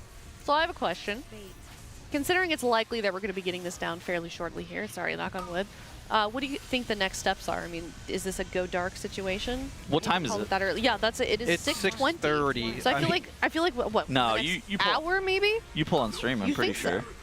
Probably. I mean, I don't know. They have like 6 to 7 hours left in their raid day. I'm pretty sure you Yeah, just pull this sucker on stream. That's a good point. Mug's the fight where I think a lot of the mechanics are just sort of known how they interact with one another, unless you have some super secret strategy. Yeah, like I mean, the Gal Cage walls need to be used to break the bombs. The Frost Spears need to be brought. Well, the Frost Circles need to be cleared in the fire debuff. The pistol gun from the boss needs to clear the actual shield it adds. It's in the journal. It's all telegraphed and told you how to do it. Now, unless they have a unique strategy where they're like using a comp they don't want to be leaked, or they have like a unique class stack they don't want to show, I think you just do it. That fight's kind of like Silken Court, where the dance is the most important thing. Like, when are we crossing the bosses like the middle line? Right. When are we going and activating Z as opposed to Mug? Those are the most important things. Like in guilds like whenever I was raiding or whenever Kalamazzi's raiding, that's going to be the thing that guilds are going to be really focused on. Is like, when are we going over to the line? When are we activating the boss? Those kind of things are super important. But here's the thing with going dark. It's never optimal to actually stream attempts on any boss, right? Realistically, you would never stream actual progression at all if your only objective was to win the Race to World first. They got a lot of time here, and the Race to World first is kind of this spectacle where I think that going dark, especially at like 6:30 with 7 hours left in the raid day, just seems really weird. Yeah. That's fair. I agree. Yeah, people would be mad also. We don't want that. I don't think they care about that. Bad news, don't think they care. Okay, so just to like TLDR to recap, Muggsy to you guys seems like a boss where, like, obviously like you said, you can gain a competitive advantage by watching other people prog on it first, but not compared to some of the other bosses. Not like Gallywix being a hidden fight. No. Right. If you get to that boss early, I think you might turn that off at some point for a little bit. Yeah, I mean. It all depends, though. I mean, hey, honestly, what time is it for Echo right now? They're 9 hours? So they're 8 because we're daylight savings right now. Okay. Are they in Sweden or Germany? They're in Germany. They're in Berlin currently.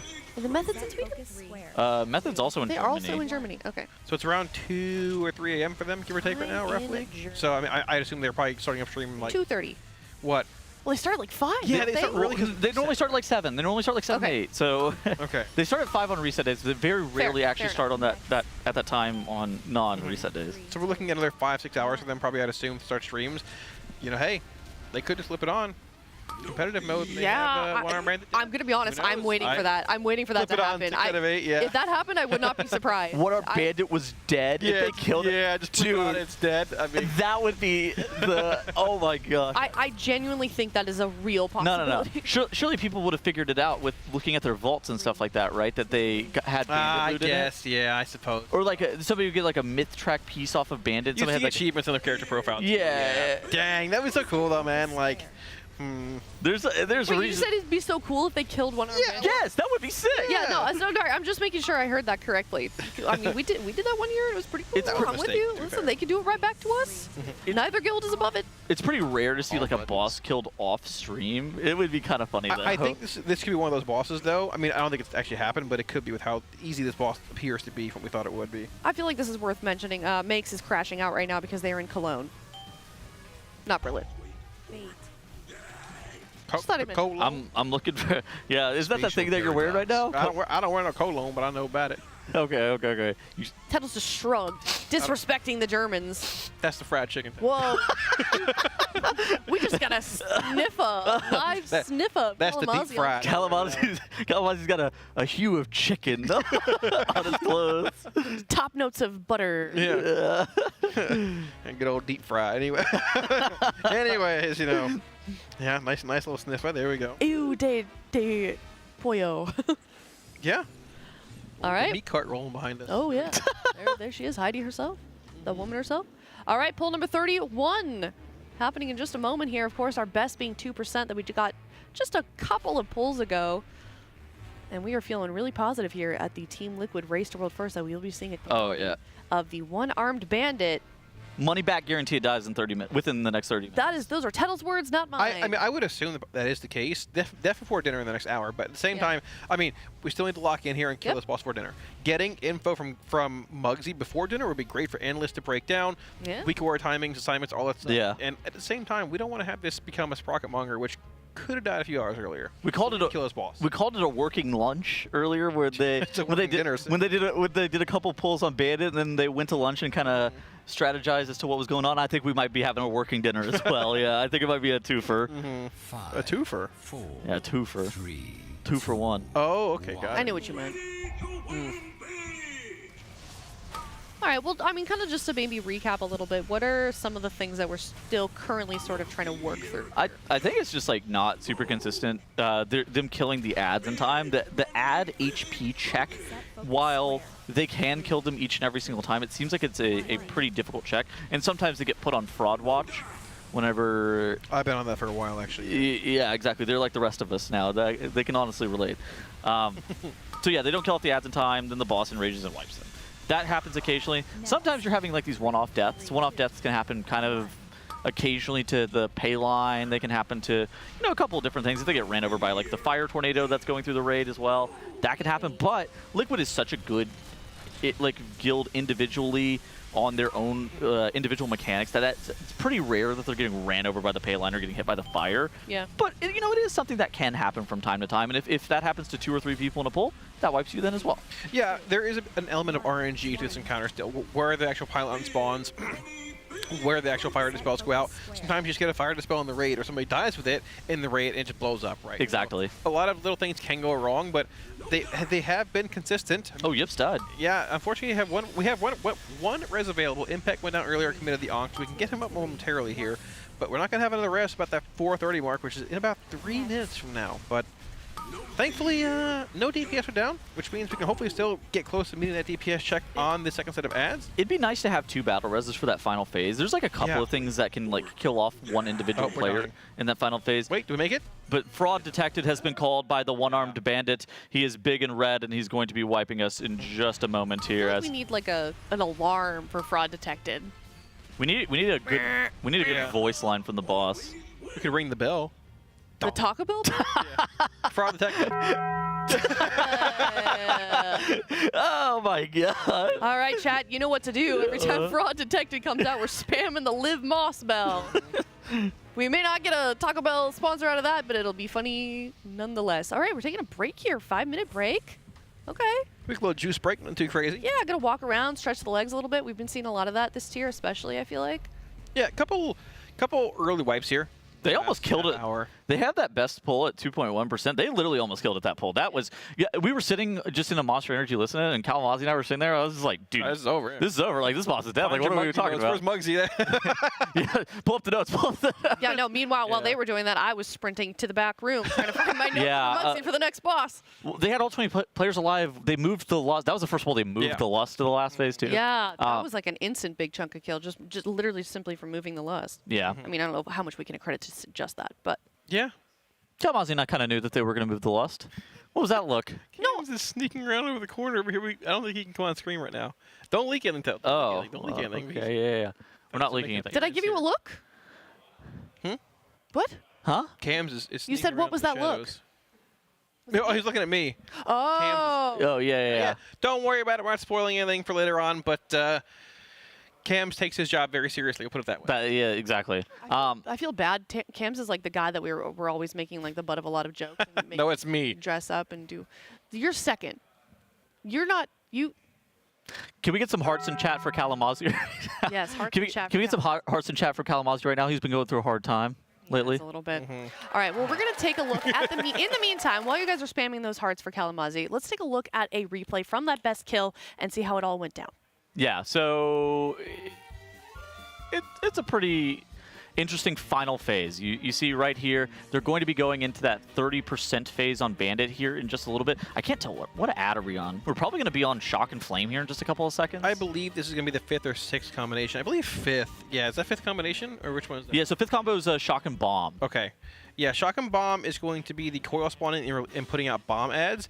The 6th one will be just coil spawning and putting out fire in the raid. Yeah, Shotgun Bomb coming up now. So you're going to have that spawning and releasing the actual bomb adds, which need to be DPS down. These ones can be CC'd, though. They're not CC immune. They do target players, but honestly, not threatening. Whenever they're actually not CC immune, the guild does a really good job of like tanking the boss like right on top of where those ads are going to spawn, and then they throw things like the Chaos Nova. They'll throw something like the Shockwave at them. Chaos Nova is actually a single target damage gain in some instances. I don't know if it's like a talent specific single target damage gain, but it can be a damage gain as well.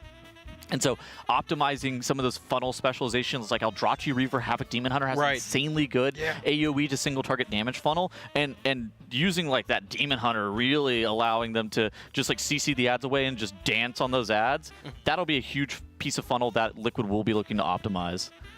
Yeah, very much so. We should see that final combination coming up here in a second as well, which is going to be that coil spawning in the side of the room, which actually spawns, I believe, under the boss at this point, which makes it a little tougher for them to navigate. The coil spawns in and starts emitting that spiral of fire, which I think it's right there. Is that it under the boss? The right side. Yeah, that's the one that's under the boss because look, it's got that red tint on it. Yeah, exactly. So so it immediately starts spitting out fire. Whenever Scott baited it off to the side of the room, we actually didn't know how fortuitous that was, but apparently it looked much easier whenever it was not in the middle of the raid. But Liquid did a great job of dodging there. They only had one player going down. Boomy, I think, got clipped maybe by one of those fire tornadoes. They had a battle res available for him, and then they immediately jammed their lust in and push into the last phase. From here, Kalamazzi and I were like, oh my god, we were like panicking, like this is about to be a kill. So they have this wave of ads that spawn off to the side, and they try to tank the boss like right on top of them to, again, allow them to get more efficient cleave with it. They have to be able to kill off these dynamite bombs before they blow up these individual players that they are targeting. I think they actually contact a player from memory as well and end up taking them out. Yeah, that fire line over there with the flame tornadoes make it really rough. Oh. We did lose, I think, Impact there. I think he might have onked. I couldn't tell who went down. Zevi died too, but I didn't see exactly what killed Zevi off. Okay, so these coils. These coils in the last phase have a constant, like, lightning zone tether to the boss. And if you actually walk into one of those tethers, it ends up wiping you. Of course, at the exact same time, we are trying to fight off the bosses in rage. So after a certain period of time of being in this phase, I believe it's a minute and a half, he casts the explosive jackpot, a 10-second long cast that once it resolves, it wipes you. It's kind of similar to like a Rygolon style. All right, the fight's over now. Boom, bang. Yeah. But if they had all 20 people alive, the boss would be easily toast. I don't even know if they necessarily had to have 20 people alive. If they had 19 instead of like 16 there, I think they'd still kill the boss off. Right. They've literally only seen that phase, that deep into that phase, one time. Exactly. So the more you see that phase, which probably is 1 or 2 more attempts at the max here, you find ways to optimize more damage. The pay line talked about also being pretty underutilized there can be improved, and the boss is just size, right? Max was talking about it during the listen-in that only 13 out of 20 raiders were actually affected by that pay line. Again, the pay line is a 10% damage increase for 15 seconds. It is a huge deal to be able to get that buff. Now, in lower difficulties, it doesn't matter. You're going to have enough damage to kill the boss regardless. It really doesn't matter if you get a 10% damage gain. Don't get stunned by the coin. Whenever you're trying to kill a mythic boss, especially world first, it does matter. Yeah, exactly. It does matter, and getting that 10% damage and healing amp is a huge deal. On top of that, they're 3 healing, which the 3 heal was a cook. I felt Jack was like very skeptical to begin with, and I think that a lot of people were skeptical, but that seems like that is the right call. It does, yeah, and starting with 3 healing and not even really seeing many issues either with like the nastier healing overlaps. It's surprising, but they've made it work, right? If you have the damage, which they probably calculated like behind the scenes analytics-wise before they pulled the boss. I mean, yeah, 2 phase 2 attempts and the boss is at 2%, which should have been 0, but hey, third time's a charm, right? Just get back there. If you can have double battle res going into that final phase with Bloodlust, I think this boss is completely toast. Yeah, I do too. Yeah, I think so. I mean, when you guys were saying this earlier, when we just sat down, it was like we didn't really know how difficult that second phase was going to be. Didn't really want to make any predictions just yet until we saw the difficulty of that. I mean, what were some of the actual mechanics that you thought were going to be super difficult that seem to be negligible now that we've seen it? Like in the Enrage, or you mean just in general? I think the heal check probably, right? Oh, yeah. Like that 4th deposit, I think it's like bomb and coin. I don't know which one exactly. It's flame and coin. It's flame and coin. Yeah, that one. Like when he shoots got a little on the raid here for 6 seconds and then follows it up by an exhaust vent, which is a healing absorb in the raid. that was like the big check for healers, but then when they got their second time with 3 healers, it was like, oh, okay, that was a negligible mechanic. I think they just disc ramped through it. I mean, yeah. Whenever we first saw the last phase, Kalamazzi and I were kind of talking about it, and I was like, yeah, so they're gonna take all of these fight timers that they just saw, and then like hard assign healer CDs here, here, and here, and then they did, and then it was like, oh, nobody's taking damage, huh? Well, this is kind of crazy. So this boss has. Do you know what it was like compared to PTR testing tunnels? I mean, has it gotten easier? Well, would you say? I PTR tested this with a bunch of noobs that kept getting hit by the pay line. Okay. And we kept missing the coin on the boss. Kalamazzi. I mean, honestly, like not a whole lot really changed in phase 1 that I can see. Besides mechanic, it's like known is where you have to hit the ads with the coin to break the shield on them. Yeah. You have to do that within the half-minute window to deposit the coins. They changed the cadence of how often the ads spawn. From Heroic to Mythic, the ads are a minute apart exactly on Heroic. They're 45 on Mythic. I think that was the same during PTR testing though. Yeah, it is. Yeah. So like basically, if you've done it on Heroic, it's different on Mythic. You can't have those minute damage profiles like Aflox and things have every minute. So that makes a bit of a difference there. I don't think much else. I actually I don't think anything has changed from PTR testing that I saw. Oh, the bombs in phase 2. When you're in the 30 to 0 enrage, I don't believe bombs were spawning on Heroic. We didn't see the phase 2 on Mythic and PTR testing, so but not much really. Honestly. Yeah, exactly. If there was a guild that saw the phase 2 during PTR testing, it was probably this guild. Probably them, yeah. Yeah, exactly. It's probably them. It was definitely not Kalamazzi and I though. I saw it. I rolled his eyes. I killed the fight with chat 2 months ago, man. Come on. I raid-led chat through this raid in a valiant effort. I don't know if I trust this. Well, I mean, I feel like if you take a step back at the overall raid, a lot of these bosses, you know, especially Styx, was a lot more difficult than they were predicting. We saw some nerfs as well go down. This is not a boss that has really been touched this week or last. Do we feel like the tuning of this is the way that Blizzard I think this boss would have been nuclear with Reset 1 gear, and I think this boss is much, much easier with Reset 2 gear. And I think that it is a fight that, with the Reset 1 gear, the damage check, particularly in the final phase, would have been crazy, but just the extra couple of item levels and the extra optimization of gear is going to make that final phase check just noticeably easier. I think it appears undertuned here, but yeah, keep in mind the raid is like, I think 660 eye level. There was 650. I think 4 or 6, I believe. Yeah, like 4 days ago. So, I mean, last week, you're not even meeting DPS checks in the ads here. But now, yeah, this boss looks sort of trivial. It's like they're still missing the DPS check on the ads sometimes, too. Fair. Yes, they are a little bit, too, also. So, I mean, and also we end up losing Sang here with no res available. Gonna have that res available for him in 1 minute and 50 seconds. Now, Sang is actually, on the Dev Evoker, he's one of the DPS that actually does the most damage to the assistants. Every single time they spawn, you're able to mass disintegrate a large portion of them, so he's actually saving some of his empowered abilities and making sure that he's getting those mass disintegrates out. We've already seen them get the fraud detected cast occasionally from missing, from missing the damage check on some of these ads, so maybe Sang being dead here could end up causing a wipe. But ultimately, it's going to kind of come down to the Warlocks and the Shadow Priests more often than not to be able to kill those ads off. Right, it's sort of weird because like Dev Evoker playing that Scale Commander having Mass Disintegrate, it sort of is anti-synergistic with like the Shadow Priest wanting higher Twisted Fate uptime, the Aflox funneling into the boss from the ads being alive longer, but the damage profile is strong and you sort of want those time spirals. You might want that Source of Magic, the heal, what's it called, the healing spatial distortion, I believe, right? The healing movement effect from Evokers as well on a healer. Spatial paradox. Paradox. Spatial paradox. Not distortion. Yeah. I thought you were talking about source of magic at first. Source of magic, it's fine, but yeah, you want. You want. I'm like, dude, source of magic is so fake. You want paradox, right? Yeah, exactly. Distortion and paradox. But yeah, Blessing of the Bronze not being incredibly impactful though, and like Evoker is one of the classes where if you don't need Spiral in a fight, it is sort of like we could bench one and play 0 if you wanted a third lock here or something like that. But yeah, too. I think the Evoker is definitely better damage to the boss in the last phase, even while playing Scale Commander. Oh yeah. Than a Warlock potentially.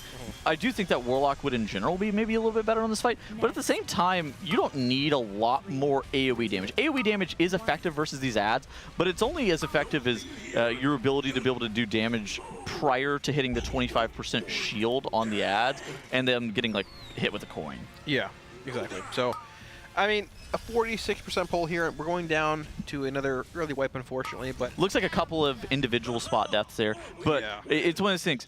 20 players alive into the last phase. If we have 1 to 2 battle res, if we have both, it is like so over. Barring something terrible happening in the raid, like a pylon drop. Yeah. So people getting cleaved down.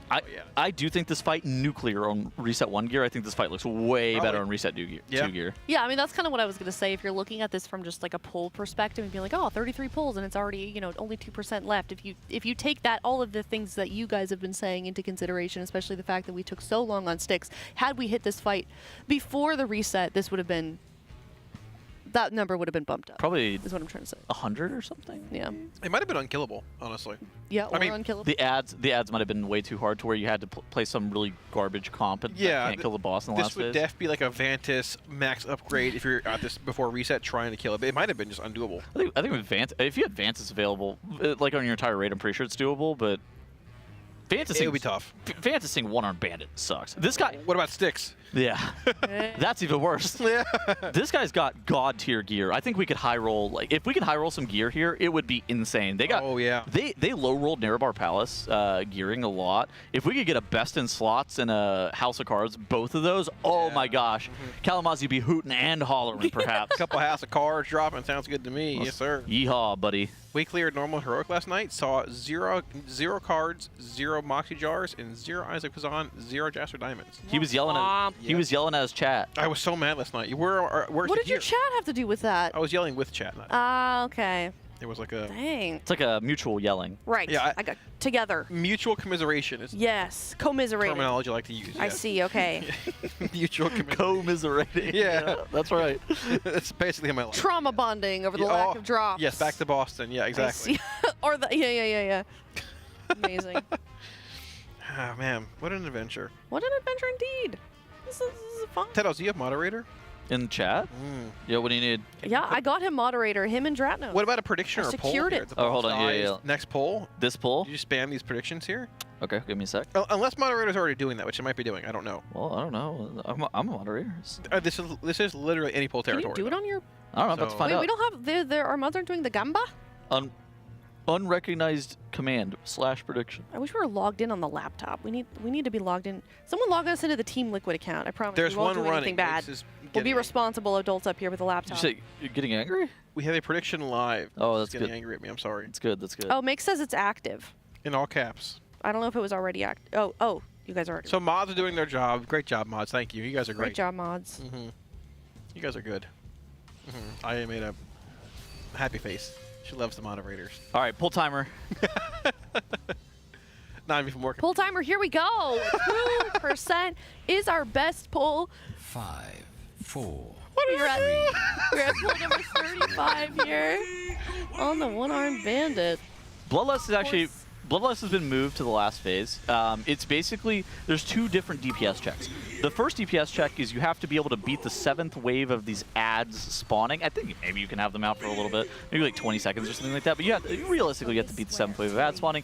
The second DPS check is the 30% to 0 DPS push. And those are kind of 2 things that you're looking at. Whenever we were talking about Aya Kazan, on last, whenever we were farming those, that's why this is the fight that they are super important for, because that 30 to 0 push, Aya Kazan takes around 4 minutes to ramp all the way up. But once it's at max stacks, after that 4-minute mark, it is by far the best stemming trinket in the game. It is omega over budget, and for an execute phase like it's on One-Armed Bandit here is a huge deal. So that's why we did all those splits. That's why we got all this gear and we farmed all those trinkets. Yeah, like we talked about, we got a lot of heroic Eye of Kazan drops yesterday in our Galley Wix runs, which is very good to see as far as gear is concerned. Bumping our raids eye level to, I believe, around 660, give or take, with maybe a couple upgrades available depending on what people have done with their crafting and or crests being used. We talked a bit about the Enrage too, which doesn't appear to be that tight of a DPS check. You mentioned that 7th set of ads spawning in for that like 7th coin deposit, which will enrage the boss. So from what I've seen on Heroic, you can spawn in any set of ads and push the boss. Oh, okay. It won't despawn. You have to kill them.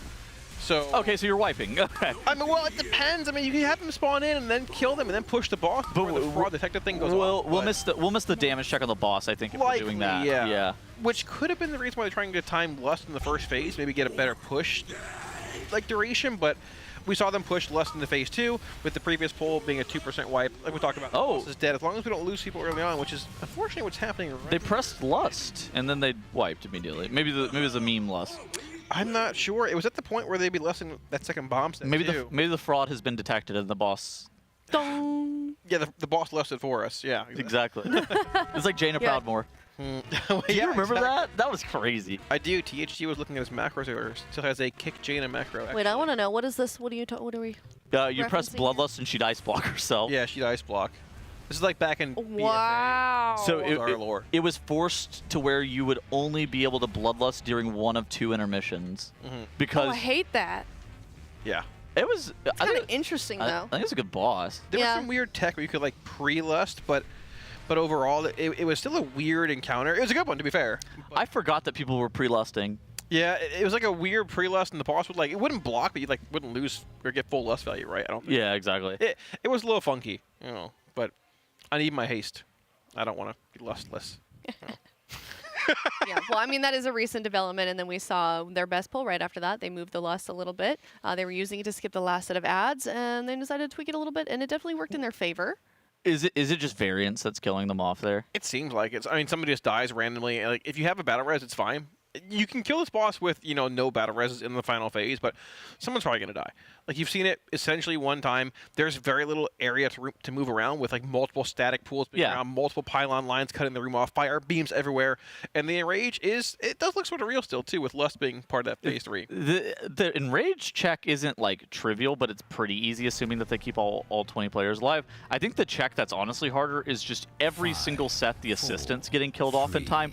That is the check that seems to be a little bit more real, where each and every single one of the 6 sets of assistants that we have to watch get killed could wipe us at any point. Now, there is a little bit of variance as well on, like, are we going to be able to get more damage on the boss versus the assistants? And so, ideally, the assistants are, like, right next to each other. That way, we can kill them off in time and not get the fraud detected insta-raid wipe mechanic. Yeah, I'm curious to see if they actually end up lusting here around that 2-minute mark. It's like the 150 timestamp. So that's where the coin and the bomb ads spawn. Yeah, that lust sucks. Like, realistically, we would always love the lust the last phase, but if we can guarantee that we're going to kill the boss before the hard enrage of the fight, then we could absolutely justify it. I would think that if I'm like progging this boss, you know, a few weeks from now, and we're always gonna have enough damage to be able to beat the bosses like hard enrage, I would almost always lust on that coin and bomb set from the second wave of ads that get killed off. Like, you don't have 2-minute CDs at that point yet. You're getting very close to them, but that lust can carry you into that 2-minute window, which will then give you more damage on the boss in a sense too, or the next ad set. So those ads, like you mentioned, they spawn at the 1-minute and 50-second mark. So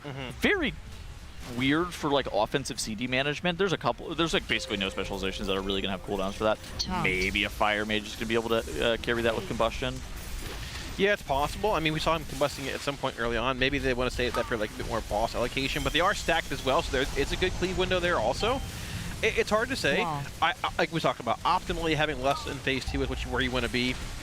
Make it a bit easier, just sort of get out of that phase faster, but I think people do micromanage the actual debuff a bunch in phase 2. You might not even need it, but it's a safety buffer in a sense, right? Exactly. If you don't need it in phase 1, phase 2 is better. We saw Suri go down, ends up getting battle res. We're gonna have another battle res at that 4-minute and 30-second mark. But these are the coin and bomb set ads that you were kind of talking about. Right. Yeah, no lust being committed. Trill got a massive fixate weak aura on him, trying to tell him to get away from that explosive gaze from the ads. Ooh, it needs to die here. It's cutting it out of the group actually here too. It should die, but ooh, it's dead. Okay, we're through. A little scary. Cut it to the side, but it worked out. But right after that, these ads come right in. This flame and bomb set, no reprieve at all. Like none.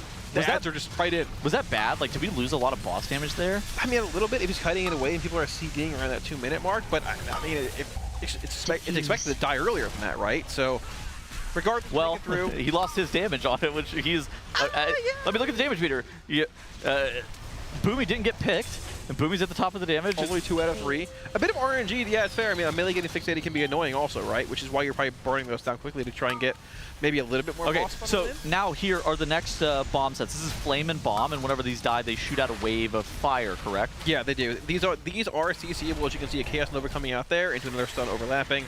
So these, when they explode, tornadoes are spawning in right about now, which overlap with those double, like, static circle buffs getting out of the raid. Evade was telling me that Chaos Nova is actually a single, like a damage gain for Havoc Demon Hunter. So the Chaos Nova, very good global for the Demon Hunter to be pressing there. Ooh, there we go. That works. Being stacked in the boss, exceptionally strong there as well. 2 Paylines coming in, both from the same ad here. But we should have, actually no, one being fired from the sides. So that works.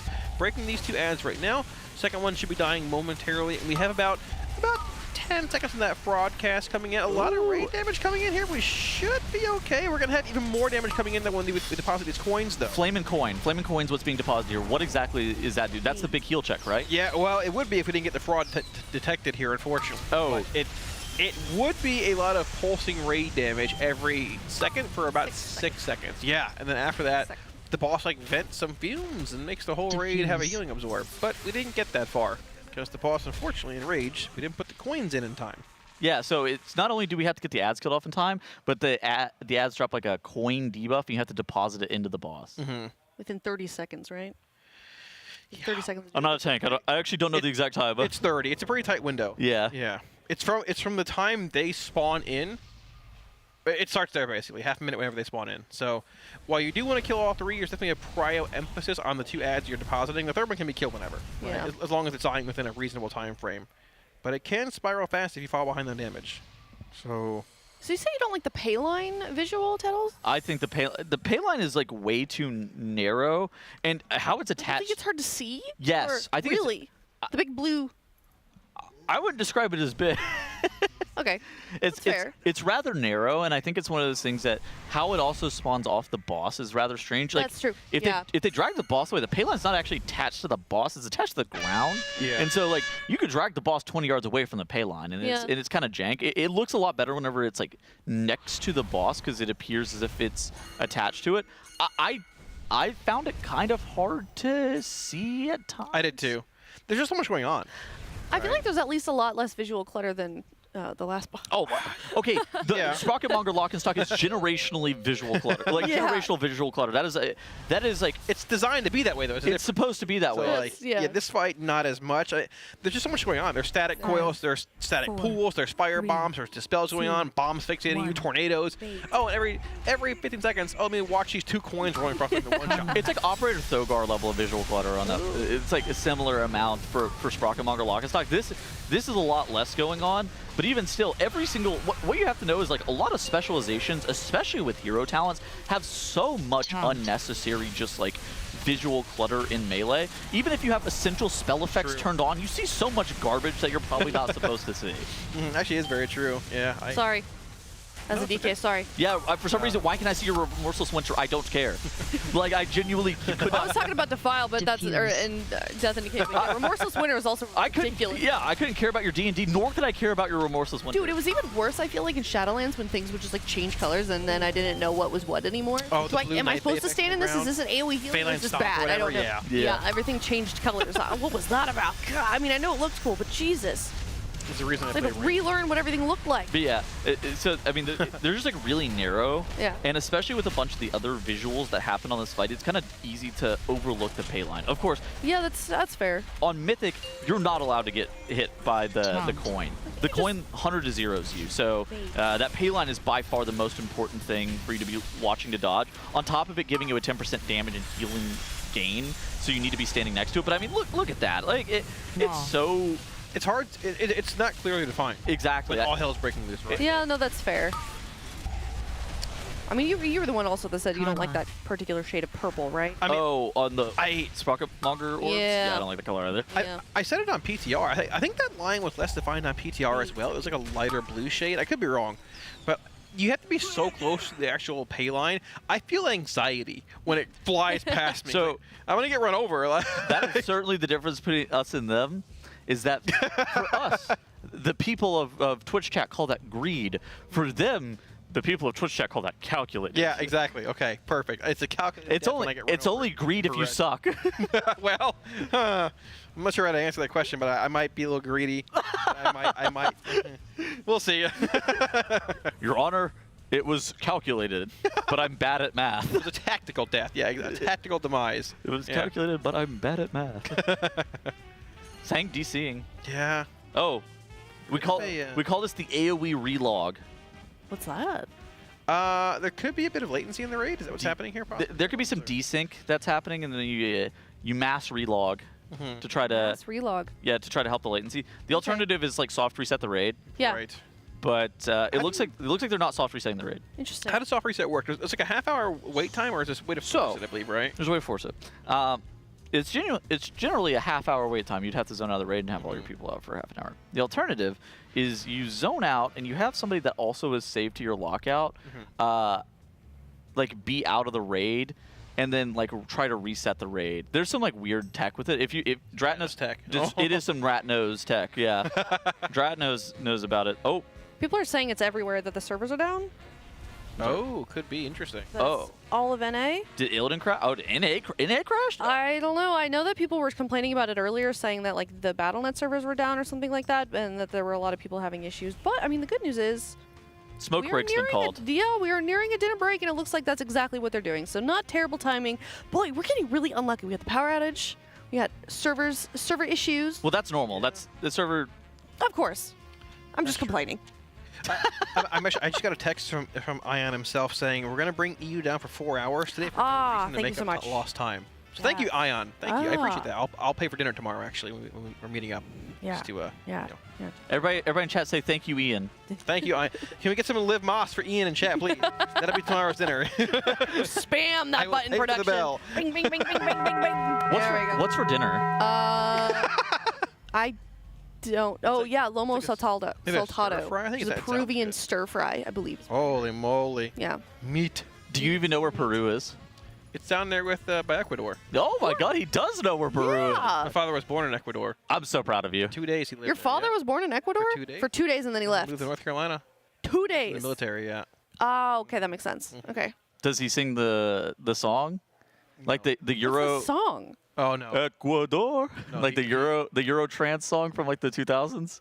I don't think so. New to me. I've never heard it. I'll show you later. Alrighty, that works. I just wanted to show them the logo of the new monster. Oh, it's actually very good. Yeah. Yeah, do you like it? CR, have you seen this before? Dude, do not bother him.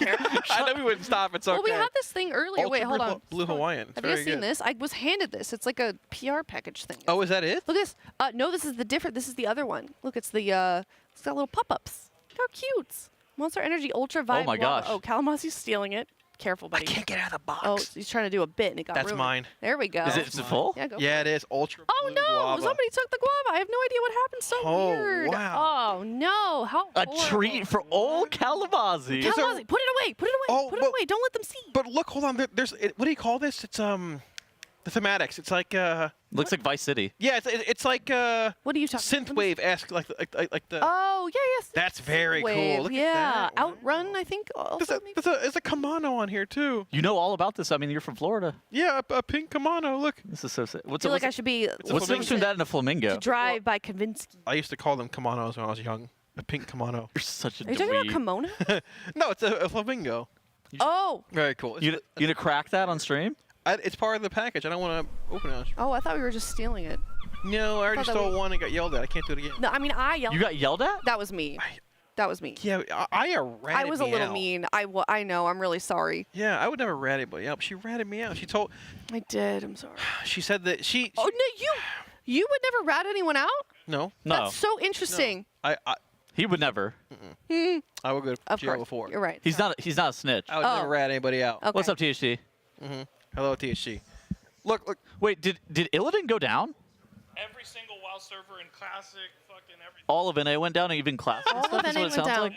Oh my Perfect. God! Thank you so much, THC, for the server update. She strikes again. Level 60 deaths on the hardcore server. Oh, thank God. That's not good. Just in time for retail patch again. Oh, how convenient. Oh, Dude, they were about to do BWL. That's gonna be interesting. No. Oh, what a shame. All right, these guys don't care about hardcore. It's fine. I care. I'm just alone. I'm a lone wolf over here. It's all good. I actually been watching your leveling campaign. It's been very interesting. Have you? You're like 35, I think, right? I think I'm like 37 now. I've slowed way down since being here. Shockingly. Why is that? I've been logging into retail more. Finally, starting to log into retail, and also I'm just just like a little busy. That's fair. It's a little busy. Yeah. All right. Well, if you're just not tuning in, things aren't good. The servers are broken. The raiders are wandering around. The ping pong table is out, which means that they are providing entertainment. Oh my God! Yeah, they have. Oh no, actually, I think they're signing Jersey. No, my ping pong narrative was way better. You're right. They do. They have mouse pads over there. I don't know what's going on over there. Hopefully, I didn't just spoil something. But in the meantime, of course, do want to give a shout out to one of our amazing sponsors, Coinbase, our presenting partner. Teal.gg/CoinbaseRWF if you'd like a chance to win a Team Liquid signed jersey, as well as $20 if you go and sign up for that app. That is all yours. Follow follow the steps on the screen here or scan that QR code, NA+EU only, also for the grand prize, and you have a chance to be flown out here and meet the guild for the next Team Liquid Race to World First here in the Alienware training facility. We would love to meet you, so definitely follow these steps on your screen here. And Tiddles and Kalamazi are doing a little jiggle, and they're distracting me. They're excited to meet you too. Hold on, can we show their cams? Look at No, they're ready to go. You want to meet these two? I'm excited to meet, yes, the winner. I am indeed. We can eat Taco Bell together and talk to THD together. THD, very sociable person. Together. Yeah. I don't know about. It sounds like you're joking, but it's so true. He's the most. I feel like. I was being serious. Yeah. Yeah. He's the most outgoing of the. I think the entire guild. This is his Super Bowl. It is. It is. It is. It happens like 2-3 times a year. It's great. You know. Yeah, he's pumped. He's excited. That's a good way of describing it, actually. Yeah. No, it's very true. Excited too. Like, he's a big smile on his face. Yeah, Yips is excited. Hi, Yips. He didn't even acknowledge you. He literally just walked no idea away. what we're talking about. He goes, "Why are you talking to me?" We'll fill him in. We'll fill him in. Don't worry. I'm sure he'll be eventually once we do let him know. But I feel bad for you. Me? You didn't even acknowledge. I don't care. It's fine. I'm really loud and annoying, and they're locked in, and I'm used to it. It's all good. Well, that was kind of cringe, no? On my part or his? He's a warlock. I'll let that slide. He's a warlock at heart. All right. Well. Everyone's being mean to me, but I'm about to do a giveaway. So you're welcome, everyone. What are we giving away? We are giving away, thank you so much for asking, for a $50 store credit gift card, courtesy of Alienware or an Alienware peripheral, because it is time for... Marbles! It's time for marbles! I gotta play. Exclamation play in the chat. Teddles and Kalamazi are whipping their phones out, ready to go, ready to enter the game. We're gonna spin a wheel here, and we're gonna find out what today's lucky prize winner is going to be. Spin the wheel, production. Kalamazi, I'll sit here and cast this if you'll cast it with me. Ooh! I don't. You gotta do like esports casting. Yeah, exactly. All like right. cast the marble. Yeah. How long? All right, $50 store We credit. could win $50 store credit. $50 store credit. We get like, yeah. Presented by Alienware, the Alienware Marbles giveaway, exclamation play in the chat. There will be a grand prize winner. Also, there's gonna be a mega marbles game at the end of all of this for each winner for the day for marbles, and then you'll be in the last game, which you can win an Alienware 51 PC title. Sounds very cool. Exactly. The Area 51 PC, we could go halvesies on it. Yeah. We could literally split it in half. Yeah, exactly. Great, yeah. We're both signed up. I think we could. I'll mail it to you, and you mail it back to me whenever you're done using it. I'll drive it over in the Pinto. Right. Exactly. Production, as a reminder, let them know that they are not eligible for the Alienware Area 51 PC giveaway. There are no stipulations. Why? That wasn't in my contract. Yeah. Did you read the fine print? I read the entire contract. I Yeah. did too. Okay, I guess. I did too. I'm being paid in lawyer Monster. up. I'm a bit of a reader. Okay. Well, good luck in the giveaway. In the meantime, thank you so much to the rest of our sponsors: Coinbase, our presenting partner, of course, as well as Honda, Secret Lab, Alienware, Monster Energy, MyBlue, RaiderIO, Wowhead, Warcraft Logs, and DungeonDojo. We're gonna head to a break. We're gonna get some dinner. Good luck in that marble games. See you in a bit. Exclamation mark play. Exclamation mark boost. Listen, we need to have a conversation about apparel. The fact is, you signed a contract guaranteeing certain concessions. One of those being a spot on this broadcast. Well, that's where I see things differently. Contract or no, I will not sell out for an impeccably designed and high-quality t-shirt. I'm sorry you feel that way, but that's basically the nature of the race. Maybe I'm wrong on this one, but for me, the race doesn't include selling cozy 100% cotton hoodies with graphics specifically designed for this race. No, this is cozy. Max, you know what I'm talking about, right? It's like people only do the race to sell t-shirts. And that's just really sad.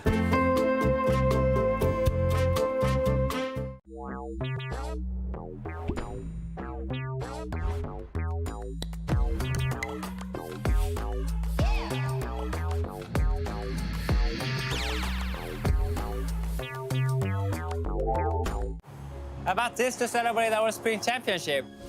I celebrated by getting a new Honda Civic Hybrid. With style, power, and fuel efficiency, it's next level awesome. Get in. Why didn't I think of this? How do you return a billboard?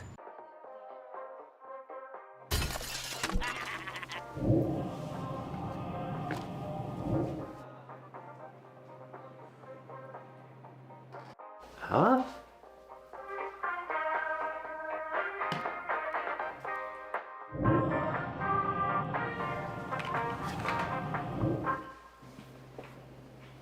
What?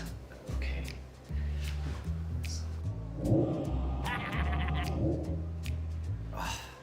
Hey, Bubba, I thought you said we fixed the goblin portal problem. Man.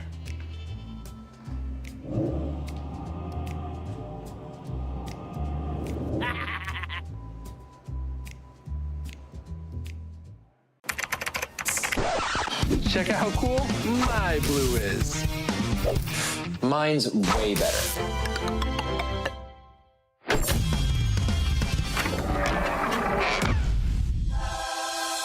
Think your blue can beat ours? Prove it. Complete quests to get points and customize your blue. Maybe you'll see it featured on the leaderboard. Join MyBlue now.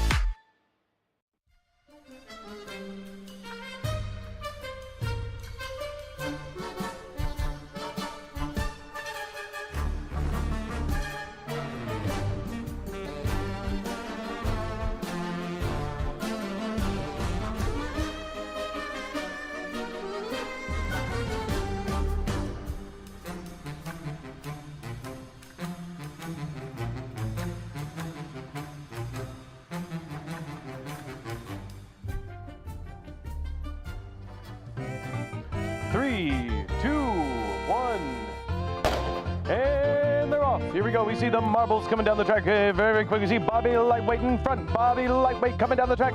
Going down straight. Oh, and it's making a mess down there. Okay, we got Ritstocat coming in through the sifter. Down the sifter, down the pipe. Here he comes. There he comes. Oh, we got Props coming out front. Props out front. We got Smash back behind. We got Ritzcat, and then we got Prop. We got Prop coming in there. Oh, Marganaz is down. Zelda Streams down, Sir Wolf down, we got a lot down. Okay, here we go. Prop coming back in the lead. Prop coming down, coming back through the sifter number 2. Okay, here we go. Ritz-to-Cat's coming in through. K-Fresh coming in from the back. K-Fresh taking the lead. Wow, what a day here we got on the track. K-Fresh, I've heard lots of good things about him. Oh, but he's falling in second place. Vil, we got Vil coming in here. Oh, coming up to the elevator. Oh, wow, what a race we got going on here. Lots of people. They're all good competition here today. Oh wow. Oh man, I think I forgot to do my taxes this year. Oh my. Did I do my tax? What's a 401k? Okay, we got MZ's coming in here through sifter number 3. And coming down through. What a race we got going on here into the forks of hell. What are those? Nobody knows. Oh, beefy cheese! Of course it's beefy cheese. Followed by Gunks. The Owl, XOXO, love you too. Heatwaves _M. What a great race. Congratulations to Beefy Cheese. You raced the best, you won the prize.